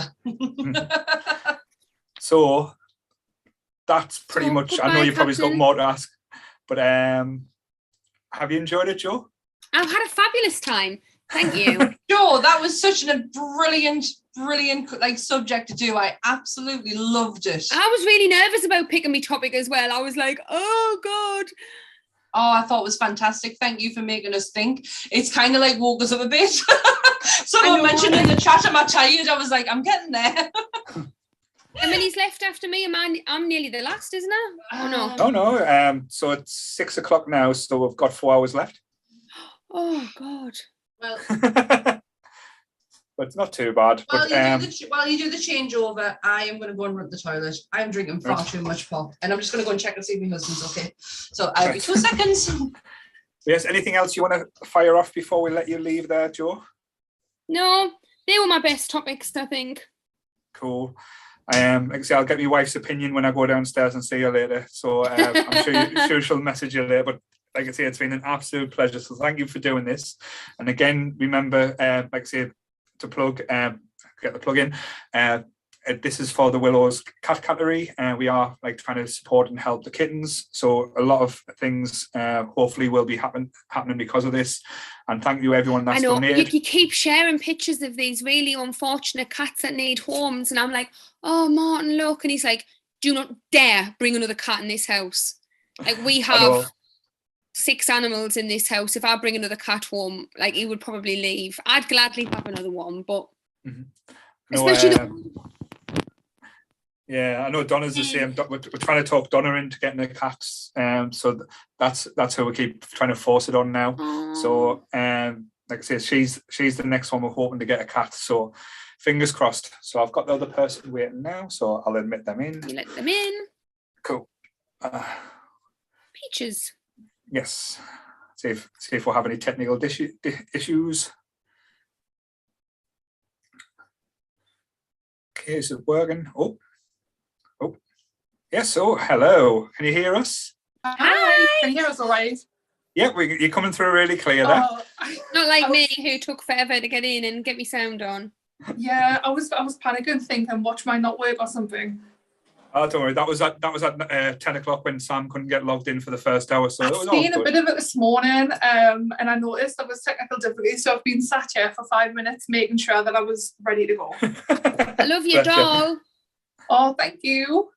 Right, well, I will let you go. Have fun. It was problem. A pleasure. And thank you for keeping us on our toes there. So have a nice evening. Bye. Bye. So yes, hello there, Peaches. How are you? Yeah, I'm all right. Can you actually see us, or do I look like a full-on ghost? You look a little bit pale, but no, I think it comes up with the ambience and like it goes with the background. Like the black, so I absorb all the light with me body. You look amazing, don't worry. So Sam's just returning from a bathroom break. I was just checking on my husband as well. Hi, all right. Oh, nice thank you. You look gorgeous. Thank you. It's nice to finally meet you. I know. It's lovely. It's like, because obviously I've spoken to you, and I know how much you love Creature. So look at me plushie. I had to bring him. My sister has just messaged and said, you look absolutely stunning. Oh, thank you. I made an effort. I tried. Bless you. So yes, so welcome to the podcast. And Alexia, normally with the new guests, this is you making your debut on the podcast as well. So very exciting. We've like I say, you've been a fan and we've talked quite a bit through Instagram and stuff. But if you want to sell yourself to give you a little bit of nerdy credentials. Yeah. Sorry, I'm just trying to. I'm on my phone, so it's confusing. So I've just put it so I can see both of you now. Right. Right. So, I'm Peaches and Scream. I kind of became a horror addict when I was a child, basically. And that's pretty much like my obsession. So I would say a massive horror nerd. Obviously, I do makeup, special effects, a little bit of everything. I used to do modelling a bit more back in the day. I did some modelling a while ago for Killstar, like a few years ago now. And various like latex designers and stuff like that. Yeah. So I've kind of had my hand in all different kinds of pies. Your cosplay of the Hellraiser is absolutely phenomenal. Thank you. Absolutely stunning. And I just love seeing your pictures. I love when you pop up on my Instagram. I'm like, oh, there's Peaches. Oh, thank you. I don't know if we can see behind us my calendar. Oh, the calendar. I was looking at the actual. Oh my gosh, there you are. Wow. That was actually a collab with Horrify Me. So I went to, it was a convention. I'm trying to think of the name of it. It was a couple of years ago now. So my brain's like, I think it was Weekend of the Dead in about 2018. And I went there in my usual sort of get up, which is kind of similar to this, like with a bit of blood or whatever. Yeah. And I actually won the competition. And the prize was a £250 voucher for a photo shoot with Horrify Me.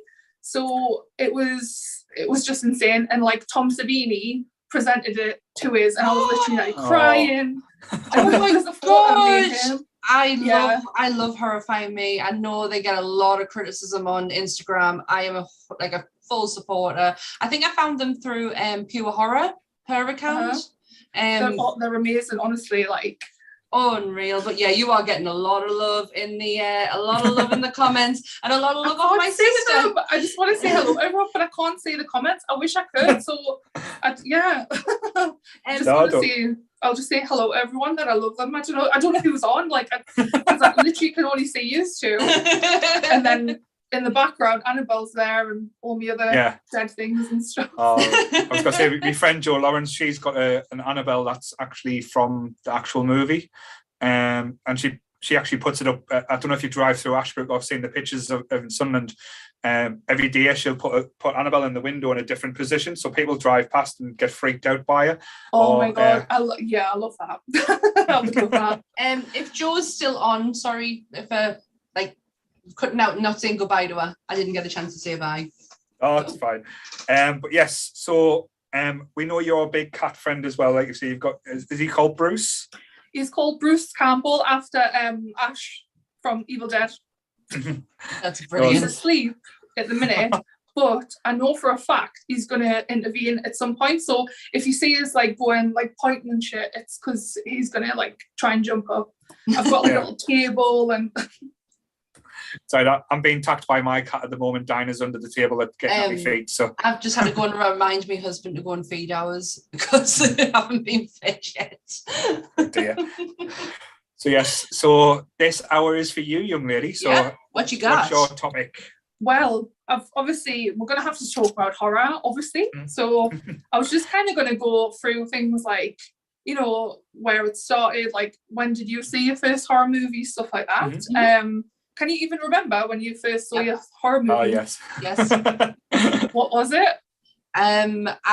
Mine was Dolly Dearest. It's the reason I am absolutely horrified and terrified of dolls. I watched it when I was about 7-8 years old. Actually, I might have been a little bit younger because I don't believe my sister was around at this point, because we did share a bedroom, and for a very long time I had to sleep with my parents because that absolutely terrified us. But nothing else after that scared us. Like Freddie, Michael, they didn't scare me in the slightest until I was 10 years old and I was introduced to Hannibal Lecter. And I love them, but cannibals freak me out and they make me very queasy. Like the whole idea, like the idea that these people are real, like genuinely, there are genuine cannibals out there, freaks me out. It's really terrifying. It makes us go, like, honestly, I've gone cold inside just thinking about them. But yeah, Dolly Dearest was the first, Hannibal Lecter was the second, and I've generally not been that scared after that, really. I've not seen that, believe it or not. I don't know how. Dolly's like she's from the 80s. She's an absolute bitch. She's almost like, she look like statue wise, Annabelle, face wise, just your normal generic Dolly. She's awful. Can't buy her. I think I've seen it, like as in like the doll. I think I know what the doll is, but I haven't seen the movie. Yeah, she made. I never owned baby dolls because of her. Oh God. Sorry, and do you know, Annabelle, this is literally, she sits next to my fireplace as well. So it's like she was already in position. I didn't think I should have had like a oh no, she's amazing. Like, to be honest, amazing. Like Annabelle doesn't freak us out, and it's only because we used to share the same kind of makeup, should I say, because my eyebrows looked very similar to hers a few years ago when I used to shave them off and draw them on. So I kind of had like a little connection with Annabelle. Yeah. Not that scared of her. But Paul, sorry, what were you going to say? Yeah. it's a difficult one because like I wouldn't really class it as a scary horror, but the earliest memories probably was watching Lost Boys. Like I say, as a kid, that was probably my first thing. But the first one that actually did scare me, and again, it's one of my favorite films to this day, was Jaws. Seeing that, and again, we've told the story before. After I watched that, I wouldn't even go near the water. Like living down Roker at the time, my mum and dad, my mum, like during the summer holidays, used to take us to Roker Beach and sit in the cat and dog steps, and we used to just go crazy. But I would not go near the water, like that down, and even think the shark was going to come down Sunland Beach, in case Jaws come and get us. There was even a time I was terrified to go to Crow Tree swimming baths because I thought there might have been a shark there. And then, like I say, because your mind plays that many tricks on you, but and have that sound as well. You'll always hear that sound, but it's still now one of my absolute favorite films to watch, and I'll always revisit. We'll not talk about the sequels because the sequels didn't go great, but yeah, Jaws was probably the one that stands out as my earliest memory to actually scare me. Yeah, it's quite it's still quite intense now. Like obviously I wasn't scared of it or anything. I loved it when I was a kid, but when you're a child, you shouldn't really be watching those things, allegedly. So I can kind of see why you'd be terrified, you know? I think back in the 80s, parents were a little bit more liberal, so... Yeah, like, mine, but sometimes it was a case where mine was what they didn't know didn't hurt them, so I didn't tell them until I had to go and sleep in their bedroom for nearly a year because a doll scared me. Honestly, like, back in the days of, obviously, VHS, I feel so old saying that. Don't worry. But you're in good the company. VHS days, before Blockbuster even, there was a sort of, you know, when you get your corner shops and did you have the man in the van? We had a man in the van. He wasn't in the van. It was like a corner shop sort of thing. And I used to go in there with my mum. She used to get things for us. Yeah. Get things. Yeah. Oh, I covered understand because like the shop near where I grew up, like my mum went in and rented Alien 3 when that came out on VHS. Yeah. And I was in there with them, and like the woman saw I was going, I want that one. Oh, we just had the man in the van who used to come round and used to rent video. I mean, don't get us wrong, we used to go to the shop as well and rent from there, but the man in the van used to get something. And also my friend had anything. My friend is the reason I love Elvira.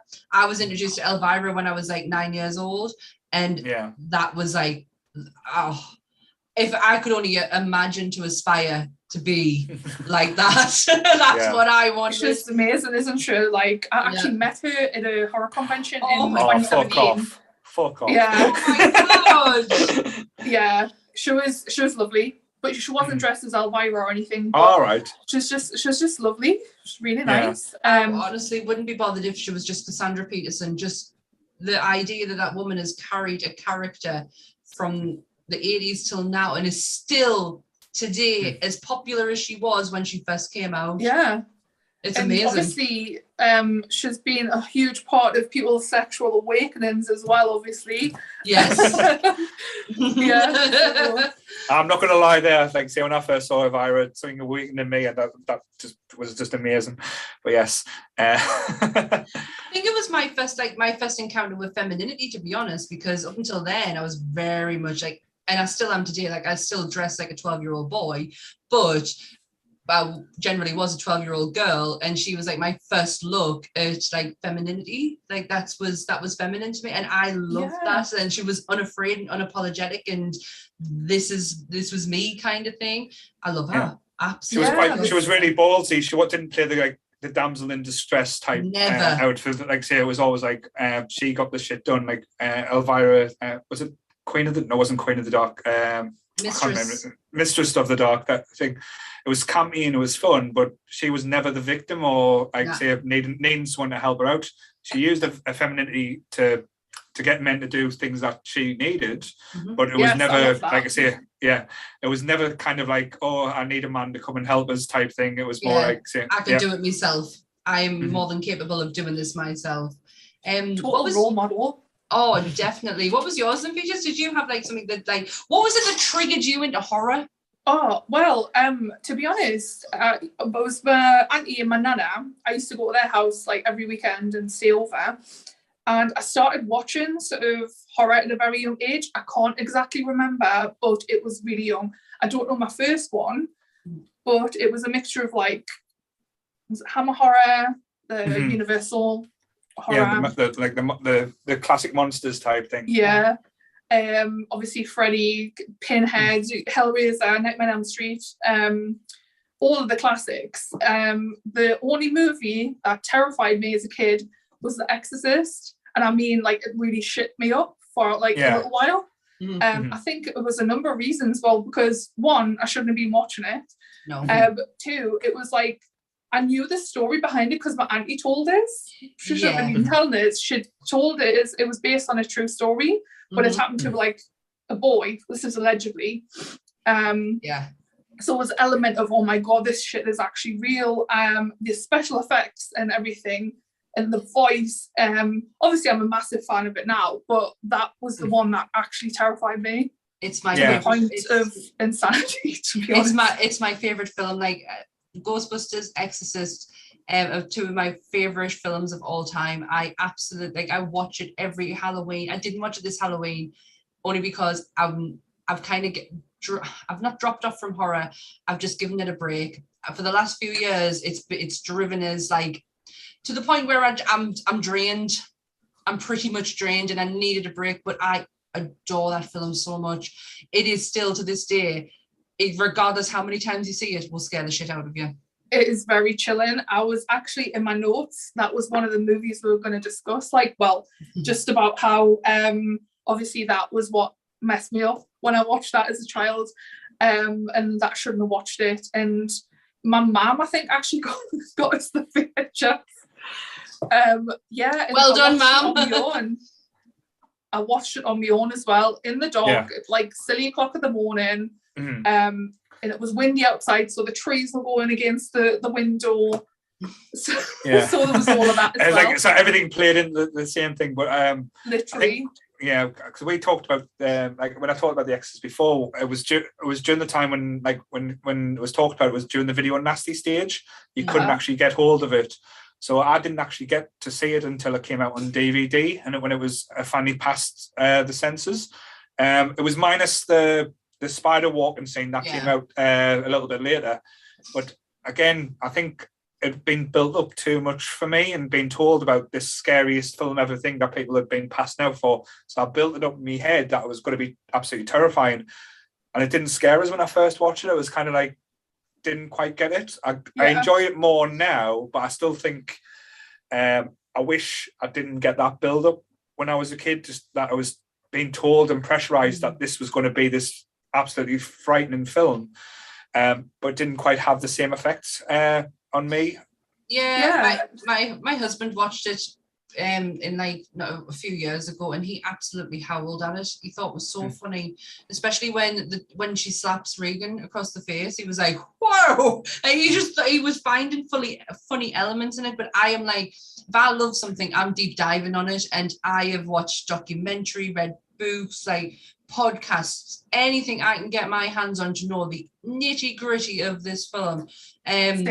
And it makes it all the more special of what I know about it and the background of it and how they made it, and the strenuous strain that he put the actors under just to get the performance that you see on screen. Like, it just, all those little elements it makes it all the more special for us, and that's why it will always be one of my favorite films. Like I say, when I wrote in my notes, because I was trying to make sure I didn't forget anything. So obviously I mentioned that I knew it was based on a true story and stuff like that. And obviously I shouldn't have been watching it really. And then obviously it's Ellen Burstyn, she obviously injured herself legit on the set. Which should get a lot of money for that now if she sees them, because but she just accepts that that's the process. It was the scene where she gets pulled across the room. They had that on a cable wire. That was it. And they just literally yanked that, and he nearly broke her back. The woman who done the voice of Regan was so dedicated to the role that she chomped on raw eggs, smoked 60 a day, like proper, like just anything to make that voice as gravelly and growly as she possibly could. Eileen Dietz, isn't it? Yes, I've met her. She's really canny. Oh my gosh. Oh, bless her. Oh my gosh. She's really, that's amazing. Yeah. I've got a photo of her somewhere, like it was a few years ago now, but yeah, she's really canny. Oh, that is absolutely amazing. She was such a huge part because that voice is so iconic. Like that's an iconic voice in horror history. Yeah, it's definitely that. The temperature in the room, where I mean, obviously that people knew that because he dropped the temperature so much. So when you're looking at, they're frozen. That is frozen breath. They're like absolutely freezing. He used to shoot guns to get reactions out of people. Like William Friedrichsen is a maniac, but an absolute genius at what he did in that film.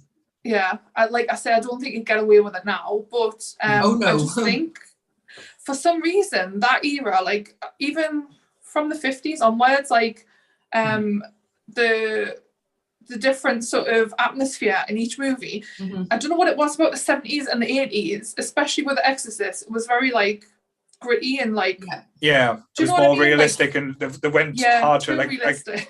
I think in the 70s it was a lot more like, if you go with like films like the Texas Chainsaw Massacre as well, even if you don't see much, it's more to do with the screening and like how it's filmed and stuff like that.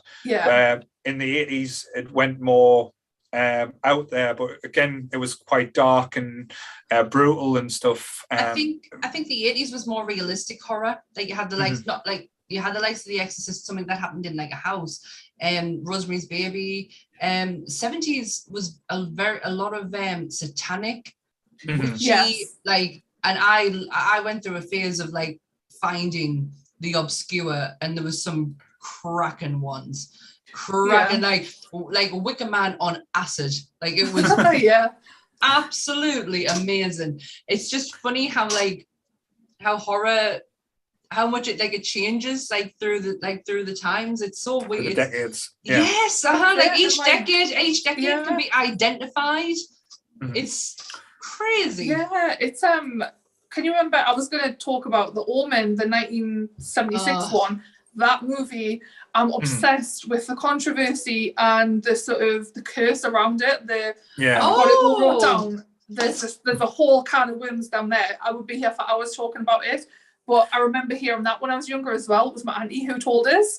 So I wrote a couple of the things down to remind us. But that came off the back of The Exorcist. So The Exorcist was it 73? Yeah, and then The Omen 76. So they were kind of, I don't know if they were kind of like maybe inspired by like The Exorcist and seeing how far they could push things with the devil and all that. Yeah. Exactly, because the Exorcist pushed church and state and the religious aspects of it. It really did push it. The Omen really pushed it. Yeah. Really pushed it. I've not heard any controversy or like curse around The Omen. I love the movie. I just don't know a lot about. Like, obviously they've gone and pissed the Catholics or the Christians off, whichever who was. Honestly, you need to watch the Omen, the Curse of the Omen. I've wrote it down because it's do you want us to reel off what I had wrote down? Just to remind myself. Yeah. I've watched, to be honest, the movie itself. Obviously, I love it, and I watched that when I was a kid. But I feel like I'm more interested in the actual documentary that was afterwards, like The Curse. So obviously, there was a lot of speculation around it back in the day that it was cursed, even like during filming and stuff.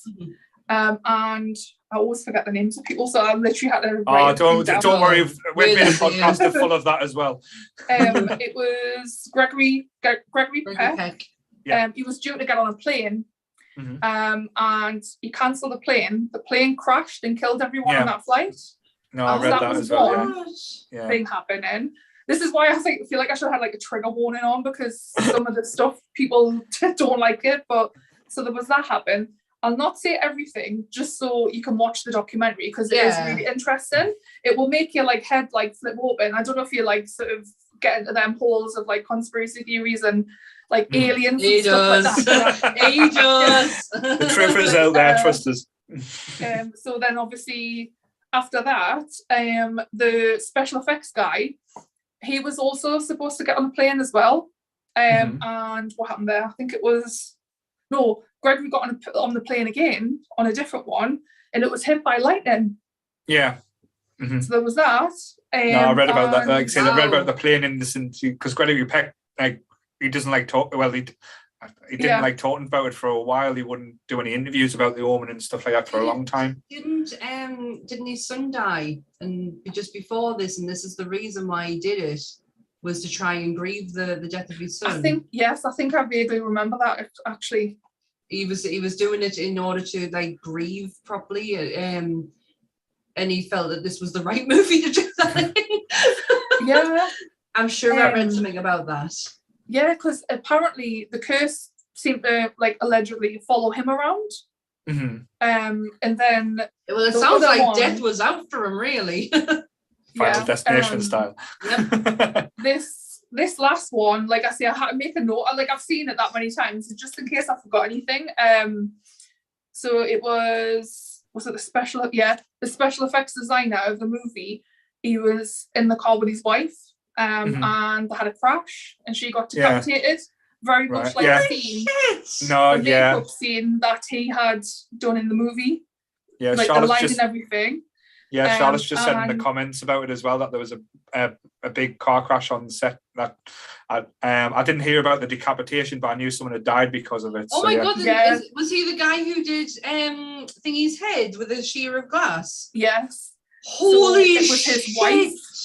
I've got legit goosebumps. I'm getting proper like, I just love this shit. Honestly, it's amazing. I'm just getting chills from that. That's it's terrifying and it's really sad and tragic. But like, I just like to sort of look into things. Do you know what I mean? Delve into like, say, especially when when it goes around like this, because I think again, I know it sounds weird. There's nothing more pure than a horror film or a horror story. Because it's like the basics tones of storytelling. Like everyone likes to be scared, everyone likes to be a big bad or and to beat them. But I think the more interesting ones as well is the ones where you don't always get the perfect ending or the happy ending, especially when it comes to horrors or when it leaves it open to your interpretation. Exactly. That's why I like to say we've had the conversation a million times about the Halloween films as well. Yeah, I love the fact that we never, like in the original Halloween, you never knew why Michael Myers killed. It just did and left you up to that interpretation, that aspect. Again, the Texas Chainsaw Massacre is a good point as well because it's full of screaming, but there's very little blood and you don't actually see people getting killed. So it gives you that imagination to see you think what's going on. That makes the aspects worse. Sometimes horror is very good at making the audience not feel dumb. Like my cat's at my feet. I knew he would be. I most of the day, and he's waited until now just to like. Yeah, I knew he was going to do it. He does it every time. Don't worry. Like Dinah's just like asleep now. Mine aren't allowed in. They wouldn't shut up.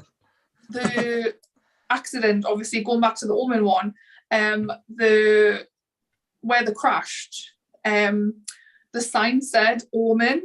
Route 666. What? Yeah.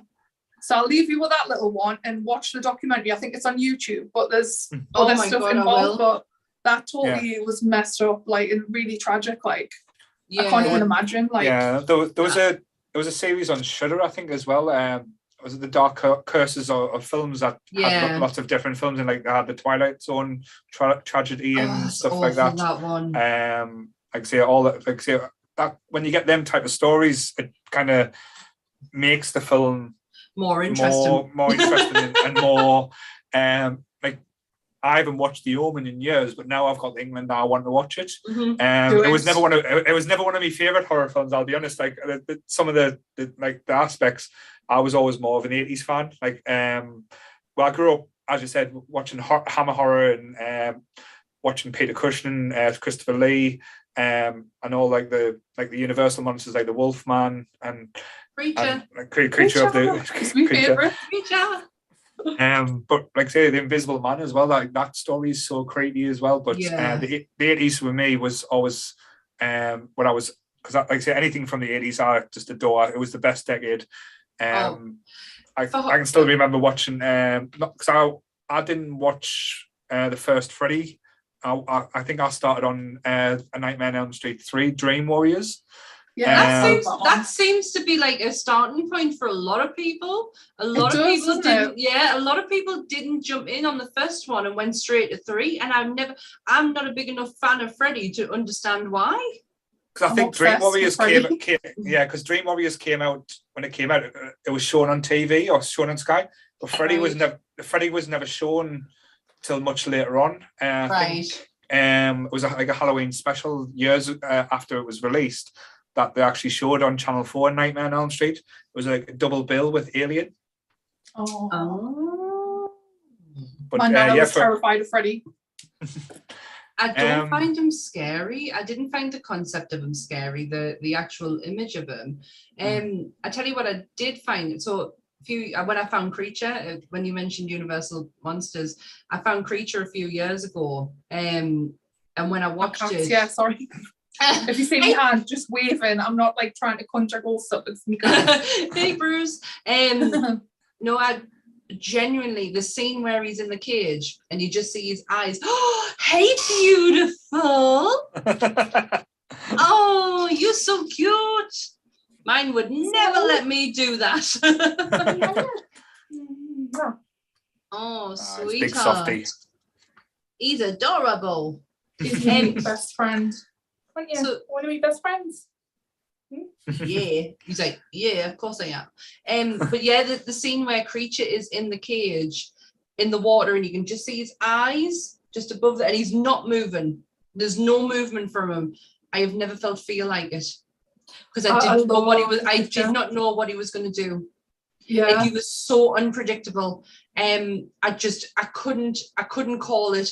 Is he going to just jump up? Am I getting a jump scare, or is this how it's staying? I was terrified, and that was only a few years ago when I finally found Creature, because I'd never really been a big fan of the Universal horrors. Love the idea of them, just never really went out my way to watch them. And I was like, no, I'm going to watch it. I watched Frankenstein. I was so angry at Frankenstein.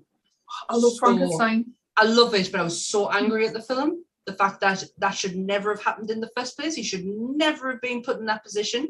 And then I watched Creature and I loved it. Yeah, because I think with the Universal monsters, I feel like a lot of them weren't really monsters. So they were like the misunderstood ones, if you know what I mean. Yeah, exactly. Like everyone kind of just like the humans were the monsters. Like I don't know. I just felt sorry for them. I felt really bad for Creature, and like Frankenstein. Yeah, you can't really help but feel sorry for, like, say, Frankenstein. It's a similar type of aspect to King Kong, because King Kong was one of the first, like, say, monster horror films as well. As I said, it was just a creature taking out his element, and it was it was beauty that slayed the beast, because that was the big line from it. But if it just left him in the jungle and didn't bring him to New York, he wouldn't have met his fate, which was quite depressing. Yeah, so man's not so the scariest thing is normally is man is the worst aspect to most films. Bunch of dickheads. It really is. Sorry, I'm kind of watching him now because the table that I've got set up is like a fold-up one.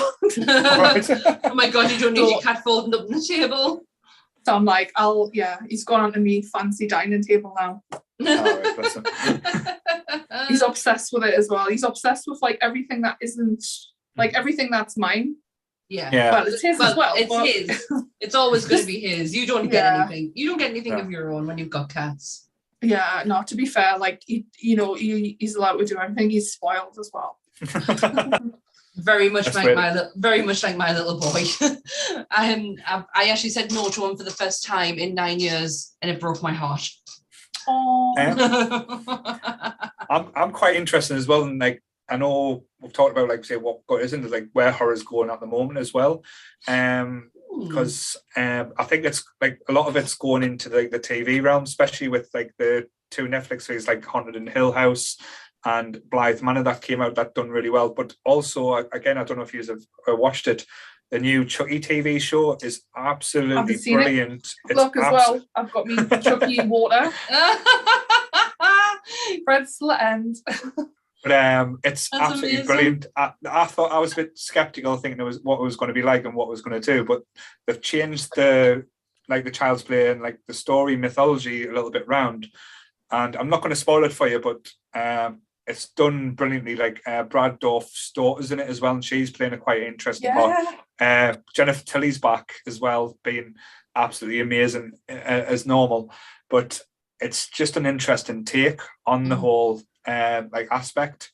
But if I say anything, it'll be like spoilers. But I would certainly recommend giving that one a go. But like I'm very interested in what they're going to do next with like the Haunting Saga. Like the Haunting of Hill House was one of the best things I've seen in TV wise in a long time. Some of the best storytelling comes out of that man, Michael Flanagan. Mike Flanagan? He knows how to sell a story. Yeah. So good.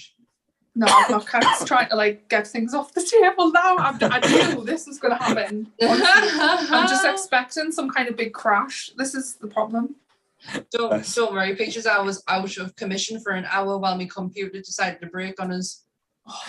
What happened with it? Was it just? It was honestly, I can't tell you because I thought it was the internet connection. So I bought a new Ethernet cable and I'm on my husband's computer, had zero problems using the same internet. I generally don't know at this point. I won't be using it again. That's for sure. Not until he sorts it out will I be using that computer. So he's lost his for a bit. That's it.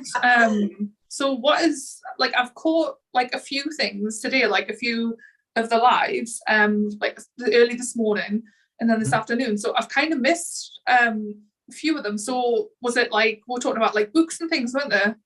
Yeah, we've had a lot of topics like books. Sam's sister did a cat quiz, which totally threw us off guard, which was done. Also, we've had Room 101, which was the last one, which was done brilliantly. But we've talked Friends. Friends. I've seen that. Yeah. I can't remember which other ones. I've just kind of been on and off. We'll be putting all the videos up later, so don't worry. Catch up. I'd like to see what everyone else had to like talk about. Like I know I've seen the list and everything, but it'll be interesting. No, Jake and we talked about like you say Mario versus Sonic, which went like I say it got a little bit heated at times, so it was fine. But no, it was fine. Yeah, but like I say with us, like I say, horrors with me and Sam, it is a big genre for us. We're big horror fans ever since we were kids. Like we spent the whole of October as well talking about the whole horror aspect, which was amazing.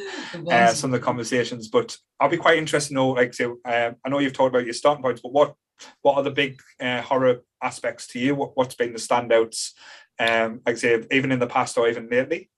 The current ones has to be The Conjuring, like Universe, Annabelle. I'm obsessed with James Wan. I think he's amazing. Like as a director anyway, like I feel like The Conjuring, Annabelle, Insidious, like all of them, they're just, to me, they're amazing. I know loads of people hate them and they think they're shit and like relying on jump scares. But I love the way they do the makeup. I love the sort of the music that you use. Yeah, the sound is really a stand. Yeah, the sound in especially in Insidious, like the music throughout that like, really does play on like, aspects. You're not going to get any hate from The Conjuring or Insidious from us because we absolutely love. I love this style of horror. I think I absolutely adore it. And I love the franchise as well. James Wan is incredible at what he does. And jump scare is, I love them, mate. Like I live for them. Like I'm terrified of them, but I still live for them. I think they're brilliant. He's really good because have you seen Dead Silence? Yes, with the doll. Mary Shaw, the doll. What's it? Billy and Mary Shaw. That's another James Wan one that I really like. Yeah, it was like an early one just before. Was it just before the Bloomhouse or round about the Bloomhouse starting up? I can't remember because he did Saw as well, didn't he? He did. Yeah. It was the first Saw that he did. Then I think Dead Silence came out because that's the one with the doll and the finger. Yes, Billy. I tried to. There was a competition. The lady who runs Ghostly Goods, she's lovely.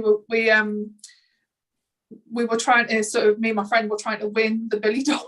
There was a competition running a while ago, and I really wanted it to go with like Annabelle, like on each side of my fireplace. But Yeah. It would definitely work. Yeah. So what else was that? He did Fast and the Furious as well. I can't remember which one. Was it the first one or the fifth one? Didn't he do Tokyo Drift? I can't remember. He's done a few of them, to be honest. I can say after the first one, it got quite ridiculous, and I've never seen any of them. I think the next one they're hitting that the Fast and the Furious is going to space. I think the joke one is going to be the next jump. But yeah, I'm trying to think, because he does dip his toe like the last I know he's done Aquaman and he's doing Aquaman 2. Yeah. So that's in dipping his toe in the superhero world, but I don't think he should stray too far away from the horror genre as well, because that's why he's made his bread and butter. Sorry, but I think some of, like, say, the Conjurings, like the first and the second one was a bit not as great, just because we knew the story of the Enfield haunting. That aspect was, I think, it would probably be better for Americans than for us in the UK. But and I know we did the review of The Conjuring 3 where it didn't quite work as well. Didn't hit the mark. I love that. But because I was expecting to be massively let down by, because I seen the trailer and I was like, this is going to be shit and I'm going to be really disappointed, because I felt a bit like that with The Nun as well. Like the makeup was amazing and everything, but it was a bit of a, like, compared to the other ones, it was a bit of a letdown. Yeah. I remember the build up for The Nun. Like I was on that train. Like I couldn't wait. But I couldn't see it. And when we went to the pictures to see it, it was that when it was in darkness, it was in, like, I could not make out these people, and I was like, what's going on? Like, I can't see it. Like, I physically couldn't see it. And it's not because my eyesight's shit. It's because the screening was absolutely terrible. And then I was like, do you know what? Screening aside, the story wasn't even that good. Like, it's not brilliant. And the fact that you have that reveal at the end is the guy who was there was the guy from the first exorcism that you see in the first Conjuring. And I'm like, I waited around for that. Yeah, I was expecting, like, I don't know, like, you know how obviously The Conjuring 2, like how she is in that. I don't know, because she's very sort of like, I mean, I'm not, to be honest, not a lot scares me, but apart from The Exorcist when I was a kid, obviously. But she, I don't know if she was more sort of like, just the makeup, she was very like sort of terrifying and like a tooth and everything. I think The Conjuring 2, they built her up, and especially with Lorraine saying that that it's the big baddie type thing, that she saw death and saw like say saw his passing because of this character. That's when it built up from, but then it kind of didn't lead. But I think the reason why I was a bit disappointed with The Conjuring 3 is the aspect of the witches part was so interesting, and how like the black magic and stuff thing, and they didn't really go into it that hard. It kind of teased on I wanted to know more. That's where I wanted to go, and they didn't quite go to the level I wanted to find out more about, like say the priest's daughter and how she got involved. And I know sometimes I say let us make our minds up, but that was so interesting. That's where the story should have been taken, and that's why I think it felt a bit like a misstep, if that makes sense. Yeah, completely. Like, because obviously, see, like, there was a lot of hype around it though as well. So was that an element of it, you think? Possibly, but that's why I love the Insidious films. Like, not just like the first one. I love because it's like an extenuation to the story, but it doesn't go too far away. But it gives you clear instructions what this world is and how it works. Yeah. And the characters in that are so entertaining. Like that, I can't remember her name, but the old woman who's the psychic who passes away at the first one and comes back as a ghost. Elise. Yeah, but what's her name? I forgot her real name. Yeah, find out. I'll fact check. Great. This is what happens. Like, that's why I write things down, because like when I'm chatting, sometimes my brain just goes like. Yeah. Oh, don't worry. Like I say, we've been doing this for about 30 episodes, and we can't remember names. Like, we've called people by wrong names and stuff. Yeah, we did. I don't know how you're feeling, by the way. Like, are you feeling like dead or what? Yeah, I'm all right. I'm fine. I'm a little bit tired, but it's only because I've been up since 6 o'clock this morning. Wow. Yeah, I thought it'd be more fatigue. Like I say, I normally do about 10 hours at work on the phones anyway, so My working day is 10 hours a day, so this is nothing. She's called Lynn Shea. Lynn Shea. Yeah. But it's nice talking to people with like different interests, and I think totally. It's interesting, isn't it? Mm-hmm. And having someone different come on every hour just to give us something a little bit different as well was probably the right idea, I think. Have you stayed hydrated and have you eaten? Yeah, is Donna telling us off again? I have absolutely pounded. I'm like, everyone's mom, like, or whatever, like, and you do eat now, hydrate yourself. I am just basically on a sugar high at the minute. I've eaten popcorn, Maltesers. I've got me cheap cherry pop because I'm obsessed with it. The cheaper the better. Like, honestly, 20 pence cherry pop, and I am. Yeah. You remember Panda Pop back in the day? Panda Pop. Little balls. Yeah. You know, from the north. We're going to do the Vic and Bob sketch now. Panda Pop. Panda I can't remember that. It was like on a sketch show that if you search on YouTube, Vic Reeves and Bob Martyr bought me Panda Pop. Honestly, it's one of the funniest thing. 50 pence for Panda Pop. I used to love that. I'm trying to think of the other ones that I used to have.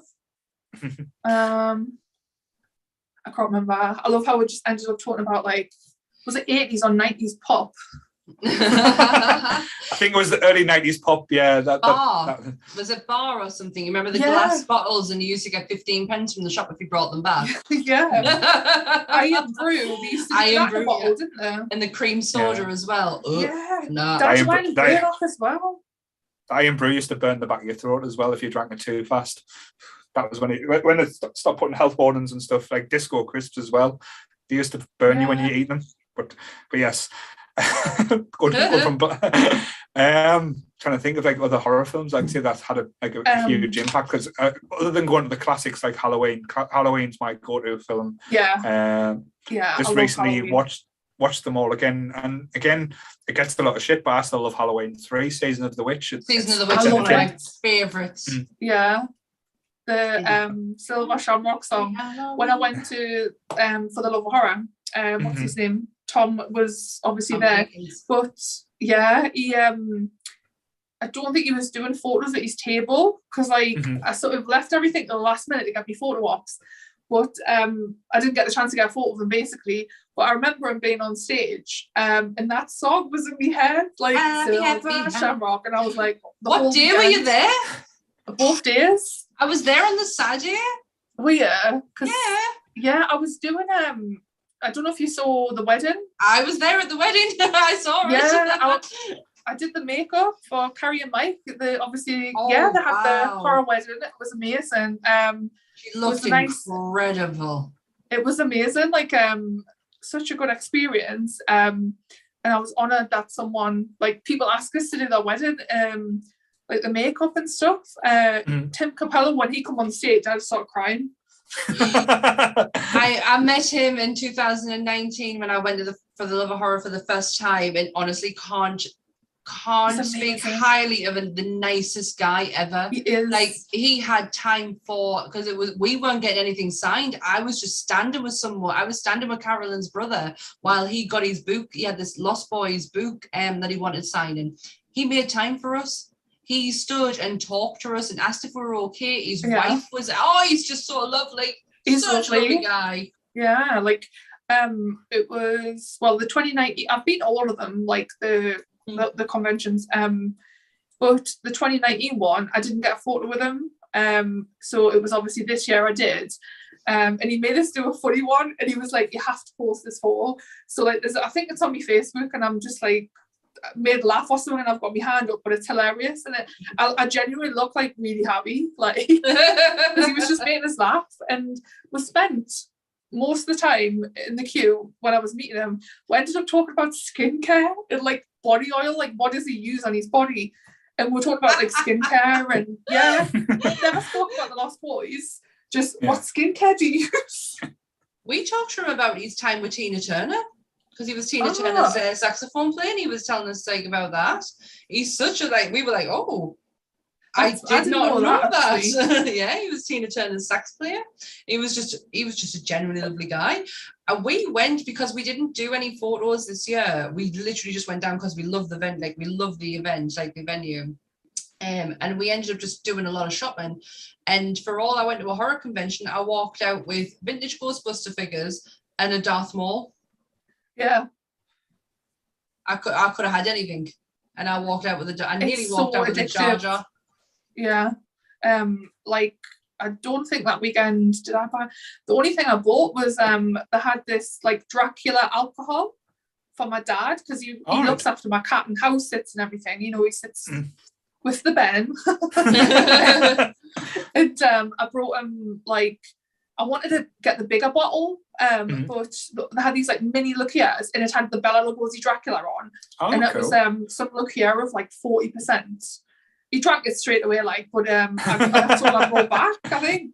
And me photo ops, that was it. Yeah. I tell you who I did see and actually said hello to and said, oh my God, you look amazing, and didn't know it was her, was Jessica Fox from the Facebook group. She was dressed up all red. She was like a red devil.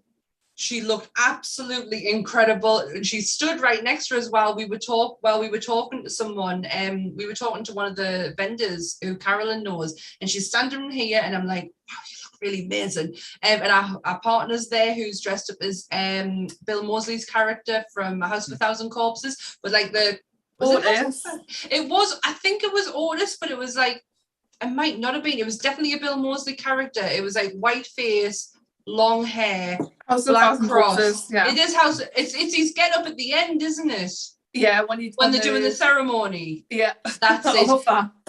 So that's that. He was dressed up like that, and I'm just standing there like, yeah, you look really cool. And then she walks away, and then later on puts a picture on Facebook and say like, oh, I'm at the Philadelphia Horror Convention. I was like, I've just been standing next to you. Yeah, like honestly, there were so many moments like that where there's people like I know from online, and then it's like you stand and sometimes I can't like recognize people or whatever. Like but there was a lot of people that I didn't see there because it was so busy. I think everyone was like doing their own sort of thing. Yeah. So there's loads of people I didn't get to see. Like so who was the most So who's the most interesting guest you've seen there? Like, as you said, you've been there through the years. So which one would you say would be your favorite, shall we say? Trying to think. He wasn't at that event. It was the Birmingham Film and Comic Con, but it was Robert England. He was amazing. I met him in Manchester, and he was like such a gentleman. Like, he would take time anyone. He would either be in character or not character, but it's so much fun. He was lovely, and like it was him and Tim Curry, of course. Like when I was for the Love of Horror, that I don't know, with Tim Curry and Robert England, there were a couple of like my favorites, and I was literally nearly crying. Like I'm really emotional. It was just I haven't really had it with anyone else before, just those two. And I just got all this emotion. I went really like quiet and like awkward. But you take it all in though. That's the thing. It's you wouldn't know what to say. It's because you don't know how to express like your gratitude for like you don't know what you don't know what you've done for my life kind of thing. Yeah, and you'll never be able to express it. So you just cry. It's like, and I held them back. Like I must admit, I was like, I wouldn't have. I'd have been hysterical. I would have been Tim Curry. You were the darkness. You were the devil. You were amazing in Legend. You're Frankenfurter.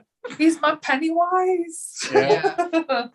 Yeah, like those two definitely. There's been other ones. I mean, Kane Hodder. He was really cool and fun. I got choked because he's not allowed to do the actual like chokehold anymore. So for the photos, he was dressed obviously as Jason, and he kind of just put his in sort of like a headlock sort of thing. That was good. Kane's a dedicated he's a dedicated horror fan. Like there's dedication behind that guy. Yeah, I've got a lot of time for him. Lots of time. Who else? There's been quite a few people. Obviously I've met Cassandra Peterson. Jealous. His name. You know the Bride in Black from Insidious 2? Yeah. Tom, what's his second name? Tom. I don't know his name, but I remember his face and stuff. It was quite like sinister because you never thought it would be that way. He was such a character. I loved like meeting him. He was such a character. Who else was there? Do you know, there's been so many, I'll forget. Like, I'll probably end up putting a list of them in the chat or something. I've seen this person, then people will be like, if they haven't watched today, like, what you bragging for? There's been so many. I'm trying to think, because obviously I met a few of them when I was dressed in my pinhead get up. Oh gosh. I still haven't met Doug Bradley. And I'm like, I need to meet him. Like, I was gonna say, he normally does the circuit and stuff like that as well. He hasn't been back since 2016, I think it was, but I missed it. That was good. He's been doing a lot on YouTube recently, hasn't he? He's been doing some reading. Yeah, I like his stories, like his audiobooks, and I like the little bits he's done for like Cradle of Filth, and I love how he likes the band Ghosts as well. I think he does, because I think he was expecting them to be like, you know, like Scream or like or whatever. I remember reading an interview with him, and he said he liked them. Did you not see Matthew Lillard and Skeet Ulrich? Oh yes, of course. I was the Scream sandwich in the middle. Scream sandwich, I called it.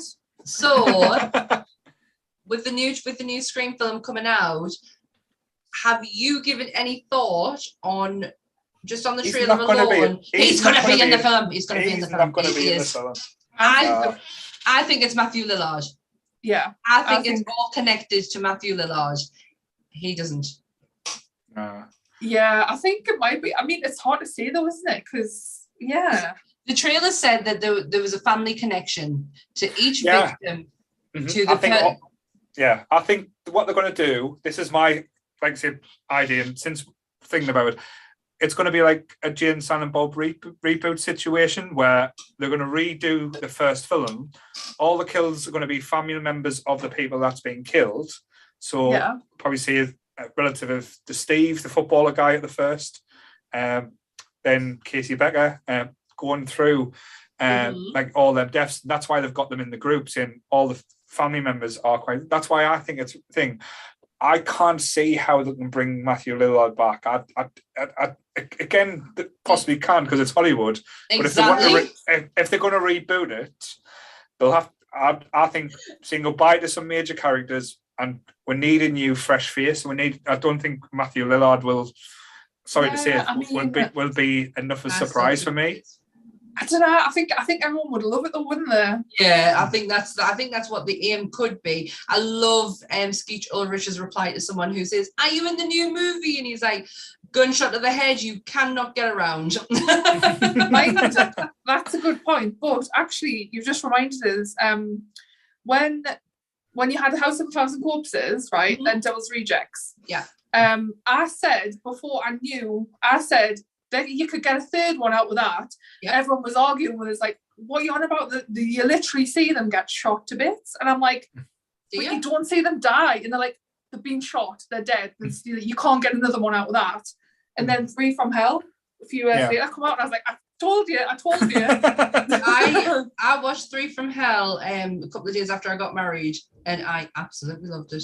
It's amazing. I really like it as well. I thought it was brilliant because, to be honest, you could put Bill Moseley and Sherry Moon in anything, and I would absolutely. Well, to be fair, Rob Zombie is putting Sherry Moon in pretty much everything. I still don't agree with her being Lily Munster, but again, that's just my opinion. Yeah, because he uses, it's like Tim Burton as well. I think.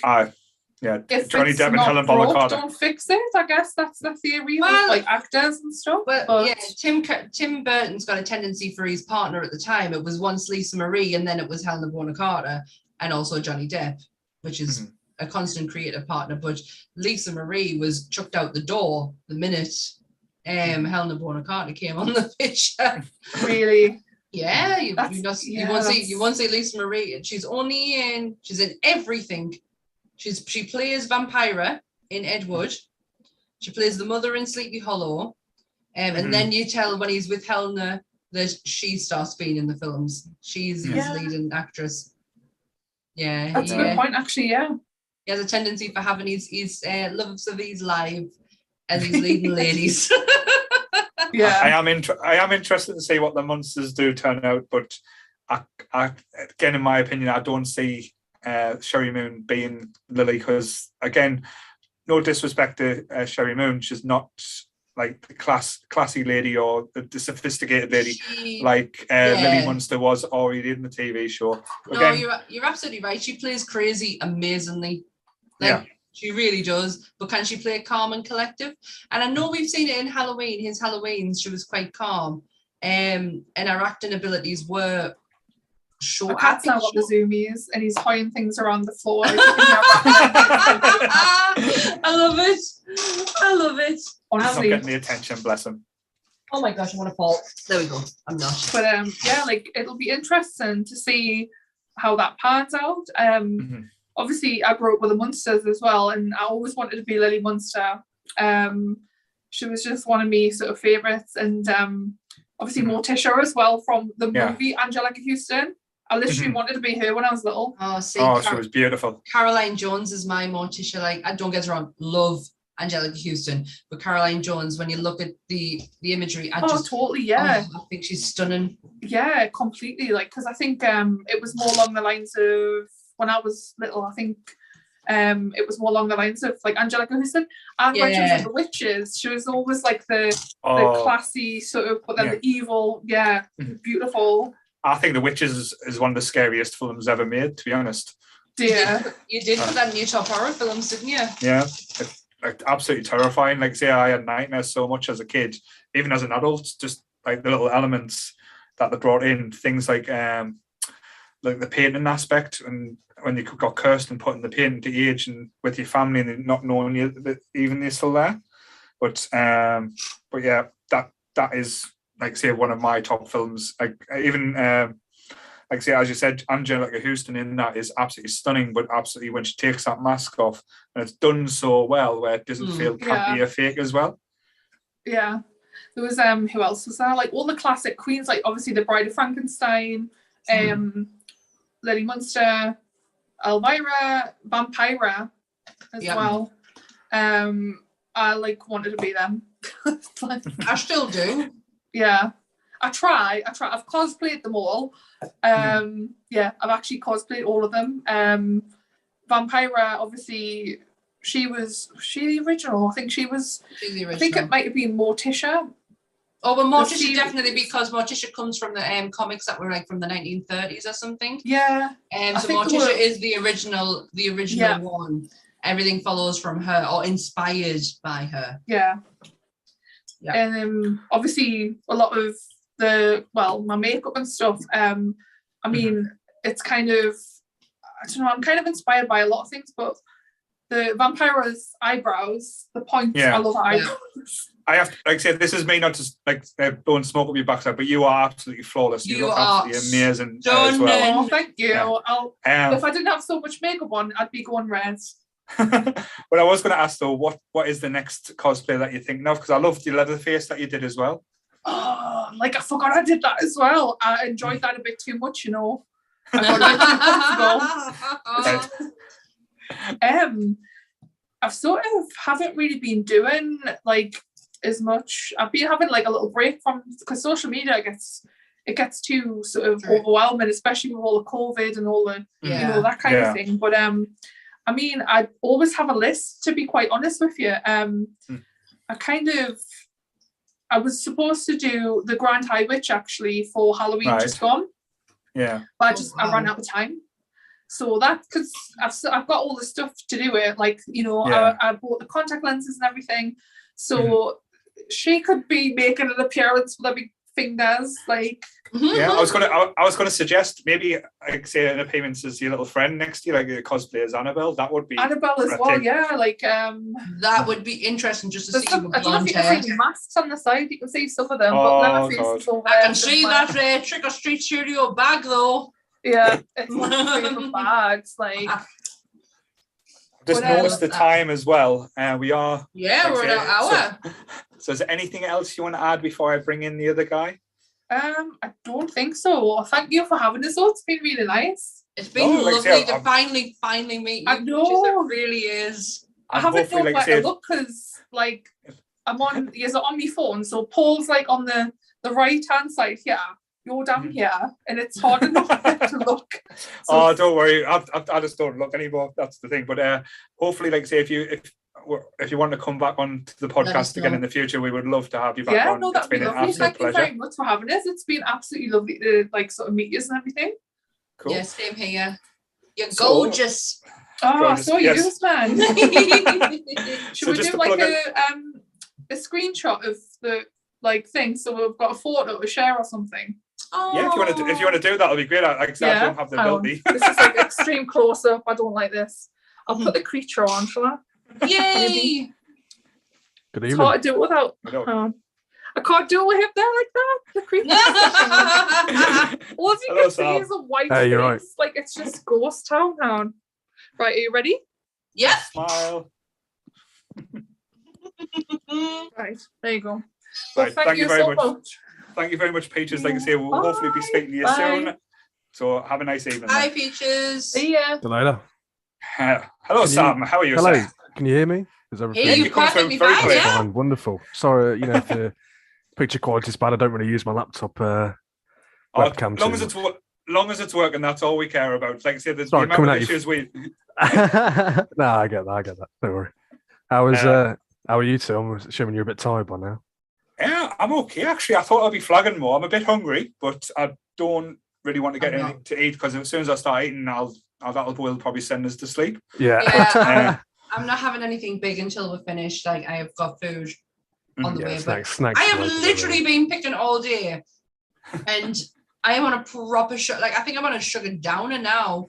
Like I've gone like right up and then down again, but I will have my second win shortly.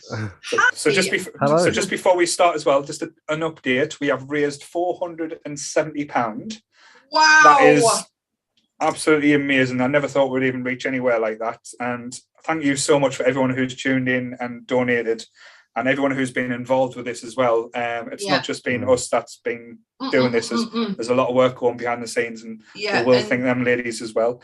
So coming to you, sir, because I see you've been in the Facebook group for quite a while now. Yeah, I've been in here since about 600 members, maybe less than that. Oh wow! I think I found a podcast a long time ago. Yeah, because you found us was it through Instagram or was it through directly through the podcast? It was through Instagram. It was through Instagram. I can't remember if it was one of the suggested follows or not. Oh, that's nice. And I thought, well, I don't really have many nerdy friends, and my family aren't nerdy, so I thought, why not? I'm not from the north, don't live there, so. I was going to say the accent. I was going to say the accent doesn't come across as northern. Yeah, not where are you from? I'm from Leicester. Oh, right, okay. Yeah, so it's Leicester's north of somewhere, though. Well, so exactly, that's what I say. Yeah, exactly. You're an honorary northeast person. Oh, thank you very much. That's not how I wanted to say that. I was going to say northerner. Sorry. So I get called by northerner by my southern friends all the time anyway, so it's not much of myself. So with our new guest as well, because this is you making your podcast debut as well. I know you've asked to be on it a few times. That's why I thought I'd see if you wanted to be involved with today. Okay. Let us know about a little bit your nerdy credentials there, Sam. Who are you? Well, I'm Sam, obviously. Bit younger than I think a lot of people in there. I'm 26, so I'm a bit of a baby compared to a lot of people. Oh, yeah, right. Yeah. That's how we're up with. Yeah. I don't know. When did it start? I remember I found a copy of a Lord of the Rings DVD. It was the Fellowship of the Ring. He can stay. Well, yeah, that's the thing. Yeah, no, I think it was a copy of the Lord of the Rings Fellowship of the Ring DVD, and I just fell in love with it. I remember I went to see Two Towers at the cinema when I was, I think I was like 8, and that gave me nightmares. Amazing. Like proper nightmares as well. Like I was hiding in the bathtub kind of nightmares. I think they were seeing the orcs coming after you as well. No, it was the Fell Beasts. Right. With the Nazgul, yeah, it didn't scare me at the time, but for some reason did afterwards. And then I remember because VHSs was still pretty much a decent sized thing at the time. I saved up as much money as I can to spend £12 on Return of the King, and I think from there it just kind of spiraled. Really, like none of my family are nerdy, like at all in the slightest. All my friends, it's kind of all just been me doing it on my own, really. Oh, bless. Like all of my influences are just. But see, like with influence, I think that sometimes it can be a case of, oh, I'll like that because someone else likes it. Yeah. Whereas with me, it's just a case of that I've just fallen in love with whatever I've seen, and it's just been solely off my own back, sort of thing. No, that's always a good sign as well, because as me and Sam's talked about, we grew up in Sunderland. Like I grew up in a little mining village called Ryup, which hasn't really got many nerdy influences. Like what we used to do is go to the pub, play football. But I was always interested in, like, say, a little bit like comics and say like nerd culture. Well, to me as well, because a lot of people put you in like a box, and I don't like that aspect. I think nerdism or the nerd culture branches out to all different aspects, and that's why I try to like. That's why one of the big parts of the group, I didn't want to just be solely on films, solely on TV shows. Yeah.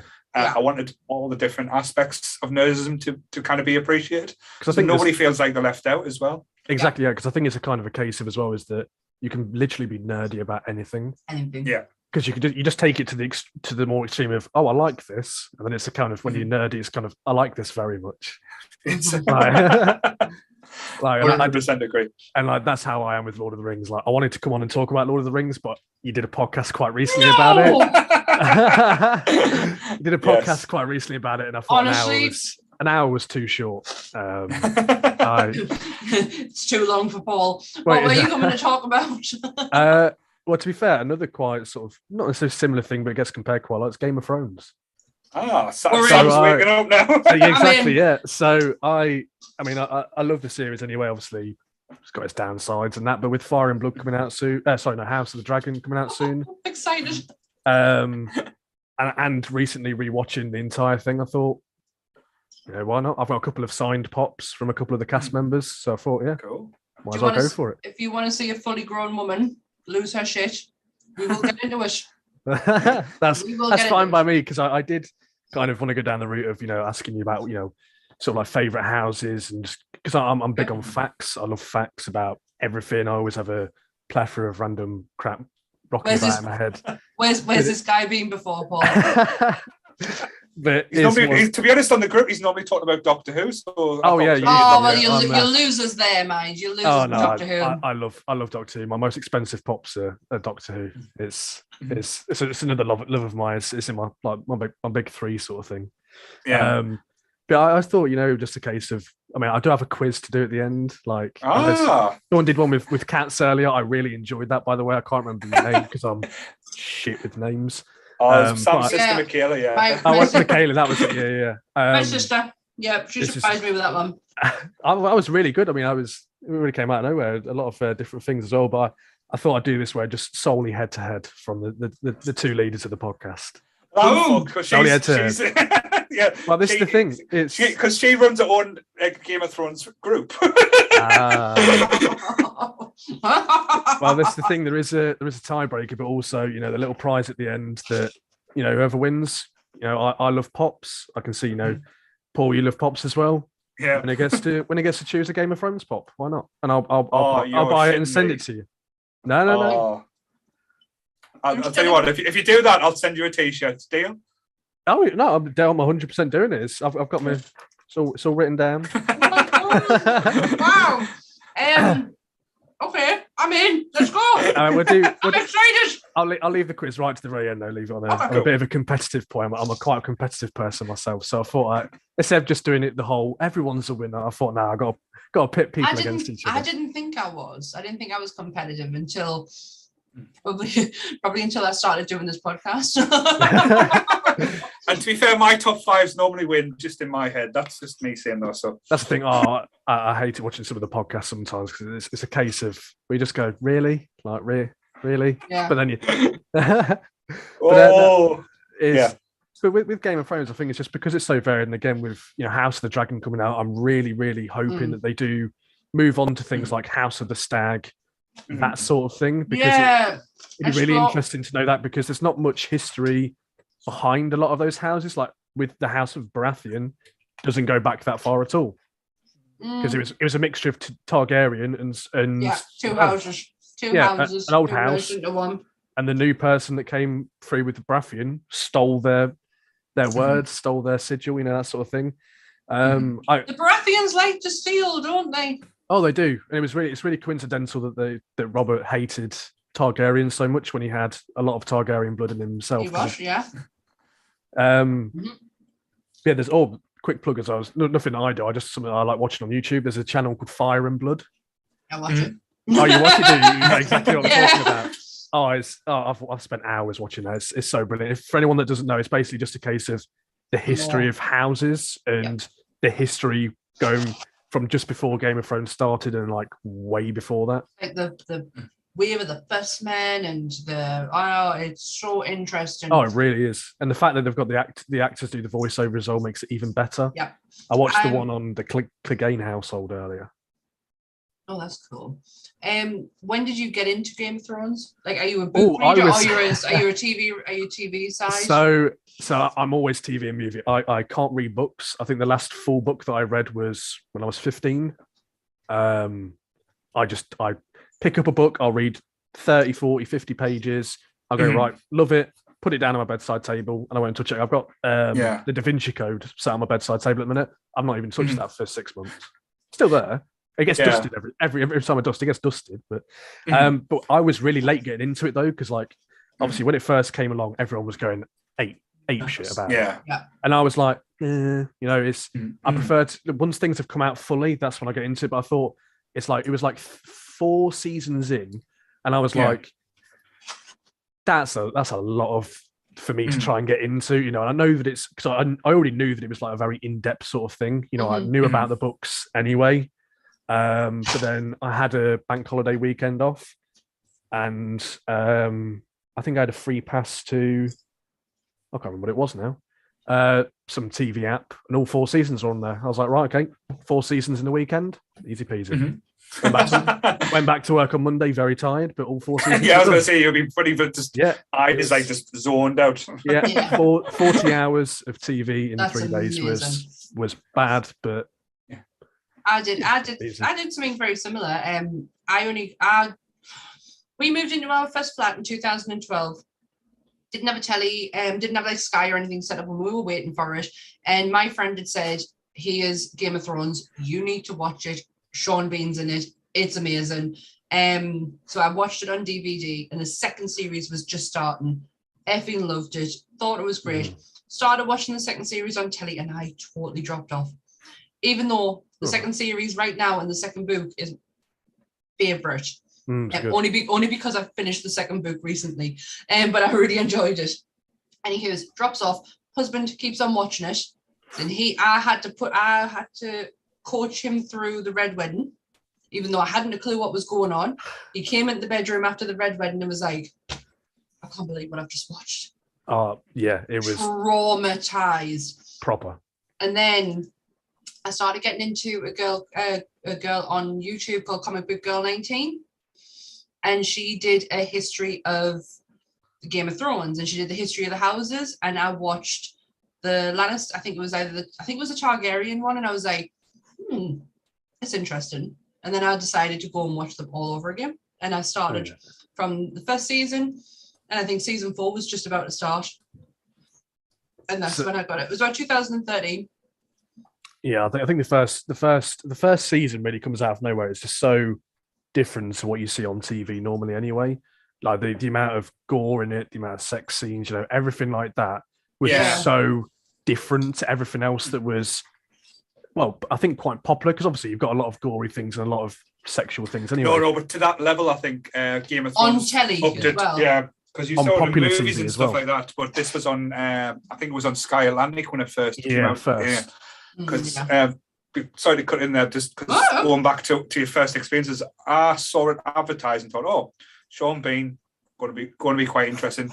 But normally when I watch a TV show like that, I'll get the wife involved, because like say we love watching anything new together, and it's just not as fun when I watch it by myself. So when I tried to sell it to her, she wasn't really too keen.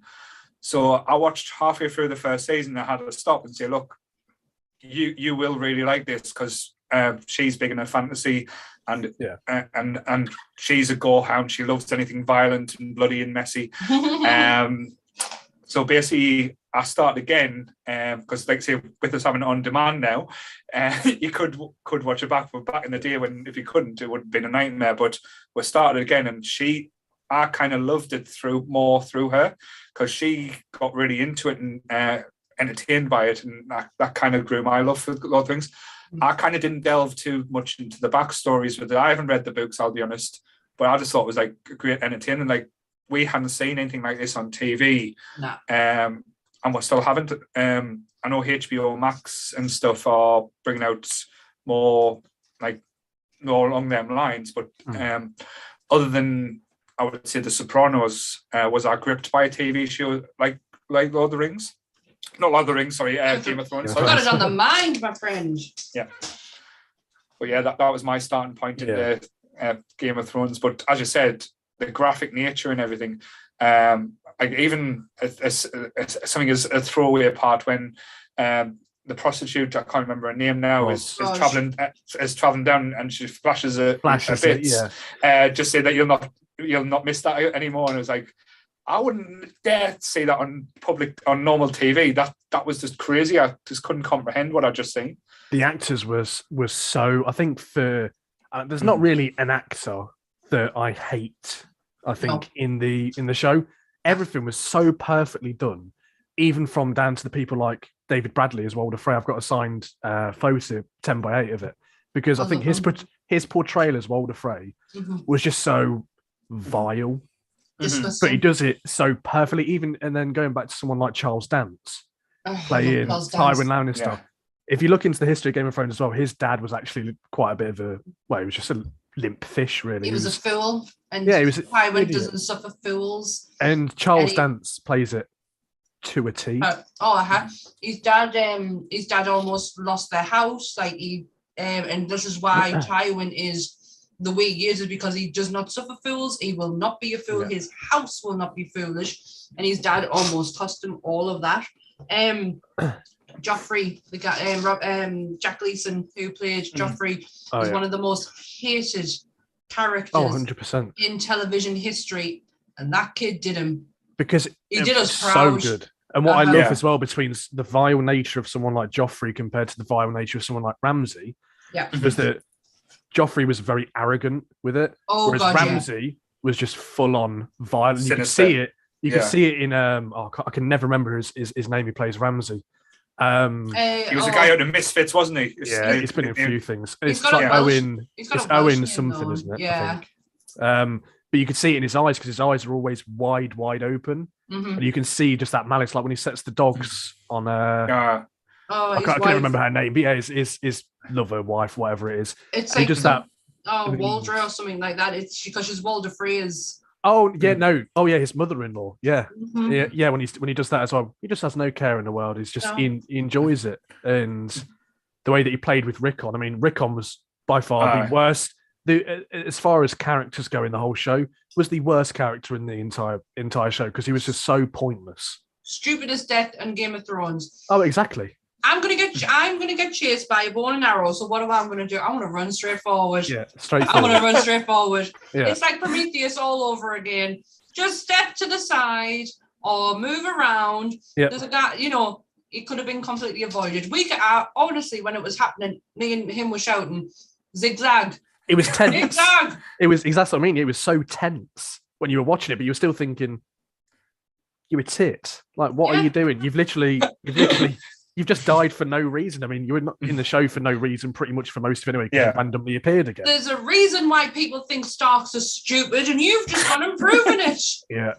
But going on Stark, something that I did want to mention is I wanted to get thoughts and opinions on the whole Bran Stark thing and the Three-Eyed Raven thing, because as the person that played him, Isaac Hempston, something or other, he's a very... If he was the Three-Eyed Raven, where you are such basically taken out of reality, where you are now everywhere, he does it very, very well because he is quite, not necessarily cold because he still cares for his siblings, but he's very just distant and uncaring, just kind of sits there. Yeah. Mm-hmm. I mean, I still think he's useless again because the whole Bran the Broken sort of thing. Could he have gone, Jon Snow, go back to Winterfell, it's yours. Yeah. You're actually a Targaryen. Go with, no, fuck off to the wall. Be cold as shit. That's where you belong. there's no White Walkers anymore. Go protect the North, idiot. Yeah. But also the whole Three-Eyed Raven storyline, because in the final battle of Winterfell, he disappears, but where does he go to? And it's like it's never really fully explained, because he could have done so much more things. Like there's an interesting theory that I really like, that he's actually Bran the Builder, who was the first Stark. Yeah. They say that the theory says that Bran Stark is Bran the Builder. He goes back in time and says, in whispers in his ear, build the wall. And also for the Mad King.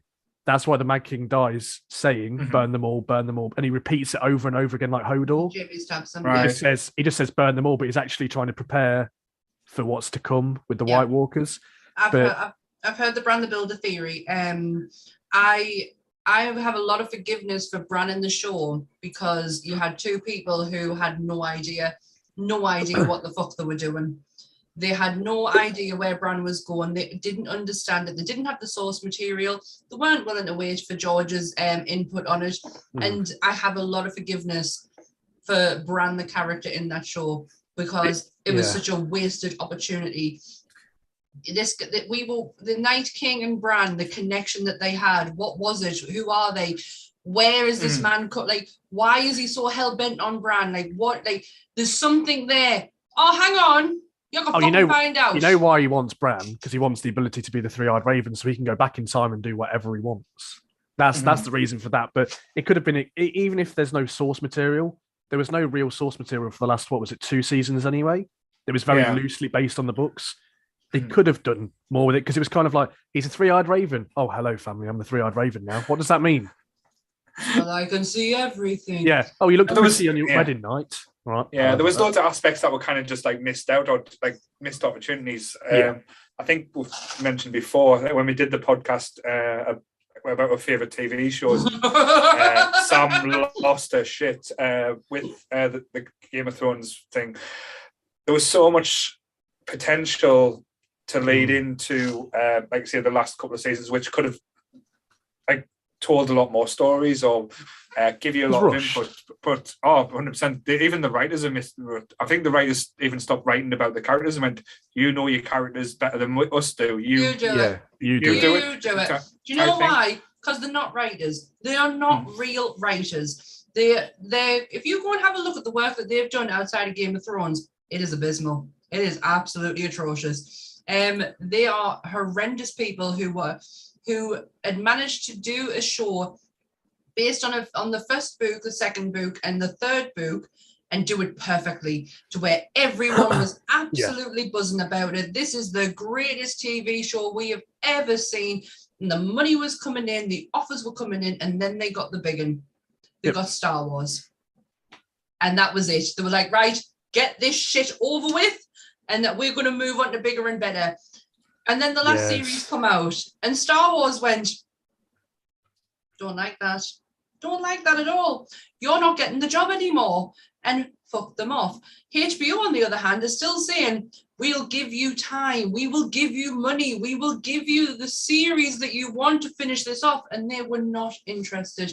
They then got landed with a Netflix deal that, again, got taken away from them. Because guess what? The shit.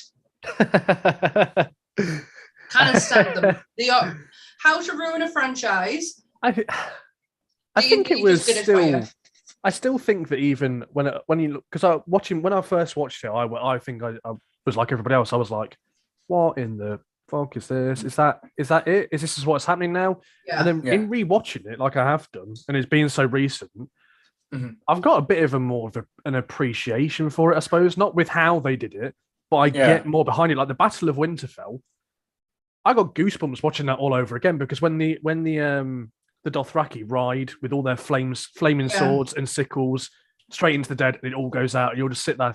I literally sat there again thinking, "Oh shit, that's yeah. Oh god, that's the Dothraki horde that have just been obliterated."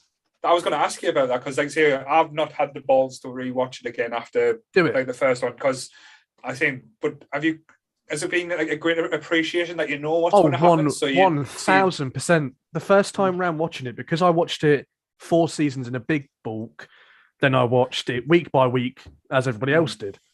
And then watching it whenever I could, whenever I wanted to. I mean, I binge watch everything. I can sit there literally from morning till night binge watching. Doesn't bother me. But from rewatching it again, I never got bored of it. I never got tired of it. I paid more attention to more meaningless characters. A bit like with Walder Frey. The first time around, I just went, ugh, creep. But this time around, I went, God, that's actually an evil, terrifying man who just does not care at all. And then going back to it, even though you know what's going to happen, rewatching the last season, you can understand why Daenerys started becoming the Mad Queen. You understand it. You kind of watch it again, and you see the pain in her eyes when Missandei gets a. Oh, okay. Yeah. Spoiler warning, by the way. If you haven't, to be fair, if you haven't watched Game of Thrones now, fuck off. Yeah, exactly. Yeah, pretty much.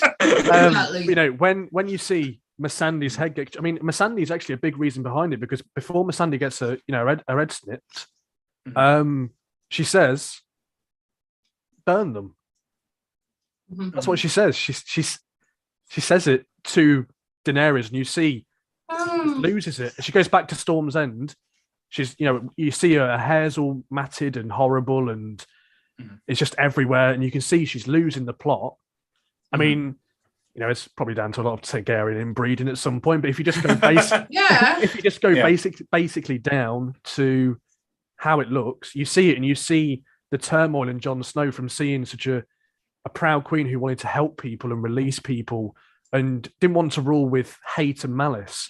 She had to get the job done, but you could see it slowly turning, like when she burnt alive Sam's dad and brother. You saw how everyone reacted. You saw how Tyrion reacted to it, and you just see him going, "Shit, she's actually losing it." Because I mean, you understand why she does it, because she has to. And you kind of get that, because she has to. A powerful lord like Tarly, if he says no and you let him live, he's going to go rally with someone else and find another army and come back again. Well, that's what they do, isn't it? That's the how exactly. The Tyrells, when they were with oh my God, they were with Renly to start with. And the minute Renly's gone, they swept over. Then you've got House Slag, I like to call them. They're just they really are. The Tyrells don't know. It's all about who's the winning side. I just think it's on rewatching it, you notice a lot more intricate details, which is it's something that I love. It is very interesting the way that you just described the last series with Daenerys, because it was one of my. I love how George R. R. Martin writes women. Yeah. And Daenerys was always the biggest one for me, because she's going from this docile little doe of a girl to becoming a queen with her Carl, and then losing it all, but still not losing the foresight. Exactly, she still fought, and she did it. She did it a lot with her head as opposed to a strength. Yeah. The whole scene where she speaks Valerian for the first time to the slave owner, that was absolutely genius.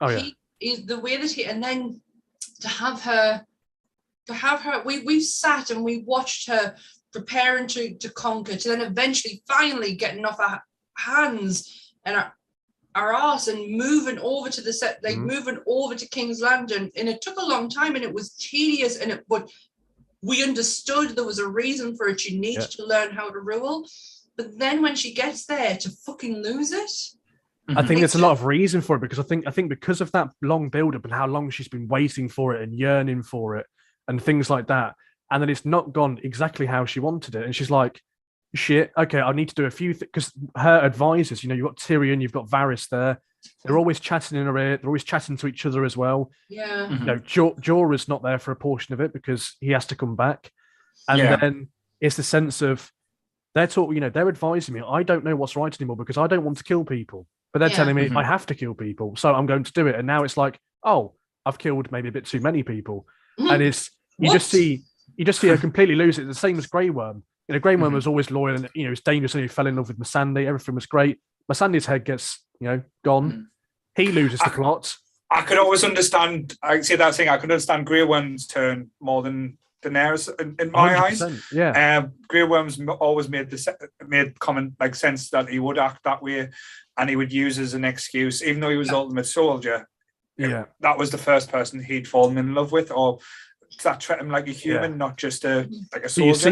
You see his real change though when the Lannister soldiers put all their weapons down, and he's like, bollocks to this. I don't care. Yeah, I don't care anymore. And then obviously that means nothing to me. It might mean something to John, but that means nothing to me. And you see that switch in his eye, like it's scary. I love that. I love that because it's like this is a man who's lost his everything. He's fighting for a queen who's losing the plot as well. He's here to basically because of what happened at Casterly Rock as well. Yeah, he's there for just revenge. The whole thing of sacking King's Landing.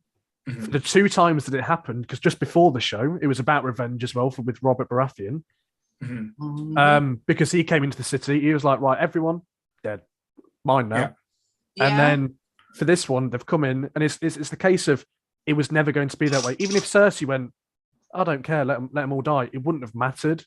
The only bit that from rewatching it and still hating so bad, there's 2 things. Clegane Bowl. That was building up for so damn long, and it happened in the stairs, and you're like, right, okay. With Cersei teetering, tottering around them, like, I'll just get past here, thanks. Yeah, he's thrown the Hound 40 miles away, and then punches him in the face, and nothing basically happens. It's like it's very hit and miss, and then what it should have happened a lot. Well, I think a lot differently. It was still great to watch because it was Clegane. Yeah, it was Clegane Bowl. Yeah, we would be waiting it. I still think it should have been more, and then. The final thing, which I still hate to this day, even after what we watch and everything, Cersei and Jaime's death. No. What the writers literally at the end must have gone, I don't care anymore. This is how you do to die. Oh, 4-year-old child, how do they die? Oh, a building falls on them. Sure thing. Put that in. Well, you don't even see it as well, though. That was we didn't even see Cersei in pain. We, as audience members, deserved more. We did see Cersei in pain at some point throughout it, but it wasn't enough. It was not enough. But we as audience members deserve more. Her as a character deserved better. Yeah. She deserved a better death than what she got. And also, did they just forget the prophecy? You know, they were playing it out with all of our kids dying. Her kids will wear crowns. They will all die. The Valyar, whatever it was, will come and your younger brother basically will be the one who kills you. Did they forget about that? I think that was the point of the prophecy, though. I think it was the case of no one's coming to fucking save you. That's how bad of a person you are. You're going to watch your 3 children die in really bad ways. I wanted Jaime to kill her. Oh yeah. Oh, that's how it should have gone. I have a problem with that because Jaime's redemption arc throughout the whole show, which is so good. I love Nikolai. Is it Nikolai something? Nikolai Danish. That's it. Danish actor, isn't he? Yeah. Absolutely fantastic as Jaime Lannister. From his arrogant, I'm the Golden Lion. I'm the King's Guard, everything like that. To how he acts with Brienne, how he saves Brienne. You fall in love with. I know at times it's weird, but you fall in love with Jaime throughout this show as well. When he shows up at Winterfell. He shows up at Winterfell without anybody, and he's just like, I'm fighting for people now. No, it was the turning point is season 3 when he does the scene where in the bathtub, which is actually in the second book. He says it to Catelyn Stark. The whole scene where he talks about how the Mad King, was ready to burn them all, and that whole scene played out with Brienne, and then when he collapses and she says Kingslayer, and he goes, my name's Jaime. Yeah. It's that actually plays out in the second book with Catelyn Stark in a dungeon, and it is on par the level that you get, like that pit of your stomach feeling that I got when I first watched it, because that was when Jaime went from being a bastard to being he is my favorite character. Star of redemption. I think Sam hit on a perfect point when he was talking about Grey Worm and stuff. There's certain characters that got just which one? Like the turn of Grey Worm when, like I say, which Sam? Sam sorry. I'll call you Sammy, don't worry. Man Sam. Sam. Preferred Sam, I think. But yeah, when the term of Graham one, because like certain characters were given great and like arcs in the final season. Like his was absolutely well done. Theon again, absolutely amazingly. He knows he's going to die, and he still goes, I'm sorry, and just against the Night King with a fucking wooden spit with basically a stick. It's like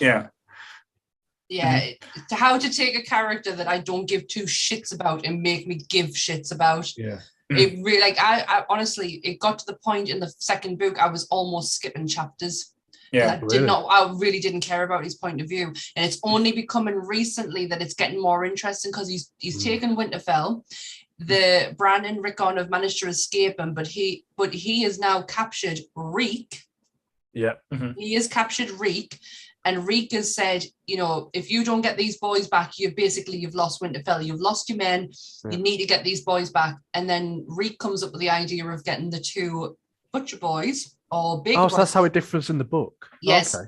It's Reek who actually organizes that to say, look, this is Brandon and Rickon Stark. He's good.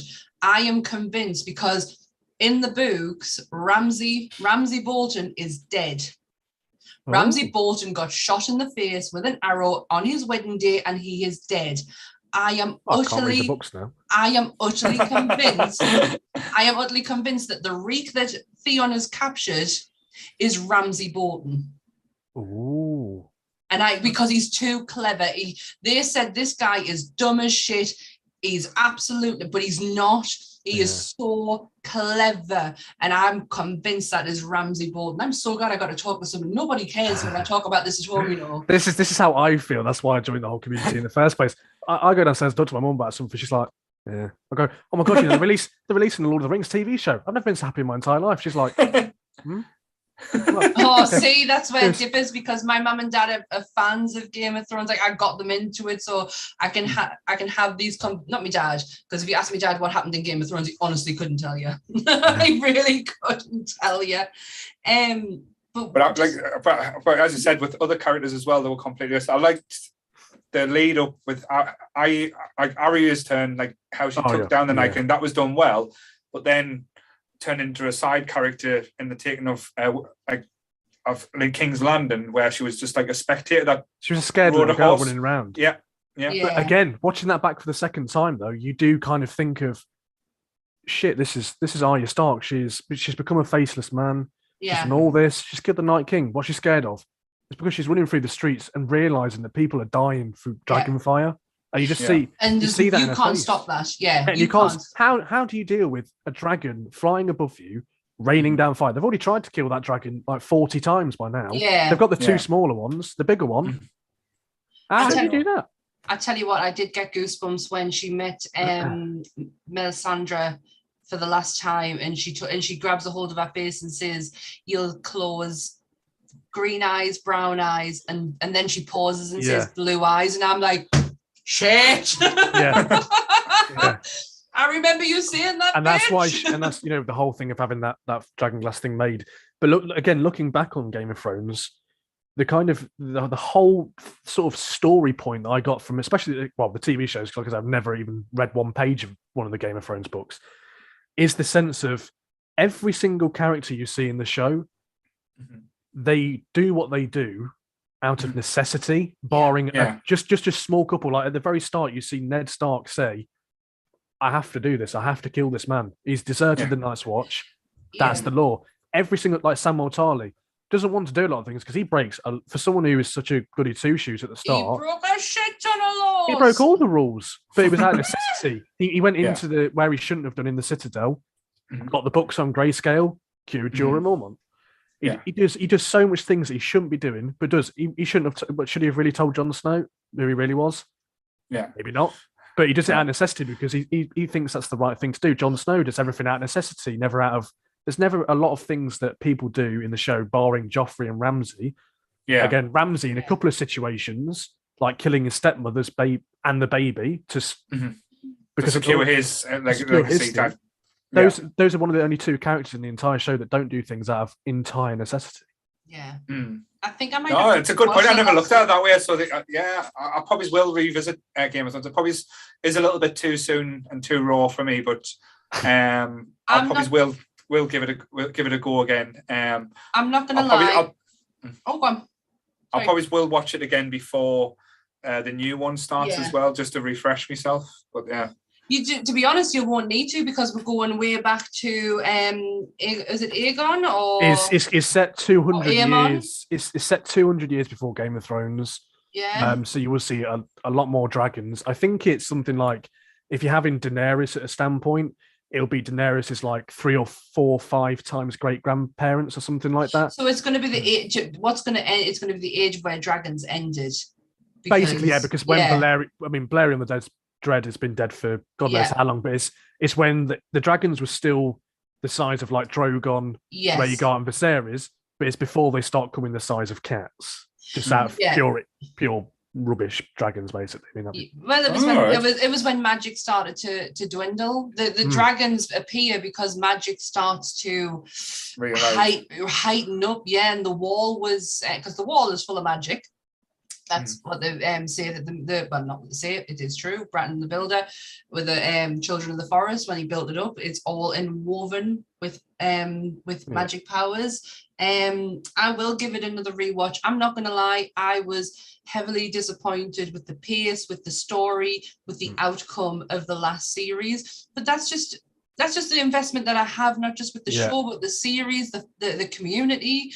Like, I have such an investment in this that I wanted it done right. Like, we deserve that. Like, we've been through a lot. The only thing where it could have been done right, though, was 20 episodes that were like 3 hours long, because it was just something that I wouldn't have complained about that. And no one would have complained about it. I think it was more the case of, as you said there, Sam, it's the case of you've got the community behind you. You've invested so much time and effort into it. You want something massive. Yeah. And if you look back a lot with rewatching it, it still was massive. I mean, Daenerys went from being someone who freed slaves, the breaker of chains, to burning a city. That's massive in the grand scale of it. It was just the execution that just lacked a bit. Yeah, I think it was more a little bit down to, like, as well, like, not that I didn't care as well. I know Sam probably disagree, but probably fear of how to end it, because whatever ending they got, there wasn't many good, like, say, there wasn't going to be a good outcomes. Again, I thought it could have been done longer. It could have been done short. It could have been just explained. Like, just give us the explanations that we were looking for. You hyped up the Night King so badly, yet you give us absolutely nothing, which meant that when he died, it didn't really mean meant nothing. When D&D got the rights to Game of Thrones, the agreement with George R.R. Martin is that you start it this way, but you end it this way. Bran was always going to be the guy who got the Iron Throne. It was always going to be Bran. I'm not too big of a fan of it, but in the book. That's his. So that's his. We're a completely different brand in Stark from what you have in the TV series. So that was what he said, because that's where his books were ending. And obviously they said that you need to tell me who Jon Snow's mother is. Yeah. And that's how they got the I absolutely, it brings me on to my point of my favorite character in the show as well, which I'm so sad you probably won't see again if they do more TV shows as well, because he's only at that point, it's about 20 years before Game of Thrones that happens. And that my favorite character is Sir Arthur Dayne. Sword of the Morning. He's Rhaegar Targaryen's best friend. Yep. But it's the case of go and protect the woman that I love while she gives birth to my son.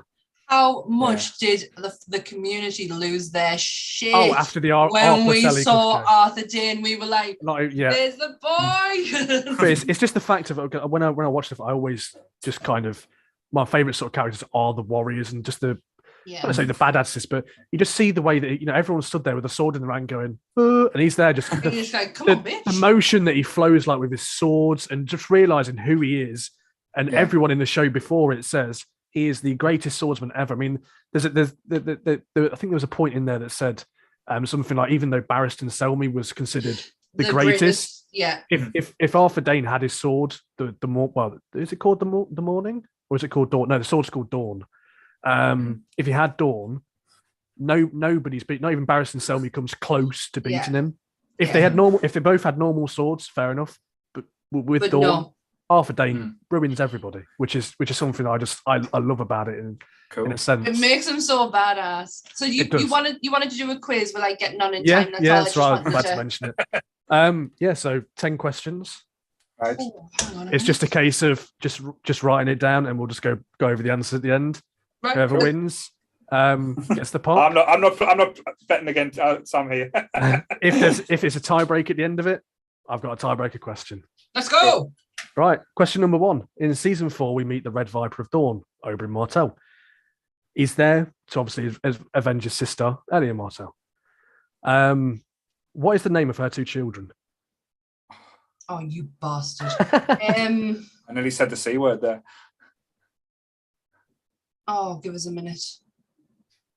What's funny as well, I did have to make that up on the spot because I said the answer to the original question that I had. Really? Yeah, the original question was just, what was his sister's name? Yeah. Right, I can't get that one. That's out of my head, sorry. Question number 2. How many episodes are there in total? Oh my gosh. Can I use a calculator? If you want to, I mean. Thank you. Just so you know, I generally don't have any internet on my phone, so I can't look up anything. I have no connection in this room. Right, okay. Yeah, I've got a number. I'm going with it. Hang on. For the answer, I'll give a margin of 5 as well. Just, to be kind. Saying about the length of the last seasons as well, based on the episode length, they're actually about the same length that all the previous seasons were anyway. Because in the last season, we get like 1.5 hour shows. Yeah, I remember that. Like, because they didn't actually fit a pattern. I think they just didn't want to cut the episodes short and stuff like that. I think for the length of episodes that they had as well, it was actually pretty spot on with the story that they were trying to tell for each episode. Have we calculated yet, Sam? Yeah, I've got that. I think so. Question number 3. What is the motto of House Greyjoy? Oh, God, hang on. Oh, shit. Oh, for fuck's sake, man. I've just been reading the second book. They're bloody in there the whole time. If we were in my other room, this wouldn't be a problem. I have their sigils around the bedroom. Well, that'd be cheating, that would, wouldn't it? Yeah. Don't you say cheating. That's a nasty word. Using advantages. Yeah. Cool. Ready for I'm going with a guess. All right. Question number 4. Who was the true heir to the Iron Throne when Robert Baratheon died? I don't know his name. I know what he did. Hang on.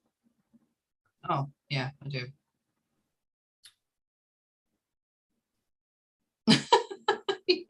Sorry. Number 5. How are Jorah and Lyanna Mormont related?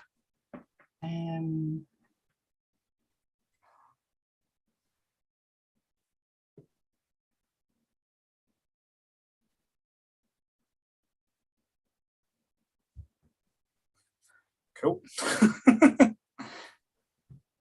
Number 6. Where is the seat of House Bolton? The place where Ramsay held Theon Greyjoy. Dick.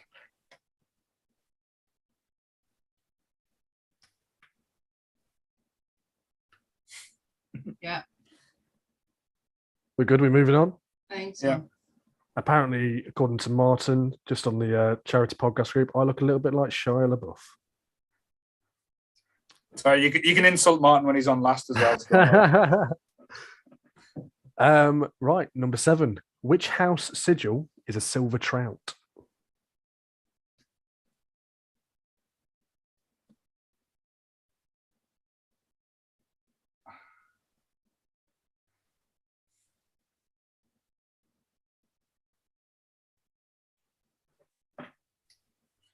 It's completely wrong.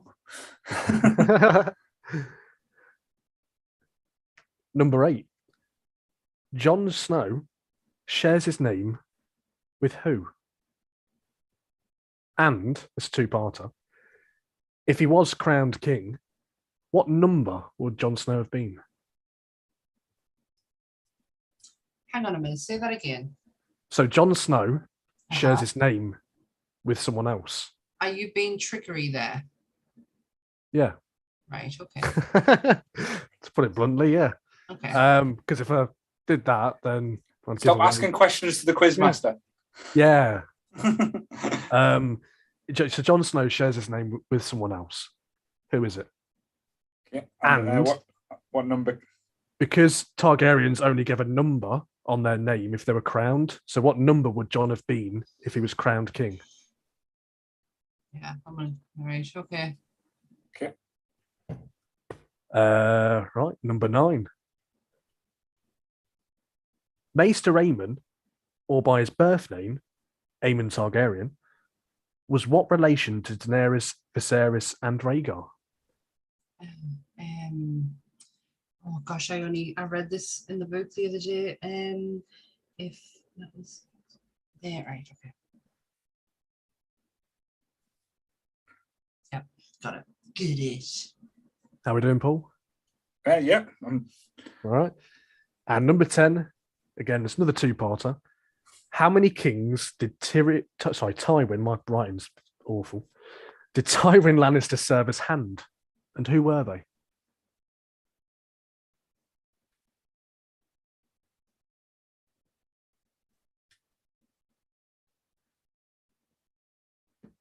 Right, got it. That's okay. I'm going to go with it. I could be wrong. I'm changing my answer here, but I'm going with it. Cool. Right, well, that's all 10. So I suppose we should get to the answers. Yeah. Yep. So the first one, I didn't get an answer. So the first one. Rhaenys, I can't pronounce it properly. Rhaenys and Aegon? Or Aegon? Rhaenyra and Aegon. Or, yeah, Rhaenyra. Rhanys. Well, I did 2 double E's apparently. RHEEYONS. Because I can't spell with my dyslexic. You know what? I'll accept that. Thanks. Ooh. It's a matter of spelling. I mean, I can barely spell. 2. The answer is 73. Oh, I put 55. You were closer. Oh, there was 8. Oh, okay. Where did you get that from? I missed a series. Yeah, I missed a series. I've done 7 times. And then I added a few. The first few were 9, weren't there? There was 9 episodes. 6 were 10 episodes. First 6 were 10. Series 7 had 7 or 8, and then series 8 had 6, I think. Oh my god, good. Or maybe a couple a bit less. I can't remember exactly. Oh, that was wrong. 64 I put. No, I got it wrong. No answer there. So Sam still only got 1. What is the motto of House Greyjoy? I put take what we want. No, it's something about sow. Yeah, it was. What did you write down? I didn't write anything down. But I know we do not sow. We do not sow. I knew it was something to do with sow. No, I wasn't going to take credit for that one. Regularly say what is dead may never die, just basically off the god that they. It always reminds us of in Hot Fuzz when they go for their greater good, and someone will repeat their greater good. Their greater good. It always reminds me of Greyjoys. What may live may never die, may never die. Right. So, number 4. I thought the blacksmith kid who was the kid from Skins. Oh no, Stannis the Manus. It was Stannis Baratheon. Because Gendry was only a bastard, so he was illegitimate. Gendry wasn't. He wasn't confirmed as a Baratheon. Bit of a weird thing about that I did is obviously for another day. If Daenerys wasn't actually the queen of the 7 kingdoms, how could she legitimatize, however you say that, Gendry? She's basically just another person. She's just making the shit up as she goes along. But then it's But in the books, it wouldn't have been Stannis. In the books, it would have been Robert's bastard, who was legitimized, who was a playing field for the 2 Baratheon brothers who were fighting over Edric Storm or Edward Storm, something like that. Yeah. He was a legitimate bastard who would have been. But that's just the books. Anyways, go. Number 6, how are Jorah and Lyanna Mormont related? Are they cousins? They are indeed Brother and cousins. Boom! That was number 5, wasn't it? 5, yeah, sorry. Yeah, 5. Yeah, so it's Jorah Mormont, obviously, is his dad. It was his sister. Yeah. Yeah, she talks about her mother being an ugly woman. I put brother and sister, so I got that one wrong. That's a big age gap. Jorah's like about 60 years old, something like that, 50, 60 years old. He's an old man. Anything went in Game of Thrones, so... That's very true, yeah. I mean, yeah. Because Daenerys' mum is also her aunt, so that's fun. Where's the seat of House Bolton? I said the Dreadfort. I put the Midlands. The North, the South, the Midlands. the Dreadfort? It is the Dreadfort, yeah. Yes, bitch! So that's 3. 3. You need to pull it back, Paul, at this point. Yeah, I've got knee hope. That's 4, my love. That's 4. Is it? Yeah, 1, 2, 3, 4. I've gotten the last 3 right and the first one. Oh, yeah.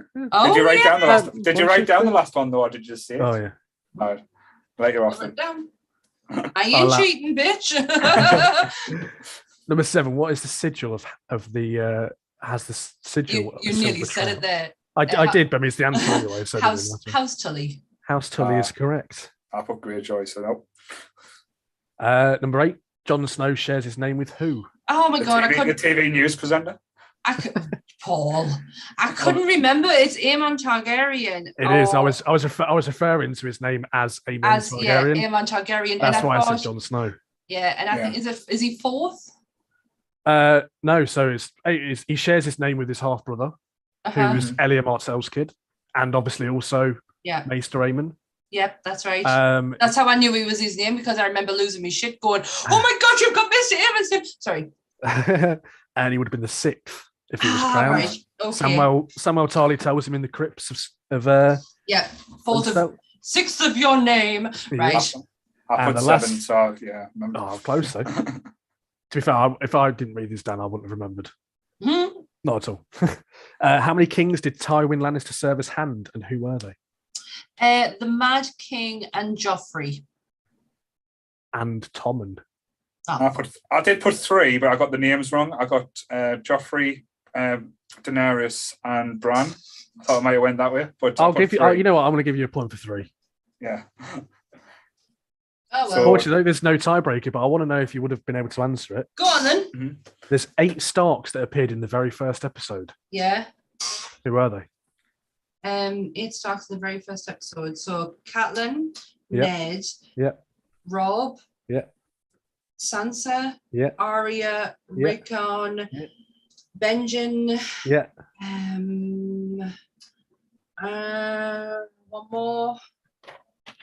One more. Oh my god. I don't know. Who's the last Stark? Put her out of misery. Go on then. Bran. Oh my god, Bran! It's usually because when I saw the question, I tried doing it myself, because I tried just answering the questions myself, because I thought, well, if they're going to be too hard, there's no point. Everyone's just going, no, I don't know the answer to that. I don't know the answer to that either. It is Grant. But no, yes, it was Benjen that threw me up, because I forgot that you were right in at the very start. It's the first time you see him, then he says, "Yo, Benjen Stark." But thank you so much for coming on, Sam. That was so fun. Sam wins the pop though, so you get to choose whichever Game of Thrones pop you want, and just message me. I'll just tell you, just Tyrion, because I love him. Please. You just want a Tyrion one? No worries. If you just message me your address, then I'll send it. Oh my god. Thank you so much. Like I said, it's been an absolute pleasure coming on, and hope you've enjoyed it as much as we have. Oh, definitely, yeah. Cool. And like I say, Sam's over the moon. She's got to talk about Game of Thrones, because I know that is her baby, bless her. It's been my pleasure. It's something to do on a Sunday evening, so it's for a good cause. So. Yay! And talk about a good cause. Please donate. I already donated earlier. No, I'm talking about like. Oh, everyone else. Everyone else. Get down. Right, cool. Well, enjoy the rest of it, guys, and thank you so much. Have a nice evening. Bye. See you later. Bye. Bye. Grand. Is he having issues, is he? Here he is. He's looking great. Oh my god. Oh, Jesus, Grant.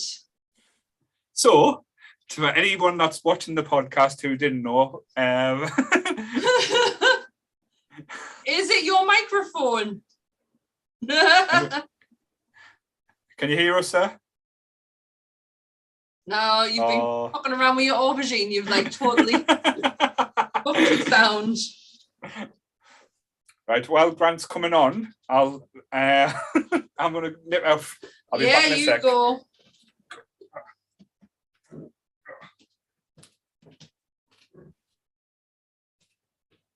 Oh, I'm totally on my own here.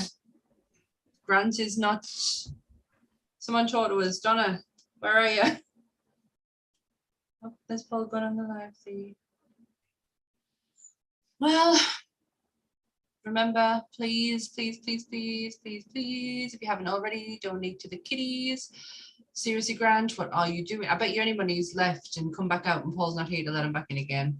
And I'm on my own. What a lovely guy. He was, Emma. He was really lovely. I want to pop. Yay. Lovely hero. Grant, are you there? I'm here. Oh, thank you, Donna. I don't know what's happening. I must feel like what Paul felt like earlier, but he had Charlotte, so he's not here. Hello, sorry. It's still okay. No, he's still not there. I tell you what, Emma's just saying for fuck's sake, Grant. While Grant's sorting his shit out, I'm going to go and run to the toilet. I have drank far too much pop. Right, 2 minutes. No bother. So, guys, thanks for everyone tuning in. Hope you're enjoying the crack that we've been having. We're on to the final 2 hours now. Like I say, just to give you an update, just to see what the total we are at now as well. Currently, like I said, at £470, which again is more than what we expected. It's completely blown me and Sam both away. I'm still laughing at Grant being frozen now on the podcast in the most sinister looking pose I've seen. Well, I would say I've seen Grant do, but I've seen Grant do much more sinister looks before in the past. So I'm just gonna wish I could, like I say, take a screen grab and just keep that forever. But so he's disappeared now, so we'll just wait for him to come back. And there's just an empty chair. Dinah still keeps us company, bless her. She's been with us all day, the little girl. She's been a good little girl, even though when she's been biting me toes. Oh, and how's everyone in the chat? Have you been enjoying today? The ones that stuck by us and, like I say, with up to the 10 hours, are you as tired as I'm feeling?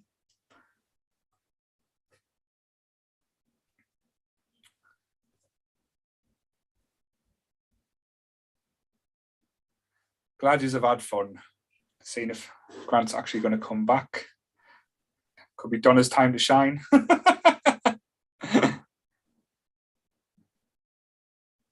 And how's everyone been on the Facebook group as well? Has everyone behaved themselves today, I hope?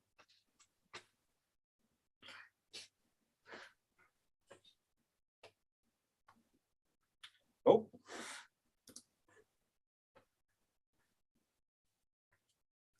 Got something happening. Is that what you get for trying to be clever? Man, the minute I joined, all the audio cut out.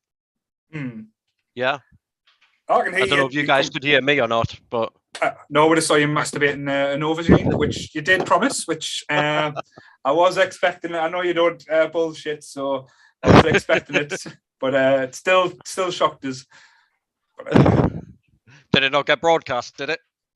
No, it's up there. Oh, wonderful. A few people in the chat was just like really surprised and like, oh my God, Grant, what are you doing? But do we expect anything less? I'll wait for Sammy to come back before we get started. I had a little Silence of the Lambs style audio for you. I was going to ask you some questions, but no, the moment is gone. Got it. Hello, Sammy. Hi. Sorry, my husband ordered a curry and he had poppadoms and they're like my absolute favourite, so I'm going to eat them like crisps. Absolutely beautiful. Great stuff. How are we doing, Grant? We're doing all right. We had a little bit of technical difficulties there where all the sound went as soon as I joined the room, which was a little bit shit, but... I had an hour of technical difficulties, so... Oh, hell. How are you guys feeling? I bet you're worn out now, are you? Paul will be. It's kicking on now. I felt bad for the last one because, like I said, I didn't really have much input into the Game of Thrones topic, but glad Sam stepped up because I love Game of Thrones, but I don't deep dive into it, so it wasn't really my strong point. But like I say, everyone's been amazing there. All the guests have come with really good energy and strong.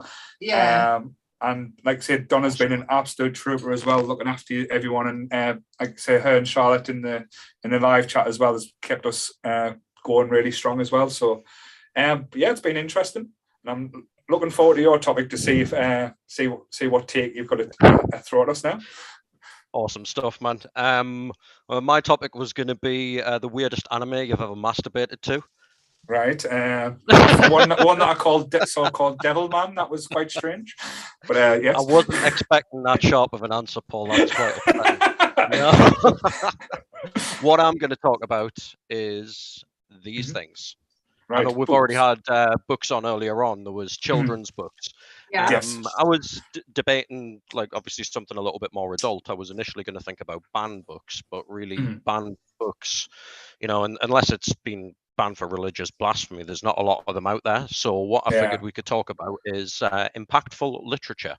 That being something that you've read or a few books that you've read during your life. It can be obviously graphic novels as well. There's plenty of absolutely stunning graphic novels out there that tell amazing stories. Yeah. But like I say, it's literature that's changed your life a little bit. Yeah.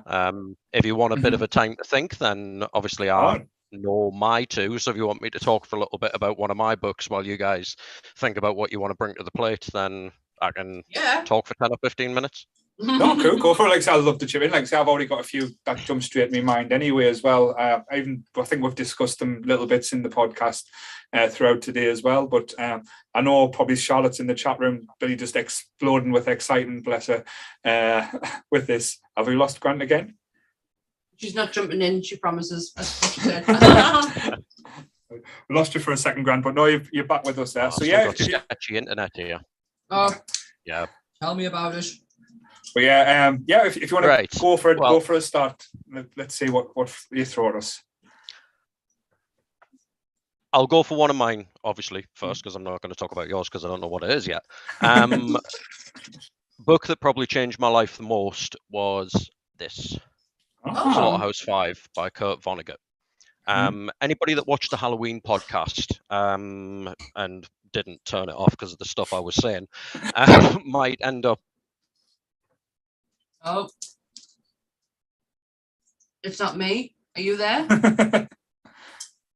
Are you still there, Paul? Can you hear me? I'm still here. Yeah, no, oh, I'm still here. That.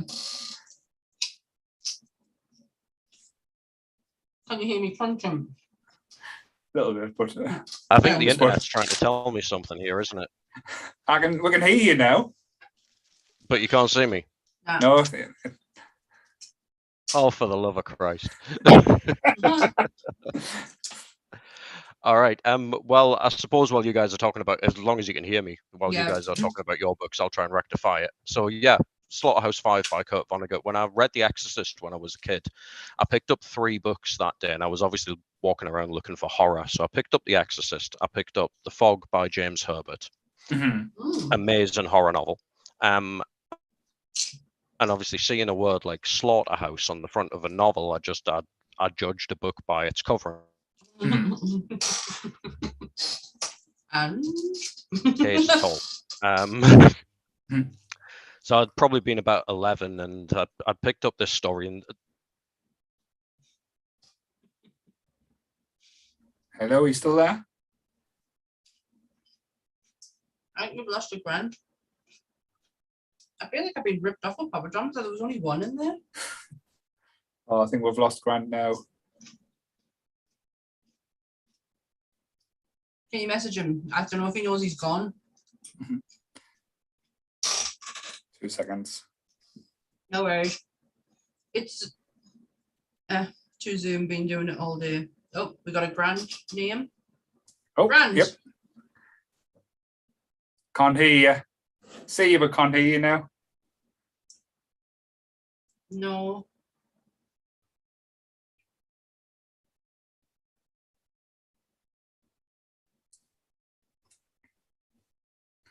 Can't hear you.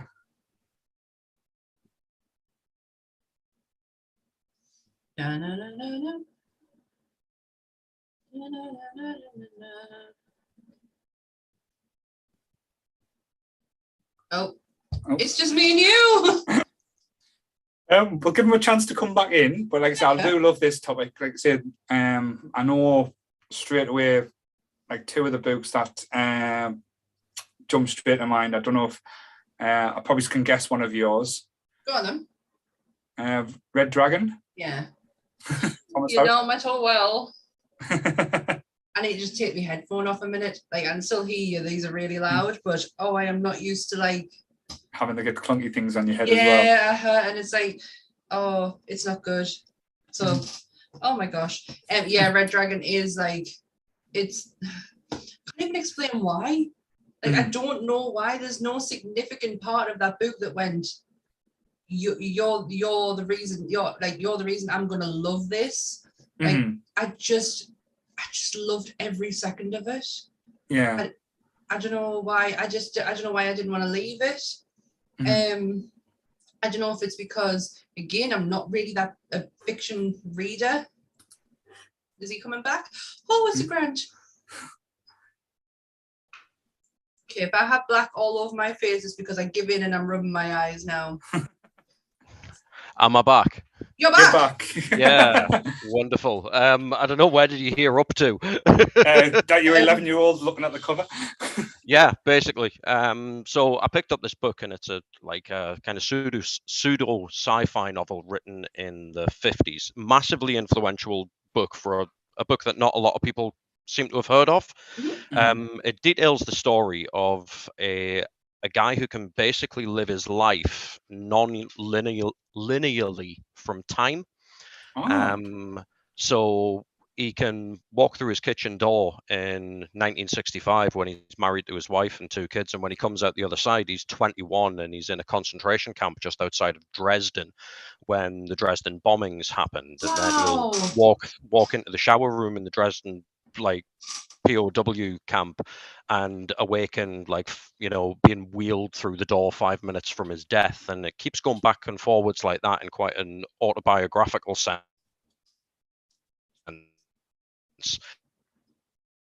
Have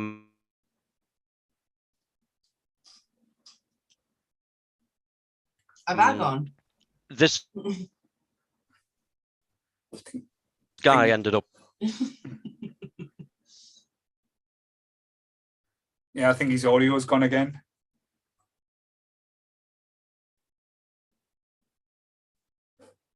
I think he's just realised, bless him. We can see you, Grant, but there's no sound coming through again. It's doing what it did the other day. Do you know when it was like catching it? It was like repeating things that we'd said. Yeah, I think Kev's just messaged. Well, Charlotte's just messaging. Kev says there's been in issues with Zoom all day, so I don't know if it's a problem with Zoom. Oh, so it might not have been my crappy computer. Potentially, but at least I know I've got options with my husband's computer.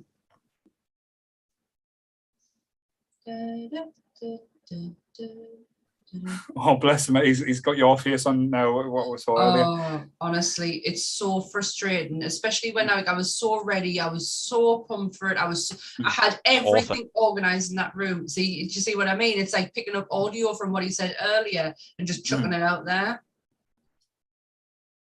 I think he's ready to lose it, like.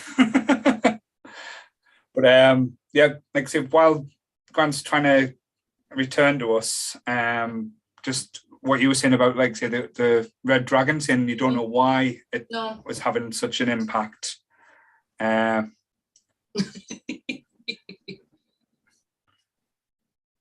Is Grant using a computer or a phone? I don't know.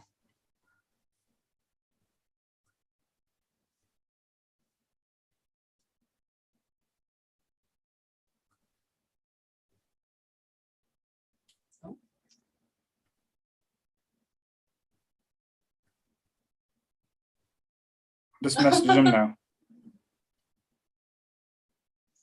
Emma's just texted saying beautiful singing.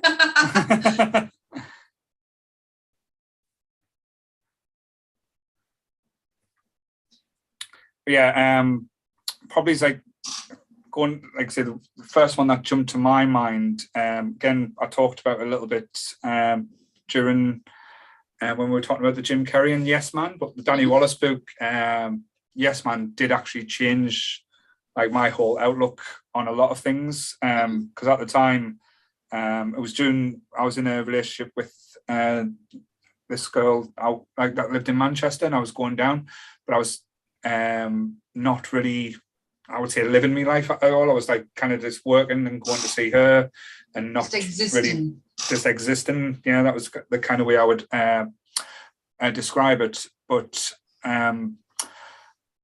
with that, after I read it, because after we broke up, I kind of didn't know what to do and like how to go about, and people were asking us to do stuff, and when you're in the funk of being in a breakup as well, you don't want to do stuff.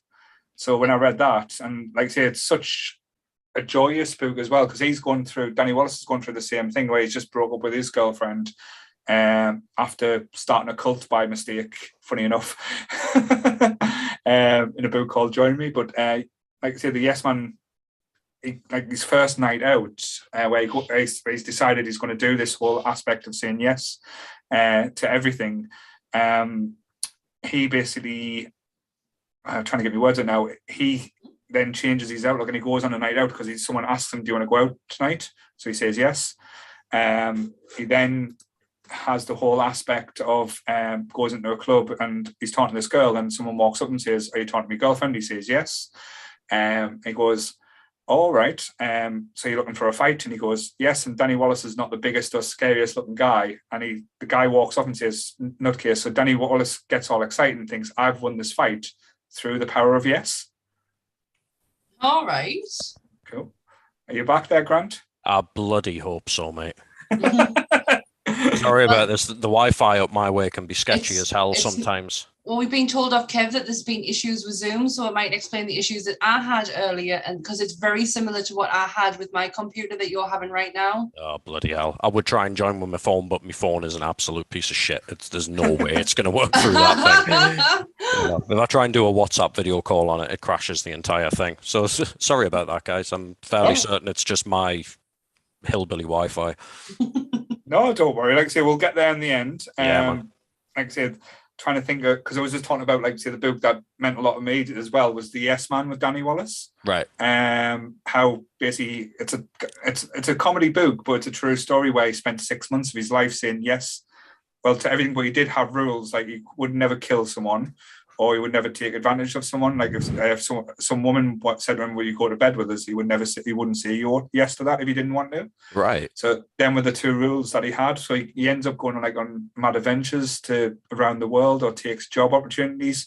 And like even someone says, oh, do you want to buy this shit car that I've got? And he says yes, and he ends up with this banger, just driving about in it.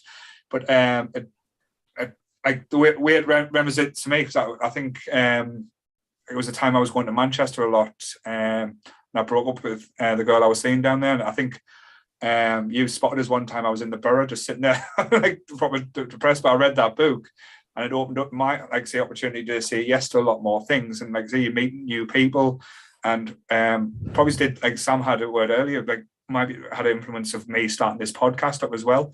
Because normally I would not even think about doing anything like this or have the balls to do something like that. Definitely life-changing, man. Mm-hmm. No, definitely. So that would be like, say, one of the things. But you were talking about the Slaughterhouse 5. Yeah, and right? I'm really interested in hearing about it. Talk quickly. Okay, so yeah, it's, like I say, lives his life non-linearly. Oh, you know what I mean. I do. In time, so he's constantly flitting back and forward. Vonnegut is a sci-fi author, so there are certain elements in the storyline that definitely touch on sci-fi from a 50s point of view. As far as it being nerdy is concerned, aside from the fact that Vonnegut is obviously a well-renowned author, it's the reach that this book has.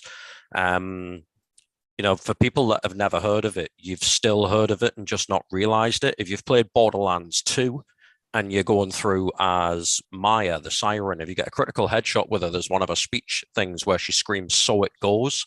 The reason that she shouts that is because every time that death is mentioned in that book, it's followed by the phrase "so it goes" every single time it's mentioned. In Footloose, the scene where Kevin Bacon's getting up on his soapbox, so to speak, about how they should be allowed to read certain books, and getting angry about the fact that their creativity has been restricted. One of the books that he mentions is Slaughterhouse-5. Right. It's one of those books that's influenced a hell of a lot of people, and therefore it gets shoehorned in bizarre ways. It was never confirmed, but there's a race of aliens in his books that turn up from time to time. And the description of the aliens, if you look at the ones that abduct Brian in Life of Brian, in that little scene where he gets taken off in the flying saucer, the aliens in that match the description of the aliens that Vonnegut was writing about in the 50s in a lot of his sci-fi novels. So it's not just impactful for me. I think it's one of those books that needs to be appreciated as being impactful on everybody, because it's impacted in all these many different ways. The band Ice Nine Kills, for anybody that's into more modern, I don't know if you'd class it as metal or whatever, it's not from Slaughterhouse-5, but it's from a different Vonnegut novel called Cat's Cradle. Ice Nine is water in a state where it's solid at room temperature. So if it gets into the ocean, it solidifies all of the water on Earth and brings about the apocalypse. It's all right. Wow, interesting. I will be checking it out. It sounds like right up my street. It's only little as well. Yeah, you can read it like an. Oh, that's really helpful. That's a good choice. I've mentioned mine. I know Sam's touched on hers. We had a brief conversation. Do you want to go into a little bit more detail about Red Dragon? Yes. I was just saying earlier that I can't give you an explanation to say as to why this book means the world to us. It just does. And I just remember how I felt after I read it, after I understood it. Like, if anyone knows me, I have difficulty with reading. I did as a child, well, not so much as an adult, but I did as a child. So reading was a massive thing for us. It was my chair. I thought Dinah was chirping in or something. She's fast asleep. I generally just can't think as to there's no particular moment in it that I would say this is the reason I love you. I just do. I just really do. But that's something that's special though when it's a book like that, and especially with the ones that a lot of people would have gravitated towards, like Silence of the Lambs and stuff. But Red Dragon is again, I've not read the book, so I can't really comment. But I do love the film. I love Manhunter more, but we've had that discussion previously many times. More recently, I took a deep dive in my reading material, and I read a lot on. This is going to sound so morbid. I read a lot on death, and it started with I read Dave Cullen's Columbine. That shook me to my core, to my core. But then I moved on to Caitlin Doherty's. She works in a crematorium in America. She owns a crematorium. She is very much of the one, because American funerals are very different to ours. In America, basically a person dies and the funeral home just takes over. You deal with it. Just send me the check. You just send me the bill. In England, we're very personal. We're very personal with our funerals. And she wants that in American funeral homes. She wants the families to be involved. But the book I read was all about her time in a crematorium, in a crematorium house, and it was so interesting. But it really, when I finished, I went cold, and I'm only starting to defrost. And I read that in August. Bloody hell. Yeah, it hit me hard. And I'm not the death side of it or anything like that. I've just overdone it. I really have. I've overdone it. And this is what I was saying about horror. I've overdone it with horror. I've overdone it with the material that I've been reading, any documentaries or programs on YouTube I've been watching, and I went cold. And I'm only just now starting to come back alive a bit. So yeah, them books were quite poignant for us because the way it made you feel and changed, like not changed you, but kind of like opened you up to certain things as well. I never thought that I would become the kind of person who would be bothered by stuff, because I'm not bothered by stuff. Like I'm interested in everything, and that bothered us. Like it got to us, like really badly.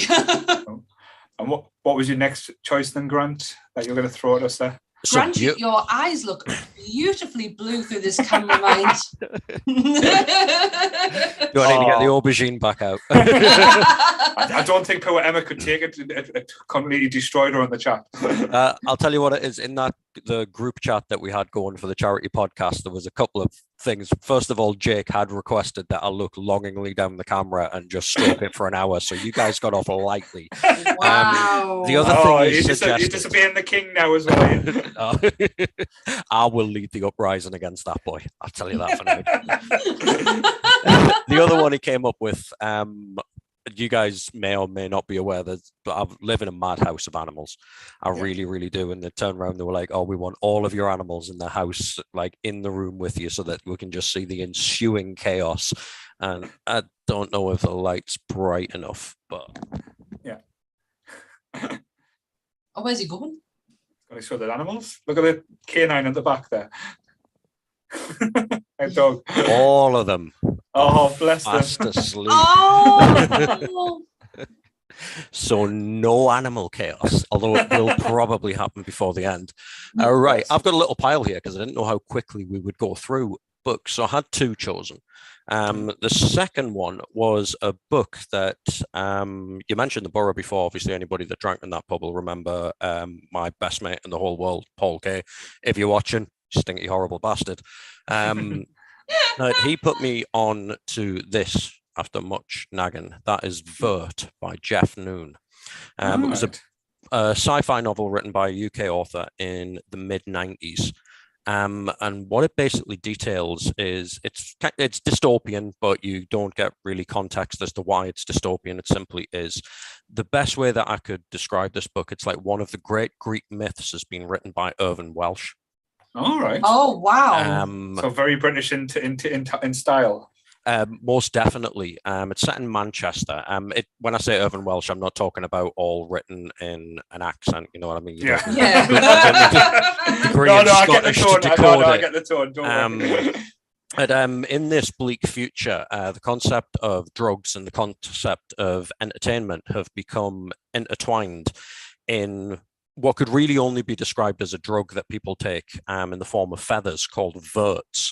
And the way these things work, it's almost like an alternative, like synthetic reality that you get sucked into.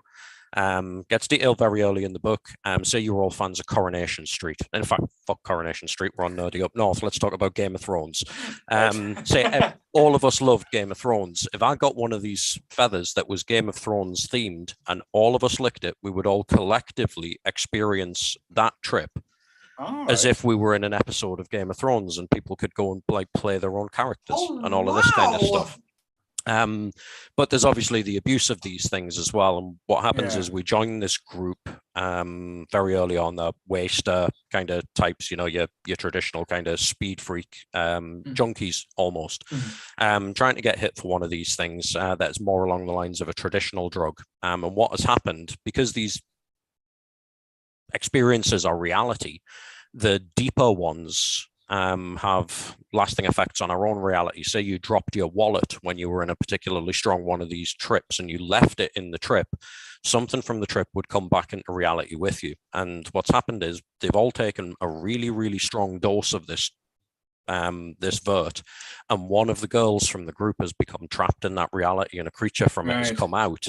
So it's all about them basically trying to track down this mythical version of the drug that is said to have never existed, in order for them to get back in there and find this person that's trapped in there and bring them back out. I mentioned Greek mythology before. Obviously, nearly every Greek myth involves somebody having to wander into the underworld and have a quick word with Hades. It's very. It sounds very like a Westworld cross between Stranger Things, if that makes sense. Sounds insane. Like, but brilliantly insane. Yeah, it's difficult to describe without having read it, and I think it's why Kate spent the best part of the decade talking to me about this book, and me going, "What the fuck are you going on about, dude?" and ignoring him. And then I finally picked up a copy and was absolutely stunned by what I read. The way that this guy's writing sucks you into the main protagonist is absolutely unbelievable, to the point where I'm not ashamed to say, there were certain chapters where I was crying reading what I was reading, because you get a better selling point than that type thing. Absolutely. That main character and the way that he's searching for the person that's been lost is such an unconditional, like, absolutely fear not the consequences kind of love just to get her back. Like I say, the old Greek tales of them journeying through the labyrinths and the underworld and all these kind of things in order to fish people back out after they've died. It's definitely got that kind of vibe to it. And it really does have to be read to be believed. So it sounds really good. Like say, and you sell it really well as well. Like if I ever need someone to sell something, I'm going to get you to like talk it up, because you say it quite beautifully and eloquently as well. What was that called? Sorry. That's Vurt, VURT. So Sam adding it to our Amazon wish list now. I'm literally adding it to my book list. Yeah, I'll put them all in Goodreads later on. Vurt. And what was the other one? The other one's Slaughterhouse 5. That's 5. Slaughterhouse 5. Thank you. Wow. You could just watch back the podcast when it's done. So get the views up. I'm going to do this tonight when I'm finished. That's going to. I've done Goodreads and I add stuff into there just to make sure I don't forget what I want to pick up. Yeah. The one I would have to talk about, and again, we did touch on him, and we are going to do a whole podcast on this guy, just because Charlotte mentioned earlier, American Gods, Neil Gaiman. I've never read a book where I could not put it down from start to finish, and this is a big book as well. And the whole, I don't know if you've read it, the whole idea behind it. I know they've done the TV show, but how the mythology is like got old school but modern as well. How God's powers work and stuff like that. Like it's got all the Odin and Thor and Loki, all them like big gods play a part, but they're slowly being taken over by modern day gods like TV, media, like say, and that's their powers. And because they're not getting the worship anymore, they're kind of resorted to grifting or living on the outside. They've still got a little bit of magic in them, but it's not to the degree when they had in the olden days. It's because people's belief systems and stuff change and they find it hard to do. And I just thought that concept was so well done. And I love it how, like, say, the main character, like Shadow Moon, he's kind of like an in-between, but you never really find out truly what kind of like being he is, but he's like a cross between these aspects. And there's twists and turns, and you can work it out really well. But I absolutely adored the characters. Even the bad guys in the characters were interesting and like so colourful and brought out. And I just love Neil Gaiman's writing to start with, and like say like his work from like his comic side of it, but even from like say Netherware and stuff like that. But American Gods stands head and foot above anything I've read like probably in my lifetime. I'll be honest, it's my favourite book. Wow, it is something I've like always wanted to pick up just based on the TV. I've only ever got the TV series to reference it. The idea of it. The only problem with the TV series is there was just just dragged on a bit. It just dragged, and it dragged to the point where I lost my attention. But the idea of it, the old gods versus the new, but the new gods are your media, the internet, like that's the new gods, like. That concept is just genius to us. I really do want to read American Gods. Well, I love the aspect like Neil Gaiman brought something out before and said he was going to add to it. I don't know if he was going to do like a sequel or like an extra like part where there's going to be extra gods on like Twitter and Facebook were going to be like gods and stuff. Then they're going to be like things brought into the like the ultra modern age. But I know this is probably going to start Grant off as well, but like with American Gods, like the casting was absolutely beautiful. Gillian Anderson in the first season was absolutely stunning, and like say as Lucy Ball and stuff. But they took elements in the book, but they brought other aspects in that they didn't need to. Like the Russian family, that was so poignant and beautiful in the book. It's pretty much scene for scene, same as what it's on the screen, what it's on the book. And again, I'm glad they did keep them type of elements, but then added certain things just to pad it out. Like Shadow's wife doesn't have as big a role in the book as she does in this TV show. But like I say, that aspect again, I can let go because she's absolutely stunning even as a zombie in the TV show. Showing me a little bit of a creepy side there. But I'm adding that to my watch list, mate. But it doesn't leave much to imagination, put it that way. It's but yeah, American Gods is probably one of my highlights. Sorry, I'm just looking behind us. My bookshelf's behind us. I was like,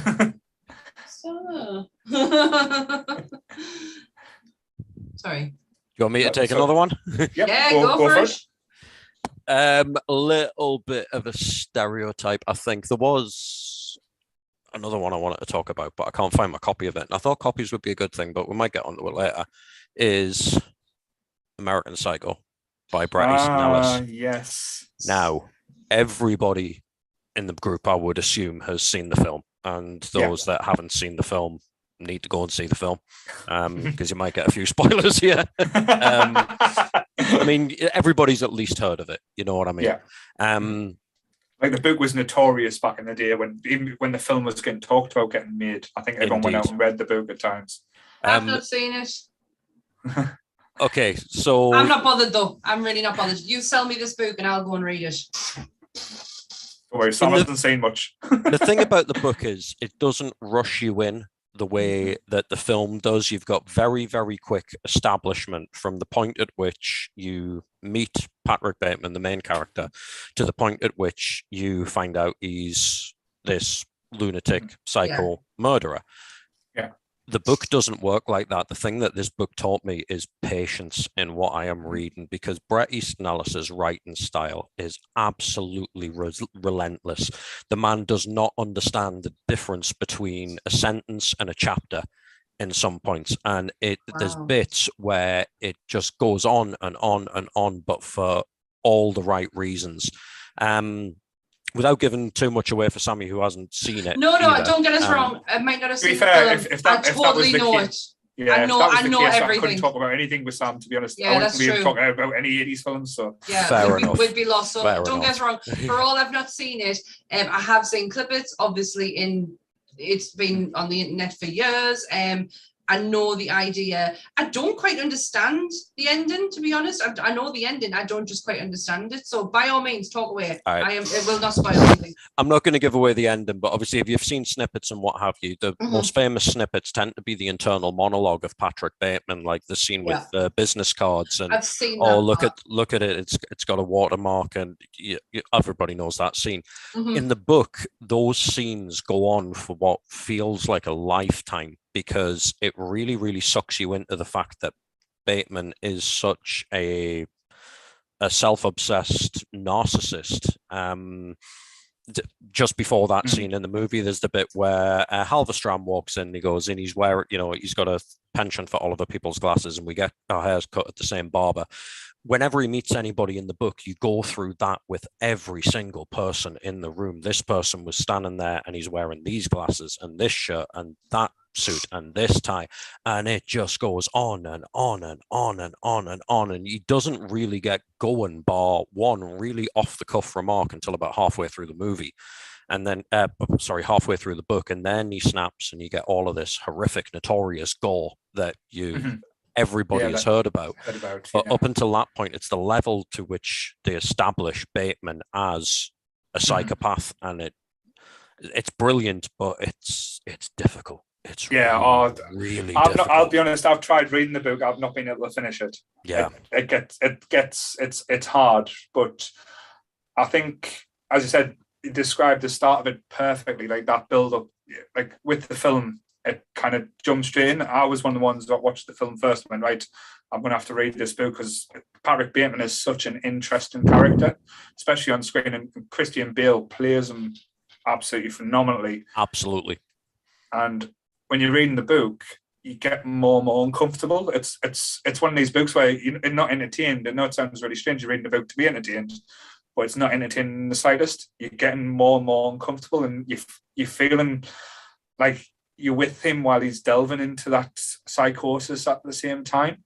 Yeah. And as you said, when it goes too far, that's when I went, it become, like, say, too much, where I was like reading the page and like, right, I'll have to come back to it later.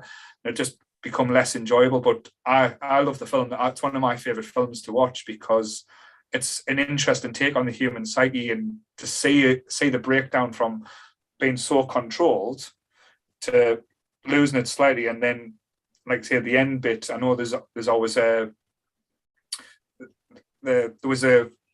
the end, when it first came out, there was a bit of, not controversy, but, like, say, a debate whether Bateman imagined it all and it didn't really happen, or did his lawyer clean up all the mess and so it didn't think. And I loved that aspect, and that's why I was a little bit disappointed as well when they brought out American Psycho 2. And it kind of then spoiled it a little bit. It lost its footing with us a bit. It was a sequel that didn't need to be made, and it kind of confirmed that it was him doing it as well. But I like that little indecisiveness, that you don't know what's kind of happening, and that was, like, say, again, something that I like to play on, because I like to think, is it like the Inception type of moment when you see the spinning thing, or the out of the Inception, or is it back to real world? But yeah, that was always the element I took from it a little bit. I adored that ending for exactly that reason. I tend to go to the line of it was them all just cleaning it up. You know what I mean? It's like they were so obsessed with their own lifestyle and what they had and the possessions and that kind of stuff, that everybody around him would do anything to preserve that lifestyle, even if it meant covering it up. Little bit of a nerdy one. Has anybody seen American Psycho the musical? No. Holy shit, you are kidding. Oh, this gets even nerdier. Patrick Bateman is played by Matt Smith on Broadway. You're shitting me. I am not shitting you, mate. Doctor. American Psycho the musical exists, and Matt Smith is blinding in it. I've not seen the thing all the way through. I've only managed to piece together certain bits from footage that I found online, and it looks spectacular. Oh my! I would like. I'm interested now. I'm all in. If I go to New York, like, say, me and Nick always talk about wanting to go there. I'm going to talk her into seeing that. Yeah, man. When I first heard about it, I was like, "Hold on, what? Is this The Onion? Is it News Stump or something like that? Yeah. This absolutely can't be real. How do you turn that into a musical? I can just see him, dancing around, and I've got some drain pipe, and I've got a rat." What? Oh my god! I didn't even know that thing that existed. They will literally make a musical out of anything, won't they? Literally anything. Jesus Christ! I did one of Diana. Yeah, I was going to say, my mum and dad just been to see the Back to the Future one, and they said they really enjoyed that. So. Holy shit!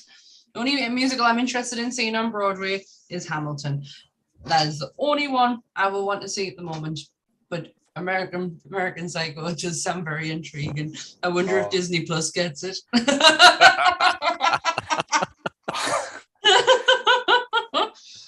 I'm trying to think. Me too. Who produced American Psycho? Was it Fox or was it Miramax? Oh, I can't remember off the top of my head.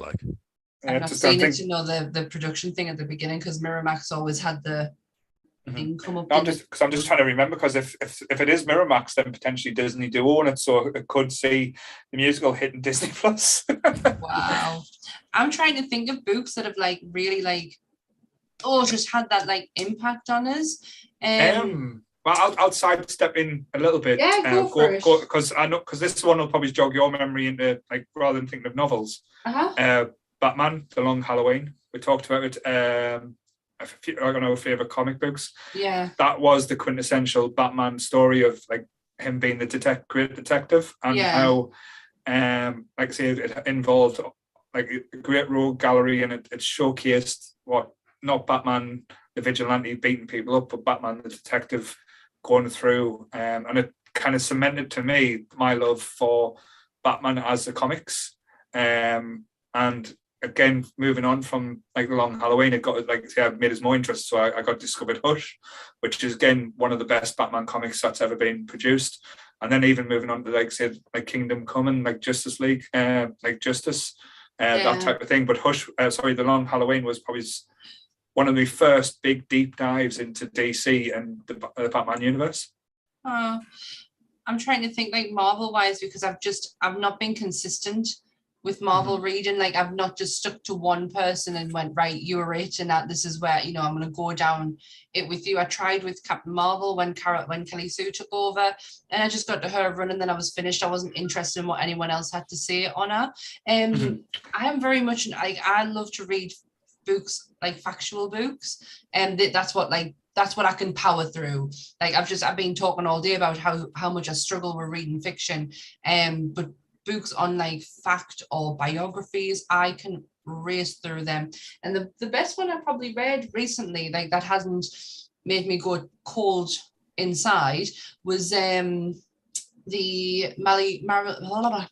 I'm looking at it right now, Mallory O'Mara, when she did the book on the Millicent Patrick, the lady from who did the creature concept design. And yes, you talked about that. Yeah, when we're talking about things about how she created the creature, like say the creature outfit, and didn't get the credit at the time. And she got it taken away from her by not just a man, but it was a Westmore, you know, the biggest powerful Hollywood makeup people, like family there was. She got it taken away by them.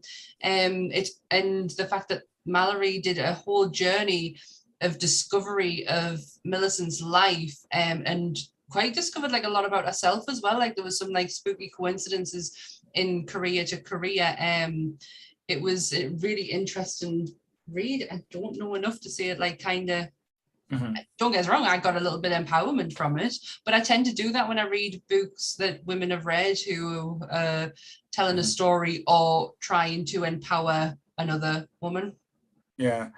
Oh, it's great. And again, just thinking about one that does always stand out about, back then, again, I read this on the back of seeing the movie, went to Stephen King, The Body, after watching Stand By Me as a child, and realising it was a short story, and buying different seasons, I think it was, the book that it was a part of, just purely on, like I said, that story. And again, it's just as impactful, just as well done as the movie, and the stories, like I say, holds up. But again, it was one of the ones I used to love as a kid, watching, reading back. I would always recommend that if you're not a fan of Stephen King, try that, and it will get you more into, like I say, the other side of Stephen King, not just the horror aspect. I'm gonna give it a go. The Green Mile did that with me, because when I read The Green Mile, it was while Stephen King was releasing it for the first time, and it wasn't released in one book. He released it as 6 short stories, and I was queuing up outside of W.H. Smith every 2 weeks or however long it was. It was a long time ago now, waiting for the next bit of the story. It's probably the only, but not that many people release books like that, but that was definitely something that kind of changed my reading habits and changed my thirst for reading. What you just mentioned there quickly before, Sammy, about being more into factual, I don't know if I mentioned it when I introduced Slaughterhouse-5, but if a bit of reality is definitely a cup of tea, then I would go back to the recommendation even more. The author, Kurt Vonnegut, was a prisoner of war just outside of Dresden when the Dresden bombings happened in the Second World War, and the main character in it opens up very, very early. A huge chunk of the life that he's living, albeit non-linearly, is pretty much autobiographical from Kurt Vonnegut's perspective of being in that POW camp. So I don't know, it's something that brings a bit of real life into the fiction, if you know what I mean. All right. Yeah, sounds cool.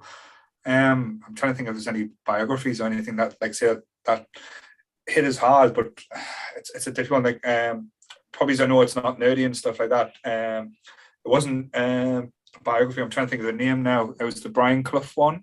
Right. The pit was like not the true story, but it was like the one that they made the film on, where it was with Michael Sheen. Sheen. Our brain's not working now. Yeah, he's probably like mush at the moment, mate. I thoroughly enjoyed the Brian Clough movie with Michael Sheen, but I will read a biography on anyone. Like, it doesn't matter who they are, apart from Z-list celebrities. Yeah, that is a no-go.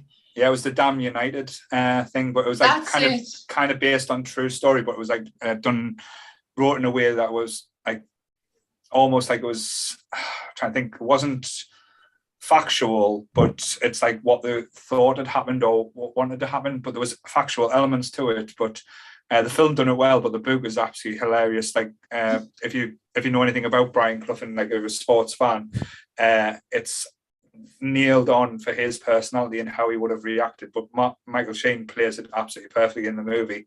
That was probably one of the like sports novels, because like, I was always a big sports fan, but I always found anything like, say, sports biographies and stuff being quite dull and not really entertaining. Yeah, I thoroughly like. I love Michael Sheen anyway. Like that man. I'm waiting for him to be the Doctor. I'd love to see that. Just saying it. I'm really shocked he's not done anything with them, because Gillian, I didn't realize it at the time, but Gillian Anderson's husband is the guy from The Crown, who does The Crown, who also did The Queen with Michael Sheen, who played Tony Blair.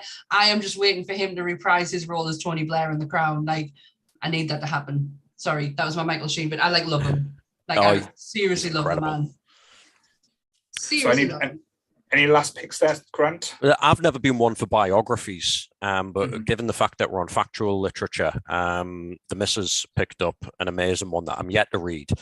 She probably won't let me read it. For those that are book readers out there, she's the kind of person that keeps has to read it first. Absolutely. Oh no, she keeps it in pristine she won't break condition. The spine or she anything won't like break that. The spine. Everything's wow. got to have a bookmark and everything. I am a page bender. My books look like they've been through a washing machine. But she managed to get a hold of a copy of, is it A Father's Tale? It's the book that Lionel Dahmer wrote. It's essentially the autobiography of Jeffrey Dahmer's father. Oh my God, yes, I've heard of this. She spent a bloody fortune on it. We missed a mortgage payment. She's probably going to start banging on the floor in a minute because she's watching this upstairs. But it didn't move me, but I saw the way that book affected her, because she reads true crime all day. She's completed YouTube for true crime. But it's obviously Dahmer's father, he's going to blame himself. He's going to wonder what he did wrong in Dahmer's life and whether anything that he ever did had an effect on him and all that kind of stuff. So he's written all of this stuff down, and it really kind of not shook her, but there was definitely an emotional response when she was reading it, because apparently I'm an arsehole for saying that there was an emotional response. Either that or there's a little bit of a delay. There's possibly there's a delay. There's a 40-second delay. There's a 40-second delay. So she's just done that about to wake these idiots up as well, because they're now oh my goodness, and going. Look at that big doggy. Gretel, come here. I'll tell you what. I'll go off Lionel Dahmer. This is Gretel. Hello, sweetheart. Yeah, Gretel is a Great Dane. And she's lovely and affectionate, but she is absolutely thick as mince. You have never met a dog this stupid in your life. Let's get the rest of the furries. Come on, back off. I'll go and get Nala for you. Nala looks like an Ewok. She is the ugliest dog I've ever seen in my life. Nala, come on. Up you get. Shih Tzu? So this is Nala. Oh, Lassera Shih Tzu. That is a Jack Russell Shih Tzu cross, so she's a Jack shit. Get in. We've got Shih Tzus and we've got Lassers. And if I can unplug my laptop, because we're all about the pussy kittens. You've got a Great Dane and a cat. You don't just have a cat. Hello, princess. Oh my God, men and cats. Yeah. She ended up going Reddit famous a couple of years ago. I'd randomly put a snap of her on iBleach and or Reddit or as well, and just thought, oh, you know, that's a nice picture of my cat. I'll put that up there and see what happens. And I woke up the next day and it had like 40,000 upvotes. And I was like, what the fuck just happened there? You've got a famous kitty. Indeed, I do. She is Reddit famous. Yeah, so like I said, factual wise, I'm not big on it. I say I'm not big on it. Vonnegut did do a lot of autobiographical stuff and a lot of social commentary later on in his career. So, you know, I've read stuff by him that's definitely from a factual perspective, but biographies have never really been a big thing for me. I like to sink into fiction. I like to get lost in it. I'm finally getting there with fiction, and I know it's been a long trawl. I've just finished Game of Thrones, book 2, Clash of Kings. That's taken me years, and finally, I don't know what's happened in my head. I don't know if it's because I've had enough of what I've been reading. I'm like, my brain's like, it's time to evolve. Because I love the idea. I would love to be able to read like everyone else. I just can't. I have a very dyslexic brain that allows me to only get so far in a book before my brain has worked too hard and I get incredibly tired. It takes a lot out of us to read, but reading biographies, I don't know if it's because the letters are bigger in a biography. I don't know why, but my brain doesn't work as hard as what it needs to when I'm reading biographies and when I'm reading fiction, because I feel like it got to the point once when I was writing stuff down just to remember what had happened in this book. And honestly, I've been through an absolute mare with this second book trying to read it. And I don't know why, but I don't know if it's just because I've been reading so much recently that my brain's starting to, because normally I would just not bother because I'm too tight. Honestly, dyslexia is a nightmare, and it doesn't just work where you're like, oh, I can't read letters. It's like, yes, I can read letters, but my brain takes a long time to compute what's actually in front of us. So I'm working 10 times harder to read a sentence than what you could do in a whole chapter. Yeah. Kelly's in the chats just shouted out a good shout. Maybe try a few audiobooks. I don't know if you've tried that or if it's an aspect that you've. I did, but I get easily distracted. I get easily distracted and then I've lost something. I did read White Trash Zombie. I didn't read it. I had it read to me, and it was apt. I could not get distracted with it because the girl who did the reading did it in a Southern Louisiana accent, and I was just absolutely enthralled with it. I have tried doing it because YouTube have a lot of books on there as well, like Lord of the Rings, Stephen King books, audio books, all free on YouTube. I've tried it. I just, like I say, easily distracted, or I fall asleep. But, I do try though. Like I say, just to round up, is anything else you want to add there, Grant? Oh my God, I didn't even see the time. The only thing you've put me onto there talking about audiobooks is that YouTube video of Gilbert Gottfried reading 50 Shades of Grey. It's God, possibly the funniest thing I have ever seen in my life. So yeah, anybody that's interested in audiobooks, go and find that one first, because you're not going to find better or more comedic than Gilbert Gottfried talking about a clitoris. I don't think I've got anything to add, guys, other than just to say thank you. You know what I mean? What you have done today is amazing. It's been a pleasure to come on here and chat with you, despite all of the issues before. It's been an amazing cause, and you're keeping everybody so happy, and I'm just honored to be a part of it. No, really mate, like I said, you're a big part of the group, and like I say, hopefully going forward, like I say, with everything, fans will hopefully see a bit more of you as well, even if you get called a knobhead by your wife. Mate, it'll be a cucumber next time if that's the case. To be fair though, I have to commend you as well. You've done an amazing job with your wife's hair. That was absolutely phenomenal. Thank you very much. Hello, sweetheart. Hello, Gretel. Can you hear a pervert breathing? She sounds like a call, you know, the prank callers you'd get when, you know, everybody was still on landline phones. Yeah. I don't know if you can hear it, but just like she's actually trying to get up on my knee now. Watch this. Yes. So we have a Martin joining us Hey, now. Martin. Hello. So just to, like I say, just to give a shout out, please, like I say, everyone who's donated, thank you. Please, it's for a good cause. Thank you. We're in the final hour now, so thank you very much, Grant. Before you get eaten, Bye bye. Love the dog. Bye. Thank you, Grant. Grant, Bye. you rock, dude. Fucking love you, Grant. Right. Hello, sir. How are you? It's the I'm very good, final thank you. hour. How are you? Time to party with Marty. Oh dear. Sammy, you doozy bitch. Thank you. Going love as well. I was going to say, as you and Martin got the same text to wear the same clothes or something. Oh, did I not get that text? Isn't it awkward when you turn up and you're both wearing the same outfit? I have an excuse. I've been on YouTube all day. You can see what I'm wearing.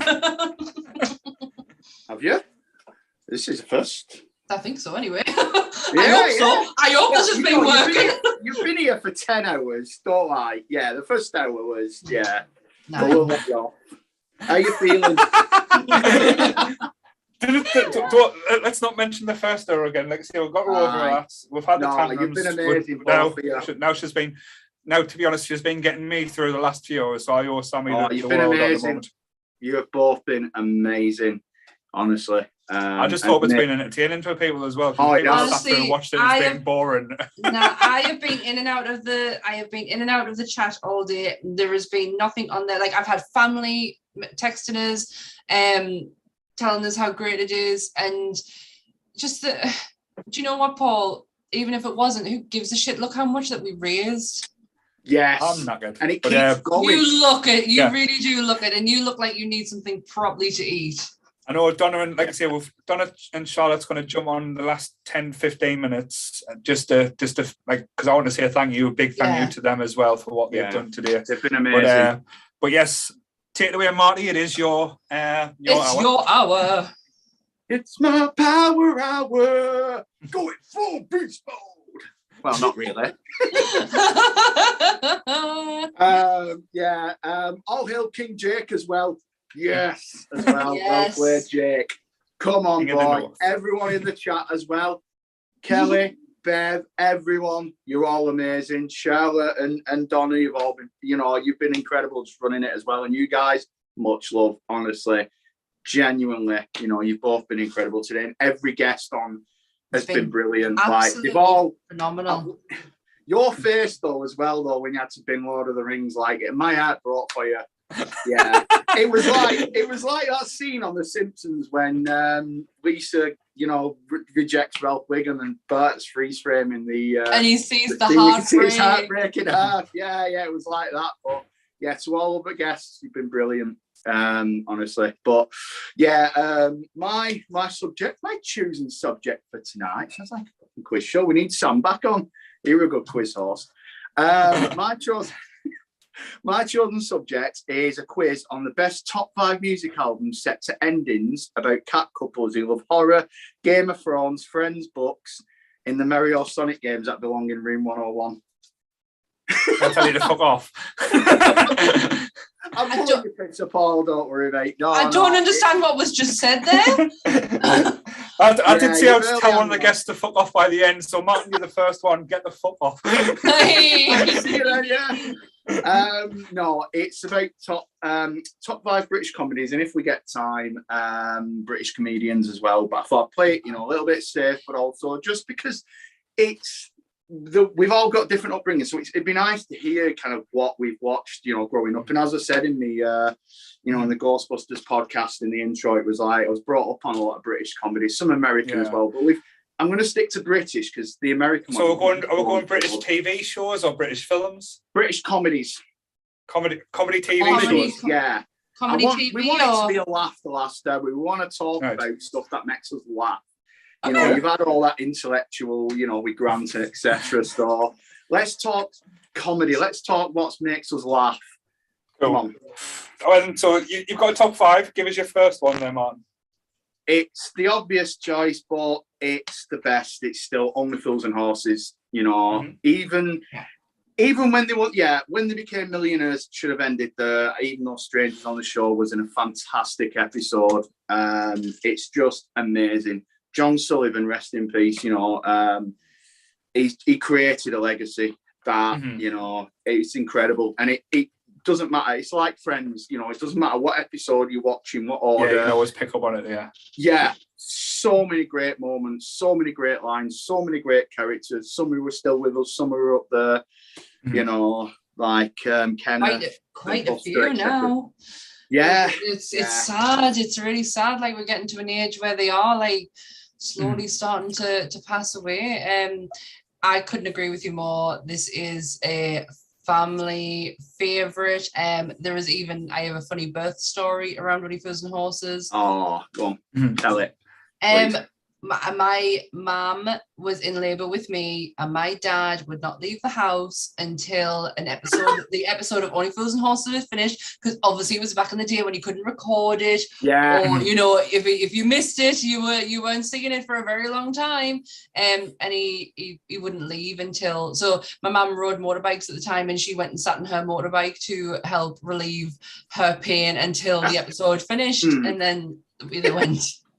It explains a lot, mine, sitting on a motorbike in this head. My wife Nicole told us a funny story about Only Furs and Horses, because she's part of like other groups as well, like talk about like British comedy. She's a big, huge Only Furs and Horses fan. Like her and her dad watch it all the time and talk about it. But she was in this group, and it was just a piss take. Someone made the comment and said, "I've just watched the weirdest episode of Only Fools and Horses. Rodney goes out through a back lane and end up sitting in the pub in the 40s, and I didn't make any sense of it."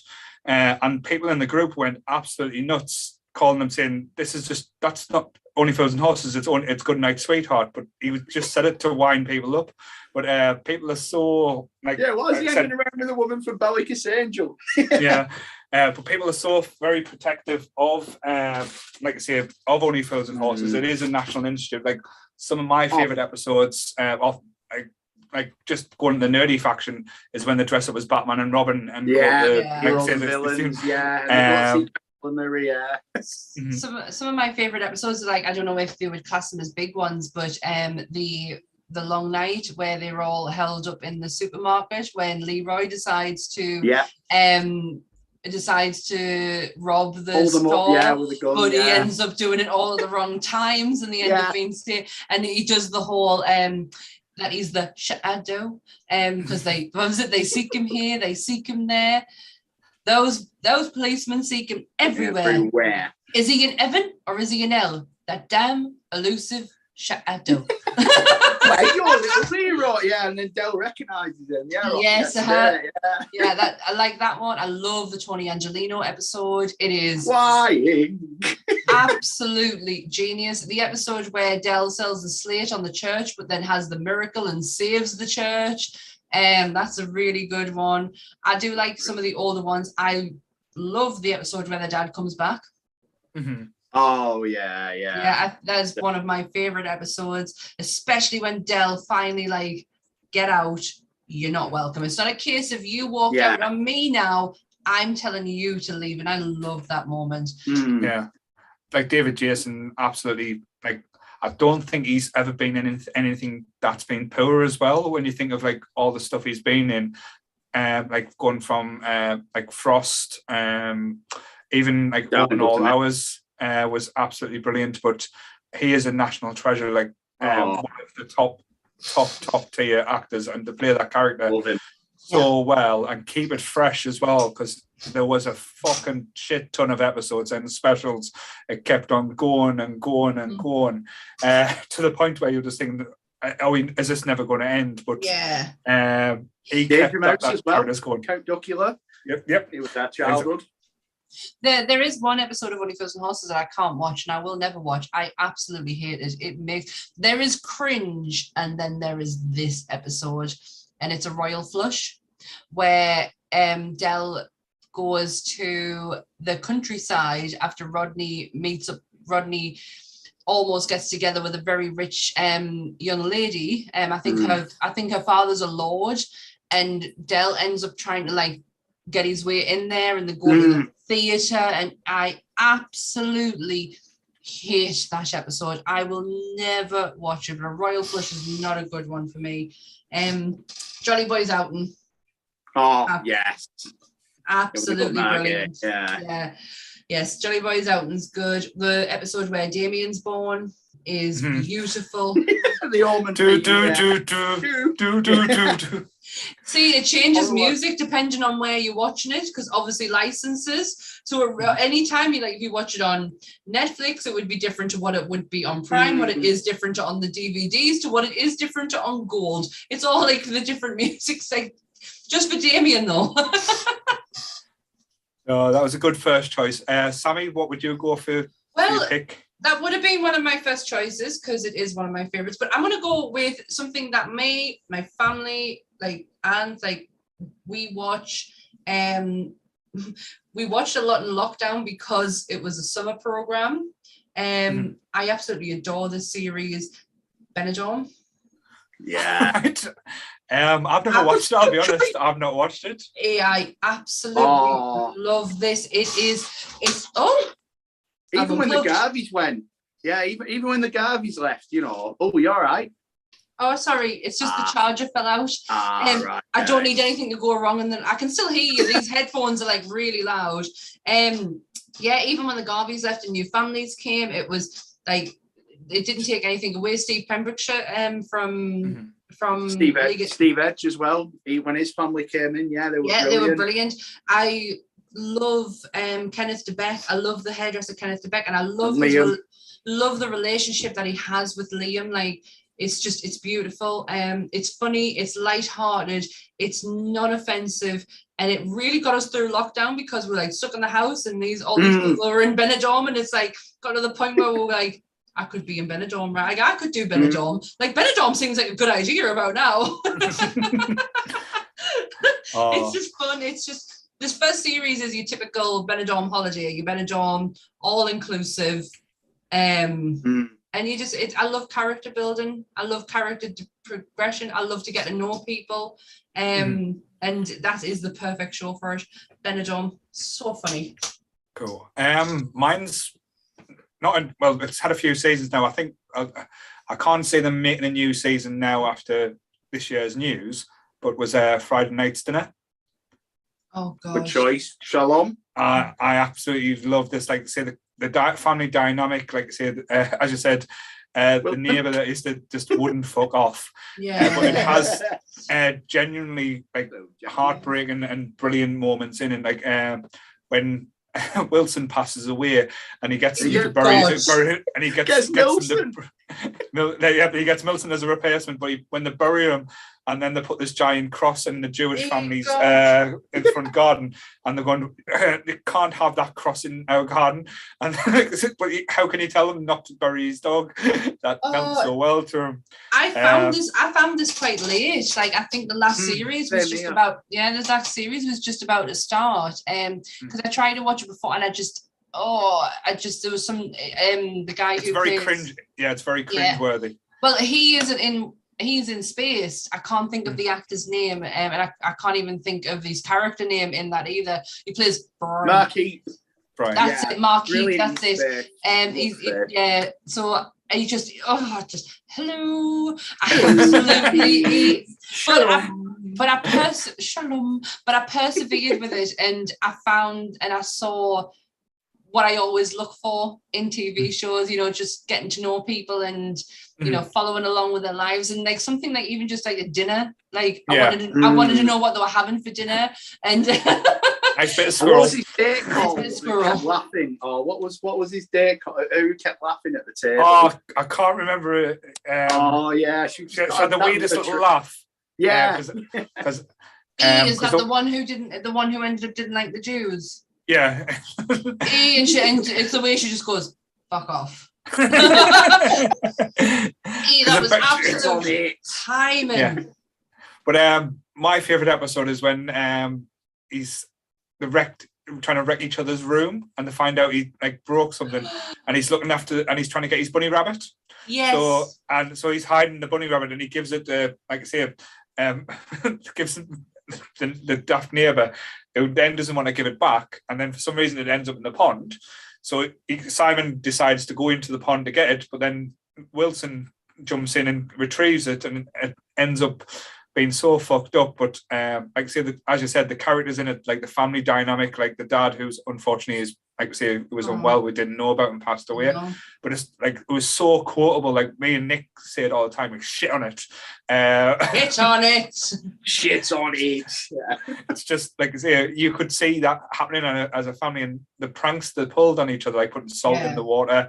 And how it was a running gag as well, though. Like it was always the same gag, like the salt in the water. I love the last episode, mind, where it all worked out the way that the mum always wanted it to. It was his lovely girlfriends who got pregnant and stuff. Yes, like that. At the same time. But it was like everyone was like, well, that feels like a rushed ending. And I'm like, no, because the mum got everything she wanted all in one go. That's all she ever wanted. If you've been watching, she always wanted to see his lovely girlfriends and them to start have a family. And her, like, it was genius. Such a good program. Because I know the writers. Yeah, because I know the writers said they wanted to do a next season, but the cast went, we don't think we need to do it. But then, like I say, with the news, what's happened this year, I don't think we'll get one, if that makes sense.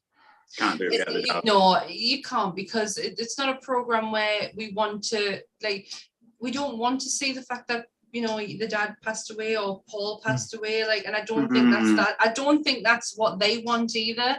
Like that show ended, and it ended on a high. Yeah. Leave it like that. No, definitely. Really good choice. Young Martin. Now I know Sammy's mentioned another of his comedies with Kev in the 90s episode a week last Friday. But I'm gonna, even though I love Blackadder, I know Sammy might choose this, but I'm gonna go bottom. I love the young ones. I love Blackadder, but nothing for me will beat bottom. Like in terms of Rick Mayall, like I still watch him and cry with laughter, especially like Terror, for example. You know, with the tights and the cattle prod, etc. You know, things like that. Brilliant. Even the film I can watch as well. I think the film's hilarious. I think it's so funny. Bottom I never really got when it came out. Don't get us wrong, I watched it because if I didn't, I wasn't having conversations with people the next day. But I didn't get it. I didn't get the humour. It's only been over the last couple of years I've started to finally get it and understand it and actually be able to laugh to it. Each their own. It just wasn't. It was very slapstick. It was very in your face. Like I say, again, it wasn't subtle in any shape or form. But Rick Mayall, if you did bottom with any other setting, any other actors would not work. But Ade Edmondson and Rick Mayall, you could put them in any type of scenario, and I would laugh at them. They were just perfect pairing, if that makes sense. Yeah, and that was always sad what happened with Rick. But Ade Edmondson, I don't think Ade Edmondson doesn't get the credit he deserves as well, because everyone always just refers to Rick Mayall, which he was a genius.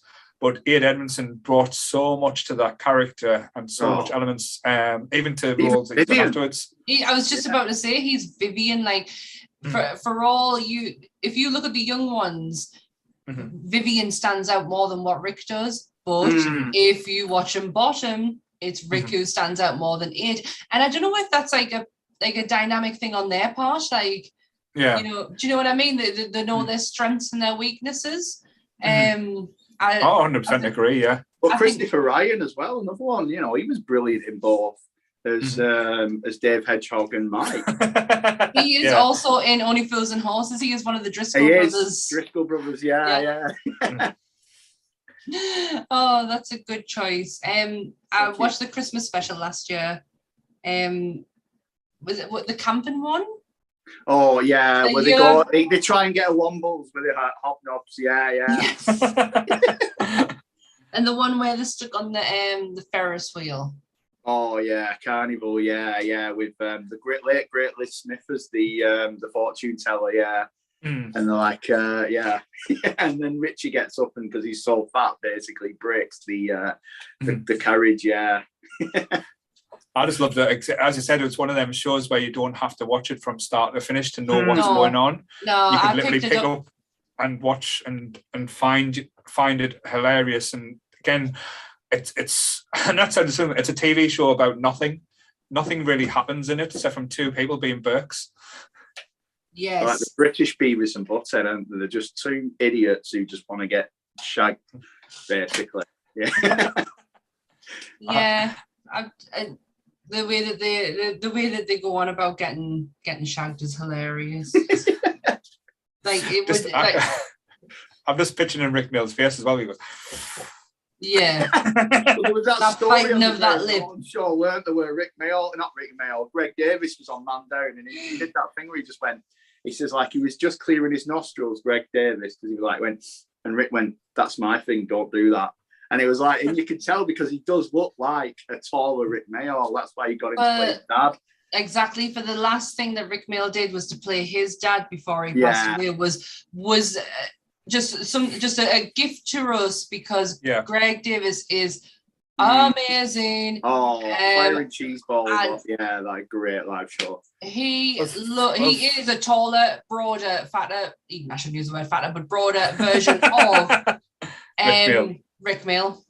But yeah, that was going to be my next pick actually, Man Down, because I was going to go with it because the bottom influence picked up, but I love Man Down and the dynamics, and Greg Davis picks up the mantle greatly of Rick Mayall. But one of the interviews that Greg Davis did with afterwards, because it was like after the second season or before, like after he passed away, and they went, "What was it like working with Rick Mayall?" He went, "You know what? You get worried about working with someone that you grew up with and that you admired, but Rick Mayall was as dangerous on set as I thought he would be. He was absolutely terrifying to work with, and I was so happy he was that way, because if anything else, it would have been a big disappointment." So Rick Mayall was as manic, and like when he jumped out and attacked him, he fucking went for it. He really did try, and even the tetherball scene, that was mental, But I've never actually seen it. It's a grower. I will watch it. I will watch it, but I've never actually given it the time. And the only thing I've ever watched of Greg is any comedy specials he's been on, like Mock the Week. I think that's where I first met him. The Last Leg. Taskmaster is absolutely unbelievable. Brilliant on this season of Buzzcocks as well. I've not watched Taskmaster, but my sister will not stop banging on about it, so I will actually watch it. The Cleaner? Yeah, The Cleaner was brilliantly, absolutely amazing. How brilliant. Me and Ant watched it. Just on your recommend, you said watch it. And as I said to Anthony, it's got Greg Davis in. We need to watch it. Paul said it's good. And we put the first episode on. We were hooked. Absolutely hooked. Watch his live shows as well. Firing cheese balls off a dog, and the second one, the back of my mum's head, I think it's called. They're both brilliant. Yeah. I'm getting attacked by a cat. But yeah.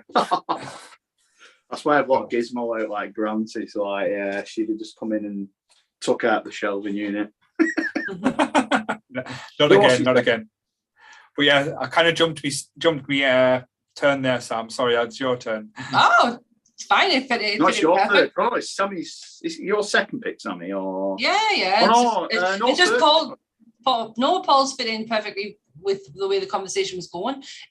Mine's not a outright belly laugh, but it is a comedy. I would class it as a comedy. It's written by two comedic writers.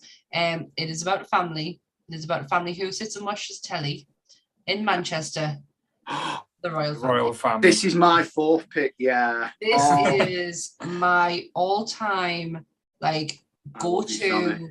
Honestly, I love this show so much. Me and my dad love it. My mum doesn't get it at all. But I remember when the Queen of Sheba came out, because we've got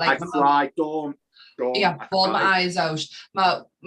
Me mum and dad's got a big conservatory, and then the living room here, and me and my dad just piled into the conservatory to sit and watch it, because we never thought the royal family would ever come back again.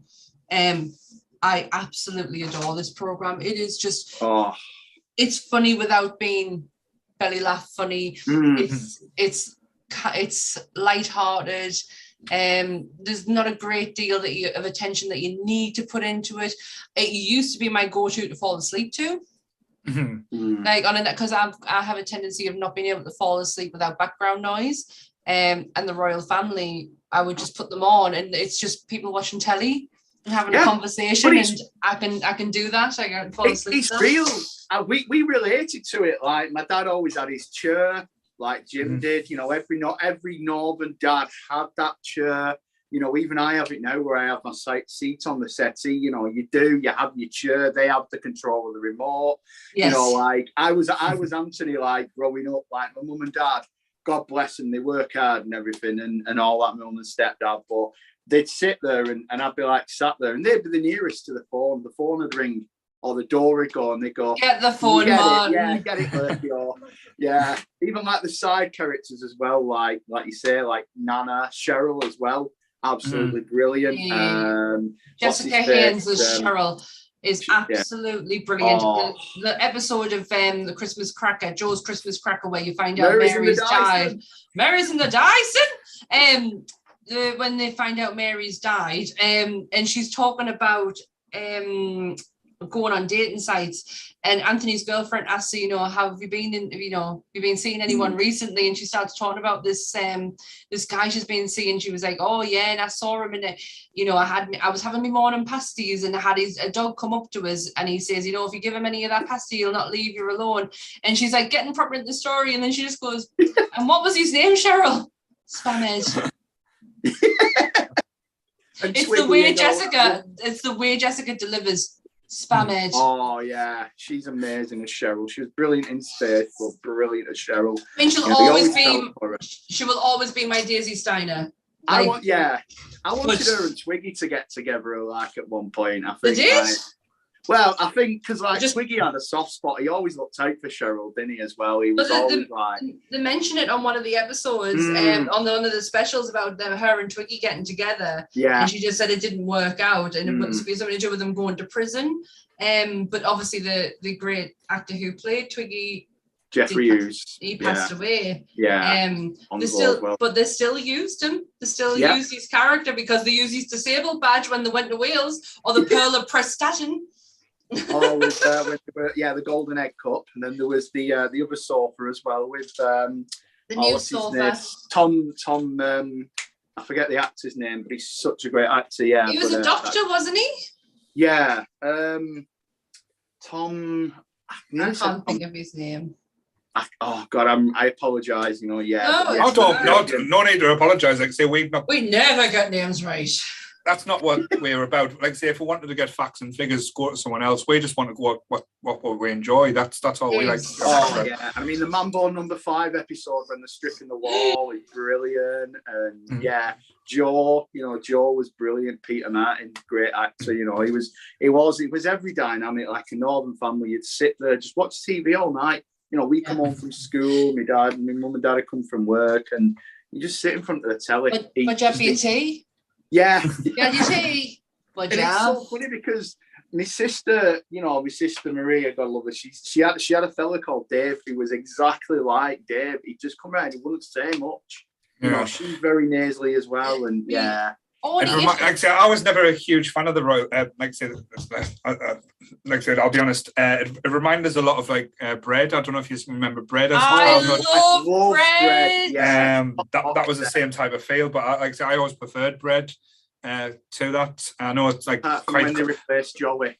Yeah, because like I say, the contrasting things. It was like Liverpoolian family and Mancunian family. Yeah. That was always the aspect. But like I say, that was always like my when I would say.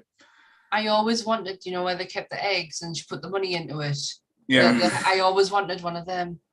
I absolutely love bread. Yeah. I met Melanie. Oh, what's her name? She was she played the daughter. Corrie as well. Yeah. She's Sean Bean's first wife. Yeah. Melanie Hill. Was it Melanie Hill? Melanie Hill. So I met Melanie. She replaced New Aveline. Yeah. Yeah, she did. I met Melanie Hill at Horton. In Horton, in a convention that she came to, and she was lovely. She sat and she talked to us, and I will regret for the rest of my life that I never told Melanie Hill that she says one of my favorite lines in film, and it's from Brastoff when she tells Stephen Tompkinson that he when they're fighting over money and she says, "You can't. What was it? You got no fucking money. Debt collectors at our door, and what do you want to do? Fucking chuckle." It's one of the best lines ever, and I will kick myself for not saying that to Melanie Hill. So. So we'll move on because I'm realising that we are running out of time. Martin, we'll go with your next pick, even though Sam's kind of stole one of your picks. It's all right. Did I? No, it's all right. It's. You picked the royal family here. We said it was his pick as well. It was number 4, but yeah. Oh, right, well, okay. It's in any order, but no, don't worry. It saves time. You know, there was always going to be. I think there was always going to be at least 1 or 2 that we'd pick.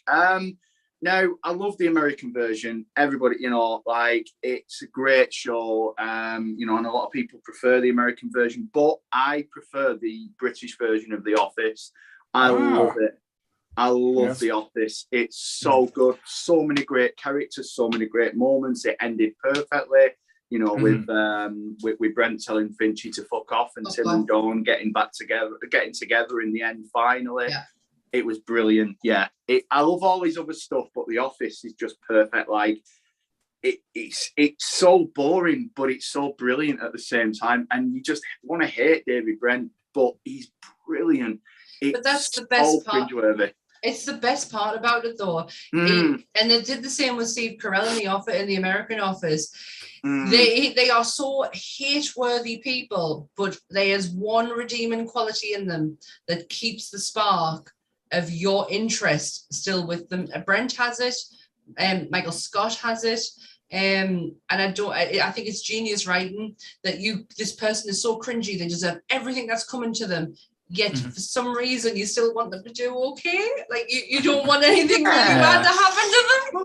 I see, because I know he gets a lot of shit, but I do like Ricky Gervais, and the Office wasn't my cup of tea, but the extras.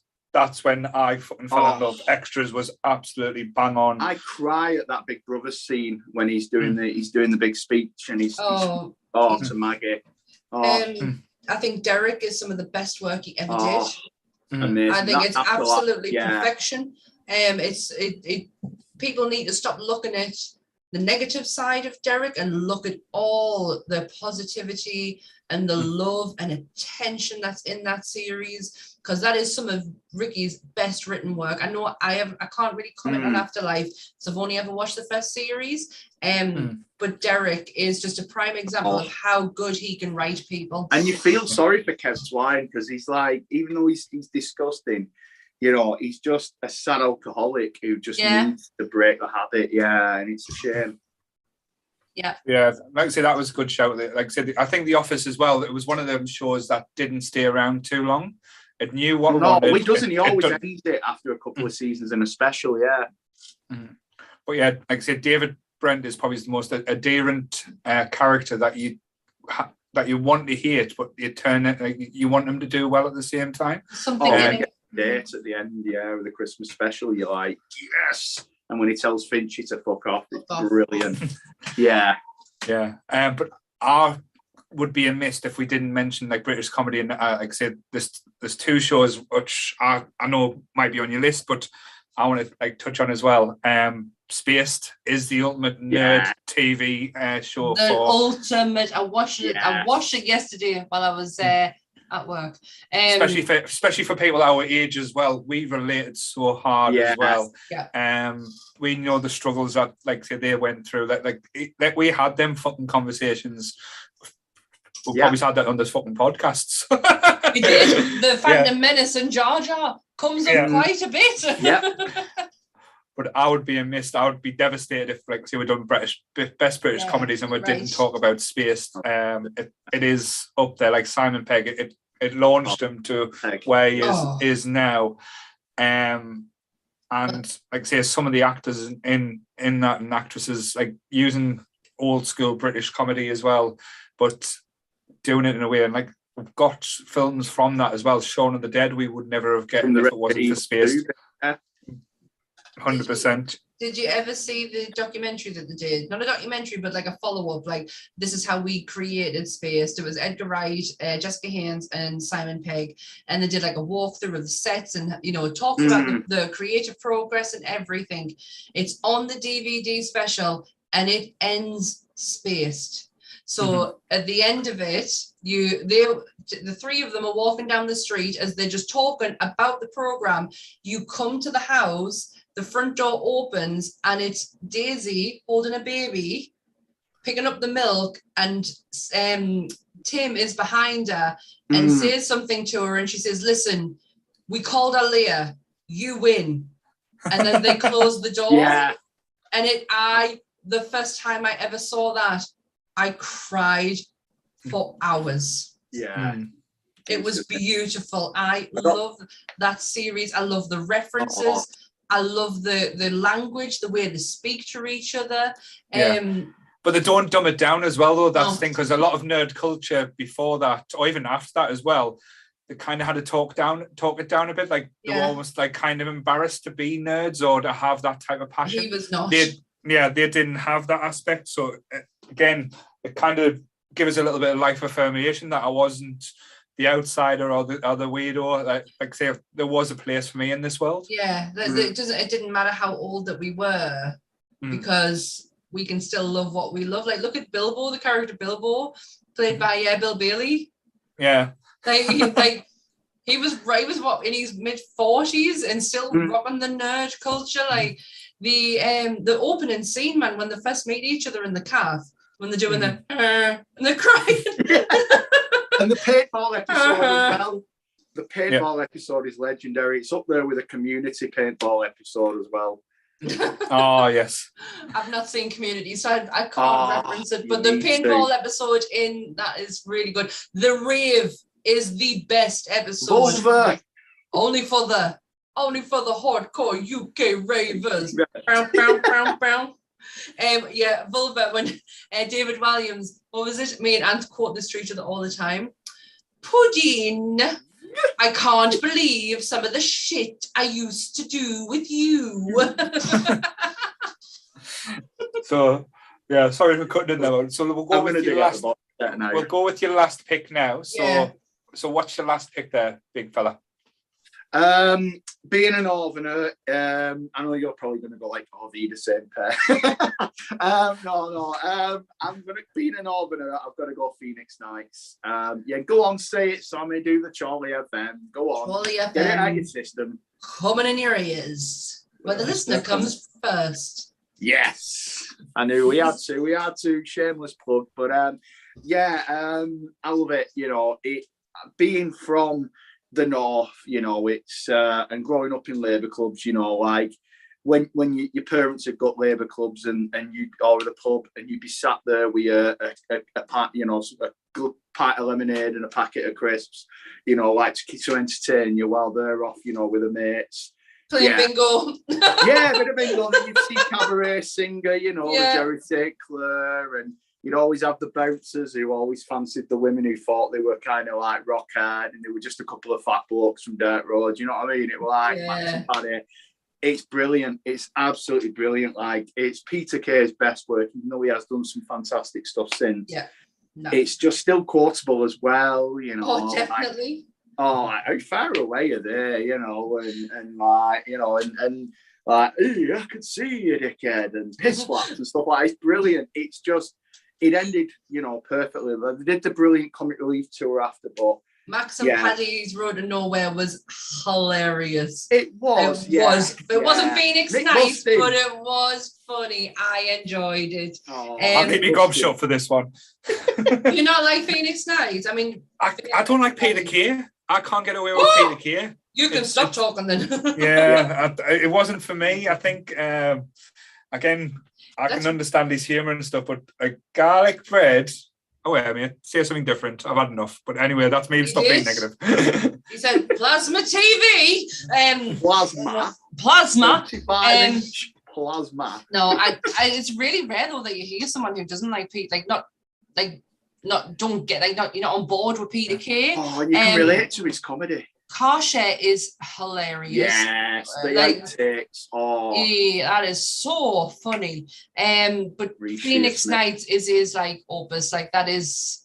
I can't see him doing anything as good as like I would like to think he could, but that is the pinnacle of hilarious. To be fair, he doesn't have to now though. That's the thing. I think. Yeah. Oh, Ted Robbins was brilliant in it and the Stars of Rise episode with Gary Glitter and Britney Spears. That was so funny, especially when he starts singing Gary Glitter and he's like going, "Come on," and the whole crowd's looking at him, and he just falls off the stage, and everyone starts cheering. Yeah. They absolutely hate him. Yeah, it's one of those things. So many problems. Well, he said on the what was it? The commentary. Season 2. Yeah, they call him the bastard, Daniel Gibson. He said it's the thing he's least proud of. Yeah, he said it was the worst working environment he'd ever been in, and he was. They were just the commentary. Honestly, the commentary is more funny than the actual like series. But me and Anthony still sing corned beef with chips or with salad. It's corned beef. Even Buckingham Palace eats corned beef. Hey, why don't you try corned beef hash? Get black bin bags. Yep, me and Anne still sing it to each other. And we were watching Dave Spikey on his first tour with the Overnight Success Tour. We did 2 songs. Do not find Dave Spikey funny in the slightest. To each their own, yeah. I get it. He was good on 8 out of 10 Cats, but Manfred Thingy was better. The rest of the captains after him were better, yeah. His comedy on his own is almost aggressive. Like, it wasn't for me. If he's not being it could be down to the timing as well, because like I say, a lot of the comedies of that era were like I say if you look at especially like around the Manchester scene as well, like Burn and Run and stuff like that. It not there, but I know David Spikey wasn't for everyone, but I think again, I'm not a big fan of Feeding Nights, but I think everyone played the roles well, which again wasn't like I say, it just wasn't my cup of tea. But what I wanted to mention before we do like say like talk about other stuff as well, we can't mention British comedy without mentioning the number one comedy that was ever like that always gets talked about on the Nerdy Up North community. I'm going to start singing the song. It's cold outside, there's no kind of atmosphere, I'm all alone, more or less, let me fly away from here. So yes, Red Dwarf. Yep. It is the series that I watch at least once a year, maybe even twice a year. I'm due for a rewatch. I can only get so far though. Oh no, River. Yeah, I can only get so far though. When I do my rewatch, I can only get to when Kachansky comes in, and then I'm like, yeah, that's when, like I say, that's the point with Red Dwarf. Like the early stuff, Comedy Genius, absolutely brilliant. I think what happened was when they start getting money and start getting success, they lost like a little bit, and they start pumping too much in. Like say that, the point of Red Dwarf was it was hokey. It was kind of like cheapy sci-fi. It was like sci-fi done by Blue Peter. But when they start getting money and they start thing, and as I said, losing David Barry like was probably the show's downfall, and they made and they realized they made a mistake. But some of the characters in that, Flash. Woof. Smoke me a kipper, I'll be back for breakfast. Yeah. The cat, like I say, Dwayne Dibley. That episode is genius though. I'm sure it wasn't that episode. You know the episode where where Crichton is ill and they all have gone to like the video game style to create an antibody to get him better again. That episode won so many awards. Like proper did the circuits. But I love the Dwayne Dibley episode where they go again, they're in a video game. But like I said, just the whole element, like David Barry is like one of my comedy favorites. Like even the British Empire, he was absolutely amazing. Chris Barry. Chris Barry, sorry. I didn't realize what you said there. I was like, did he say David Barry? Give us a break. No, I'm not criticizing. I'm not criticizing. I didn't know if I was hearing you right or not. No, sorry. Yeah, Chris Barry. Basically, even in the British Empire. Yeah. Give Bowie. No, that would have been interesting. One day. But even like Craig Charles's Lister, like absolutely like belly laugh. Like I love so him. many quotable things, like calling like how many kids at school called each other smegheads. Oh my god, yeah. Smegups is legendary. That's in the annals of of British comedy as well. Smegups. Can you remember when it got like really big, like not before Kachanska or anything, but just like the BBC Two did like an anniversary weekend, and they did like Ready Steady Cook with them, and they had like special programs on and things, and then like it was literally a whole weekend of Red Dwarf. It was one of the greatest weekends ever. I absolutely loved it, and nobody rememers it. I can't remember it actually. Yeah, it was on BBC Two. It was like a whole like Saturday and Sunday programming all on Red Dwarf from like 6 o'clock onwards. But I was like glued to it. I loved it. So what would you say again? Just to take it back to you, man, because I feel like I've stolen away a bit of your thunder. Sorry. No, you haven't. It's all three of us talking. What would you say again? Don't think about too much. Top 5 British actresses and actors in comedy. Well, I was going to do 5 comedians, but actors and actresses. Well, comedians, no, that'll be fine. No, 5 go on, comedians. Yeah. I mean, obviously Rick Mayall, in terms of actors. Comedians, I mean, my all-time favourite is Lee Evans. Like, seeing him do his Bohemian Rhapsody live, and it is incredible. Like, Lee Evans is just the goat for me. Like, absolutely love him. He's amazing. Even Mouse Hunt was a brilliant movie as well, and Something About Mary was brilliant in that. No, I'm not a big fan of Lee Evans. No, me neither. I think he's just a sweaty man that moves around a lot. But again, it's just not my. It's just not my comedy. It's too fast. It's too erratic. But I can see his appeal. Me too. I just find him too erratic. Like not for me. It's a modern day Norman Wisdom. Yeah, he's been compared to Mr. Grimsdale. So go on there, sir. Go on, Sammy. Your next pick for comedians. We're just gonna. No, just go with you. All right. I'm gonna say Jimmy Carr as well. I think he's brilliant. The guy, he's the king of the one-liners. Yeah, and heckles, and he's fantastic. It's a joint third, Sarah Millican and Chris Ramsey. So you're going for the northern approach there. Yeah, but I would say Rosie Ramsey's probably taken over of Chris. Rosie Ramsey is much funnier than her husband, and I love Chris, but much funnier. Can't wait for the new show. Like per crossing. If you listen to Shaq Berry tonight, I saw them live, and I saw her perform that live. Did she? Oh yes! I can't wait for a week on Monday. With them lyrics, she genius, absolute genius. Gonna go John Bishop as well. I think he's fantastic. I like John Bishop. I've got a lot of time for John Bishop.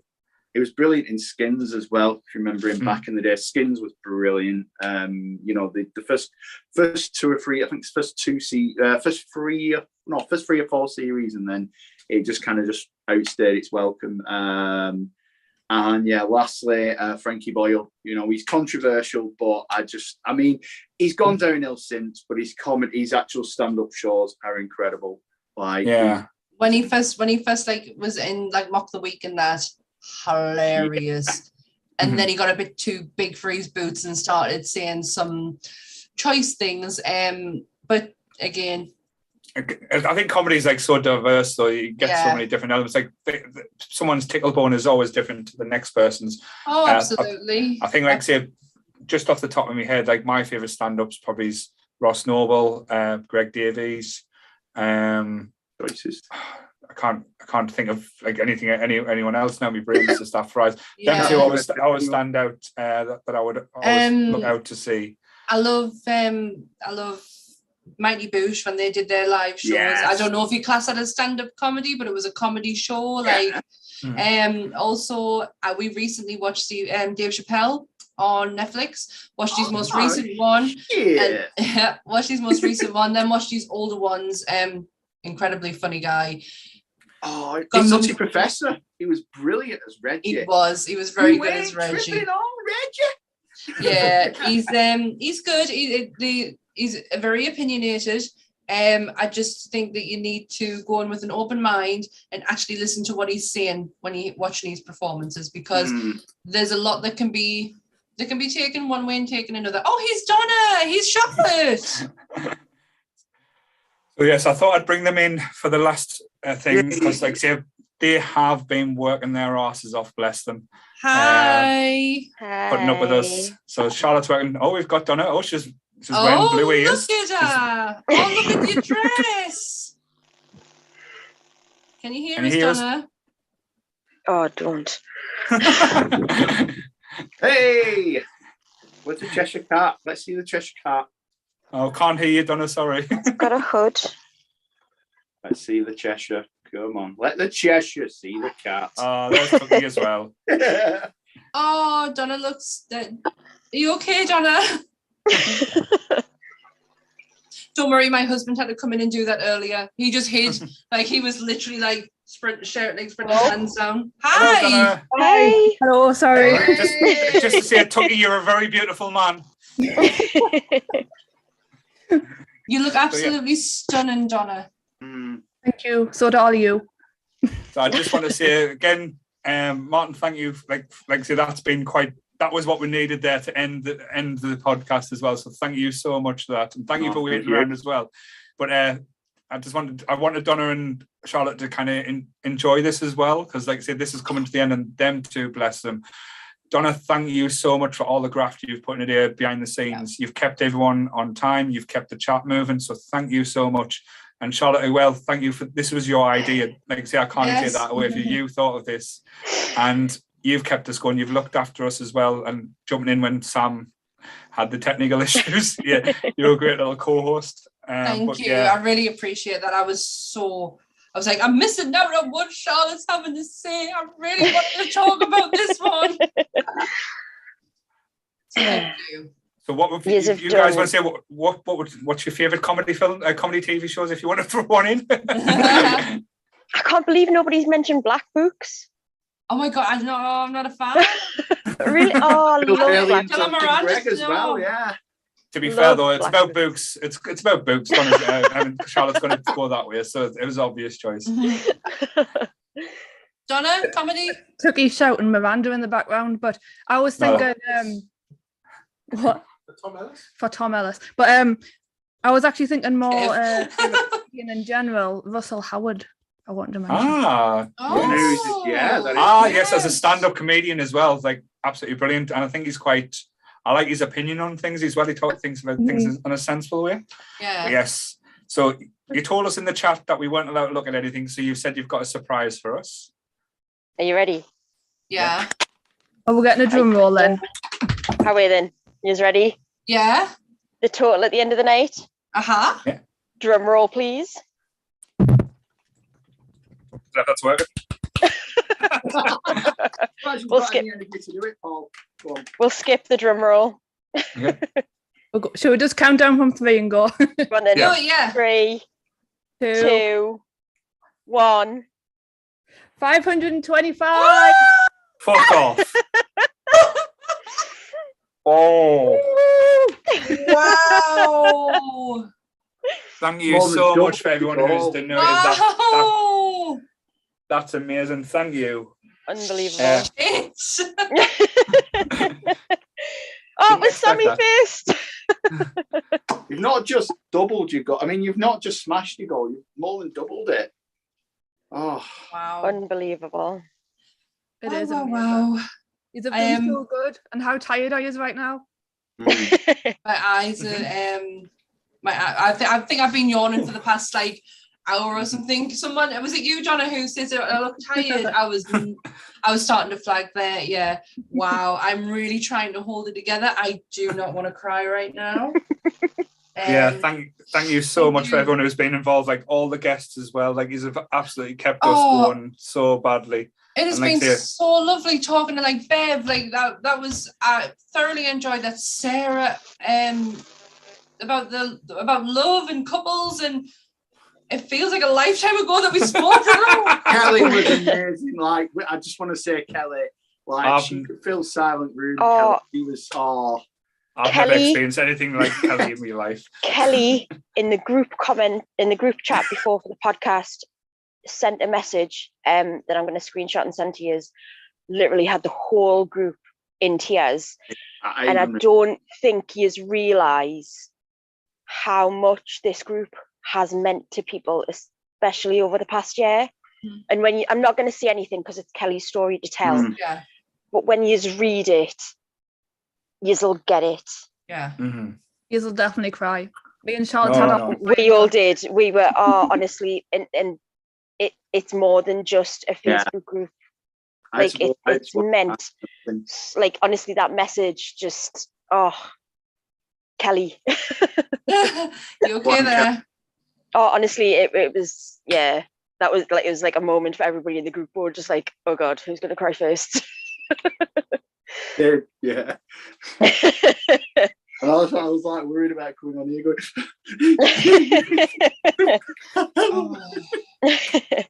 It's been emotional. Okay? Yeah, I'm fine. No, it is. It's what you do. No, I know what Kelly's been through this year as well. I've spoken to Kelly privately, so I know, like I say, certain things. But wow, forward it on. I'm still gobsmacked. I still haven't put my money in. I'm going to go and do it when we finish. Like I say, it's been fun. I'm not. It's been brilliant. Like I say, I haven't got words now. I've spent fucking 12 hours talking. I can't talk anymore. But you both. Like I say, someone finish it off, please. I'll do it. Thank everyone who's been involved, from Charlotte, Donna, all the guests, everyone who's gone into a group chat and organised for us to do this. Thank you so much for everyone who has donated, no matter how big or small it has been. Every single penny counts towards this amazing organisation that we, it's very close to me and Paul. It's very close to all of us. We're all animal, we all have an animal. We all have a pet. And majority of us are cat people. Sorry, Charlotte. It's just, we can't thank you enough. I'm really trying to keep it together. My sister's just texted to say I'm well done. My mum said a